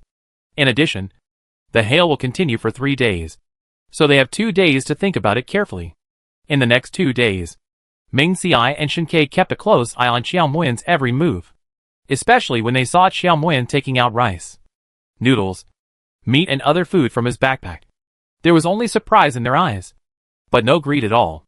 Qiao Moyan ate very little of the rice and noodles that Ming Ci took out, but stubbornly continued to eat his own wild vegetables, as if he didn't want to owe Ming Ci and the others anything.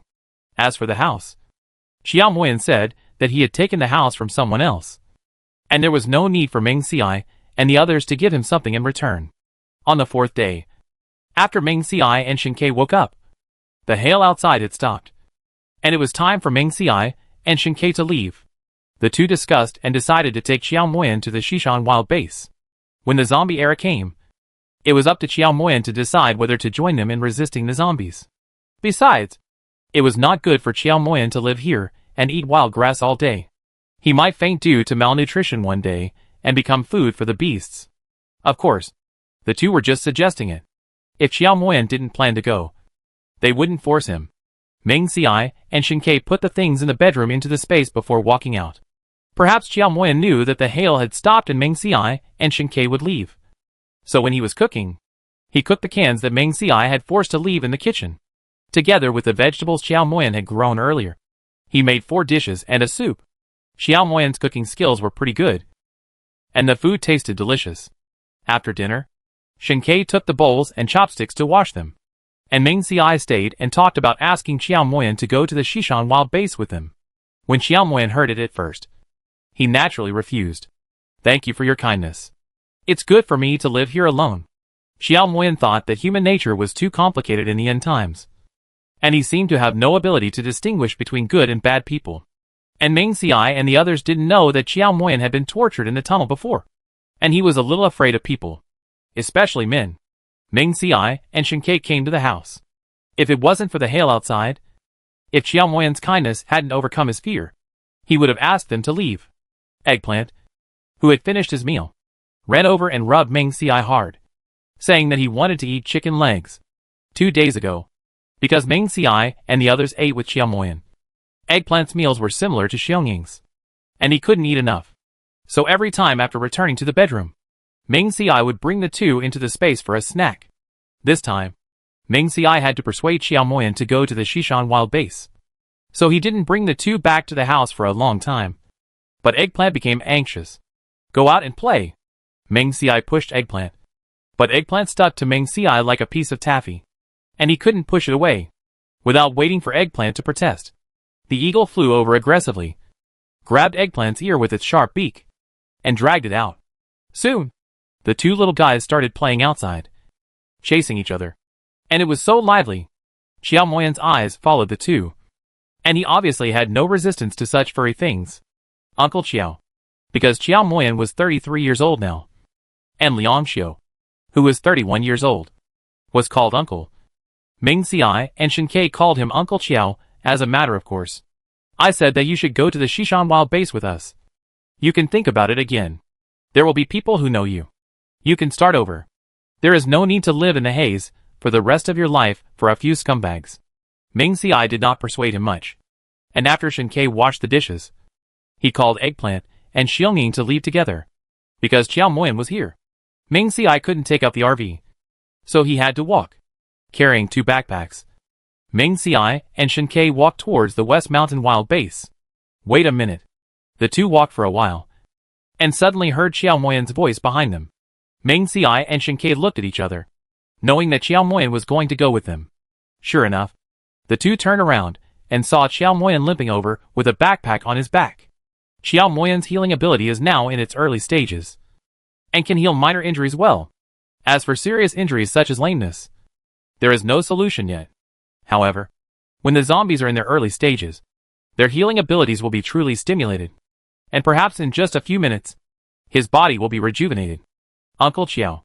Ming Ci and Shin-Kei did not walk towards Qiao Moyan, but waited for him to come over. Come over to say goodbye to the past and welcome a new life. Qiao Moyan walked in front of the two of them, and still felt a little embarrassed. In fact, I have prepared things a long time ago, but I have not decided whether to return to the crowd. Before Qiao Moyan experienced the tunnel incident, even though life was difficult, he still faced life positively.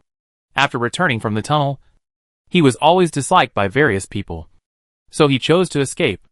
After leaving the tunnel for more than a month, Qiao Moyan planted vegetables every day, went out to find wild vegetables, and perhaps was healed by nature.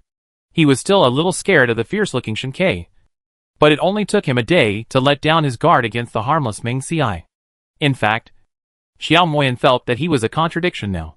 He agreed to go to the Shishan Wild base with Ming Ci on impulse, but he was afraid when he got there, and refused to enter the base because of fear. What should we do then? Since we are ready, let's go, Ming Ci said. Okay. Qiao Moyan followed the two silently, trying his best to speed up his pace, not wanting to delay Ming Ci and Shin-Kei, so he had no time to think about other things. After walking for more than 2 hours, Ming Ci and Shin-Kei were strong and didn't feel tired. But Qiao Moyan, who was lame, gradually became tired. Uncle Qiao, why don't you ride Eggplant? Ming Ci saw the lively Eggplant in front of him, who almost fell into the ditch because of playing, and suddenly suggested, No, I can walk by myself. Qiao Moyan refused. Chapter 240. Hello, I can take you there. I can speed up. Qiao Moyan thought Ming Ci and the others disliked his slow pace, so he said he would speed up. If the two of them were in a hurry to get back, he could go alone, and let Ming Ci and the others go ahead. Ming Ci looked at Chiazi and said, No need. Let Chiezi take you, and it will be more stable. Xiao Moyan also looked at Chiezi, who had not fallen into the ditch just now, but was tripped by a big tree blocking the road because he ran too fast. Ouch! Eggplant got up from the ground, looking at the wood in disbelief. How could it be tripped? Okay. Xiao Moyan looked at the silliness in Eggplant's eyes, nodded and agreed. Ming Xiai called Eggplant over, and then patted its back, and asked Xiao Moyan to ride on it. Although Eggplant was just a wolf, it was intelligent after all, and it was strong. On weekdays, when Ming Xiai didn't want to walk, he would ride on its back. So he didn't refuse. As for Xiao Moyan, Eggplant could feel that he had no ill intentions, so he agreed to carry him. In this way, the three men, the wolf, and the dog continued on their way back to the Xishan Wild Base. Because they were carrying a wounded soldier, they walked and stopped for almost half a month, and finally returned to the Xishan Wild Base. Comrade Ming. When Ming Xiai and the other two were at the gate of the base, they unexpectedly saw Lu Chen. Lu Chen was wearing a military green short-sleeved shirt, a pair of straw sandals, dark skin, and looked very wild. Lieutenant Lu. Ming Xiai stepped forward to greet him. Where did you go? Lu Chen looked at the big bags behind Ming Xiai and Shen Ke, and then looked at the dusty appearance of the few people, and asked curiously. Ming Xiai smiled, then briefly talked about going to the M City base, and introduced Xiao Moyan. When he knew that this person came from the M City base, and was going to settle down in the Xishan Wild Base, Lu Chen extended his hand to welcome him. Welcome to the Xishan Wild Base. Xiao Moyan saw the hand extended in front of him, and there were too many people around him, especially too many men, and felt his scalp tingling, and his feet were eager to escape. But thinking of his purpose, he could only endure the discomfort, and shook hands with Lu Chen. Lu Chen naturally felt Xiao Moyan's nervousness, wondering if this guy had committed a crime. Otherwise, why would he be so afraid of strangers? It just so happens that I have to go to the points exchange point to do some things later. I'll take you with me, Lu Chen said. This guy has very delicate hands. He doesn't look like someone who has done hard work or lived in the end times. Lu Chen narrowed his eyes, and couldn't help looking up and down at the man in front of him. No need. Xiao Moyan quickly refused. He felt uncomfortable being looked at. I can go by myself. Then he looked at Ming Xiai for help. Ming Xiai said, Don't bother Lieutenant Lu, Shen Ke and I also need to exchange some things. We can take him with us. Okay. Lu Chen nodded, and did not force Xiao Moyan to go with him. As long as the information is entered into the system, what this person did before will be known, there is no need to rush. Xiao Moyan saw Lu Chen's sharp eyes leave him, heavied and took a few deep breaths. But Lu Chen was not in a hurry to leave. He kept looking at Shen Ke, and his face showed a hesitant expression. Lieutenant Lu, is there anything else? Ming Xiai could probably guess what Lu Chen was struggling with. Is that the eagle? Lu Chen asked uncertainly. After all, when the eagle left the military area before, he was lame and had many scars on his body. The German shepherd in front of him was 1/3 larger than before, and his lame leg was gone. When Lu Chen first saw Ming Xiai and the others, he was looking for the shadow of the eagle. When I saw the strong black German shepherd, I still couldn't believe it. I even suspected in my heart that Ming Xiai and his friends disliked the eagle's disability. Threw it away, and then raised a new one. However, this idea was quickly suppressed by Lu Chen. After all, after several meetings, Lu Chen knew that the two were not such people. Just now, when talking to Ming Xiai and his friends, Lu Chen had been observing the situation of the German shepherd. After saying that, the few people had nothing to say. So after hesitating for a long time, Lu Chen asked. Ming Xiai nodded and said, Yes. It is indeed an eagle. How did it change? Lu Chen remembered that when the German shepherd was given to Ming Xiai and his friends, it was already more than 7 years old, which is equivalent to more than 40 years old for humans, and has entered middle age. Even before the end of the world, the eagle had reached retirement age. How come he has changed so much after being with Ming Xiai and the others for a few months? Eagle. The eagle wanted to get close to Lu Chen when he first saw him, but he had been trained after all, and he also knew that his current master was Ming Xiai, so he didn't go forward. However, when he heard Lu Chen calling his name, his inner emotions finally overcame his reason, and he barked twice, and the eagle quickly ran to Lu Chen. Lu Chen squatted down, stretched out his hand, and gently stroked the eagle's head and back. Feeling its soft and warm fur, he observed the eagle carefully, and found that it was fatter and more energetic than before. This made Lu Chen feel relieved, because he knew that Ming Xiai and the others had definitely not treated the eagle badly. Lu Chen was silent for a moment, and suddenly said to Ming Xiai and the others, "Thank you." His tone was sincere and full of gratitude. "No need. Since the eagle has been given to us, we will naturally raise it as our own child, and will not let it suffer any loss." Ming Xiai deliberately emphasized the word child because he was afraid that Lu Chen would take the eagle back after seeing that the eagle's disability had healed. Lu Chen naturally understood Ming Xi's meaning, and stood up to comfort him. "Don't worry. I've already given the eagle to you, and I won't take it back. Before the end of the world, according to the age of the eagle, it was time for it to retire. Now in the end of the world, many people are hungry. Ming Xiai and his partner can raise the eggplant so well, which is not bad for it." Lu Chen came to the gate of the base this time just to bring people to deal with a fight between two families outside the base. A soldier came to report that the matter was handled, and Lu Chen did not stay for long and left with the others. Ming Xiai brought Xiao Moyan to the points exchange point and helped him apply for a points card. Ming Xiai still had tens of thousands of points in his points card, and he didn't use them on weekdays, so he transferred 2,000 points to Xiao Moyan.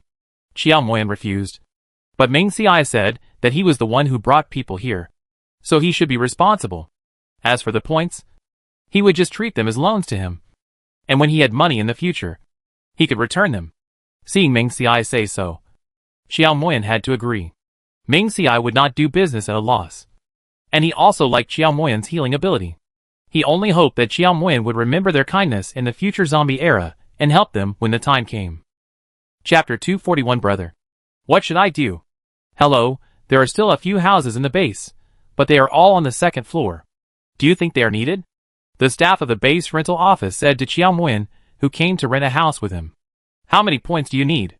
Xiao Moyan asked. 100 points. The staff replied. Now that grain production has increased, and the work that can be done is relatively large, the residents have more and more points. In order to stimulate everyone to continue working hard, the rent of the base has also increased accordingly. The second and third floors are in the base, which is the best location, so the corresponding rent is relatively high. I want one room. Xiao Moyan hesitated for a long time, and decided to rent a room outside first.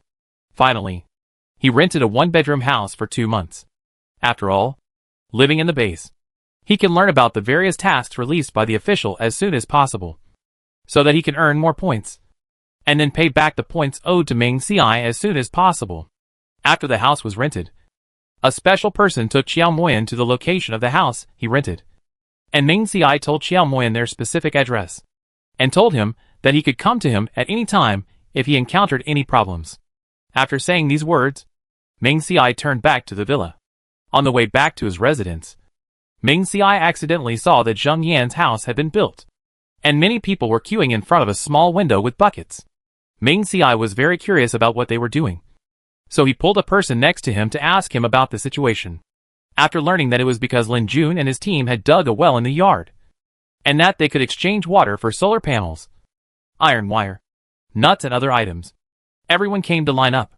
Moreover, changing water here is cheaper than the official one, so the business is good. Lin Jun also implemented hunger marketing, changing only 30 liters of water every day, so there were many people queuing up at a certain time.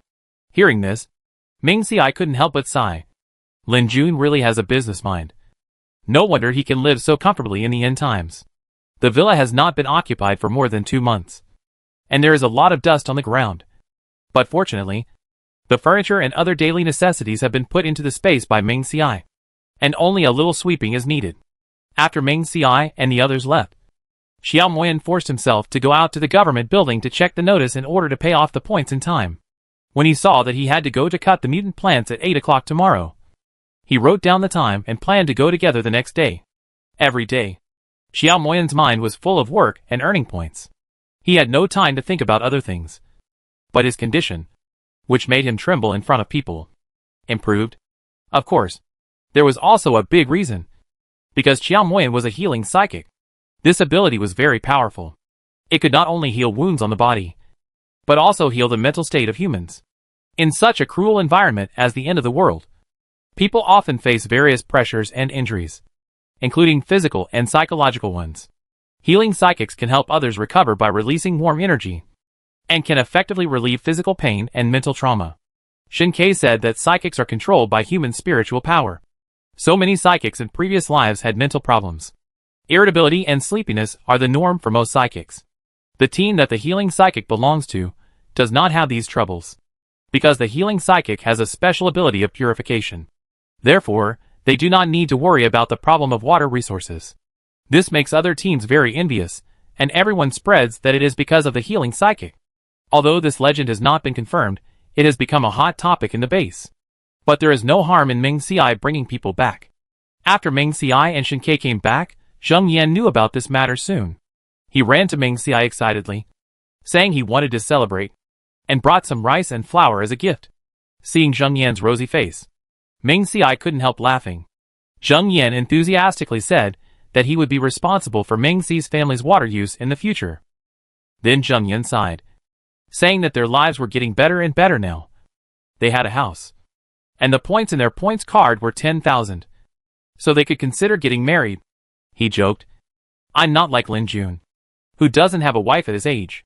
After that, he laughed.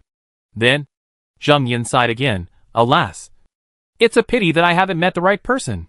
Meng Xiai and Shin-Kei looked at each other, and smiled and comforted him. "Don't worry. It will come naturally when the fate comes." Zheng Yan nodded, and his eyes revealed a hint of expectation.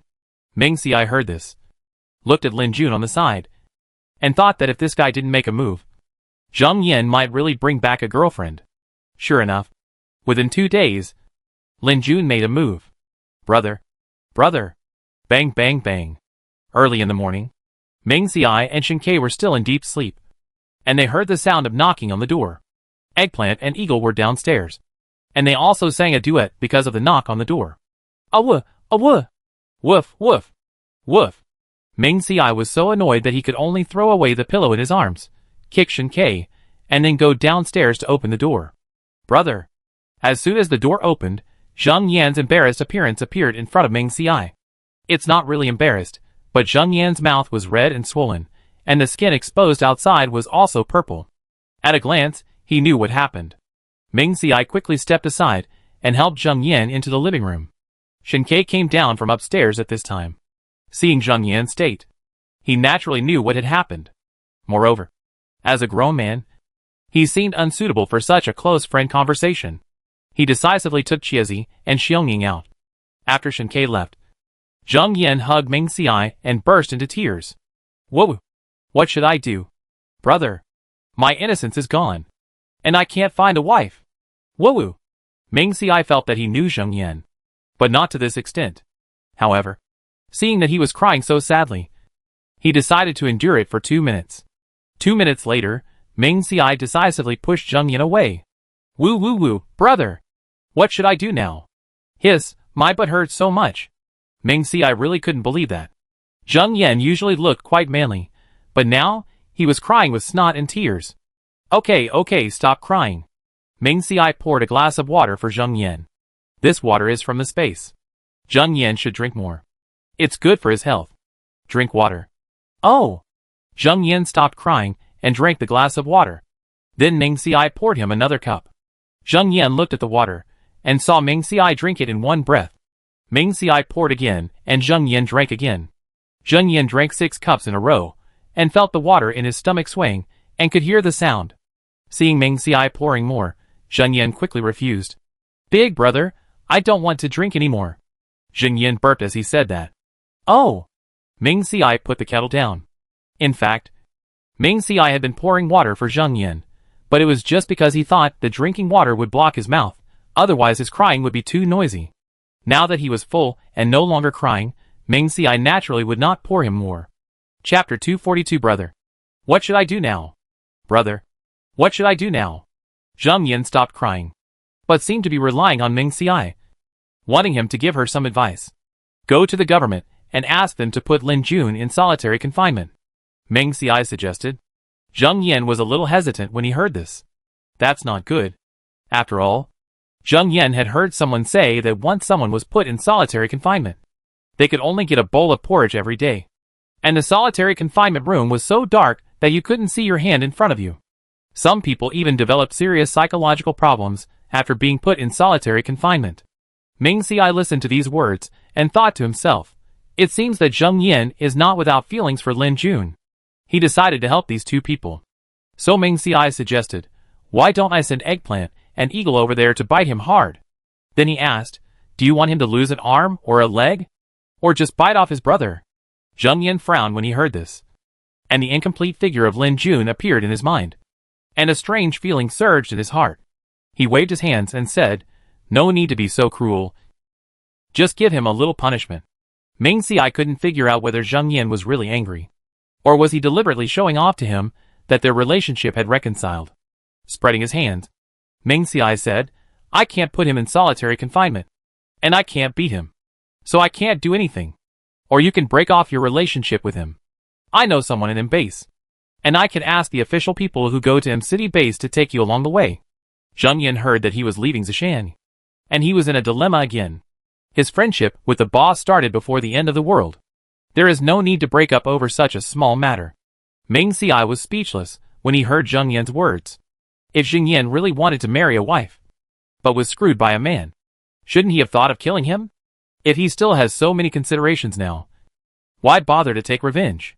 Just take a shower and lie on his bed. Seeing that Ming Xiai didn't speak for a long time, Zheng Yan sat next to him.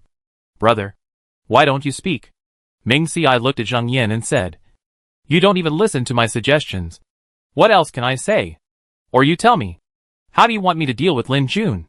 Zheng Yan heard this, thought about it, and felt that he was indeed too much. So he took the cup on the table into his hand, feeling a little uncomfortable. Of course, I was also thinking about how to deal with Lin Jun. If I beat him up, it would hurt just thinking about it. Zheng Yan thought about it, and couldn't help complaining, it's all Lin Jun's fault. If it weren't for him, would I be like this? Ming Xiai heard Zheng Yan's complaint, and his mouth twitched slightly, thinking that this kid really refused to repent. Zheng Yan continued, no, we can't just let him go. We have to teach him a lesson. Ming Xiai asked helplessly, then what are you going to do?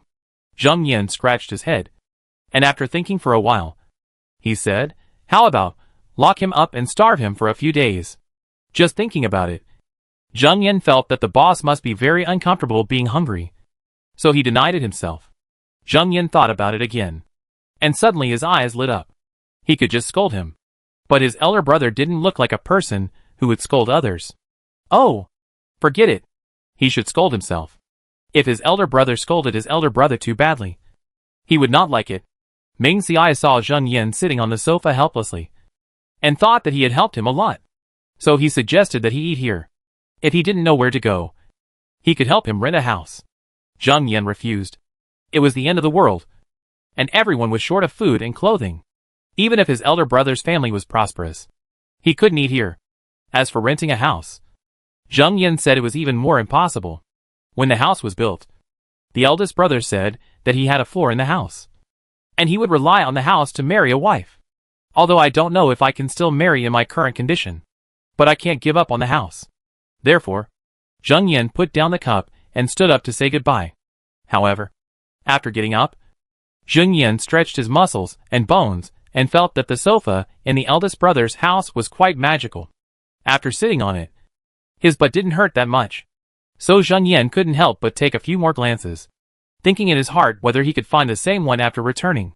Ming Xiai saw Zheng Yan out, and saw Lin Jun standing not far away. Shinkei was carrying a bucket of water in one hand, and walking back with Eggplant and Xiongning in the other. Brother, I'm leaving. Thank you for your guidance today. Zheng Yan bowed to Ming Xiai to express his sincere gratitude. Ming Xiai dodged. Not to mention that Zheng Yan was older than him. He didn't accept any of the suggestions made today, and he couldn't stand the bow. No, just be happy. When Zheng Yan saw Lin Jun, his face was serious, and he walked past him with a cold snort. When Ming Xiai saw this scene, he suddenly thought of the arrogant wife of the domineering president. They've gone far away. Let's go back. Shinkei saw that Ming Xi's eyes were always on Zheng Yan and the others, and said with some jealousy, okay. After returning home, Ming Xiai took out 2 portions of tofu brain, fried dough sticks, and pancakes from the space. As for eggplant and eagle, they were still rice and various meats. Ming Si was not worried about Zheng Yan's affairs. It looked like he had always thought of them as good brothers. But now, he was not used to the change of identity. Sure enough, a few days later, Zheng Yan came to the house to say that she and Lin Jun were together. To celebrate, Ming Si brought down a bag of condoms from upstairs and handed them to Zheng Yan. These condoms were found in the backpack after he killed those guys who wanted to take the RV during the earthquake. Shen Ke picked out the ones that suited him, and the rest were useless, so he gave them to Zheng Yan, hoping that he would feel better in the future. When Zheng Yan saw the bag of condoms, his mouth opened in surprise. Big brother. How did you get this stuff? And so many. Zheng Yan shouted in his heart. Big brother. Do you know that if you resell this bag of condoms, you could become the richest man in the West Mountain Wild Base? Ming Si said, when Shen Ke and I went out, we met a few people who wanted to kidnap us. After killing them, we got these.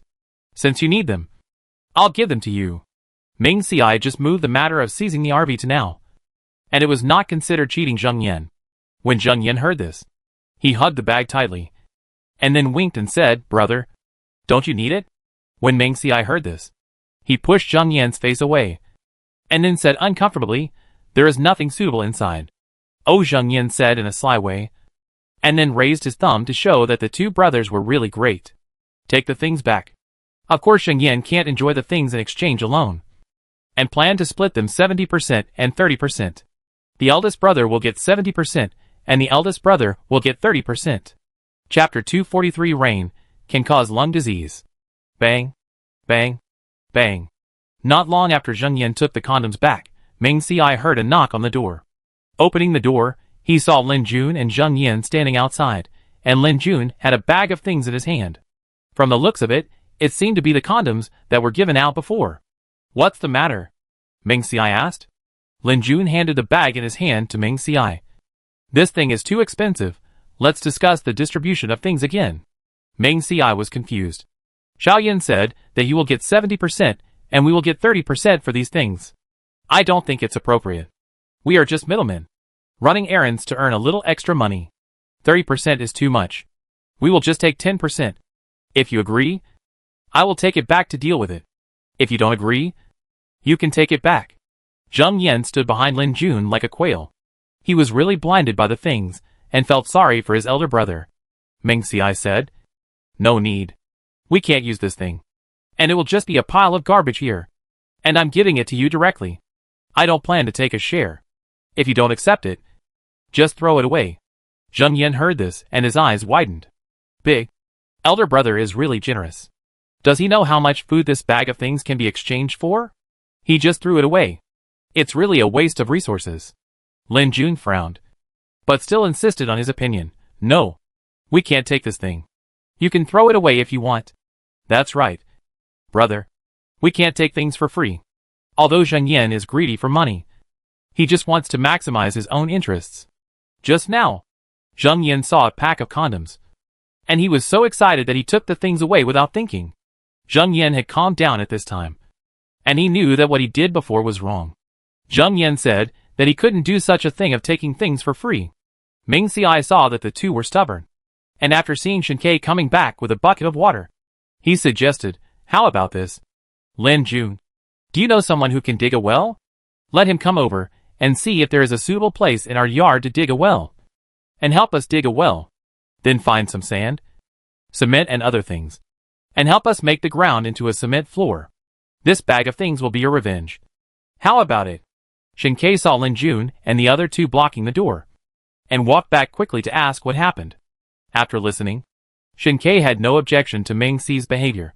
This bag of things is the reward for digging a well and working on the ground. If you don't take it, there must be someone else willing to take it. Digging a well in the yard means that you don't have to go out to change the water every day. As for the ground, it's also a side job. Moreover, the ground is soiled, and there is too much dust when going in and out, and the house is getting dirty day by day. Lin Jun was entangled for a while. When Zheng Yan heard this, he quickly said, brother, we will take it. We will take it. The two of you don't want to share. And if the boss feels that he is losing money, he can give you something else. As for this bag of things, it can't be in the hands of others. After Zheng Yan agreed, Lin Jun took the things after a while of hesitation. After the two of them went home, a middle-aged man came over a few hours later, and the three of them had a lot of tools in their hands. I think this is an expert in digging wells. Lin Jun helped the expert. Zheng Yan kicked a backpack, called Meng Xiai into the house mysteriously, and then squatted down to open the backpack. Then, Meng Xi's eyes were dazzled by the things inside. Brother, my boss said that we can't let you suffer a loss. This bag of gold, do you think it's enough? Not enough. Where else do we have it?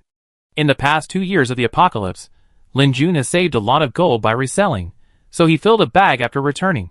Meng Xiai looked at the bag of gold, and was so surprised. These gold bricks may be worth tens of millions before the apocalypse.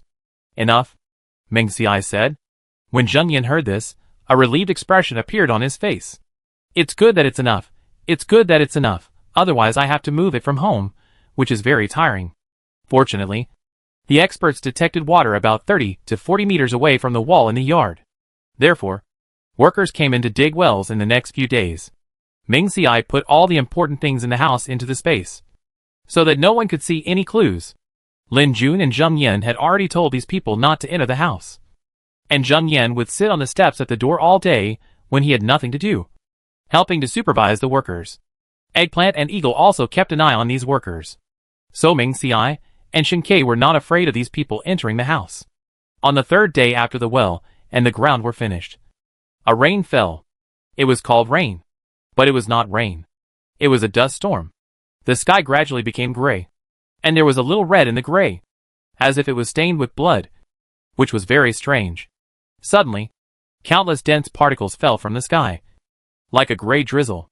More than 2 hours later, a thick layer of dust had accumulated on the ground. The residents in the base realized that something was wrong, and they ran back home in panic, and closed the doors and windows tightly, fearing that the dust would enter the room. However, some people ran slower, or lived farther away, especially those who lived outside the base. Due to inhaling a lot of dust, they began to feel extreme discomfort in their nasal cavity and kept coughing. As time went on, the discomfort of these people became more and more intense. They found that the dust seemed to have entered their lungs, making them feel extremely uncomfortable. Some people who still had water at home quickly took up their clothes and soaked them in water, and then covered their mouths and noses, hoping to relieve the pain. Meng Xiai and Shen Ke also stayed at home. When they saw the situation outside the window, they immediately realized the seriousness of the situation. They quickly took out masks from the space and put them on to protect themselves from the dust. Shen Ke had said before that there would be such a dust rain, so Meng Xiai and Shen Ke modified their masks and then put them on.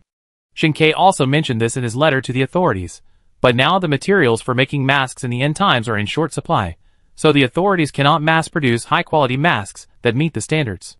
However, a batch of masks were made in advance and distributed to residents by the military. The main reason was that this dust rain was not fatal, but would only cause lung disease to those who inhaled the dust. As for whether the lung disease would worsen after the end of the world, Shen Ke did not know. However, it was better not to inhale this kind of thing. Therefore, Meng Xiai took Shen Ke directly into the space and stayed there for a total of 72 hours before coming out. At this time, the dust rain was coming to an end. The two people, the wolf and the dog, still wore masks. And when the sky outside gradually cleared up, the two people felt relieved. However, the two people did not take off the masks in a hurry, and waited until a day later before the two people left the house. Chapter 244 Sudden Change. The weather gradually became abnormal. Oh my god, this dust is raining so hard. Meng Xiai walked out of the house wearing a mask, looking at the dust all over the yard, and found that the thickness of this layer of dust was at least 3 or 4 centimeters thick. When the villa was built, Meng Xiai took into account the drainage problem, and specially had someone dig a sewer near the wall. Therefore, although the dust in the yard is very thick now, it does not affect drainage. Meng Xiai and Shen Ke first swept the dust on the ground into piles, and then washed the yard clean with water. Since Meng Xiai had asked Lin Jun and his team to dig a well before, the residents around knew about it. So when they saw Meng Xiai and his team using a lot of water to wash the ground, they could only envy him. However, after this dust rain, many people in the base had physical problems. They coughed from time to time, and even breathing became difficult. Some people would feel out of breath if they exerted a little effort when working. After this situation lasted for 2 days, the weather suddenly changed. The originally clear sky gradually became gloomy, and the wind gradually increased. It was still the polar day, but in one day, it seemed as if one had experienced 4 seasons. From midnight to 6 o'clock, the temperature was only about 10 or 20 degrees, as warm and gentle as spring. However, from 6 o'clock to 12 noon, the temperature quickly rose to between 35 and 45 degrees, just like the unbearable heat of summer. Then, from 12 to 18, it became a pleasant autumn climate. At last, from 10 o'clock to the early morning, the temperature dropped to below zero, and it even snowed. This sudden temperature change caught the residents off guard. They had only worn short sleeves when working, but they did not feel their bodies getting hotter, but felt colder and colder. They could only put on thick clothes in a hurry to resist the cold, or they wore cotton clothes, and their bodies became hotter and hotter, and they sweated profusely. This abnormal weather will last for more than a month. So the government adjusted the working hours, dividing the 24 hours into 4 shifts, each shift only 6 hours. So the wages also decreased. After seeing the temperature drop, Meng Xiai thought that Qiao Moyan brought his own clothes and might not have cotton-padded clothes or quilts. So he took a few old cotton-padded clothes, sweaters, warm clothes and other things from the space, and then took 2 quilts, and drove the off-road vehicle to Qiao Moyan. This off-road vehicle was specially taken out of the base after Meng Xiai and Shen Ke came back, and they found an opportunity to drive the off-road vehicle back. Qiao Moyan happened to be at home, and felt sorry to see them sending things over, and said that he would go to the points exchange point to transfer them to Meng Xiai at the market price. Meng Xiai did not let Qiao Moyan turn around. After all, he wanted to bring the person here in the first place, and he would use him later. Now, these are his compensation. Qiao Moyan was naturally grateful to the two, and then he talked about the bad things about his body. Xiao Meng, Xiao Shen, I seem to have problems with my body. Meng Xiai was very surprised when he heard this. How could a healing psychic have problems? Qiao Moyan stretched out his hands with a confused look. I have been working at the base these days, because I do too much. I have calluses on my hands. I just used the alcohol and other things you gave me before to disinfect it casually. If you don't want to wake up, the calluses on your hands will be gone. Not only my hands. My foot was hit by a stone last time. After I went home, the instep became swollen. But after a good night's sleep, the injury was healed. Do you know what's going on? Qiao Moyan wanted to go to the hospital for a physical examination to see if there was anything wrong. Qiao Moyan frowned, thinking, in his heart, for his current situation, he still needs to go to the hospital for a checkup. But the hospital fees are too high, and the points in his card are not enough. And he has to return the points to Meng Xiai and the others as soon as possible. Thinking of this, he immediately lost his temper and gave up the idea of going for a physical examination. If he really has a terminal illness, then so be it. He won't live long anyway. His only wish is to pay off the points he owes to Meng Xiai and the others before he dies. Meng Xiai listened to Qiao Moyan's words and sighed in his heart. We have not yet entered the zombie era. People are still unfamiliar with superpowers. For physical abnormalities, they only think that they have some terminal illness. Uncle Qiao, this shows that your body's recovery ability is improving. Meng Xiai thought about it and decided to reveal a little about the upcoming zombie era. And Shen Ke and I have problems with our bodies. For example, Shen Ke, his body is very hot. He blows a fan every day and drinks a few bottles of water. It doesn't work. As for Meng Xiai himself, the finger that was previously exposed to acid rain has been itching all the time, and it feels like something is growing on the fingertips. Meng Xiai also suspected that he had some special abilities, but he only touched a little bit of acid rain, and was not sure if he had any special abilities. So Meng Xiai did not say anything. We both went to the hospital for a checkup, and there was nothing wrong. So Uncle Qiao, you don't have to worry about your health. After being comforted by Meng Xiai, Qiao Moyan was indeed relieved. Then Meng Xiai brought the topic to zombies. Uncle Qiao, have you read any novels about zombies before the end of the world? I think according to the current changes, maybe we will awaken our special abilities. Meng Xiai said it in a joking way. So Qiao Moyan did not take it seriously. But after Meng Xiai and the others left, Qiao Moyan wondered in his heart, would there really be zombies? What if he became a zombie and Meng Xiai and the others could not pay back their points. Thinking that his body had a strong ability to recover, he wondered if he could work more in the future. Therefore, Xiao Moyan found a backpack, put his clothes in it, and reset the working hours. He rested from the early morning to 6 o'clock, and worked at other times. Ming Xiai and Shen Ke returned home, because there is a well in the yard. The two of them now live a secluded life except for taking Eggplant and Eagle for a walk every day. A month later, the abnormal weather ended, and the temperature was between 35 and 45 degrees. Then, within 2 days, the polar day ended at around 2 a.m. The residents who were still working outside saw that it was getting dark. They were a little scared at first, but then they realized that the polar day was over and they would have to live a normal life. They howled in the dark at the construction site, and even grabbed people around them to jump in circles. But after the excitement, they fell into worry again. They were afraid that after the polar day, there would be other severe natural disasters. These people were right. The end of the polar day meant that zombies would come in a month. Chapter 245 Sleeping. It is the zombie era. Life gradually returned to normal, and the residents slowly began to resume their daily routine of staying up all night and going out during the day.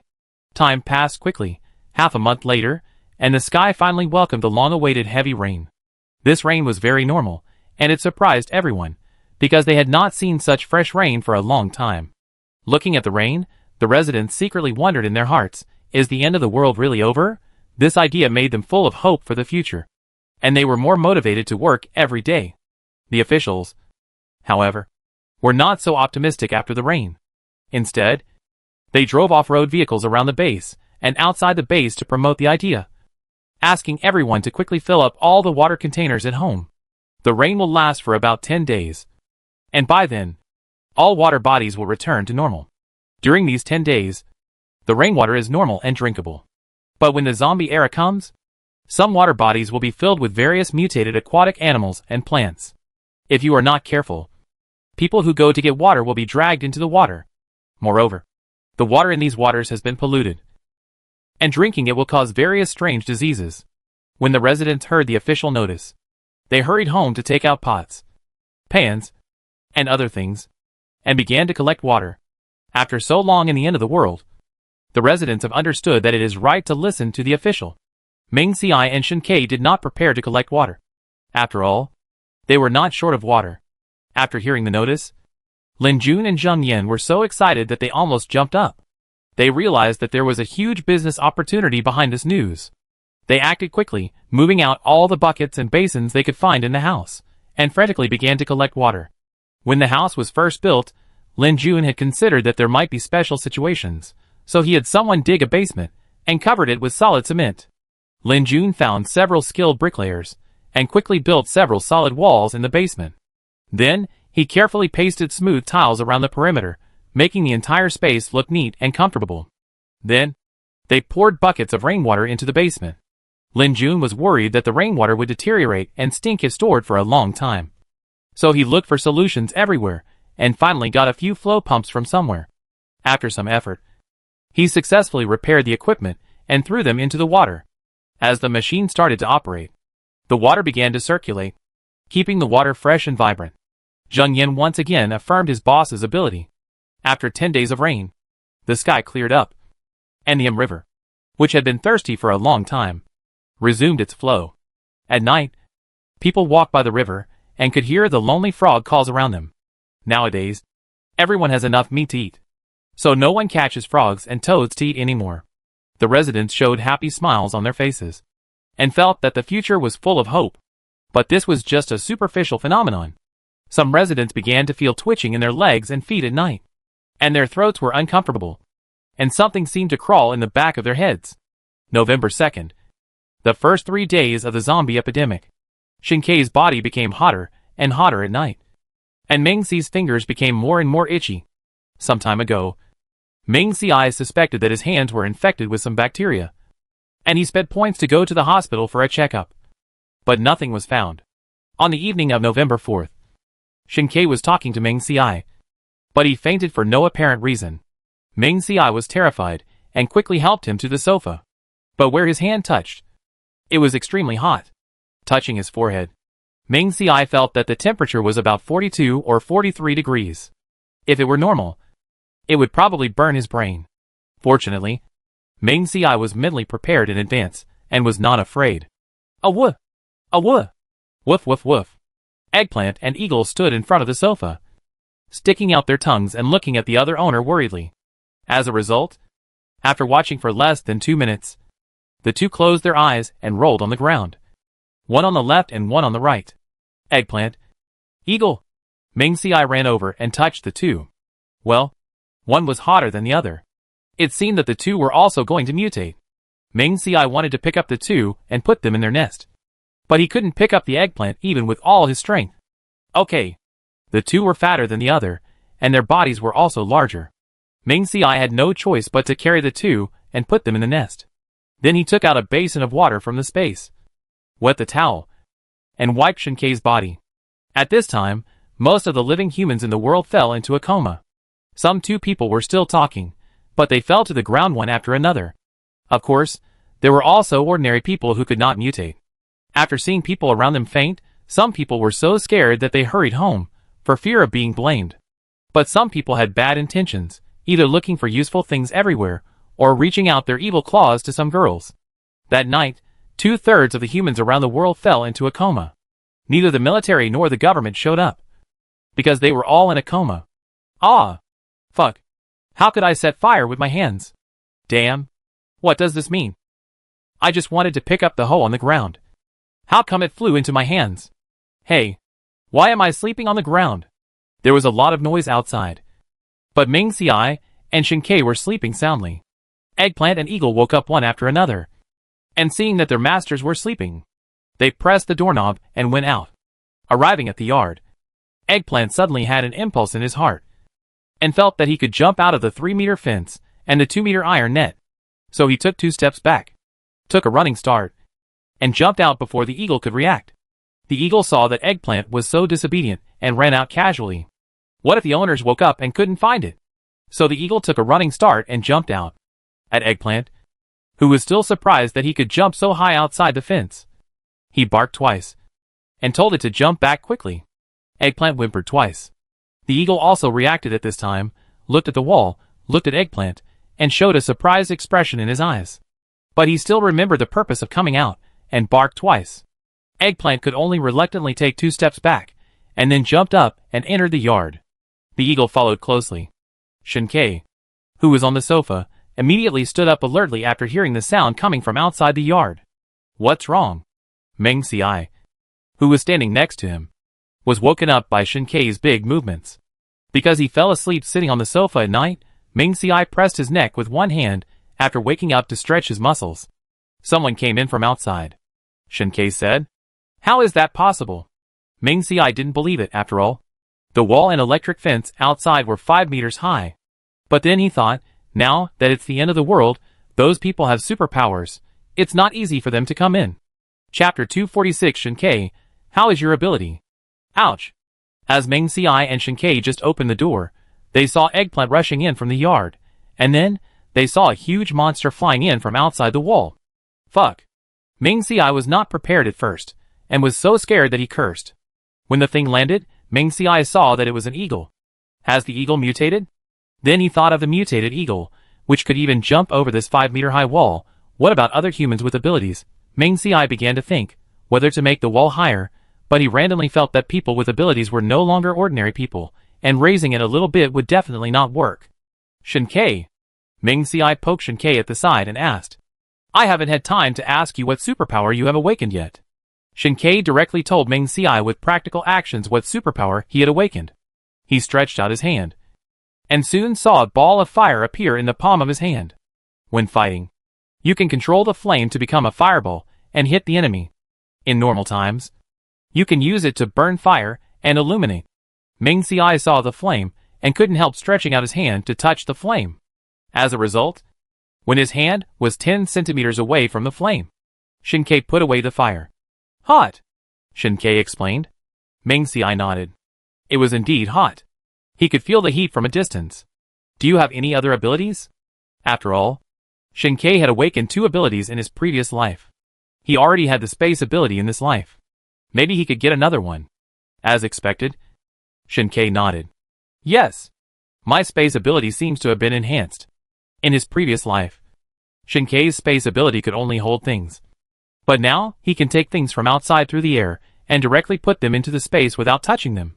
In order to let Meng Ci know what it meant, Shinkei directly activated his special ability. And then Meng Ci saw a pile of sand in the yard disappear in front of him. But only dead things can be put into the space, not living things. When Shinkei realized that the space had changed, he first wanted to try to put the eggplant into the space. However, he found that he couldn't do it, so he chose to put the sand in his hand into the space. Meng Ci witnessed this scene, and couldn't help but sigh at the power of this special ability. He thought that this ability to take things from a distance was amazing. And in comparison, his own space seemed to pale in comparison. At this time, Meng Ci suddenly remembered that his fingers had touched acid rain, and curiously asked Shinkei how he knew about his superpowers. Shinkei replied, "I sensed it through my mental power." Then, he explained that once you gain superpowers, something like an instruction manual will automatically appear in your mind, allowing you to clearly understand how to use these abilities. Hearing this, Meng Ci immediately began to feel and sense with his heart, hoping to detect this so-called instruction manual. However, after a long wait, he still failed to sense any abnormal or special information. In the end, he had to give up his efforts helplessly. Fortunately, in the early stage, Meng Ci had accumulated a lot of time. If faced with a dangerous situation, he could enter the space at any time to avoid the risk. In this way, his safety would be guaranteed to a certain extent. Meng Ci and Shinkei were in harmony, but other parts of the base were in chaos. Some of those who woke up were ecstatic after seeing that they had special powers, while others who did not get special powers were dissatisfied because they were just ordinary people, and there was a gap between them and others. Of course, most people with special powers were kind, and when they found that those with bad intentions bullied ordinary people, they would stand up to protect the weak. As a result, the entire base was full of various elemental energies, such as thunder and lightning, water, fire, wind, etc., intertwined together, forming a spectacular scene. At the same time, some people with special abilities turned their attention to the item exchange point after gaining special abilities such as running, jumping and strength. With their new abilities, they rushed to the item exchange point unreasonably, trying to force their way in and obtain the supplies. However, these people were destined to be disappointed, because there was nothing in the item exchange point. Of course, this was all prepared by the authorities. They knew from Shinkei's previous letter that most people would fall into a coma last night, and their special abilities would be awakened when they woke up. They guessed that these people might attack the item exchange point in the future, so they secretly emptied the items. Of course, there were no staff at the item exchange point, the points exchange point, the government building, etc., and there was nothing the rebels wanted. These people were very angry, and searched the base one by one. But soon, they could no longer be proud, because the army came. The soldiers of the army were outside rescuing people, because of the heavy rain and the acid rain period. And they also knew from Shinkei's letter that getting wet in acid rain would give them superpowers. So they all got wet in acid rain. Most of those who woke up now have superpowers, and they are physically strong and have undergone systematic training. So they are more powerful than ordinary people. So they quickly subdued the rebels. Those originally arrogant rebels, like quails, dared not say much, and could only beg for mercy. As I said before, it is impossible for a surviving human to be sentenced to death. So the authorities locked these people up in a small dark room, intending to lock them up for a few days to teach them a lesson. After finally catching all the rebels, something else happened. They were talking to each other about their special powers, and were full of hope for the future. They were suddenly bitten on the neck by their companions. "Fuck, what are you doing? Let go. Oh my god, you are not so hungry that you eat human flesh." In a short time, many people in the base were bitten. And on the official side, some people also mutated. But these soldiers were very vigilant. When the other party wanted to bite them, most of them quickly avoided it. Then I saw the comrades who were chatting happily. Their eyes suddenly turned white. They were dull, and their skin was cracked from the inside out. Fuck, they are not zombies. Are they? Some soldiers did not dodge. After being bitten, their bodies twisted on the ground. Then their eyes gradually turned white in front of everyone. They started to get up and continue to bite others. Elvichin woke up late, and also awakened 2 superpowers, so he didn't rush over until this time. Kill the mutated teammates quickly. There were very few soldiers who turned into zombies, so they quickly controlled those people. When they heard Lu Chen's words, looking at the teammates who had fought side by side in front of them, they couldn't do it no matter what. When Lu Chen saw that they were disobedient, his brows were furrowed, he stretched out his hand, and a sharp wind blade appeared in front of him. But when he really wanted to kill his teammates with his own hands, Lu Chen still hesitated. Chapter 247 No. You can't leave the base. Captain Lu. Can you not kill him? A soldier saw Lu Chen's action, and stood in front of his mutated teammate without thinking. They had been through life and death with their mutated comrades. So how could they let Lu Chen hurt him? Lu Chen had actually prepared himself in his heart. If his teammates turned into zombies, he would have to kill them and dig out the crystal behind their heads. This was what he should do as a leader. But it was also a very cruel thing. In order to prevent himself from becoming a zombie, Lu Chen had long ago instructed his personal guards not to show mercy. If he was really infected with the virus, he must be killed without hesitation, and the crystal behind his head must be dug out to prevent him from becoming an inhuman monster. However, when this moment really came, Lu Chen found that he couldn't do it. He looked at the teammate who had fought side by side with him and shared life and death with him, and his heart was filled with pain and helplessness. However, reality is so cruel. These mutated zombies in front of him were no longer his familiar comrades. There was no expression on their faces. Their eyes were empty and cold, as if they had lost their souls. What was even more terrifying was that they opened their mouths wide, showing their sharp teeth, as if they would bite other living people at any time. Lu Chen closed his eyes, took a deep breath, and then suddenly opened his eyes, with a hint of determination in his eyes. He knew that if these zombies were not dealt with quickly, they would bring greater threats to everyone. So, even if he couldn't bear it, he had to make a decision. Get out of the way. They have become zombies now. If they are not eliminated, more teammates will become zombies. What? They have become zombies? These soldiers still don't understand that their teammates, who fought side by side, have become zombies. That's right. So we must kill them as soon as possible. The word kill was said by Lu Chen with great gravity. Then go outside to rescue others. The soldier who was blocking Lu Chen showed a reluctant expression on his face when he heard this. But he finally got out of the way. Lu Chen looked at the soldier for a long time, and threw the wind blade in his hand. The wind blade was sharp, and it directly cut the soldier's neck. But the amazing thing was that his body did not fall down, and his hands fumbled around, trying to find a target. Dig open the back of his head. There is a crystal inside. Take it out and crush it. Then you can really eliminate the zombies. When a soldier heard this, he quickly took out a short knife, and after a while, he really found a thin piece of crystal-like on the back of his head. Although he was surprised at when this thing grew, he still crushed it obediently. As the crystal was crushed, the restless headless soldier finally fell to the ground. The other dozens of zombies were also quickly dealt with. Then Lu Chen sent out the soldiers in the general area to kill all the residents who had turned into zombies in the base, because many residents were not prepared at the beginning. When Lu Chen and his men arrived, 1/3 of the residents had turned into zombies. These soldiers already had experience.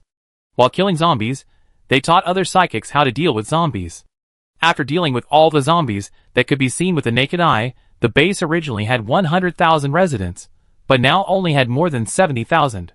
In order to prevent others from killing their family members who had turned into zombies, Lu Chen sent people to check the base from beginning to end. Sure enough, more than 1,000 zombies were found, hidden in the house. After ensuring the safety of the people in the base, Lu Chen began to send people outside to kill zombies. The situation with the base was worse than without the base. The government tried every possible means to get residents to burn the previously dead humans. However, many residents still felt that people should be buried after death. So they secretly buried the people underground. Even if wild beasts dug and ate them, they only ate 1/3 of them. They buried them deep, so they were not dug out. At this time, the previously dead humans began to break out of the ground, because they were buried underground. Their flesh had begun to rot, and some of the dead people had bones visible. But under the control of the crystal behind their heads, they began to walk aimlessly. When they met their own kind, they walked together spontaneously, and soon formed a group. After hearing the strange sound, they walked towards the sound. These zombies that came out of the soil were much faster than zombies transformed from humans. Soon, these zombies came to the city, join those zombies transformed from humans, and then attack humans. There were also many people with special abilities living outside the base, but they didn't know that they needed to dig out the crystal behind the head after killing the zombies. So we could only see those zombies without heads, arms and legs, but still walking on the ground, and still attacking humans relentlessly. On the one hand, Liu Chen led the army to kill the zombies, and on the other hand, he sent out a notice that anyone who went out to kill zombies could exchange for supplies by the number of crystals dug out. After seeing this notice, these superpowers signed up to go. After all, they now have superpowers, and killing zombies is much easier than working on the land.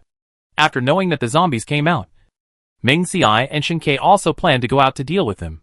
After all, zombies are the last step of the apocalypse. Once the zombies are completely eliminated, the apocalypse will end, and everyone's life can return to normal. It's just that the two of them haven't gone yet, because they are arguing about whether Ming Xiai can go out. No, you can't kill zombies without superpowers, Shen Ke said. Ming Xiai was not happy to hear this. Why? Didn't you say that zombies are not a threat in the early stage? According to my skills, I can't even beat a few pieces of wood? Zombies don't have much thought in the early stage, so it's easy to kill them. Even in the later stage, their IQ is relatively low. As long as humans are strong, they can kill them even without superpowers. In the previous life, there were too many zombies, and people didn't know how to kill them completely at first. So the zombie period lasted for more than 2 years. In this life, because of Shen Ke's letter, it will end soon. Ming Xiai also wanted to live in a normal world as soon as possible, so he wanted to help. No matter how powerful you are, that won't work. Shen Ke refused, thinking that Ming Xiai had no special abilities. What if he went out and was bitten by zombies in case he couldn't avoid them in time? I won't go either. Shen Ke held Ming Xi's hand tightly and decided to stay at home to watch over him. Eggplant and Eagle squatted on the ground.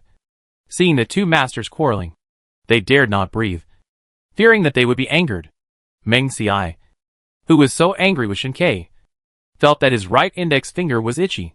Chapter 248. Brother, look at your fingers. Bang, bang, bang. Suddenly, there was a knock on the door. Eggplant and Eagle ran out excitedly. Woof, if they stay here any longer, they will be depressed. After 2 woofs, smelling a familiar smell, Eggplant jumped out without thinking. When Lin Jun felt something falling on his head, he cautiously protected Zheng Yan and retreated. Woof! When the thing fell, Zheng Yan and Lin Jun saw a familiar figure. Oh my god! Eggplant is so powerful! Zheng Yan looked at the wall, looked at the eggplant, and couldn't believe his eyes. This wall plus the electric fence is more than 5 meters high. Look at the electric fence.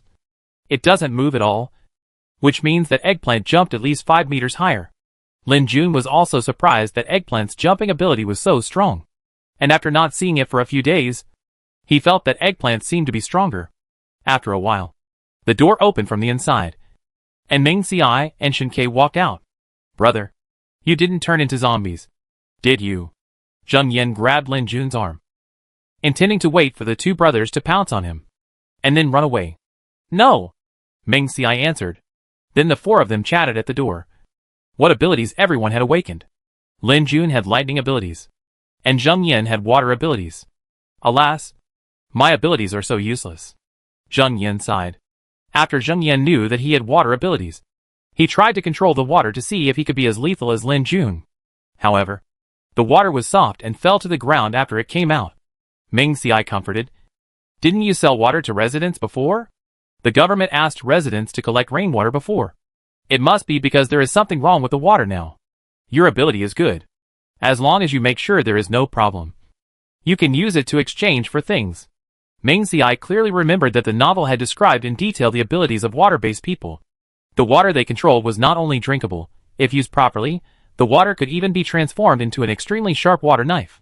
With just a slight wave, the water knife could accurately cut off the zombie's head. However, Ming Xiai did not intend to reveal this information. After all, if Zheng Yan knew that his water ability was so powerful, what if he went out to kill zombies and encountered danger? Therefore, it was best to let things develop naturally. After hearing this, Zheng Yan's eyes flashed with excitement. Indeed, he excitedly grabbed Lin Jun's arm and shouted, Boss, let's go back quickly and study how much water my ability can release. Zheng Yan couldn't wait to pull Lin Jun's arm, and was eager to go home and try.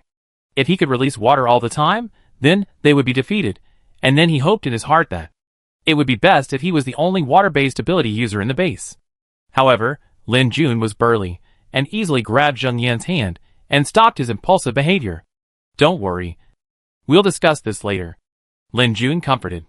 Then, Lin Jun turned his gaze to Meng Xiai and Shen Ke, and said seriously, the official has issued a notice, and it is clear that residents can go out and kill zombies on their own initiative to exchange points. So, I came here to ask if you are willing to go together? Meng Xiai answered without hesitation, of course I will go. When Shen Ke heard this, he frowned and was obviously in a bad mood. Lin Jun naturally understood why Shen Ke was in a bad mood. It's too dangerous outside now. So let's go out and find out the truth first.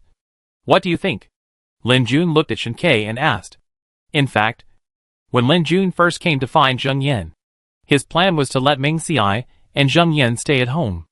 Okay. Shen Ke heard this and nodded in agreement. Meng Xiai was not convinced at first, but he changed his mind and decided to study at home what was itching under his fingers. Okay. Meng Xiai agreed. Then when Lin Jun invited Meng Xiai to wait at their house, Meng Xiai refused. When he heard the knock on the door just now, Meng Xiai put the suspicious things on the first floor into the space.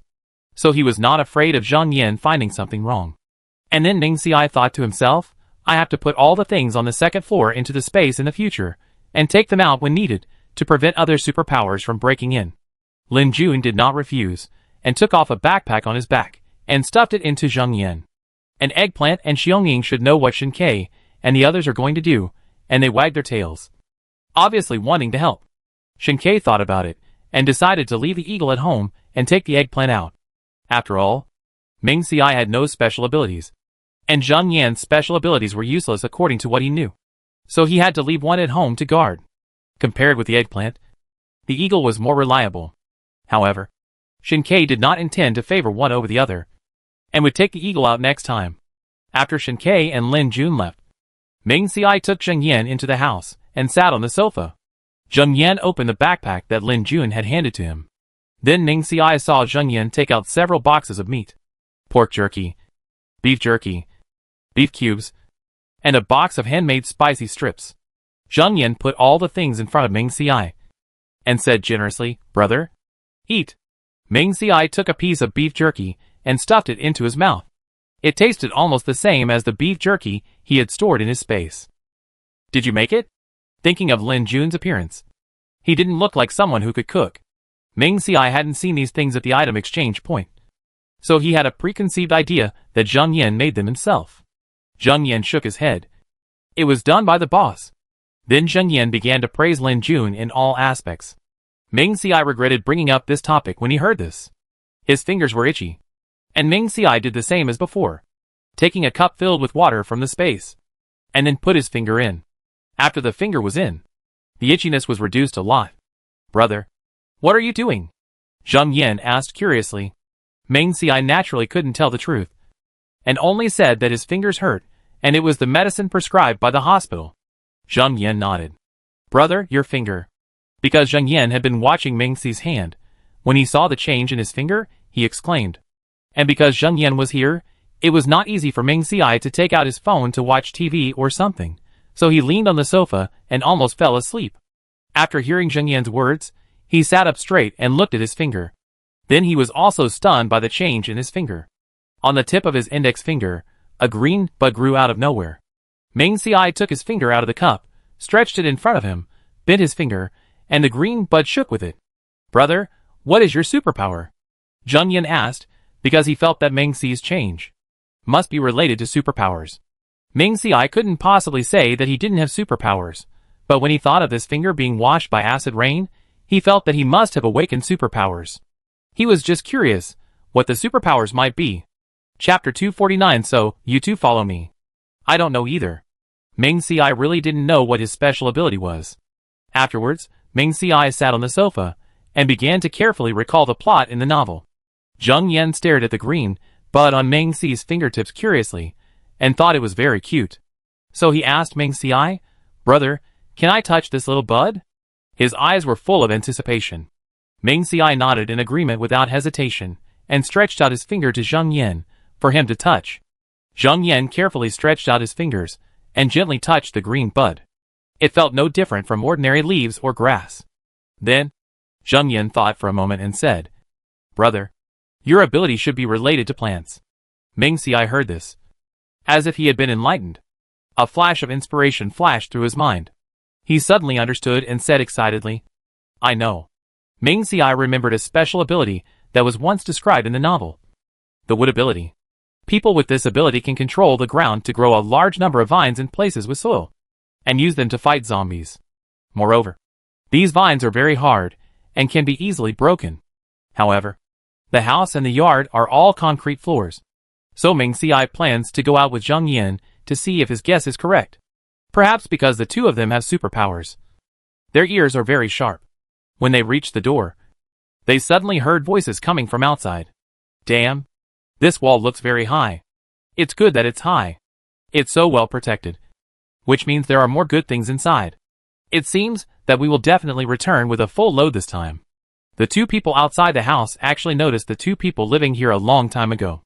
They found that the two men hid at home all day and rarely went out to work. Despite this, they still built the villa and often went out to fetch water. This made the two guys jealous, thinking that this family must have hidden a lot of good things. So, when they learned that the two men had superpowers, they began to have evil ideas and wanted to take over the house. After seeing Shen Ke and another person leave, the two guys with bad intentions immediately realized that the opportunity had come. They discussed the plan and prepared to rush into the house to rob the property. One of them had a strong power, and could easily knock the door open. Under the command of his companion, he rushed to the door without hesitation, and knocked hard, and the door broke. However, at the moment the door was knocked open, a stream of cold water rushed in his face, and poured directly on his head. "Damn it! Who dares to splash me?" The power man had a short haircut, stretched out his hand to wipe the water off his face, and said coldly, "I threw it." Zheng Yin activated his power without thinking after seeing the door being knocked open, and then splashed it on his short hair. "Don't you even look at whose house this is? You dare to barge in."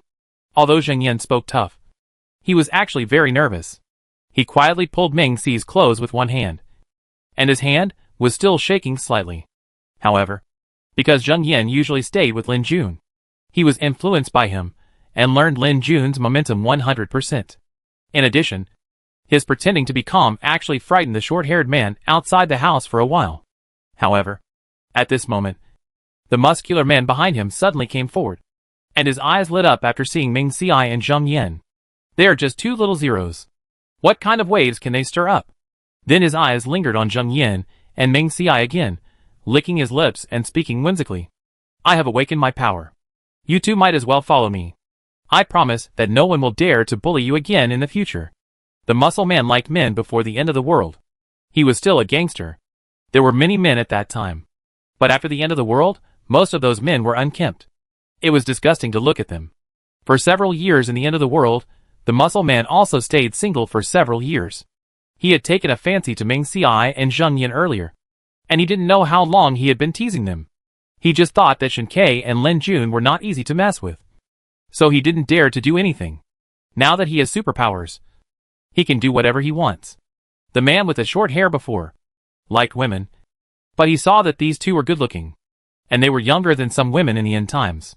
The man with the short hair licked his mouth, and planned to wait until the big brother was done playing, so he could have a taste of it. When Zheng Yin heard this, he threw out another ball of water. "They all look ugly. But you have a nice idea. If you don't know what you look like, just take a piss and look at it. If you can't pee, just look down now." Zheng Yin is not good at fighting, but he is very good at talking. The muscular man grinned, not feeling offended, but feeling quite refreshed. Water-based superpowers are good. Water-based superpowers are good. After this, you won't have to take a shower. Zheng Yin was furious when he heard this. Then he thought to himself, first use the water power to block it, hope that the boss will come back in time. The green buds on Ming Xi's fingers have always been there, but Ming Xi's hands have been behind his back, so the two people didn't notice it. The yard is full of cement, so let the two guys retreat first.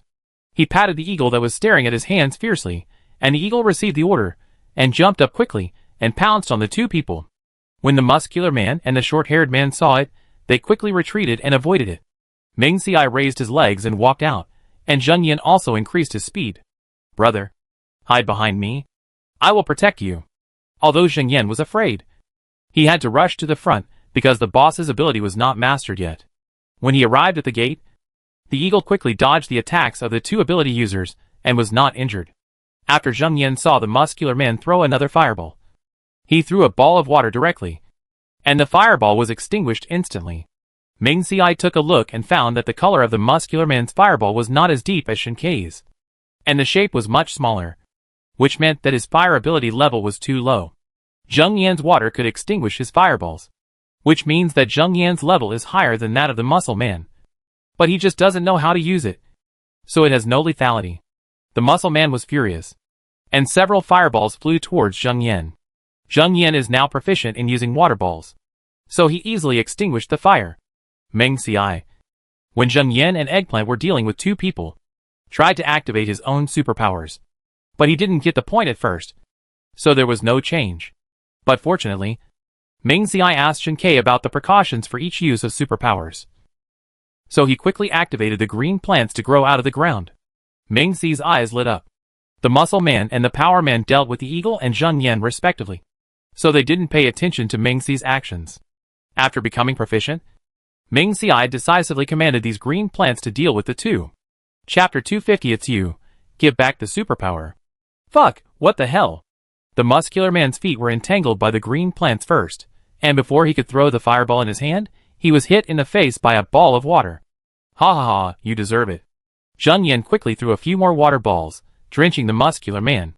When he saw the green plants on the muscular man's legs, Zheng Yan knew it was the superpower of his elder brother. He couldn't help but sigh in his heart. The elder brother is worthy of being the elder brother, his comprehension ability is strong. The muscular man looked confused, and before he could react, he quickly reached out to wipe the water off his face. As a result, when he looked down, he found that his legs were entangled with green plants, and he was shocked. He immediately used all his strength to throw two fireballs at the green plants. However, to his astonishment, the green plants did not move at all, as if they were not afraid of the fire at all. At the same time, the short-haired man next to him encountered the same situation. His legs were also tightly entangled by the green plants, and he could not break free no matter how hard he tried. Seeing this, Meng Xiai did not hesitate to activate several green plants, and tightly wrap the two people's arms. In this way, their limbs were fixed in place, and they could not move at all. Faced with such a situation, the two began to curse. Damn it! Let me go quickly, or I will make you look good. Zheng Yan listened to their unbearable words, and his anger grew stronger and stronger. Finally, he could no longer bear it, condensed a few water balls, and smashed them fiercely at the two people. Zheng Yan had mastered the essence of throwing water balls several times. The water balls he threw could not only soak people, but also hurt them. Meng Xiai ignored their verbal provocations, and continued to drive the two green plants to the back of their heads. It was written in the novel that, like zombies, superpowers have a crystal behind their heads, which can also be dug out and crushed. The difference is that, after the crystal of a zombie is crushed, it will die. But after the superpower is crushed, it will become an ordinary person. What are you going to do? The muscular man seemed to sense the danger and struggled hard. The buzz-cut man had already started begging for mercy. I'm sorry. We didn't recognize the real talent. We won't dare to come again. Please spare me. The buzz-cut man's legs went weak. If it weren't for the green plant supporting him, he would have been scared to the ground. Meng Xiai ignored the two men and continued to control the green plant to pierce their heads. These two guys are typical bullies. Even if they have superpowers, they will only use them to bully others and make no contribution to the base. Therefore, it was their deserved punishment to have their crystal shattered. Squeak! With two soft sounds, the muscular man and the buzz-cut man suddenly felt something sharp poking into the back of their heads. Then, a sharp pain came, as if something exploded in their brains.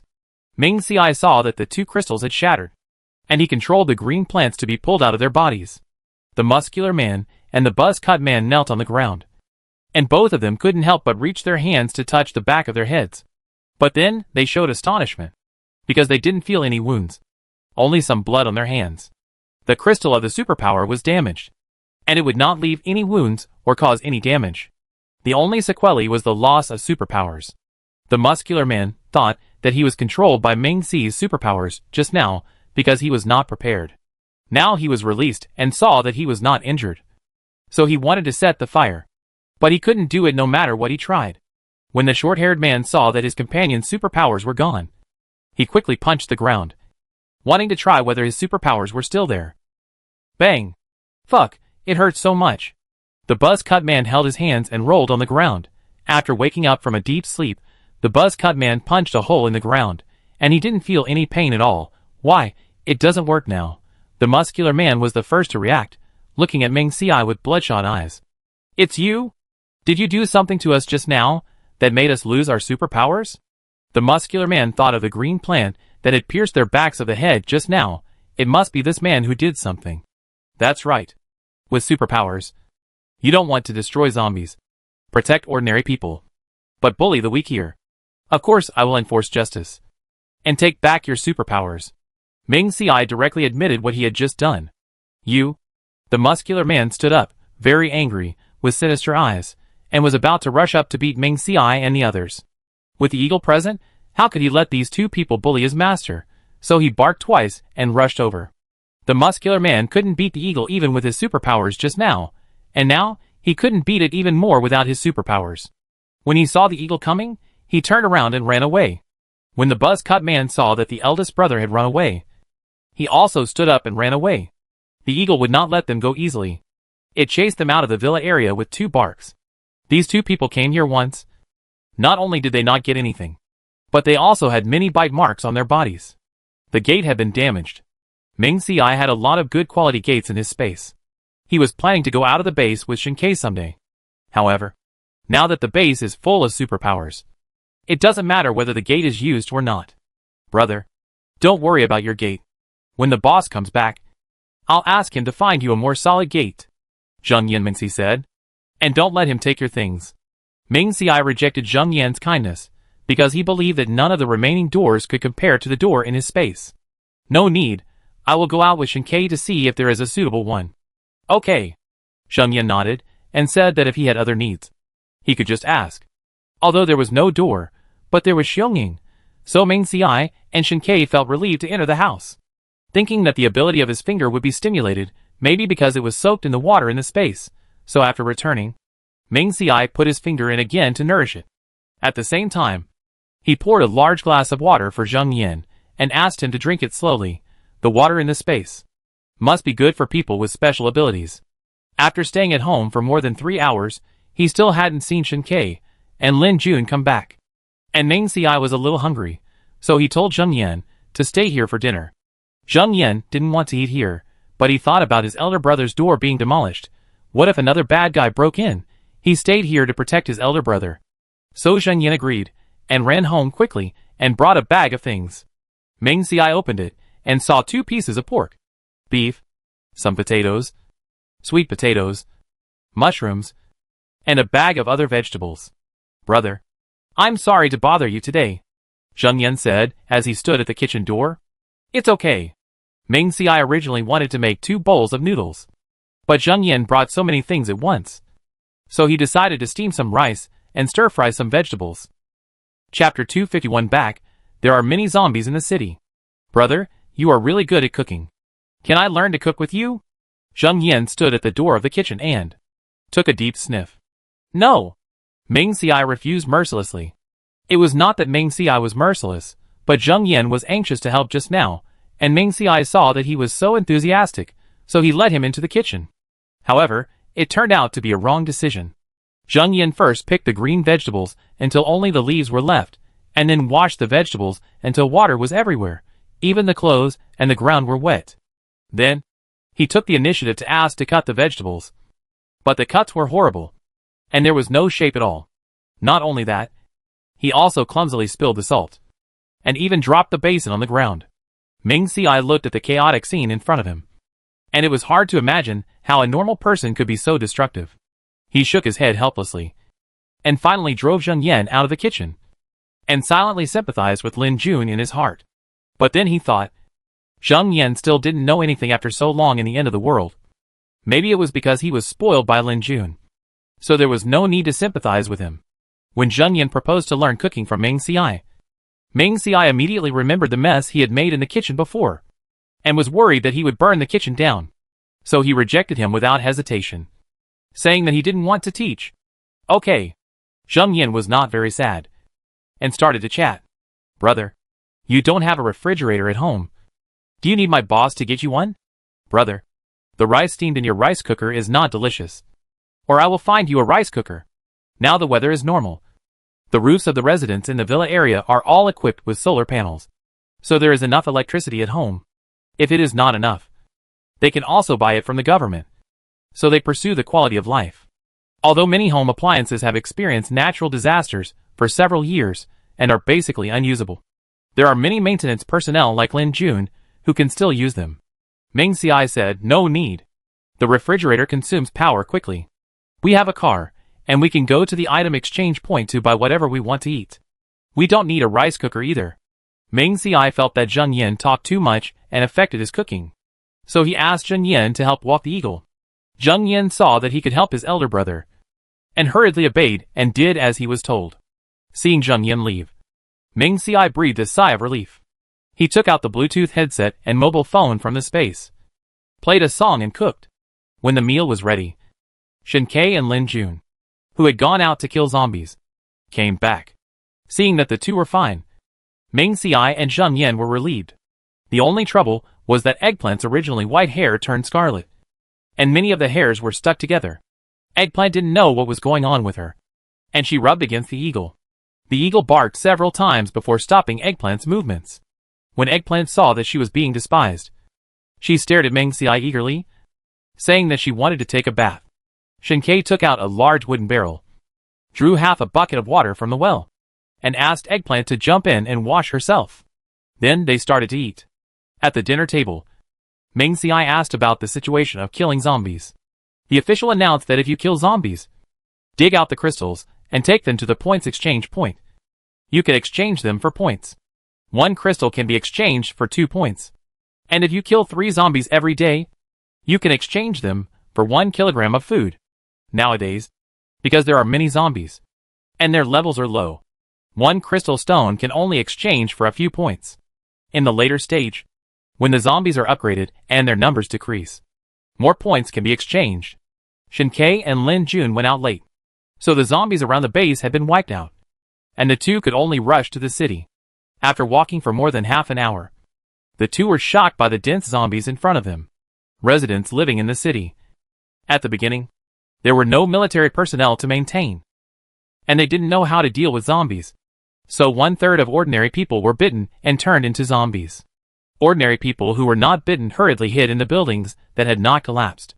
As a result, many people were caught up by zombies when climbing the stairs, and another 1/3 of them became zombies. In this way, there were more and more zombies in the city. At this time, the psychics of the base came to clean up these zombies, but because there were too many of them, the cleaning speed was very slow. Some psychics were not proficient in their psychics at the beginning, so they were bitten in the zombie war. Moreover, the psychics of psychics consume mental energy, and if they are used too much, they will become mentally weak. As for zombies, as long as the crystal is not broken, they can attack humans non-stop. Therefore, many psychics who resisted were bitten by zombies. Zombies transformed by psychics are more powerful than ordinary zombies. They are faster, stronger, and smarter than ordinary zombies, and can avoid the attacks of psychics. Shen Ke and Lin Jun came over at this time. The two cooperated tacitly and killed more than a dozen zombies in an instant, and then dug out the crystal from the back of the head. Because Shen Ke had said in advance that he knew that if the superpowers were used excessively, the superpower users would become depressed and their reaction speed would be reduced. So when Lin Jun felt that something was wrong, he left with Shen Ke. Before the end of the world, M City had more than 10 million people. After the natural disasters in the past few years, only about 2 million people were left. Of them, 500,000 were in M City, and the remaining 1.5 million were in the M City base. During this mutation, tens of thousands of people became superpowers, more than 100,000 people became zombies, and the rest were ordinary people. because ordinary people were not prepared in the early stage. Tens of thousands of people were bitten by zombies and turned into zombies. Zheng Yan listened to what Shen Ke and the others said about the outside situation, and felt that he had no desire to eat the delicious food in front of him. Will these zombies evolve and have their own thinking? How can we defeat them when there are so many of them? Meng Xiai and others were also worried when they heard this. In the novel, the war between humans and zombies lasted for 2 or 3 years before it ended. Now, after Shen Ke was reborn, the government took timely measures to incinerate the dead, which prevented more corpses from turning into zombies. However, some people still insisted that the dead should be buried, so they secretly buried the bodies. This resulted in the number of zombies not being as large as in the novel, but still reduced by about 1/3. And using superpowers consumes a lot of mental energy. If you are not careful, you will be besieged by zombies because of too much mental energy consumption. Lin Jun added. Today, he went out with Shen Ke, and when he killed the 5th zombie with superpowers, he almost fainted. Chapter 252 Killing. Someone came to steal the crystal. If you encounter a single zombie in the future, it's better not to use your superpowers, and use them when you encounter a zombie tide, Shen Ke suggested. After Lin Jun and the others agreed, the next day after they returned, Zheng Yan sent a treadmill. Although the treadmill looks worn out, it can run normally after being repaired by Lin Jun. Just when Meng Xiai and Shen Ke were about to go out of the base for a walk, Zhang Mingtian came over. Hello, brothers. Zhang Mingtian looked much stronger than before, but his face was still honest. After seeing the gate of Meng Xi's house destroyed, he was extremely surprised. Meng Xiai explained casually and asked him what he was doing here. Zhang Mingtian touched his head and said excitedly, Don't Huangji and I have superpowers?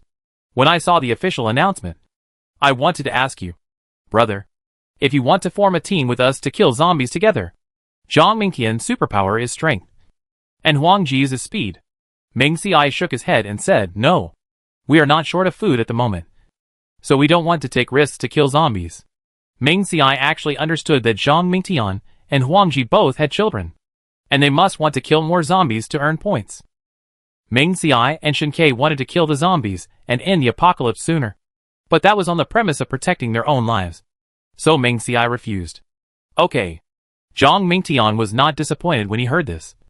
After all, he knew that his 2 elder brothers were capable people. Then he handed the bag in his hand to Meng Xiai, which contained pork, rabbit meat, and meat buns made by Zhang's mother. Although the base now feeds pigs and cattle, due to restrictions on food and water resources, there has been no large-scale breeding, and the price of meat is relatively expensive. Meng Xiai knew that Zhang Mingtian worked hard to support his family, so he didn't want to accept it. Brother, thanks to your care, we have survived until now. Now our lives are much better, and this little thing can't repay your kindness, but I still hope you can accept it. Zhang Mingtian said a lot. Meng Xiai didn't want to listen to him anymore, so he took the things. Then he thought about Zhang Mingtian and the others going out to kill zombies, and the 2 of them were very dangerous. If the teammates in the team are good at disguise, it would be bad if they were attacked. If you want to find someone to team up with, I can introduce you to a few people. Meng Xiai thought of Yun Jingson and the others. Before that, several teachers were injured by their students. Meng Xiai paid the points first, and Yun Jingson and the others paid the points back, except for occasionally sharing something good with them. They rarely contacted each other. However, Yun Jingson, Chen Xiao and Fang Heng are all good people. They are upright and have no bad intentions. They are worth making friends with. Although Zhang Mingtian is a bit smooth, he is not the kind of person who would attack his friends. He is not a bad person. Therefore, it is quite suitable for these people to form a team. Zhang Mingtian heard this. His eyes lit up. The people introduced by the eldest brother must be good. Meng Xiai told Zhang Mingtian the address of Yun Jingson and others. As for whether the 2 parties should form a team, it depends on them to discuss it. After all, this kind of thing cannot be forced. After seeing Zhang Mingtian off, Meng Xiai and Shen Ke drove out of the base. Going west, they went to the West Mountain Villa district, where there are many houses. Taking a door back will not attract attention. Many corpses have been buried here before, and Lu Chen had led people to eliminate some zombies before. However, some zombies woke up late and escaped, and they were wandering on the road at the moment. When these zombies heard the sound of Ming Si and others' vehicles, they quickly walked towards them in a very strange posture. Now that the decision has been made, it is natural to kill a few zombies and dig out the crystals to bring back. Therefore, Shinkei parked the car aside, opened the door, and Xiongying and Eggplant rushed out like arrows. Awoof! Woof woof! A zombie pounced on another zombie and instantly pressed it to the ground, while making a continuous hissing sound. Ming Si and Shinkei quickly got off the SUV, each holding a long knife in their hands. Although this was a hard concrete ground, it was surrounded by dense woods. So, Ming Si skillfully used his ability, manipulated the surrounding green plants, and tied up the zombie's legs and hands tightly. Then, he went around the zombie and expertly used the long knife to dig out the crystal stone on the back of its head. After a while, the zombie completely stopped moving and lay quietly on the ground. Since Ming Si's current level was relatively low, he could only control 2 zombies at a time. Shinkei saw a ball of fire in his hand, and then threw it hard. The fireball hit the zombie directly and knocked it to the ground. The zombie did not give up the attack after falling to the ground, but continued to struggle to get up. Shinkei did not give them a chance. He quickly swung the long knife in his hand and instantly chopped off the zombie's head. With 2 crisp sounds, 2 sparkling crystals fell to the ground.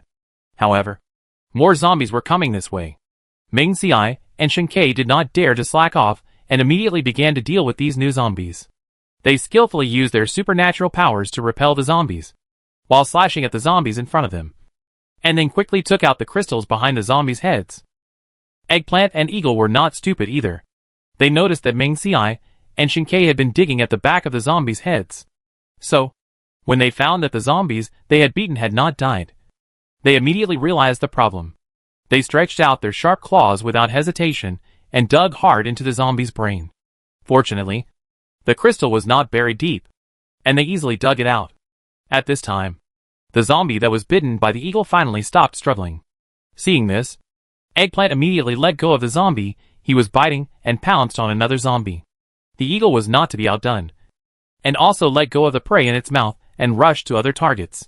In this way, the 2 people, the wolf and the dog, worked closely together and continued to hunt zombies. Half an hour later, they had successfully killed more than 20 zombies. The zombies here seemed to be more intelligent than those they had encountered before.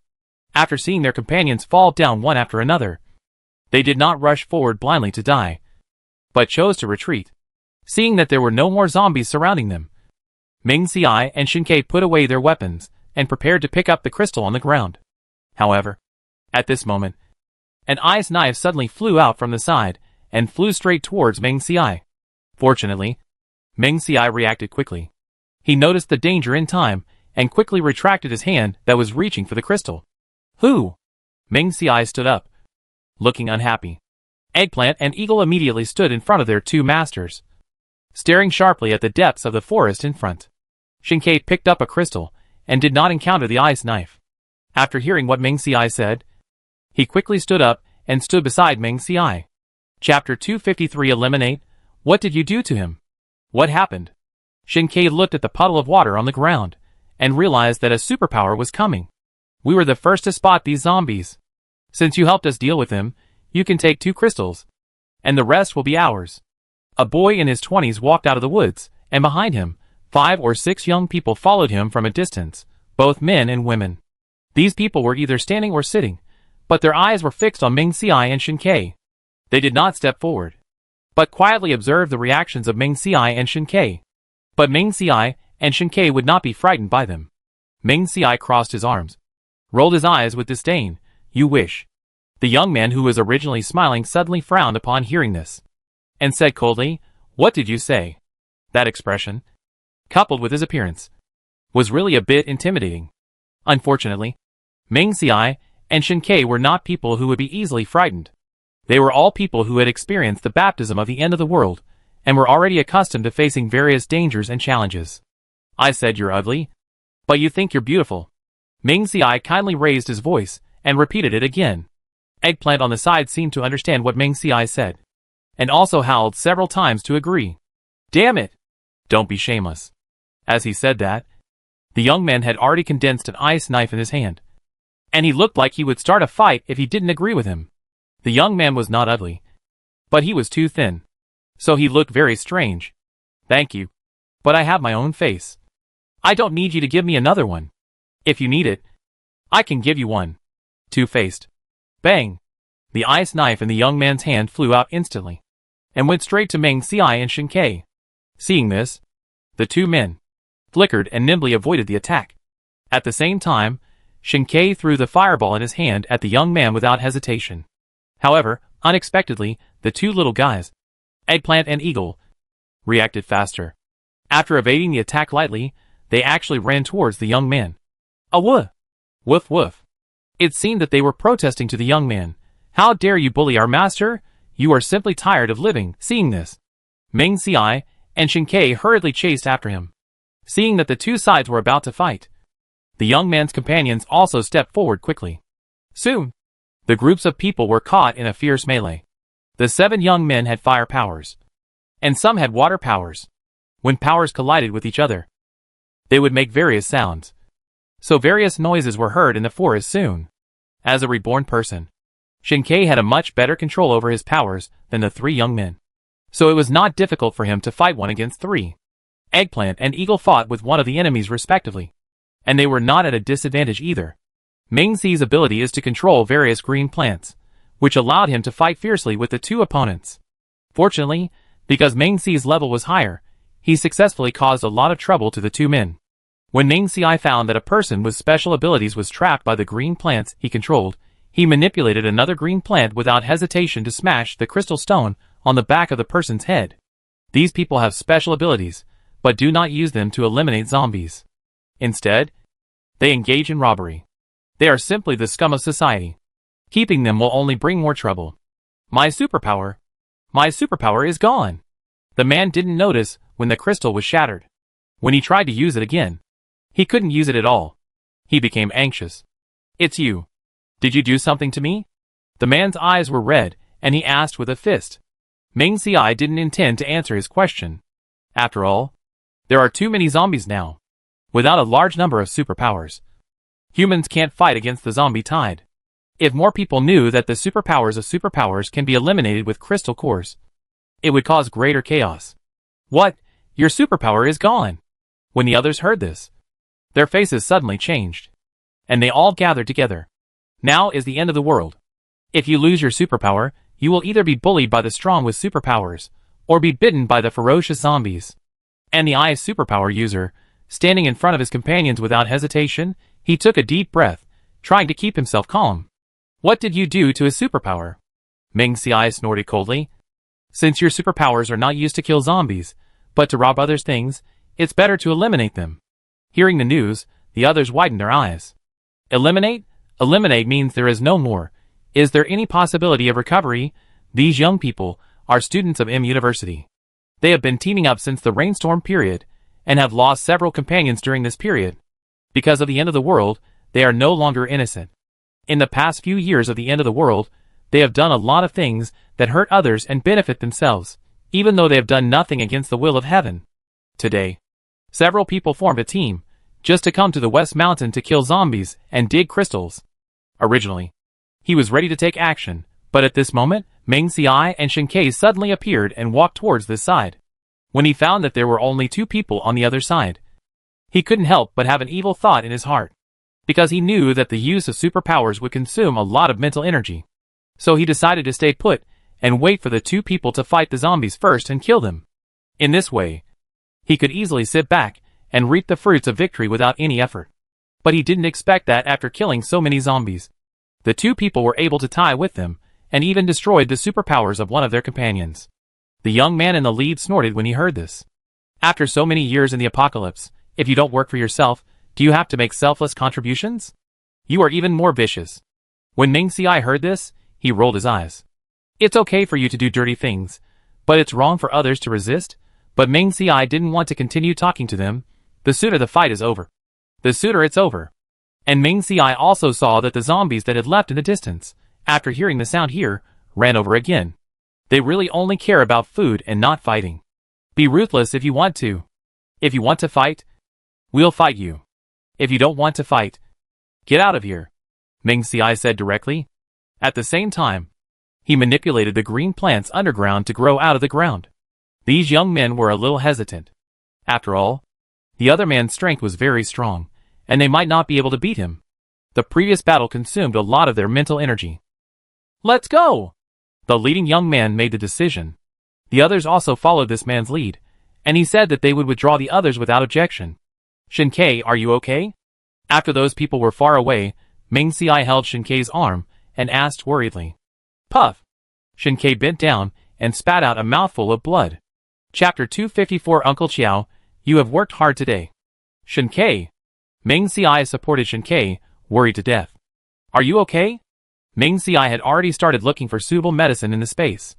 I'm fine. Shinkei reached out and wiped the blood from the corner of his mouth, and stood up to show that he was fine. It's just that I use my superpowers too much, and consume too much mental energy, so I can't bear it. Shinkei's forehead also sweated at this time, and his face turned pale. Shinkei was the main force in killing zombies earlier. In the fight with that group of people later, Shinkei fought 1 against 3. If he had not been holding back, he would have vomited blood in front of those people. Hearing that there was a problem with mental power, Ming Xiai knew that the medicine in the space was useless. Let's go. Let's go find Uncle Qiao. Qiao Moyan's figure appeared in Ming Xi's mind. He was brought back to heal his mental power. Yes. Shinkei did not refuse, because he knew in his heart that in today's world, superpowers are crucial to survival.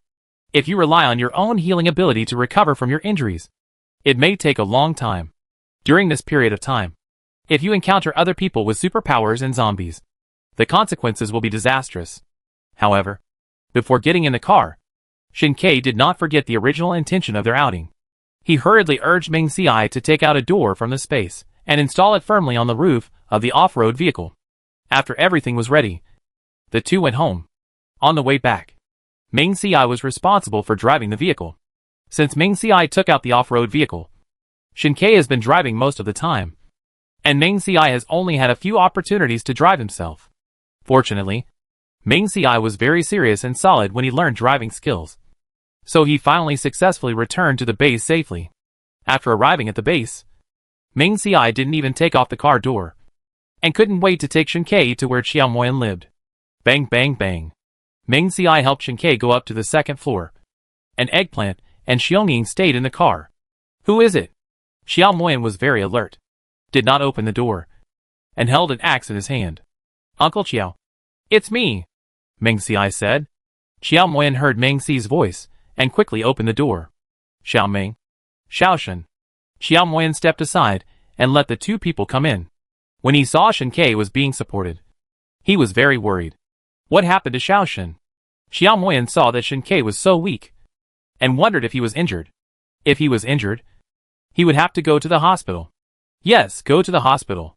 Qiao Moyan quickly lay on the ground, from under a simple table he had nailed in the middle of the living room, and took out his points card. Let's go, Xiao Ming. Send Xiaoshen to the hospital. Qiao Moyan said, holding the points card. Ming Xiai shook his head, and said directly, Uncle Qiao, Shinkei's illness can't be cured in the hospital. I have to trouble you this time. Me? Qiao Moyan held the points card, a little hesitant. After all, he didn't know anything. How could he cure Shinkei? That's right. Uncle Qiao, do you remember that your wounds healed very quickly before?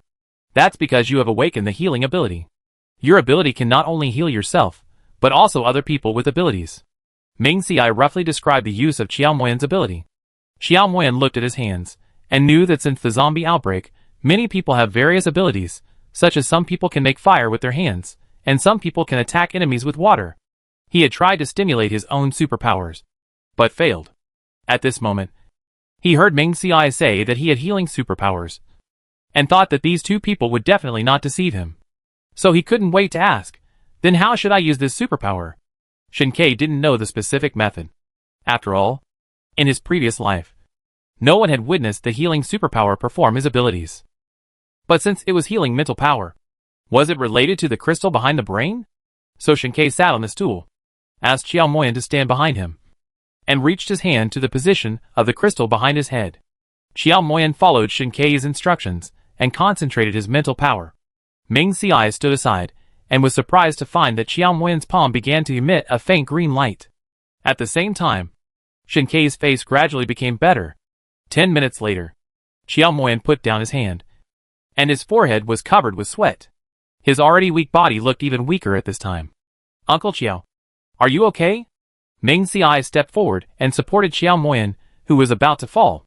Xiao Moyan stood up and shook his head and said, I'm fine. Xiaoshen, are you healed? Xiao Moyan asked, looking at Shin Kei, who got up from the stool. Well, I'm completely fine, Shin Kei said. Not only is it completely fine, but Shin Kei feels that his mental power seems to be stronger than before. This made him feel very surprised, and at the same time, he was full of curiosity and gratitude for Xiao Moyan's ability. Xiao Moyan is a healing psychic, and he also relies on mental power to heal others. Today was his first time using this ability. Due to lack of experience, he did not control his power well, and as a result, he poured all his mental power into Shin Kei. Therefore, he is now very weak, and needs to rest for a while before he can recover. For healing psychics, their mental strength needs to recover over time. Now everyone has psychics. So Meng Xiai directly took out 5 pounds of pork, 2 pounds of beef, a large bucket of water, some rice and other food from the space. Uncle Xiao, you have worked hard today. These things are for you. Keep them to replenish your body. Xiao Moyan quickly refused. No. No. I didn't do anything. Take the things back quickly. Although Xiao Moyan was surprised that Meng Xiai took things out of thin air. He saw the meat and water on the table. These are very precious things in the end times. He worked for a month, and the points he earned could not buy them back. The things are too valuable. Xiao Moyan can't accept them. Uncle Xiao, if you weren't here today, I'm afraid Shin Kei would become a fool or die because of too much mental energy consumption. So you must accept these things. Meng Xi's words are true. It's written in the novel that some people with special abilities become crazy because of too much consumption of special abilities, which causes problems with their brains. In serious cases, their brains explode and they die. Xiao Moyan was surprised to hear such serious words. As expected, there are gains and losses in gaining superpowers, and being an ordinary person is also good. However, Xiao Moyan still refused to accept the things, because he did not lose anything. Meng Xiai did not like to refuse, so he insisted on keeping the things. Xiao Moyan sighed and put the things away. He had not paid back part of the points he had borrowed before, and now he owed them again. Chapter 255. How about? Let him live with you. Uncle Xiao, don't feel embarrassed. We will need to bother you often in the future. Then Meng Xiai told Xiao Moyan about his ability to heal mental power, and the injuries of the ability users. So, keep these things. Uncle Xiao. Xiao Moyan nodded, knowing that he was useful. And he said he would definitely take care of his body. By the way, Uncle Xiao, your healing ability is very precious, but it consumes a lot of mental power to use. So you can't use it casually. Meng Xiai thought that Xiao Moyan was kind, and that he was caught in the tunnel and tortured before because he was too enthusiastic. So he couldn't help but give instructions. I know. Xiao Moyan nodded. After going through so many things, Xiao Moyan would not be kind-hearted.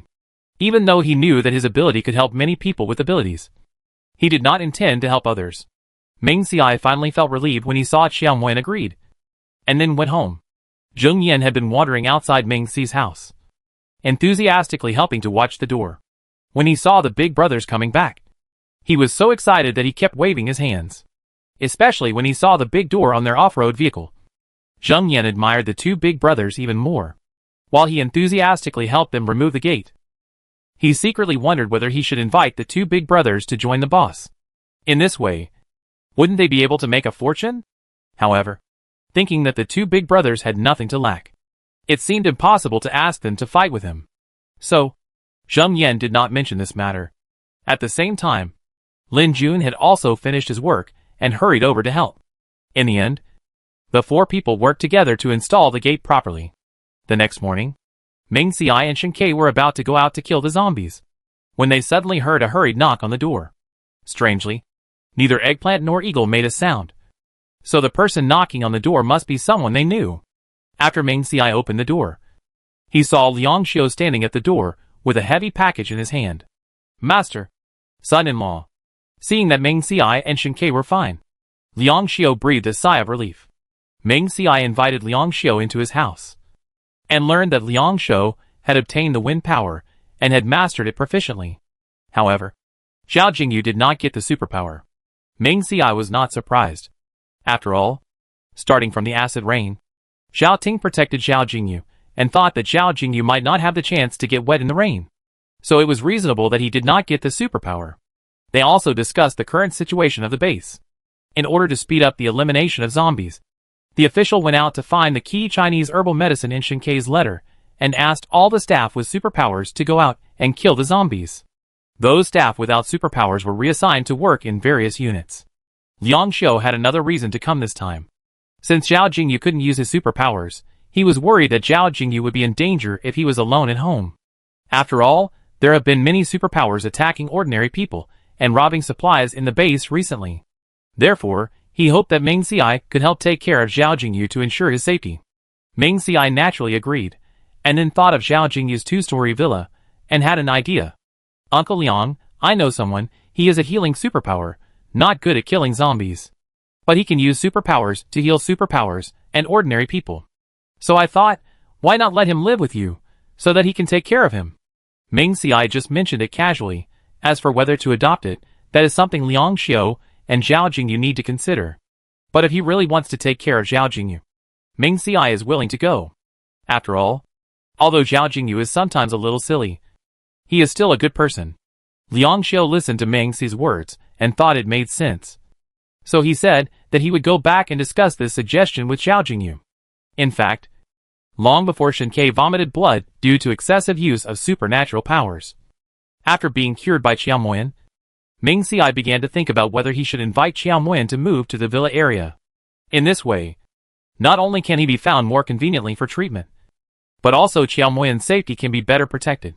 However, Meng Xiai and his family had built a small house when they first built it, and now it is indeed difficult to make room for Qiao Moyan. Zheng Yan and his family have all kinds of things to trade, which is not convenient. Today Liang Xiu came, which reminded Meng Xiai of this. After Liang Xiu went back, he told Zhao Jingyu about this, and Zhao Jingyu agreed. After all, he likes a lively home. It is just that in the end times, people are unpredictable. Zheng Yan dare not go out and make friends casually, in case he is bought without knowing it. The person who wanted to move in was proposed by Meng Xiai, so there must be no problem with his character. The next day, Meng Xiai and Shinkei persuaded Qiao Moyan to Zhao Jingyu's house.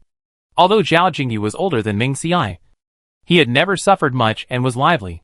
He soon took Qiao Moyan around upstairs and downstairs, and even let him see his rabbits. Because Zhao Jingyu didn't like to name things, the two big rabbits were called the eldest and the big brother. As for the other little rabbits, they were named from the first, second, to the fifth, and the second litter was named from the first, second, to the seventh. Qiao Moyan looked at the eldest's bulging belly, thinking that maybe he would give birth to little rabbits. So he asked him what to name the next litter. Zhao Jingyu grinned and said, just call them Jiai, Jiar, and so on to the last one. Qiao Moyan chuckled when he heard this. Zhao Jingyu thought that Qiao Moyan laughed because he was sure of his talent for naming. So he raised his head and was very proud. Seeing that Qiao Moyan and Zhao Jingyu got along well, Meng Xiai and Liang Xiu were relieved. Especially Liang Xiu. After seeing Qiao Moyan again, he was sure that he had no bad intentions. Otherwise, with Zhao Jingyu's temper, he might be deceived. Meng Xiai consumed too much of his supernatural power, which would cause him to lose mental strength. So he even said the dangers. Liang Xiu said that he knew it, but he didn't ask why Meng Xiai knew it. In fact, before the rainstorm, the young master called him to go to the number 8 villa in Zishan. When the young master said that there was a lot of food in the basement, Liang Xiu suspected that the young master had experienced something and had the ability to predict the future. But he never asked, and believed in the young master unconditionally. After settling Qiao Moyan, Meng Xiai returned home, and then the two of them went into the space to cook a bunch of food. In the past, Meng Xiai saved time to prevent himself from being hurt by zombies without superpowers. Now that he has superpowers, he can face zombies directly, thinking that they might have to go out for a long time in the future. Meng Xiai and Shinkei planned to cook a bunch of food so that they could eat directly when they came back. Chapter 256 Meeting, Healing Psychic. Teacher Yun, Teacher Fong. That day, Meng Xiai and Shinkei came to the center of the base, planning to kill zombies with everyone, but they unexpectedly saw Yun Jingsen and the others. and Zhang Mingtian and Huang Ji, when they heard the voice. They turned around, and saw that it was Ming Xiai and the others, and they were very surprised. Brother! Brother! When Zhang Mingtian came to them before, Yun Jingsen and the others knew their identities, so they were not surprised. Several people shared their special abilities. Ming Xiai thought that Wan Qing also helped during the acid rain, and he might have awakened his special ability. Seeing Ming Xiai asking about Wan Qing, Yun Jingsen pulled someone over and whispered, Qingqing's special ability is a healing special ability. Not only can it heal our wounds, but it can also heal the mental energy consumed by using special abilities. 2 days ago, Yun Jingsen and his 5 people, plus Zhang Mingtian and Huang Ji, went out of the base to kill zombies. Because they encountered too many zombies this time. Their mental energy was too much, and their faces turned pale. After returning to the base, Wan Qing looked at everyone's tired faces, and suddenly thought that his ability could heal wounds. So could it also heal injuries caused by the loss of ability? After some attempts, it really worked. So, Wan Qing excitedly began to help the other 6 people with their treatment. However, the use of healing abilities requires a lot of ability to support. In the end, when the last person was healed, Wan Qing's body could no longer withstand such consumption, and he fainted directly on the ground. Seeing Wan Qing faint, Yun Jingsen and others were terrified and rushed him to the hospital. After a careful examination, the doctor said that Wan Qing was fine, but he was exhausted due to excessive use of his supernatural powers. Afterwards, they put saline on Wan Qing and told Yun Jingsen and others to take him home after he woke up. In this way, Wan Qing slept for 2 days and 1 night before slowly waking up. When he woke up, his face was as pale as paper, but he still tried to smile at Yun Jingsen and others who were guarding the bed, saying that he felt much better. Yun Jingsen saw that Wan Qing finally woke up, and the big stone in his heart finally fell to the ground. Then, he told Wan Qing not to worry about food. They would go to the item exchange point to exchange some meat, and let Zhang's mother and Zhang Mingtian's wife Song Meixian help cook a sumptuous meal to reward her. Earlier, when Zhang Mingtian came, Yun Jingsen and the others had the same idea as Zhang Mingtian. The people Ming Xiai knew there must be no problem with their character, so they agreed to their request to form a team. Just 3 days ago, the house Zhang Mingtian and the others had rented expired. Yun Jingsen and the others invited Zhang Mingtian to rent the house with them, which was also considered as a care. Zhang Mingtian thought about it, and thought it was a good idea. Living together, everyone could help each other. As for Zhang Mingtian's family, Huang Ji's son Huang Junyu was only 9 years old, but he still awakened his superpowers. It was just a low-level fire power, which could deal with ordinary people who invaded their home. Other superpowers could not beat him. When Ming Xiai heard that Wan Qing had a healing power, he remembered the novel, that there was a healing power in the Xishan Wild base. This was very consistent with Yun Jingsen and the others. Meng, Shin, if you have too much mental power loss or are too injured in the future, you can come to us, Yun Jingsen whispered. Yun Jingsen and his friends did not intend to spread the news that Wan Qing had healing abilities, as it would also hurt Qingqing. Okay, Meng Xiai agreed, but he did not plan to look for them. Meng Xiai and Shinkei hoped that the zombies would end soon, but they could not put themselves in danger. Soon, the military led the way, and the group left the base. The destination this time is in the east. There is a mountain about 10 kilometers away from the base. There was a cemetery before the end of the world. In the end of the world, some people carried their deceased relatives there to bury them. After the destruction of the end of the world, the corpses there have now turned into zombies. Every night, groups of zombies begin to howl, and the people living in the base feel numb on their backs when they hear them. After eliminating most of the zombies in the city, the authorities set their next target here. A large group of people walked for 2 hours before they reached the middle of the mountain. The zombies here seem to have smelled the scent of humans, roaring and responding to each other, and walked down the mountain. Ming Xiai and other superpowers also scattered, looking for a good position to kill more superpowers and get more crystals. Meng Xiai, Shinkei, Yun Jingsen and others saw a small platform not far away, and 2 of them planned to go up to see the situation. As a result, just after they got on the platform, a tombstone more than 1 meter high appeared in front of Meng Xiai. A 2-inch gray-white photo was posted on the tombstone. It showed a young, teenage girl. Before Meng Xiai could pay attention to the words on it, he heard Mao Sinyu exclaim, "Zombies are coming!" Several people looked in the direction of Mao Sinyu's exclamation and saw a large number of ragged zombies coming down the mountain in strange postures. Some zombies were not smart and bumped into trees while walking. Although the tree blocked their bodies, their feet kept moving forward. Hey! Hey!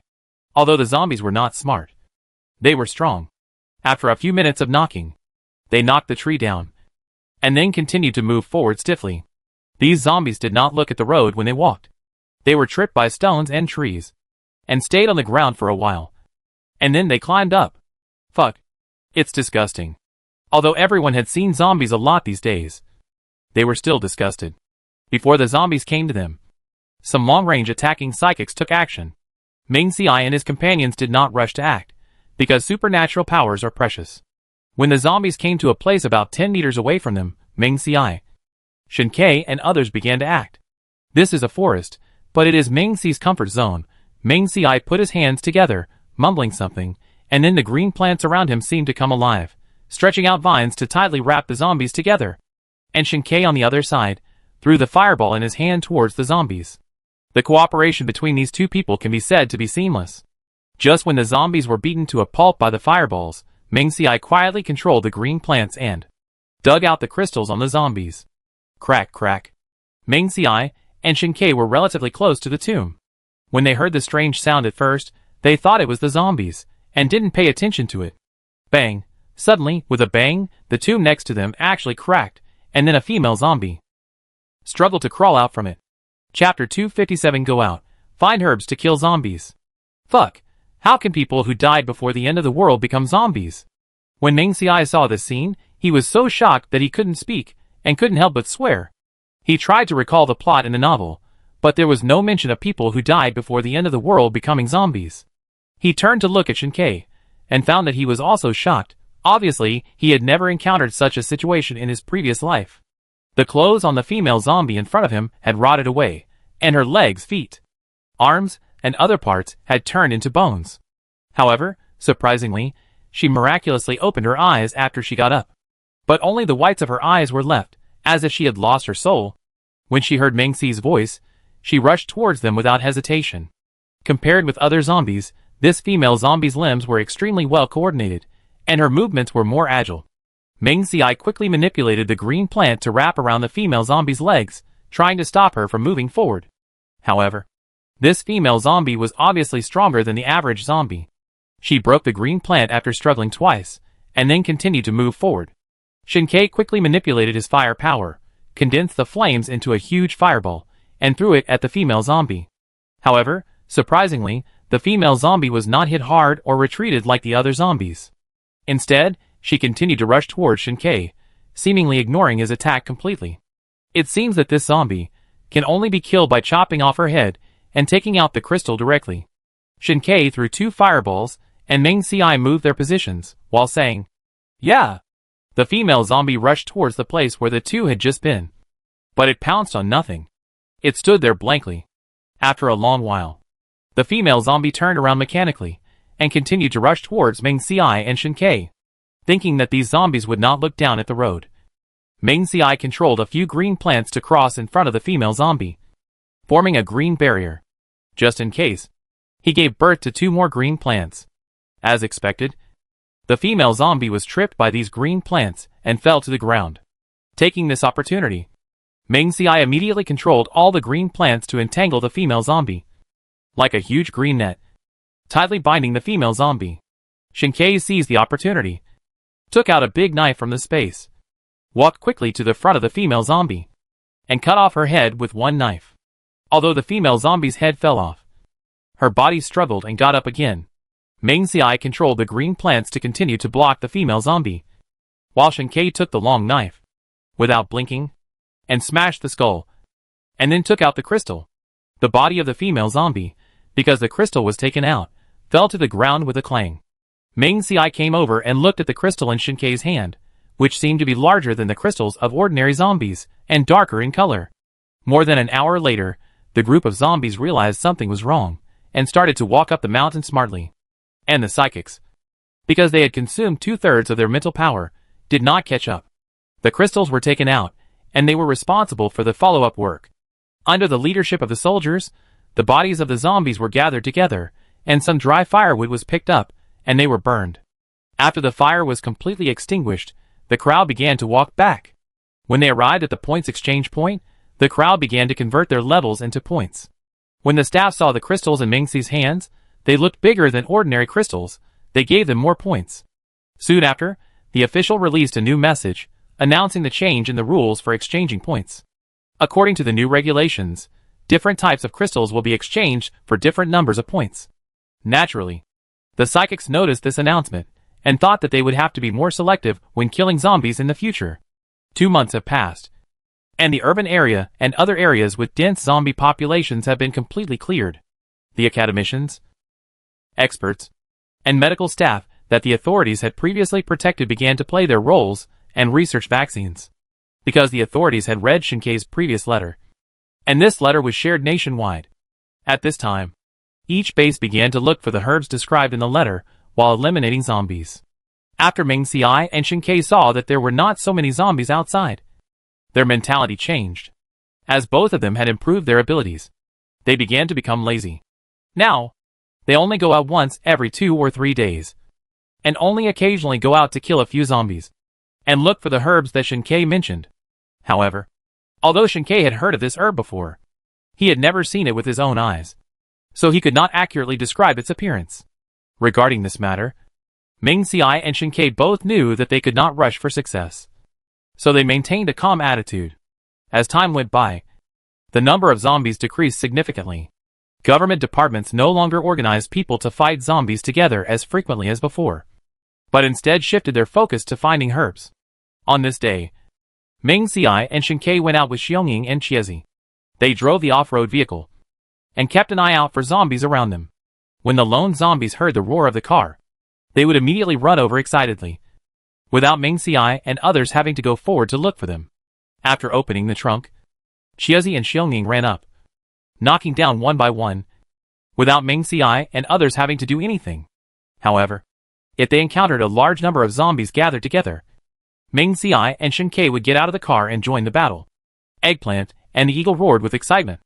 They tore the zombie's body with their sharp claws and teeth, and then dug out the crystal core skillfully. Because they were disgusted by the blood on the crystal core, they did not pick up the crystal core with their mouths, but quietly waited for Shinkei and Mingxi to pick it up. Or Shinkei could directly use his space ability to take objects from a distance.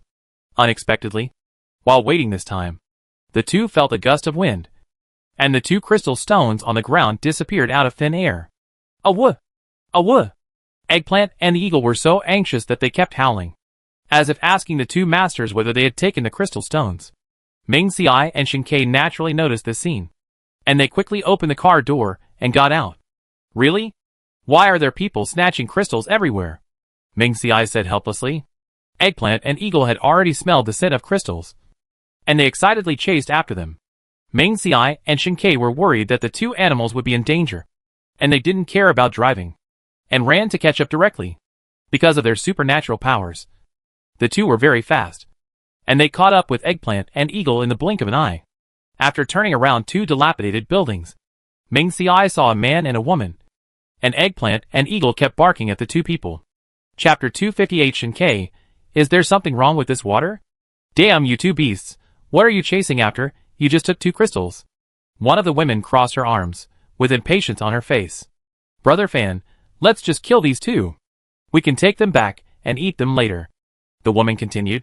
The man called Brother Fan looked at the 2 fat wolf and dog in front of him and nodded. Okay. He had never eaten wolf meat, but he had eaten dog meat, and it tasted really good. Thinking of the smell of dog meat, the man's eyes changed when he looked at the eagle. Awoo! Woof woof woof. The 2 men's eyes flashed with vicious light, which made the 2 feel uneasy and alert. They rushed towards the 2 without hesitation. One of them had lightning power, and the other was good at fire power. Their strength was far greater than the zombies and other power users they had encountered before, which put the 2 at a disadvantage in the battle. Just as Eggplant was avoiding the wind power, a lightning bolt struck Eggplant's head. At the critical moment, Shinkei quickly threw a ball of fire, successfully blocking the lightning. At the same time, Mingxi manipulated the surrounding green plants, rolled 2 of them in, and took them away from the battlefield. and rushed forward bravely. In the blink of an eye, the four people started a fierce fight. The two sides fought back and forth. Neither of them gave in, and it was difficult to tell the winner for a while. However, at this moment, an accident happened. Suddenly, several sharp ice knives rushed from all directions, attacking the four people who were fighting fiercely. The four of them dodged sideways in a hurry and looked around vigilantly. Lieutenant Liu? Ming Ci saw the person coming and spoke with some surprise. The person was Liu Chen, who was wearing a military green short-sleeved shirt and a pair of high-top boots. Every time Ming Ci saw the boots on Liu Chen's feet, he was curious whether his feet were hot. No. It's time to call you Captain Liu now. Ming Ci thought of the official announcement he saw 2 days ago, which rewarded a group of people who made major contributions in the end times. And Liu Chen was among them. Although Liu Chen was now a captain, he also served as a deputy battalion commander. Everyone also knew that, with the contributions Liu Chen had made in the past few years, it was only a matter of time before he became a major. When the man and woman heard that Ming Ci knew two people, their faces were gloomy. Comrade Ming, Comrade Shen. After greeting Ming Ci and the others, Liu Chen turned to look at the man and woman standing next to him, and nodded slightly, indicating that he had greeted them. Then, he began to ask why the four people had a conflict. Ming Ci briefly told Liu Chen what had just happened, but he did not exaggerate or add any false information. Therefore, when Liu Chen cast his eyes on the two men, they had to bite the bullet and admit the facts. However, the woman among them was still trying to defend herself. We took the crystals by strength, and they couldn't even keep two crystals, which only shows that they are useless. The woman originally wanted to say that if Ming Ci and the others couldn't beat them, they would ask for help. But thinking that Liu Chen was a soldier, she didn't say it. After all, there are too many zombies now. If they are driven out of the base, no matter how strong they are, they can't resist the siege of zombies. Ming Ci rolled his eyes when he heard this. He had seen shameless people, but he had never seen such a shameless person. Captain Liu, you have to make the decision for us. Ming Ci folded his arms, leaned on Shen Ke, yawned and spoke. We came out to find crystals, not to waste our superpowers on such people. Liu Chen knew how important superpowers were now. Or just let the two people hand over the crystals, and give more to Ming Ci and the other two. The man and woman were naturally not happy. 2 against 3, they might not necessarily lose. But at this moment, a group of soldiers came over. Brother Fan, let's give them the things. The base is so small, we can always run into them. A gentleman's revenge is never too late. As long as there is a chance to meet again, we can always give back the grievance this time.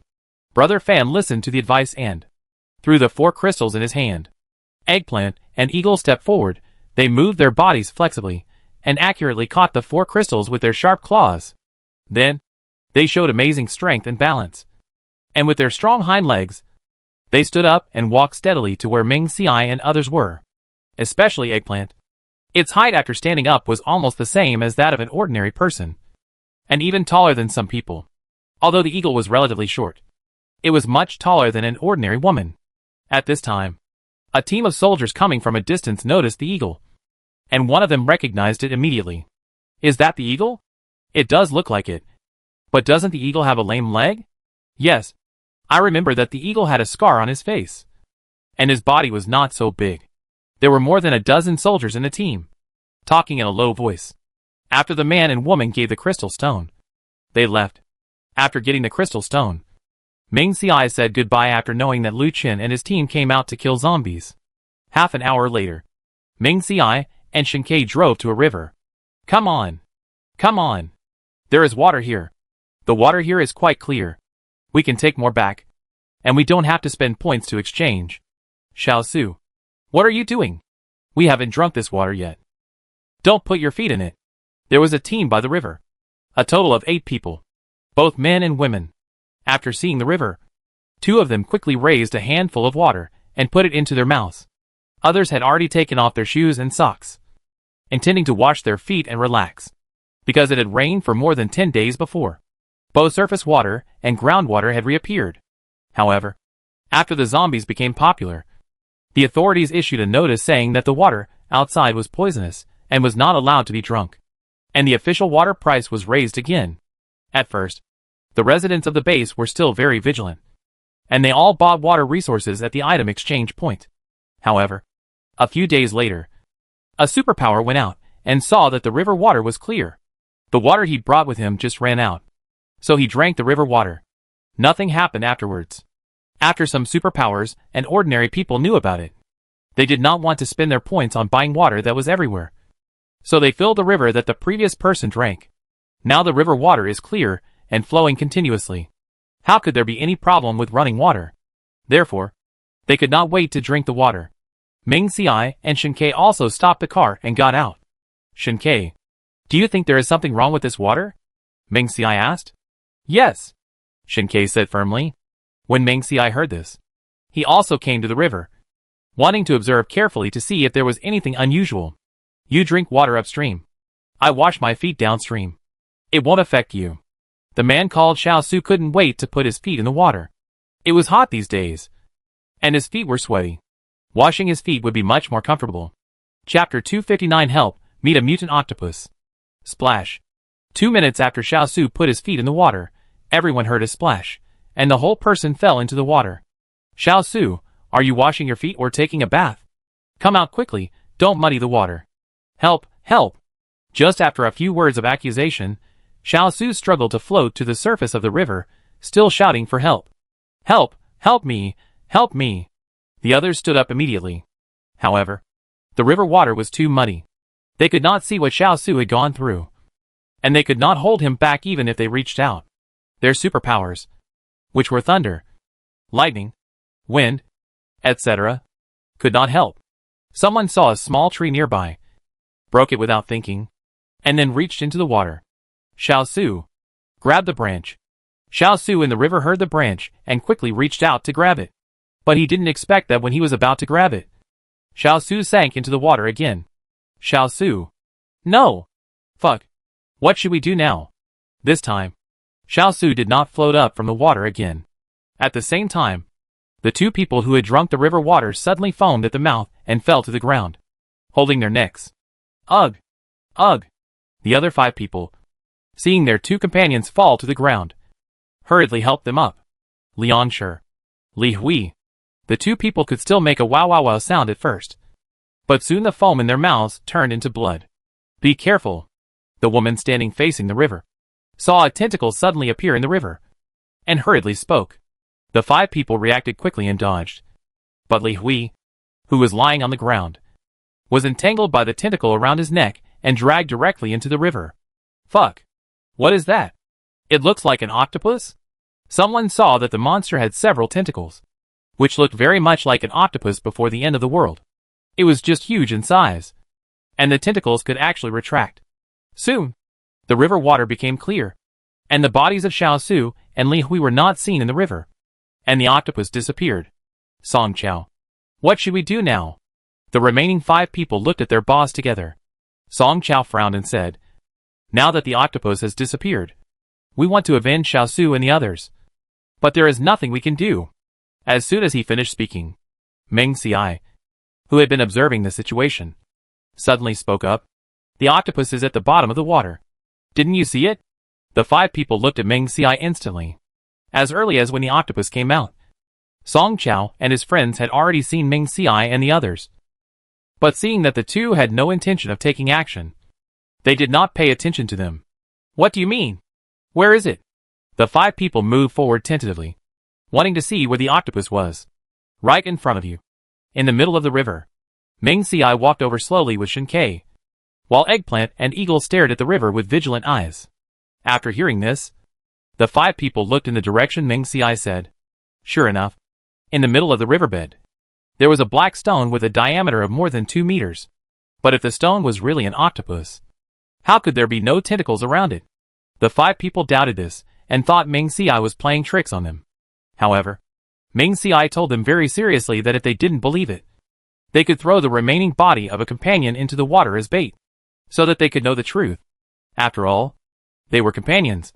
So Song Chao and the others naturally disagreed. Your companion drank the polluted water, and sooner or later he will become a zombie. Use him as bait now to lure out the mutated octopus, so that we can kill it, so that no one else will die here again, Ming Xiai persuaded. The octopus had not yet completely mutated, and its body size was only about 2 meters. But if it continued to grow, it might become a behemoth.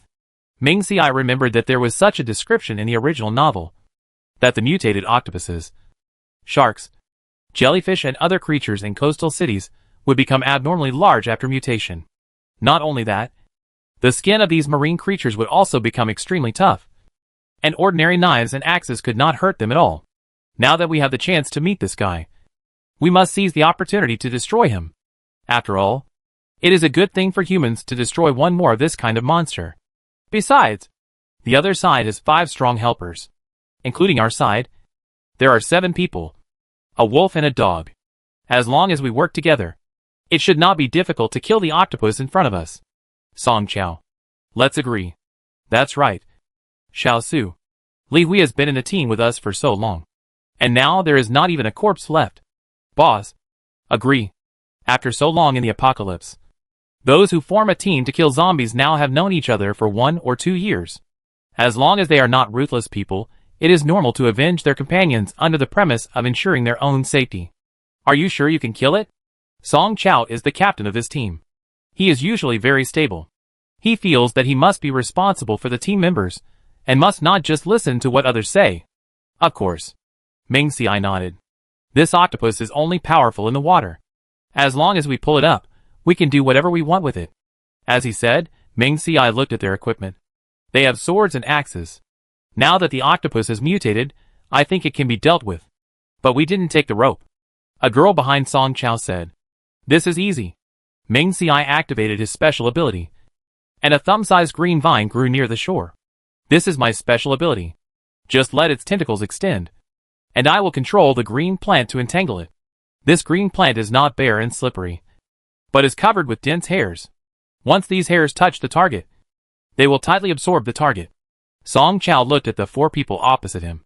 They were all very excited and full of energy. They were determined to avenge Xiao Su and the others. Okay. Song Qiao agreed. Then Song Qiao and the others moved Liangshi's body to the river, carefully put his feet into the water, and then quietly walked aside and waited. Time passed by. 2 minutes later the stone seemed to have finally noticed something, swayed slightly, but soon stopped again, because its movements were very small. The water surface only shook for a moment before returning to calm. Just when Song Qiao and his team began to worry that the plan might fail, suddenly, the stone in the water rushed up at an astonishing speed. Its tentacles tightly wrapped around Liangshi's legs, trying to pull him under the water. However, Ming Xi's reaction was extremely fast. At the moment the octopus rushed up, he decisively manipulated the green plants and tightly wrapped the octopus's tentacles with tough vines. Chapter 260. It's over. The green plant broke. Splash. The octopus felt that its tentacles were entangled, so it let go of Liangshi and tried to retreat back into the water. But it didn't expect that the thing that entangled its tentacles was very strong, and it couldn't get rid of it at all. Then it stretched out another tentacle from the water, trying to get rid of the thing that was entangled with it. Ming Xiai controlled the green plant again, and entangled another tentacle of the octopus. Come and help. Pull the octopus up. As he said, Ming Xiai lengthened the length of the green plant, tied one end to the octopus's tentacles, and threw the other end to Song Qiao and others. Okay. The 5 people agreed, and hurriedly grabbed the green plants and pulled them up. Eggplant and Eagle seemed to understand that the 2 masters were cooperating with them, so they quickly ran over, bit the green plants tightly, and helped Song Qiao and the others to pull hard. The octopus in the water had 8 tentacles, 2 of which were entangled in the green plants. After it found that it could not break free, it stretched out another 2 tentacles from the water. One directly swept towards Ming Xiai, and the other swept towards Song Qiao and the others. Ming Xiai has been insisting on using the water in the space to take a bath and soak his fingers during this period, which has increased the number of green plants he can control from the original 2 to the current 8. Then, Ming Xiai skillfully manipulated several other green plants and successfully entangled the other 6 tentacles of the octopus.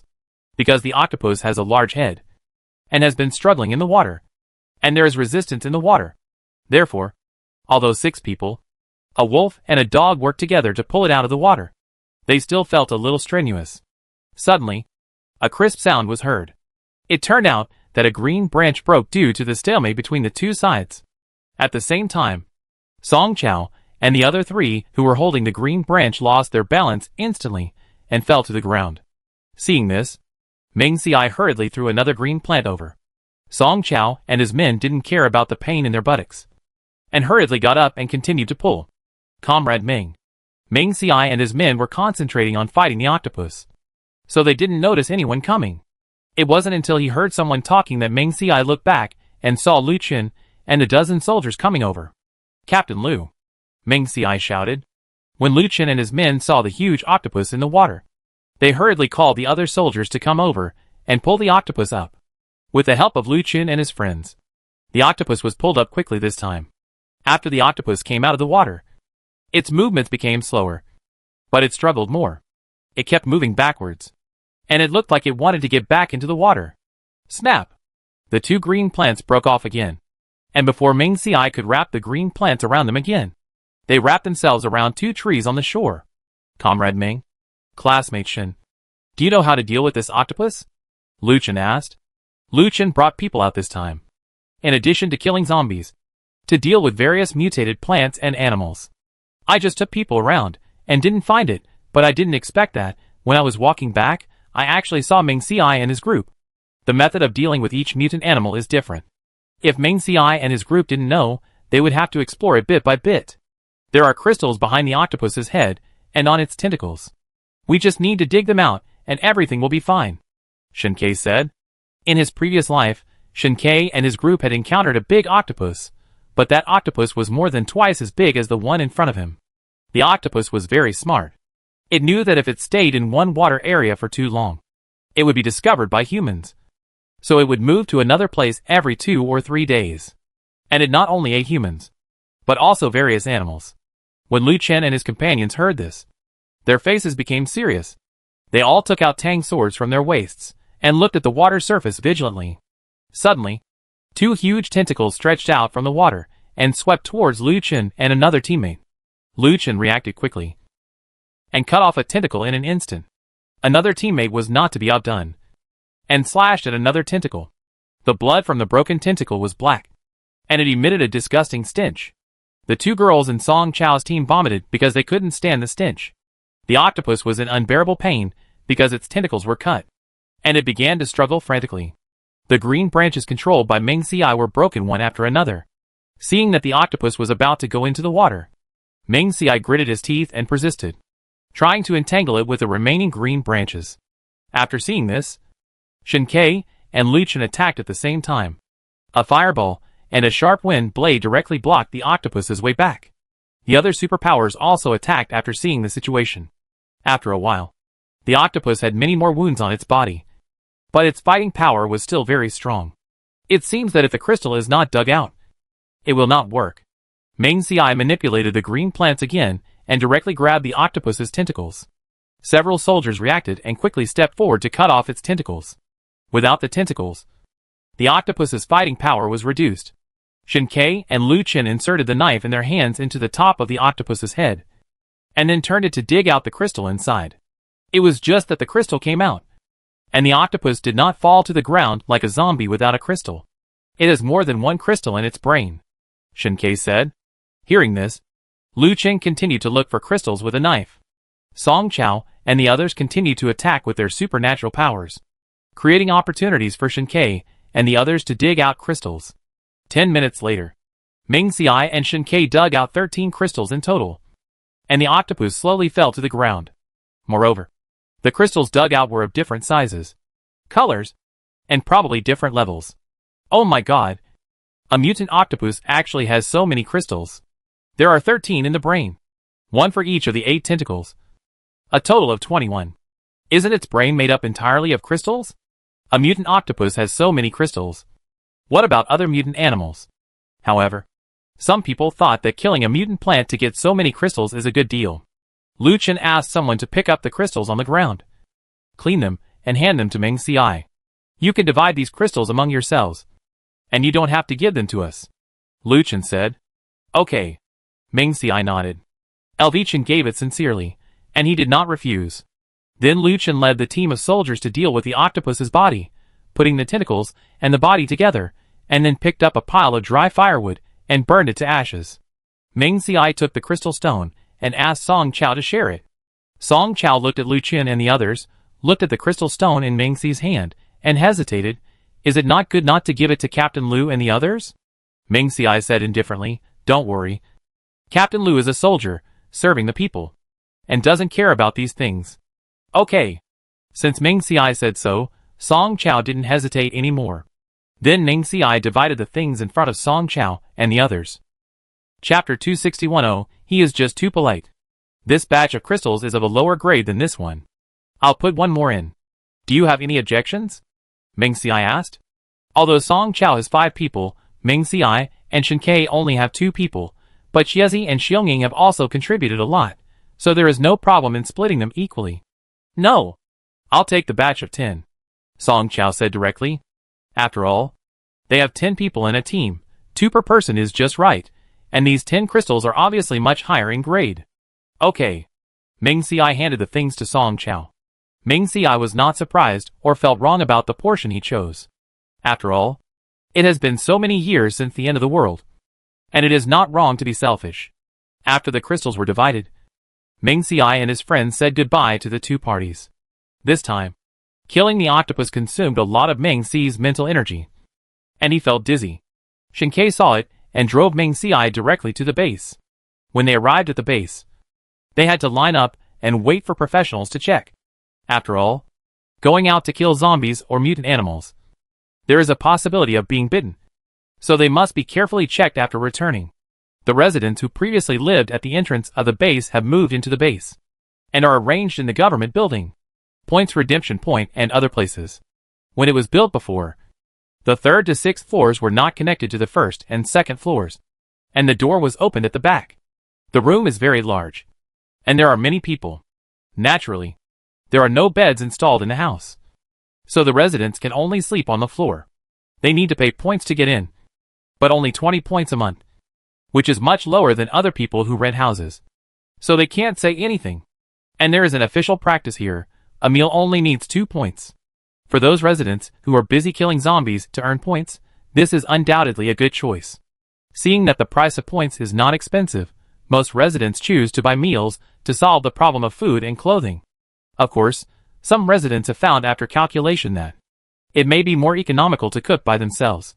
However, these residents must pay attention that, in order to avoid safety accidents such as fire, they cannot cook in the building, but can only go to the open space downstairs to build a simple stove to cook, and take the food away after eating. In addition, every resident returning from outside the base is checked to ensure that they do not have any suspicious wounds. Once a suspicious wound is found on someone, the staff will take him to an isolation room nearby and let him stay there for 2 hours to observe his physical condition. This measure is not only responsible for the injured person himself, but also for protecting the safety and stability of the entire base. Therefore, all residents expressed their understanding and support for this, and no one complained or resisted. After the 2 of them checked, they drove to the base. Shen Ke brought Ming Xiai to Zhao Jingyu and the others, and asked Xiao Moyan to help heal him. Xiao Moyan naturally agreed. Xiao Moyan's mood seemed to be much better these days, mainly because Zhao Jingyu was too lively, or too jumpy. He took Xiao Moyan to do this and that. In short, he was doing all kinds of things non-stop. Then, in order to heal Ming Xiai and the others' mental strength at any time, he did not go out to work, but stayed at home to take care of them, and occasionally went out to purchase some supplies. However, Xiao Moyan did not eat Zhao Jingyu's food in vain. Previously, he only planted some vegetables in the corner of the wall. Now Xiao Moyan used it, leaving only one way in and out, and the rest were planted into vegetables. The things used for hydroponics in the basement were also used. Zhao Jingyu and his friends can now grow vegetables freely. Sometimes, when there are too many vegetables, they can also take them to the item exchange point to exchange for supplies. The places used to grow vegetables in the base before were also processed because there were too many residents, so they were allowed to set up tents to live in. The authorities had long been preparing for the zombies that were coming. Not only had a huge granary been built at the base, but there was also one on the western mountain. It was said that the supplies the authorities had stockpiled could feed 500,000 people for 2 years. So the most important thing now was to fight the zombies and find herbs. Therefore, green vegetables were rare, and could be exchanged for a lot of points. Of course, how could Zheng Yan miss this business opportunity? He would come to Zhao Jingyu's place every morning to take a bag of green vegetables back, and he could exchange them for several crystals in the evening. Although there was a well in Zhao Jingyu's house, Zheng Yan felt that his water ability was better than the water in the well. So he brought a large vat and filled it with water for them to water the vegetables. Therefore, the crystal stones he exchanged for were divided into 3 parts.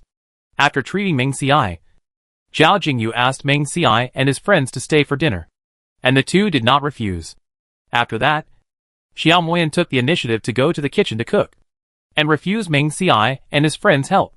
It's hard for you to go out and kill zombies, so leave these things to me. When Xiao Moyan said this, he didn't dare to look at Meng Xiai, and turned and walked into the kitchen. The main reason is that Xiao Moyan thinks Meng Xiai and Shen Ke are too tired to kill zombies outside, and they should not be asked to help. As for Zhao Jingyu, his own food and lodging are his, and Xiao Moyan will not let him help. Watching Xiao Moyan disappear in the living room, Zhao Jingyu sighed. He walked to the sofa and sat down, looking at Xiao Moyan, who was busy in the kitchen, with a trace of helplessness and guilt in his eyes. I think Uncle Xiao is too polite. How can I open his heart? Since Xiao Moyan came home, Zhao Jingyu said that he felt like his old father, worrying about everything. The only pity is that he is too polite, not letting him do anything, which often makes Zhao Jingyu feel that he is still the idle young master before the end of the world. Isn't it good this way? You don't have to do anything, Meng Xiai said. Zhao Jingyu thought about it, and felt that if he hired a nanny to do it, he would definitely not have any psychological burden. But Xiao Moyan, he wants to treat him like an old father, of course he will have a burden. Hearing Zhao Jingyu's words, Meng Xiai was speechless. He wants to treat Uncle Xiao as an old father, then what is Liang Xiu? Is Liang Xiu a second father? After all, Liang Xiu is only 1 year younger than Xiao Moyan. Zhao Jingyu said that the two of them felt differently, and said that Meng Xiai didn't understand. Meng Xiai could only shrug his shoulders, saying that he really didn't understand. Xiao Moyan was very fast, and it took more than 40 minutes to make 4 dishes and a soup, with vegetables and meat. Unlike the previous hailstorm, when the food was so shabby. Then Meng Xiai saw that Xiao Moyan's face had meat on it, and felt that his original decision was correct. After dinner, Meng Xiai and Shen Ke went home. The two of them were not in a hurry to exchange the crystal stone, and they would talk about it after the praise reached a certain level. Half a year has passed since the zombies, and there has been no progress in finding herbs. The zombies around M City have been basically eliminated, and only those mutant animals are the main targets of the superpowers. Chapter 262. Meng Xiai, is Liang Xiu in trouble? Let him go. Let him go. That day, Meng Xiai and Shen Ke exchanged their crystals for points, and some food to cover up their tracks, and were about to walk home. But they didn't expect that. As soon as they walked to the hospital, they saw a group of soldiers rushing over in a panic, and a soldier, covered in blood, was carried on someone's back. Seeing this scene, Meng Xiai couldn't help but frown, knowing that the soldiers had a deep bond. But wasn't this person being too reckless? What if that person was bitten by a zombie? Of course, there are too many people who think like Meng Xiai. Some people even spoke up. They are not carrying back a person bitten by a zombie. Are they? Damn it. I'm going to take a look. If he was really bitten by a zombie, I'll burn him even if I have to risk my life. I'll go too. People who saw this scene rushed to the hospital. Some people even reacted quickly, and grabbed a soldier and asked him if the man was bitten by a zombie. When the soldier answered no, the man still didn't believe it, and insisted that he tell the truth. Soldier served the people. At this time, he was worried about his comrades, who were carried in. But he still patiently explained to the residents that they were not bitten by zombies, and they should not panic. And Meng Xiai and Shen Ke did not chase after him, but planned to go home. Unexpectedly, after walking a few steps, Shen Ke was suddenly grabbed. Shen Ke, look at that person. Does he look like someone around Captain Liu? Shen Ke looked at him, and his expression became solemn. That's right. Meng Xiai and Shen Ke hurried to the hospital. After all, Lu Chen is currently an important member of the Zishan base. Many decisions are made by him. If something goes wrong, it will be troublesome. Besides, I have known Lu Chen for several years, so it is reasonable for me to go and see him.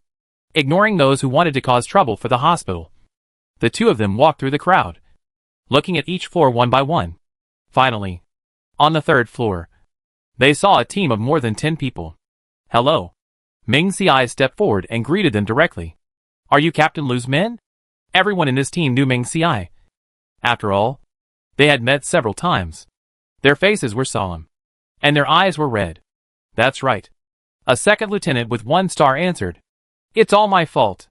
If the deputy battalion commander hadn't saved me, he wouldn't have been so badly injured, the lieutenant said, and slapped himself in the face a few times. Ming Xiai said, now is not the time to blame anyone. Wasn't Captain Lu bitten by a zombie? The lieutenant's name is Xiaoya, who has been following Lu Chen since he joined the army. He shook his head when he heard this. No.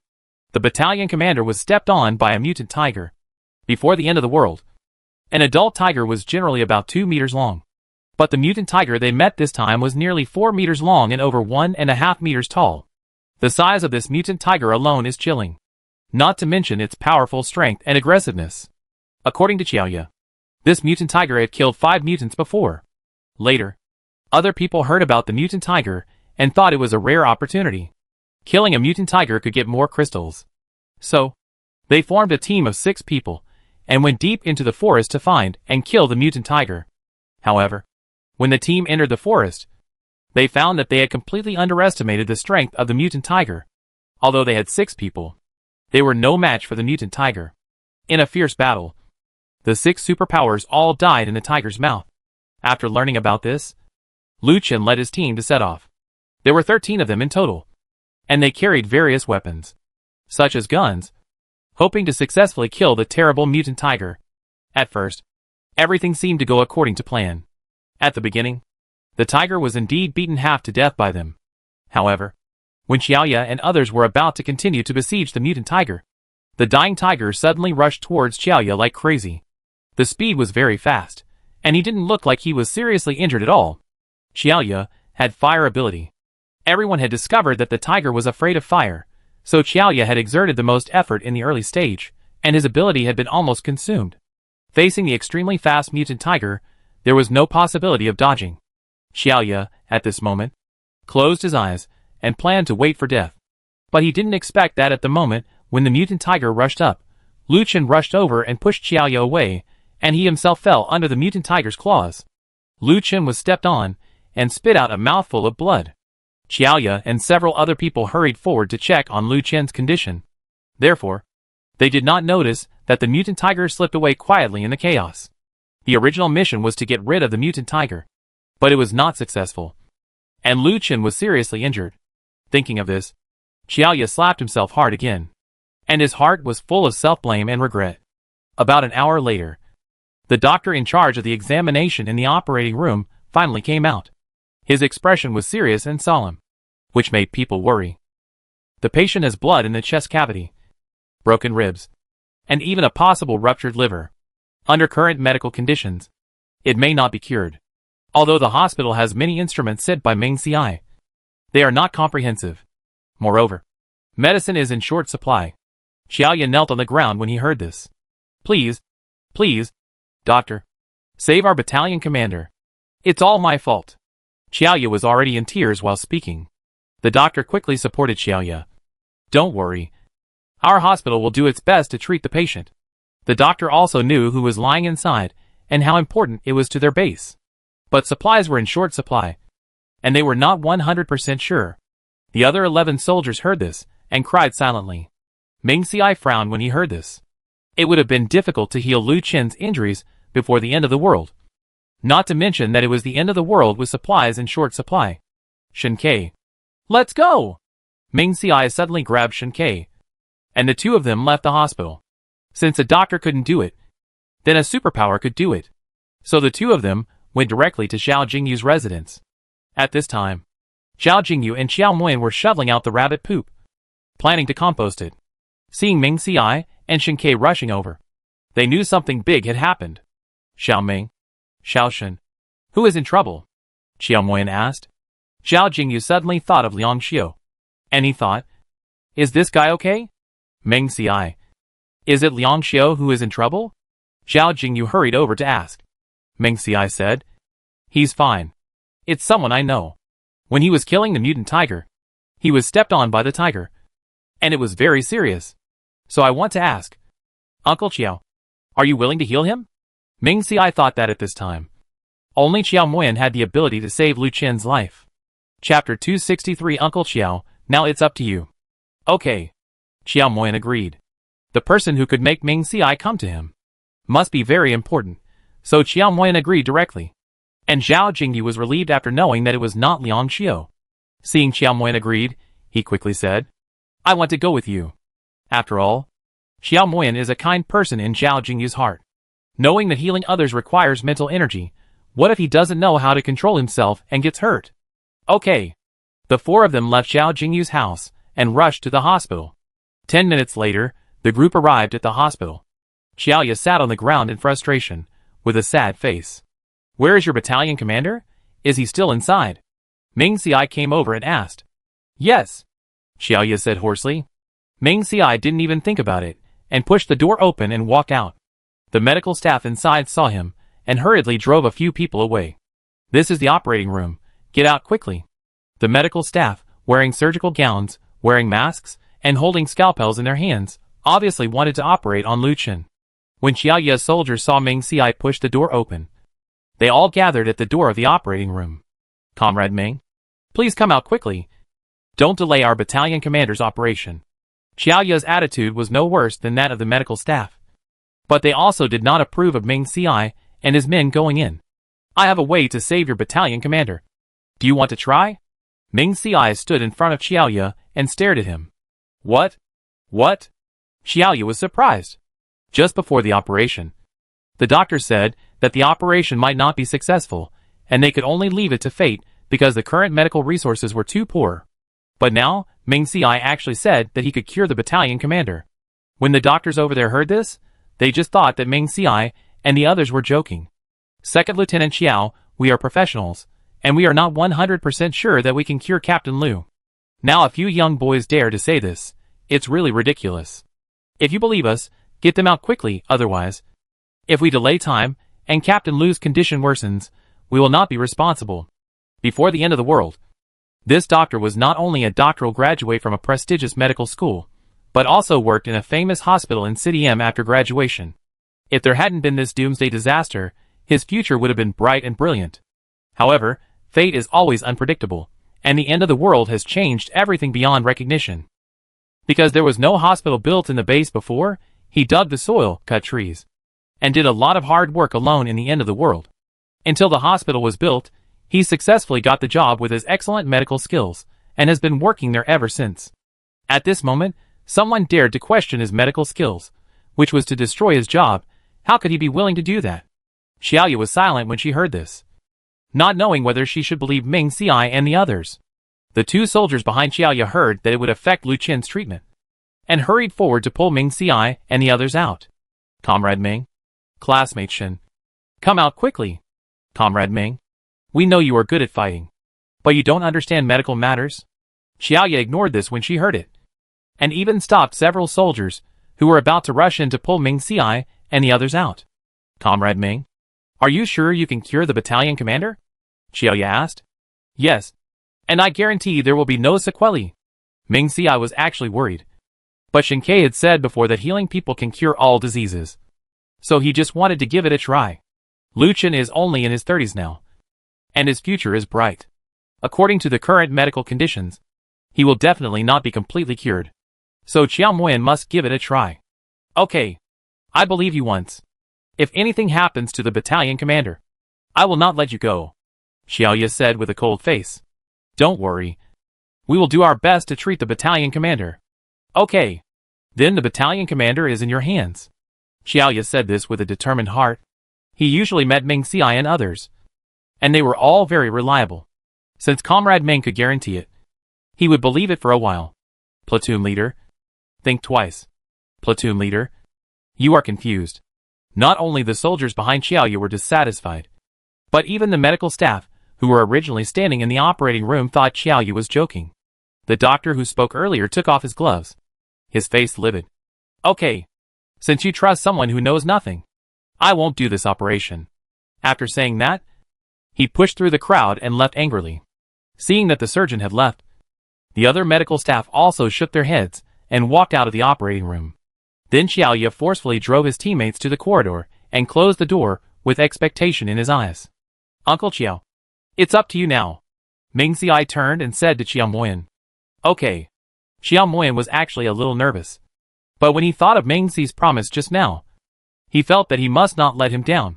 So he walked to the head of Lu Chen's bed, put his hands on his head, and began to heal.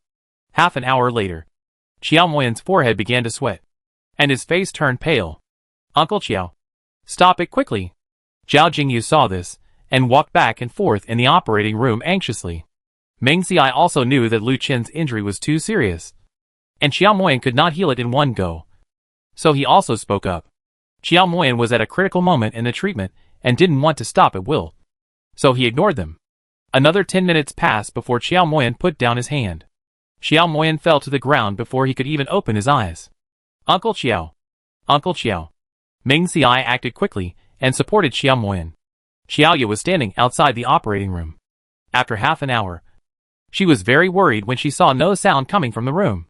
But she didn't dare to push the door open, fearing that she would disturb Ming Xiai and the others. Fortunately, just when several soldiers could not help but break in, the door of the operating room opened. Comrade Ming? How is our battalion commander? Xiaoya hurriedly stepped forward and asked. Then he saw Ming Xiai and another boy, supporting a pale man with closed eyes. You asked the doctor to check Captain Lu's condition. I will contact you for follow-up treatment, Ming Xiai said, and took Qiao Moyan out. Qiao Moyan fainted because of too much mental energy consumption. And as a healer, Qiao Moyan could only recuperate by sleeping. After leaving the hospital, Ming Xiai directly carried Qiao Moyan on his back and took him back to Zhao Jingyu's home. After hearing what Ming Xiai said, Xiaoya hurried into the operating room and saw that Lu Chen had closed his eyes and was lying on the bed. Chapter 264. No. Uncle Qiao. You can't go. Platoon leader, how is the battalion commander? Is he awake? When seeing Lu Chen still lying unconscious on the operating table, some people were so angry that some even started to talk without thinking, swearing at Xiaoya for harming the battalion commander, swearing at Xiaoya for being inhuman. Wait, look, is the battalion commander's external injury gone? At this time, someone looked carefully, thought of something, and suddenly said, when killing the mutant tiger just now, the battalion commander's face seemed to be injured by the mutant tiger's claws. Right, but now it's gone. When Xiaoya heard this, he quickly reached out to touch Lu Chen's face, and sure enough, it was smooth, and there was no scar at all. He was surprised and happy, and quickly put his fingers on Lu Chen's wrist, and felt the pulse of the battalion commander. Although he had not fully recovered, he was much better than when he was just injured. The soldier next to him also came to his senses, and remembered that Ming Xiai had said before that he would ask a doctor to check Lu Chen's condition. So he ran out in a hurry to find a doctor. Soon, the doctor was brought in. The person who came to check Lu Chen's body was still the doctor before. Seeing that the soldier came to him just now, he looked anxious and thought that Lu Chen was dead. He came here just to see Ming Xiai and the others make a fool of themselves. But he didn't expect that he didn't see Ming Xiai and the others after he came. He thought that he ran away because he couldn't be cured. Doctor, please take a look at our battalion commander as soon as possible. Xiaoya saw the doctor coming and quickly grabbed his hand and said, Yes. The doctor put the stethoscope on his ear, thinking, See, it's all your fault that you didn't let me have surgery in time, which led to the death of your battalion commander. But after hearing Lu Chen's heartbeat, he was stunned. No, this is impossible. How could Lu Chen's heartbeat be so stable? It didn't look like what was just checked. Doctor, what's wrong? A soldier asked. The doctor didn't say anything, but called the nurse over to do a set of examinations on Lu Chen. The ribs were miraculously healed, and the effusion in the chest cavity was gone. Xiaoya pushed the bed with the nurse all the way and asked the doctor about Lu Chen's condition again. Before the doctor could speak, the nurse on the side spoke in surprise. This patient is amazing. He was covered in wounds just now. His hope of survival is very slim. I didn't expect that in just a short while. His physical illness was almost cured. Comrade, do you know who the person who said he could treat him was? Can you call him over and ask what medicine he used? The more the nurse talked, the worse the doctor looked. Thinking of what I just said, I felt ashamed. Xiaoya and the others didn't think about the twists and turns. But when they heard the nurse say that Lu Chen was fine, they were very excited. Really? Is our battalion commander okay? Comrade nurse. Why is our battalion commander still not awake? A group of soldiers surrounded the female nurse and kept asking questions. Their faces were very excited. Stop making noise. Finally, the doctor couldn't stand it anymore and shouted loudly. Send him to the ward for further observation. Although the doctor was jealous, he still had some medical ethics. The soldiers immediately took action and carefully carried Xiao Moyan to the ward. On the other side, after Meng Ci carried Xiao Moyan back home, he directly took out a cup of space water from the space and fed it to Xiao Moyan. Now in the base.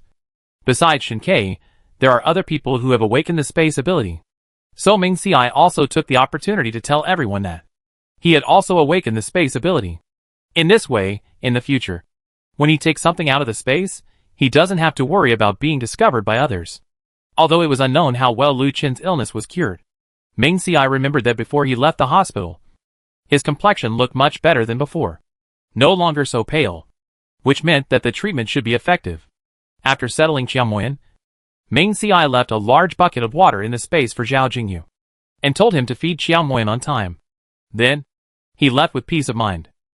Back home, Meng Ci picked from the space, took out pork, beef, mutton, and eggs, and then packed a large bag, and went with Shinkei to give it to Zhao Jingyu.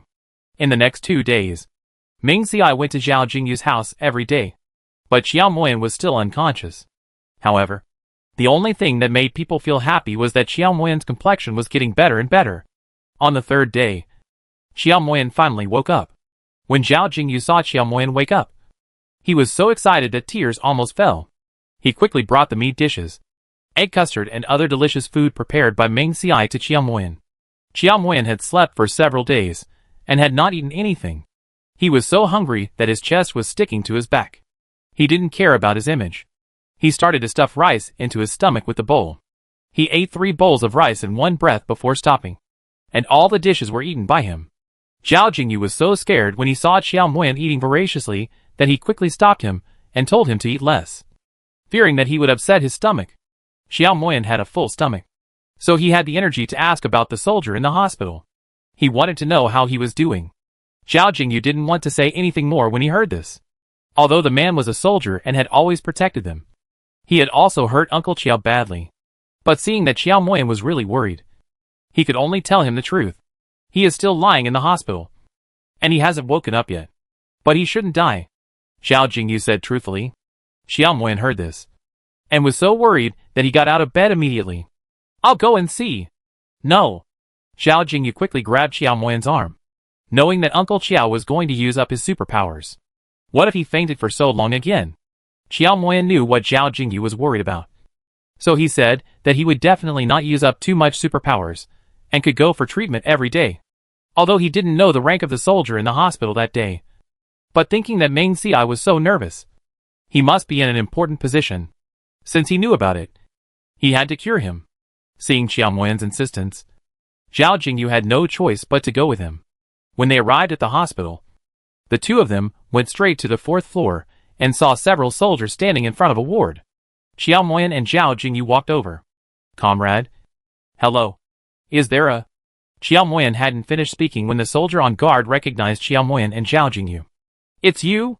Xiao Moyan and Zhao Jingyu were startled, thinking that they might be looking for them because they didn't cure the person inside. Our battalion commander is inside. Please, help our battalion commander with his illness. As he spoke, the man had already opened the door of the ward, and his eyes turned red. Although our battalion commander's injuries have improved a little, he has not woken up in the past few days. The soldier's eyes were already red as he spoke. Okay. Xiao Moyan came here to continue treating the people inside, so he walked in directly. Chapter 265 Come out, or else you will break in. You go out first. When Zhao Jingyu saw Xiao Moyan trying to treat Lu Qin, he grabbed his hand and said to the 4 soldiers who followed him in. The 4 of them were a little hesitant. If you don't go out, we won't treat you. Zhao Jingyu thought that Meng Ci and the others didn't want to let people know that Uncle Qiao was a healing psychic, just to protect Uncle Qiao. What if these guys knew and told others? According to Uncle Qiao's soft-hearted look, someone must have asked him for help, and he must have agreed directly. Therefore, Zhao Jingyu said that he must solve the problem from the root. The 4 soldiers heard this. like frightened birds, and hurriedly left the door, and closed the door tightly. Then Xiao Moyan began his treatment. 10 minutes later, Xiao Moyan stopped. There were beads of sweat on his forehead, but his face did not change much. Zhao Jingyu kept staring at Xiao Moyan, and seeing that he looked normal, he felt relieved. Then the two of them went out together.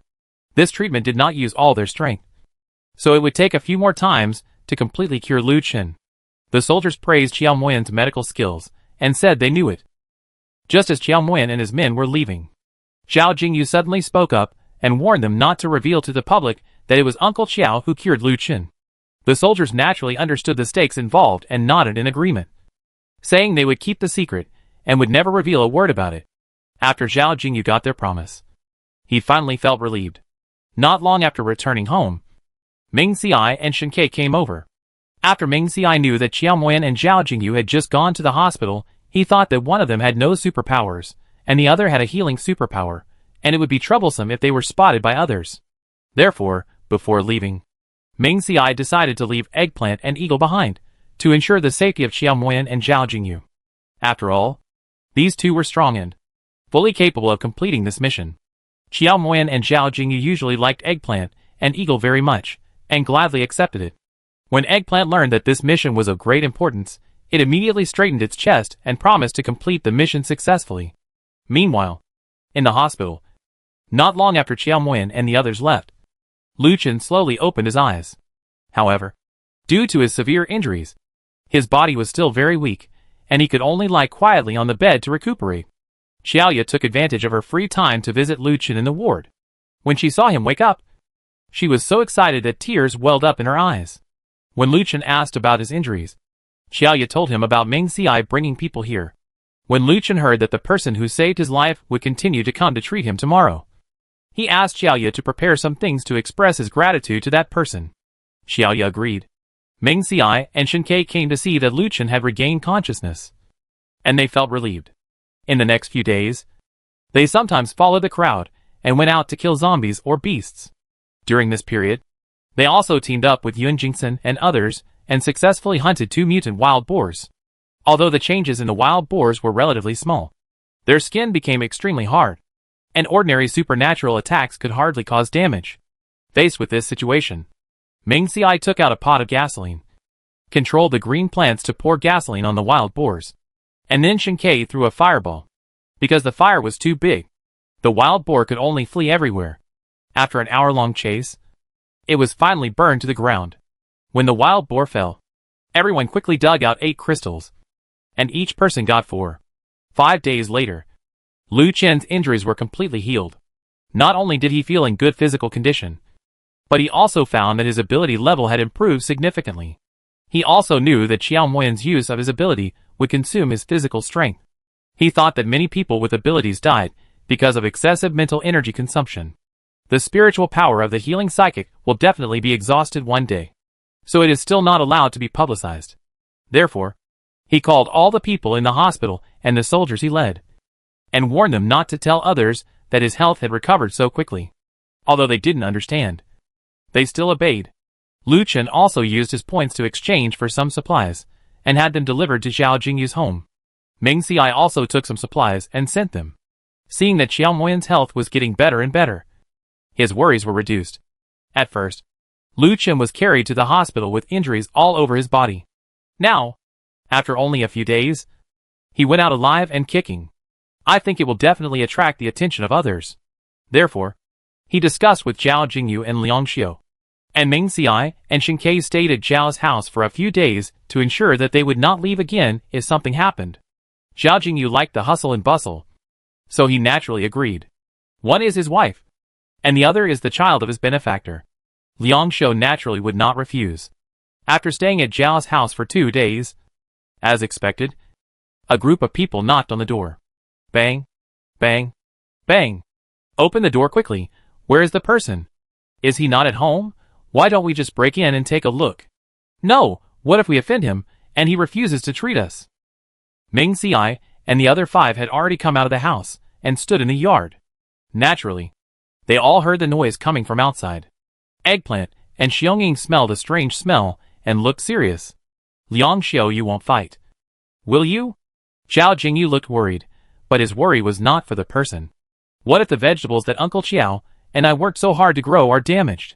If I had known they were coming today, I would have asked Chen Yan to pick all the vegetables and exchange them for other things.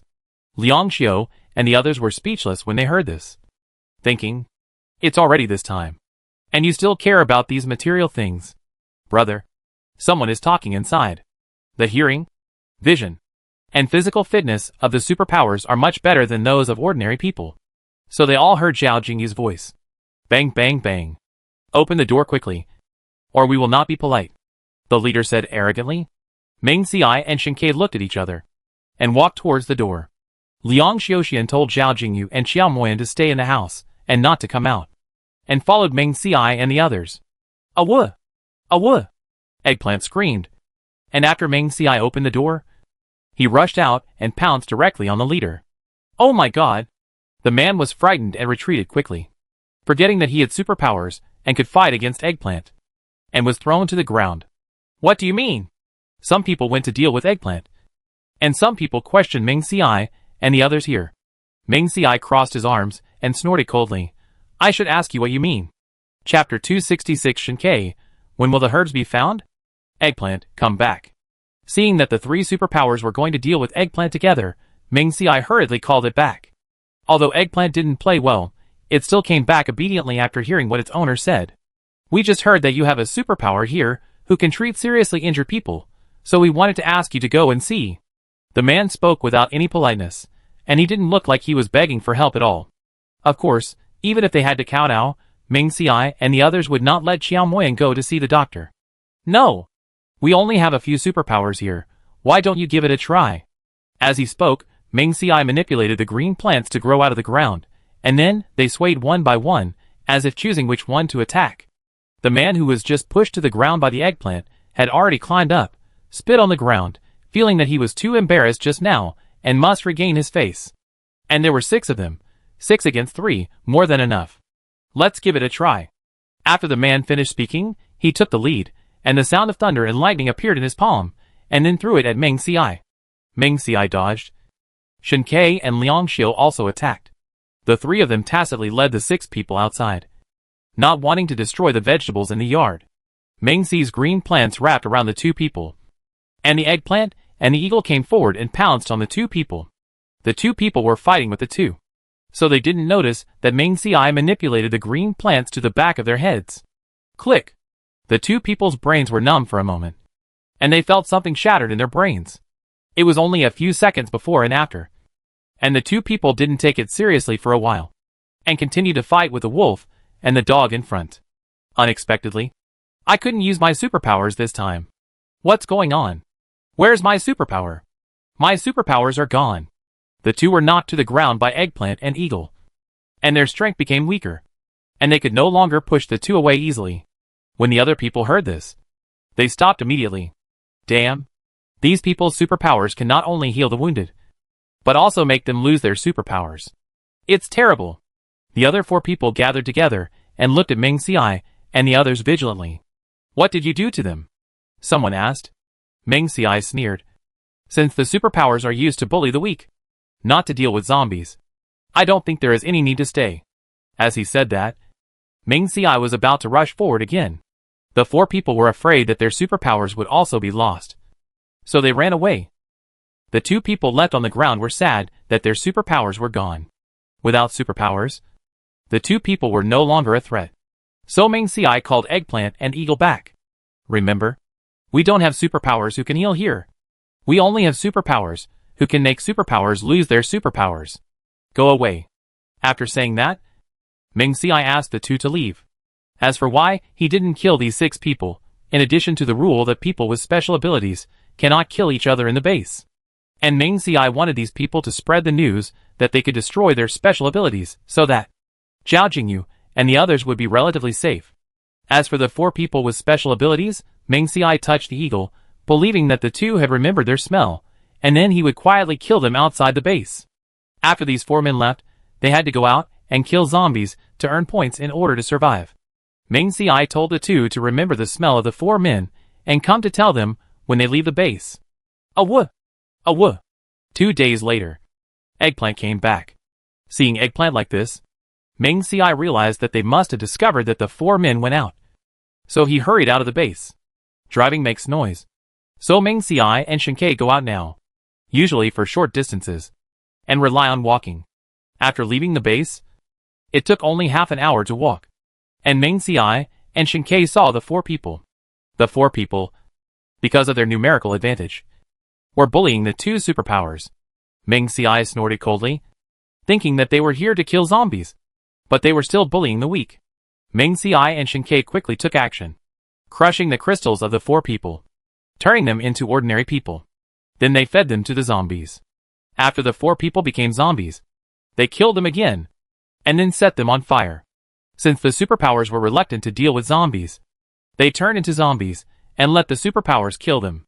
In the next few days, rumors spread in the base, from Meng Ci and his team being able to cure superpowers to making superpowers disappear. After hearing this, the superpowers in the base did not dare to pass by Zhao Jingyu and his team's house, fearing that their superpowers would be gone. After Lu Chen learned about this, he came to ask Meng Ci how they did it. Meng Ci told him the truth. Lu Chen was surprised to hear that superpowers also had crystals behind their heads. However, when he heard that as long as the crystals were broken, it would not hurt the human body, he had an idea. During this period, the number of zombies and mutant plants and animals outside decreased, and some superpowers began to kill each other for crystals and points.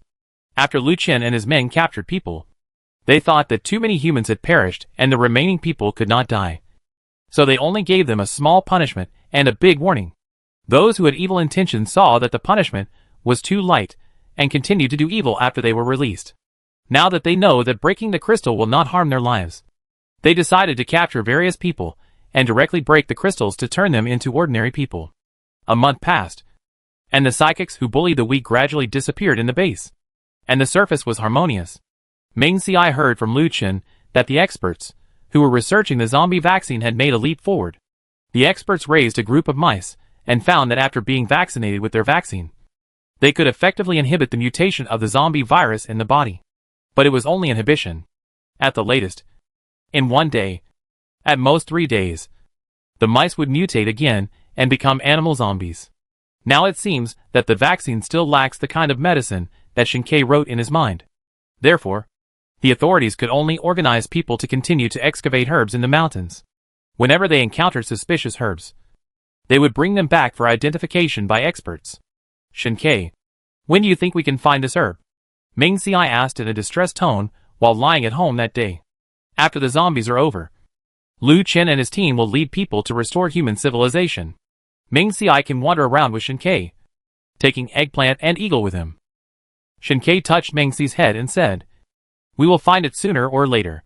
Hearing this, Meng Ci directly pushed his hand away from his head and complained in his heart, "If you have nothing to say, you can keep silent. Please don't say such nonsense." And touching his head is nothing, just like touching Eggplant and Eagle. Shinkei chuckled and got up to cook in the kitchen. Spicy rabbit head, cold cucumber salad, and Meng Ci's favorite braised eggplant. Although there were only 3 dishes, the portions were sufficient to feed the man, the wolf and the dog. Chapter 267. Here it comes, the zombie wave has begun. Crash! Half a year after the zombie era, it rained heavily without warning, and the sky turned blood red. Meng Ci and Shinkei stood by the window together, looking at the heavy rain outside, feeling worried. After this heavy rain, the abilities of zombies and mutant plants and animals will be enhanced again. And it won't be long before there will be a zombie wave coming. Rest first, the zombie wave is inevitable, so be prepared to deal with it. Shinkei comforted. Meng Ci nodded. In order to better face the zombie tide, Meng Ci and Shinkei did not go out these days, but rested and gathered their strength. At the same time, the authorities also made sufficient preparations. All the food left in the wilds of Shishan was moved to the base, and then many traps were set around the base. A deep pit was dug 100 meters outside the base, and various barbs were placed inside, so that the zombies would not be able to get out if they fell into it. Various animal traps and explosives were prepared, just waiting to bury the things before the zombie tide arrived. The authorities had already issued a notice that, after the zombies arrived, no one would be allowed to enter or leave. The rain stopped, and the blood-red sky slowly faded. The sun, that was originally blocked by the dark clouds began to shine again. Although it was still a little dim, it was much better than before. However, at this time, whether it was the superpowers or ordinary people, after seeing the rain stop, they were not happy, but worried about whether there would be more disasters. A woof! A woof! Woof! Woof! Eggplant and Eagle, for some reason, kept circling around the house, as if they could sense the impending danger, and cried anxiously. Ming Si and Shin Kei had no other options, but they could only feed the two some food, pat their backs, trying to comfort them. At the same time, all parts of the world were experiencing an unprecedented wave of zombies. On the streets of the city, groups of zombies with missing limbs walked from a distance with expressionless faces. They exuded a foul smell, making people want to vomit. And behind these zombies was a group of large mutant animals. These mutant animals came in many varieties, from wild boars, pheasants to tigers, lions, everything was available. But unlike ordinary animals, they seemed to have become smarter and more organized. They walk and stop, and occasionally make low roars, as if they are commanding the ordinary zombies in front to charge. Behind the mutant animals, there is another group of zombies. Their eyes seem to be smarter than the zombies in the front, and their eyeballs are still moving. Lu Chen put down the telescope in his hand, frowning. Shin Kei, how is this zombie tie compared to the previous life? Ming Si saw that everyone else was looking outside nervously, and took advantage of the dark sky to take out his mobile phone and typed a message for Shin Kei to see. Shin Kei whispered, 2/3 less. After all, the zombie tide in the previous life was overwhelming, and there was no end in sight. All the superpowers in Lu Chen's organization base stood on the wall. Of course, the soldiers he led were the first to rush to the front. Bang! A group of low-level zombies in front fell directly into the pit without any defense. These zombies would not look back at all. Even if they saw their own kind falling into the pit, they would not hesitate to follow one after another, and then fall into the pit one after another. After the zombies in front filled the pit, the zombies behind stepped on their companions' bodies, and continued to move forward. Then various traps and bombs were triggered. The zombies' feet were caught in the traps, but they felt no pain at all and continued to move forward in a weird posture. Some of the zombies killed by the bombs were directly dismembered, and the crystals on the back of their heads flew out, and they died completely. And more zombies, as if some program that required them to move forward was implanted in their brains. Even if they lost an arm or a leg, they still persevered forward. There were even some zombies with half of their heads missing and half of their crystals exposed outside, but they still moved forward. The superpowers in the base had experienced a lot, but they were still frightened by the scene before them, when the zombies were more than 20 meters away from the base. With Lu Chen's response, various superpowers were launched at the zombies.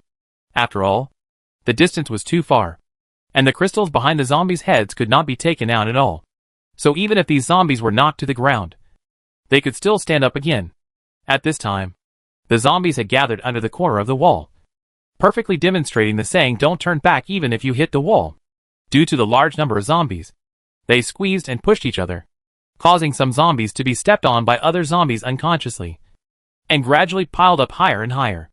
At the same time, the gasoline prepared earlier was also poured down from the upper floor.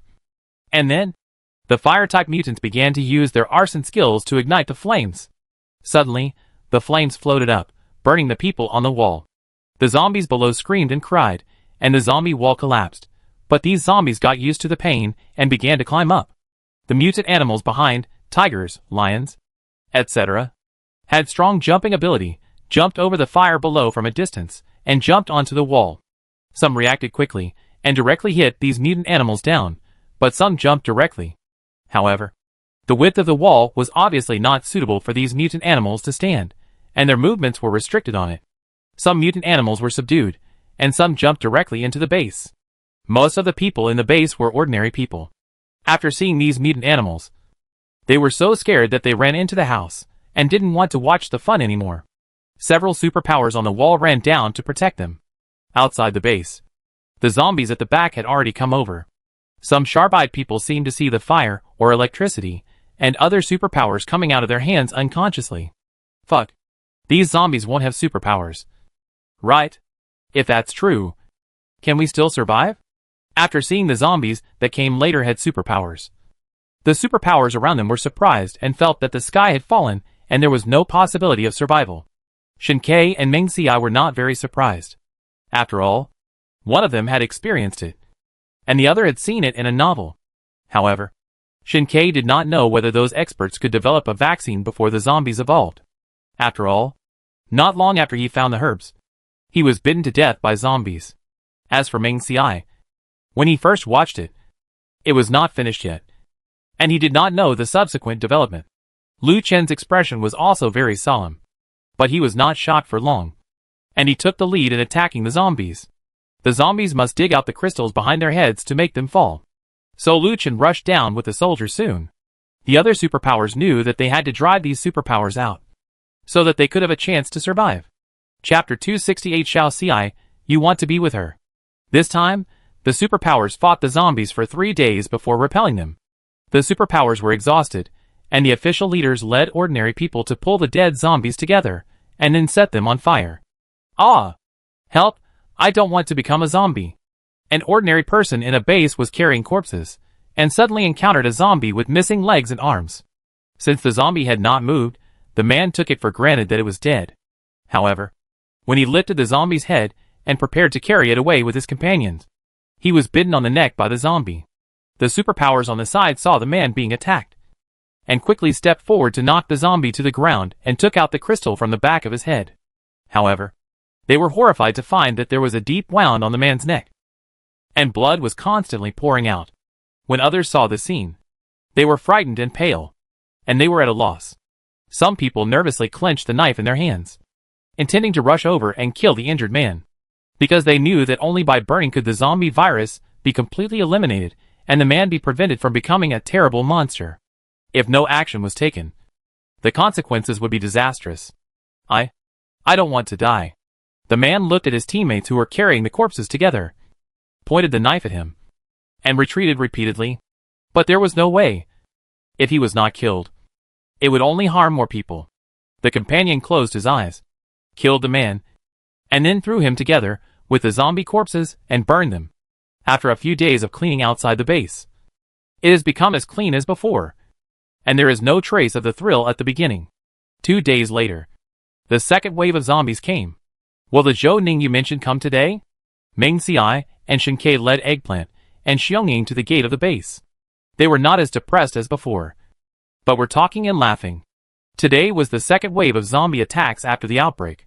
But since most of the zombies in the first wave had been killed by them, it was not very thrilling this time. Do you think we will see Zhou Ning today? Ming Xiai suddenly asked. Shin-Kei nodded slightly and replied, maybe, thinking that he had not seen Zhou Ning in the tunnel before. Maybe he would not come this time. Ming Xiai was full of curiosity. She was very curious about the woman Shin-Kei mentioned.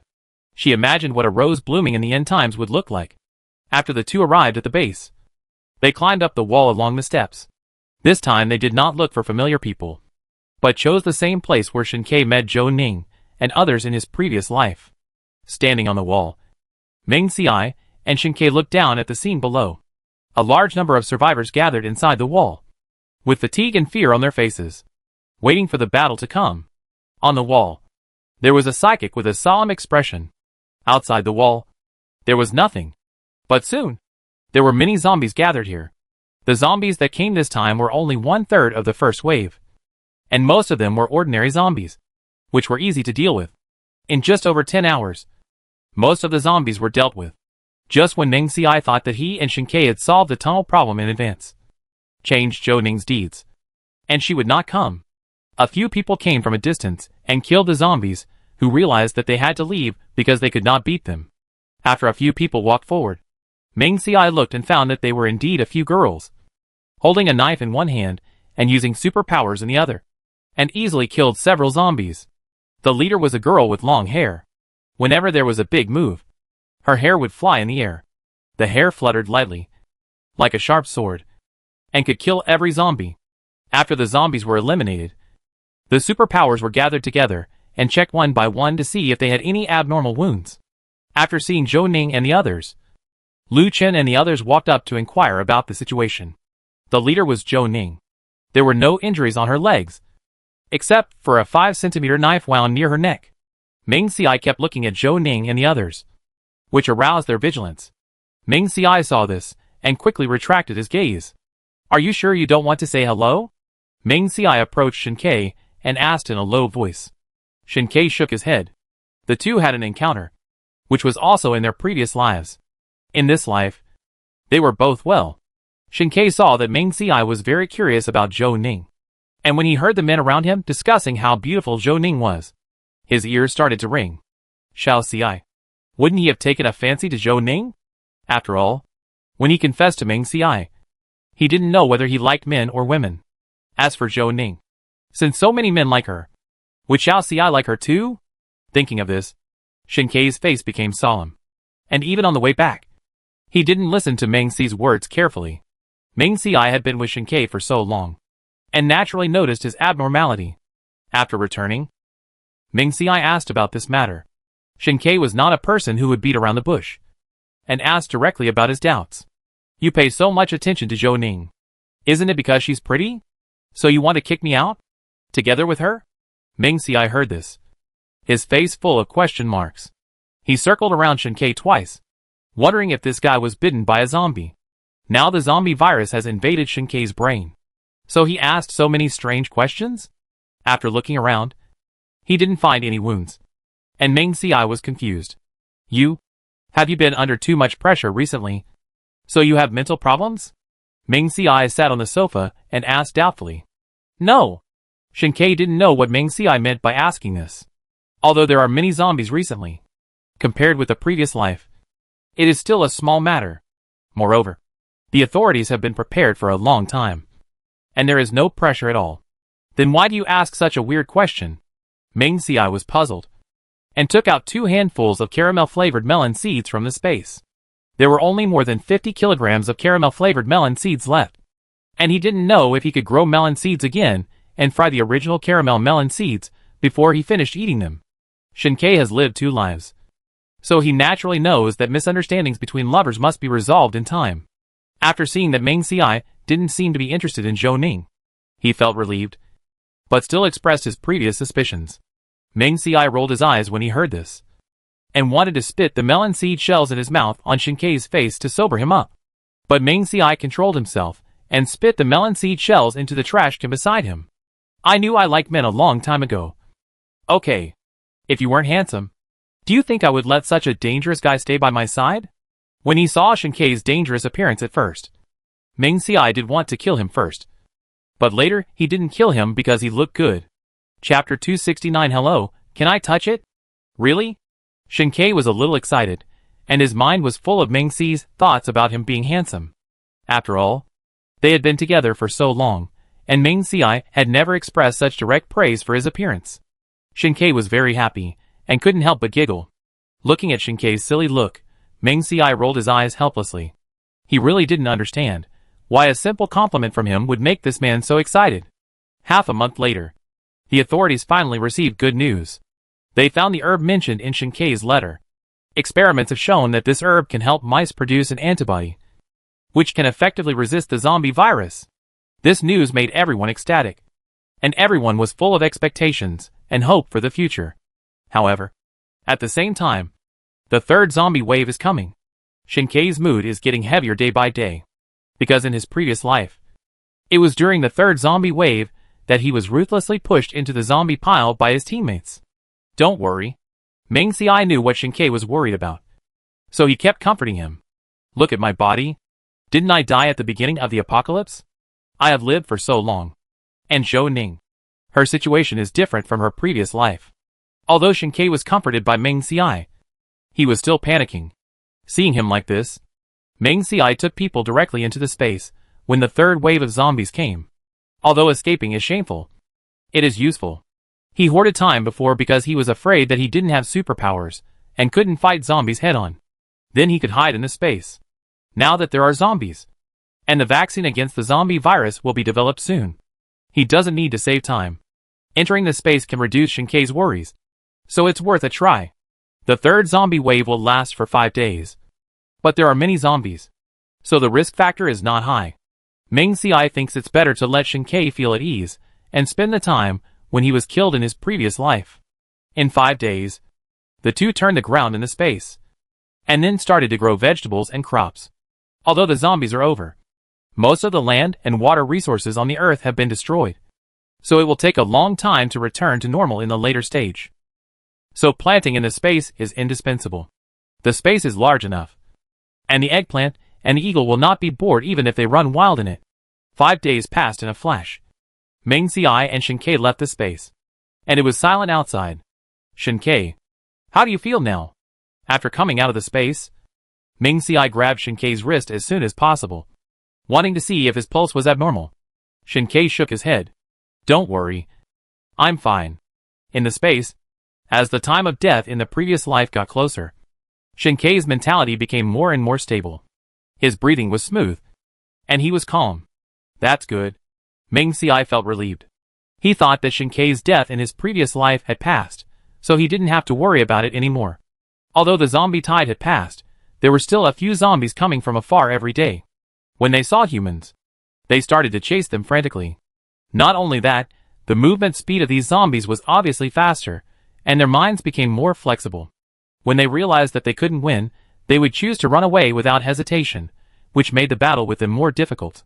At the same time, the authorities still insisted on sending people out to eliminate zombies every day, but their work focus gradually shifted to urban reconstruction. In particular, in the face of the problem of soil loss of activity, experts in the field of soil science and agronomy need to work together to find solutions. The number of herbs discovered before was limited. After the vaccine developed through research showed a certain effect in fighting the zombie virus, the government immediately increased its investment in its planting.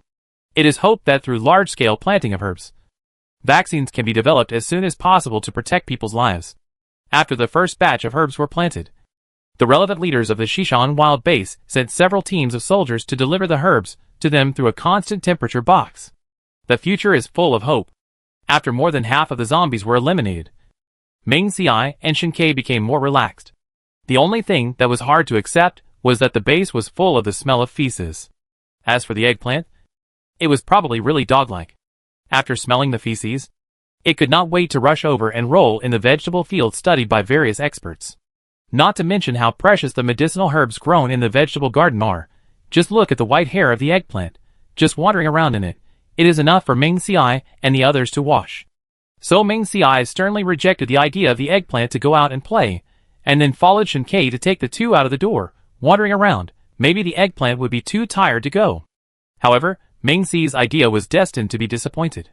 After coming out, the eggplant was like a wild horse, running around everywhere, and even ran to a test field without noticing. When Eggplant was about to run in, Ming Xiai ran over and grabbed Eggplant's ear. Eggplant, tell me if you deserve a beating. Ming Xiai slapped Eggplant's butt twice. Ah! Ah! Eggplant howled twice, indicating that he didn't know where he was wrong. Seeing Eggplant's dead pig not afraid of boiling water, Ming Xiai was furious and slapped him twice more. Ming Xiai used force in these two slaps, so Eggplant raised his head in pain and groaned. In the experimental field nearby, there were several men and women in their 30s wearing gloves.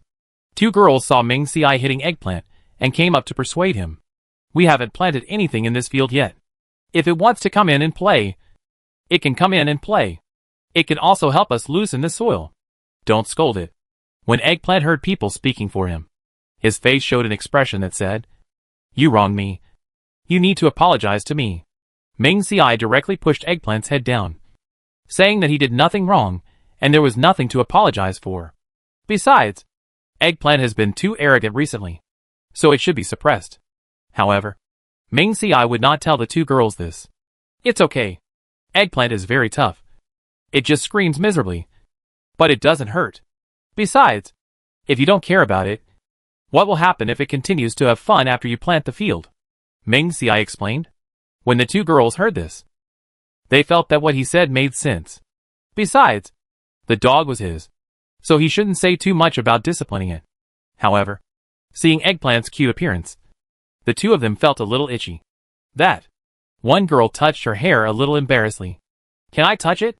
The other girl also looked at Ming Xiai with expectation. Sure, but it depends on whether it is willing. Ming Xiai knew that Eggplant understood human nature, so he gave him the right to choose. Chapter 270 Uncle Xiao, he was seduced away. Ah! At first, Eggplant didn't want to agree. After all, His wife was here. What was it like to let two girls touch it, but thinking that they had just spoken for him, since they wanted to touch it, then just touch it once. So Eggplant took 2 steps towards the 2 girls. The 2 girls showed surprise on their faces, and then stretched out their hands. Ah! The 2 girls only touched it once, and Eggplant turned around and left quickly. The speed was so fast that the 2 girls couldn't react to what happened. Ahem. Don't be offended, Eggplant is just shy.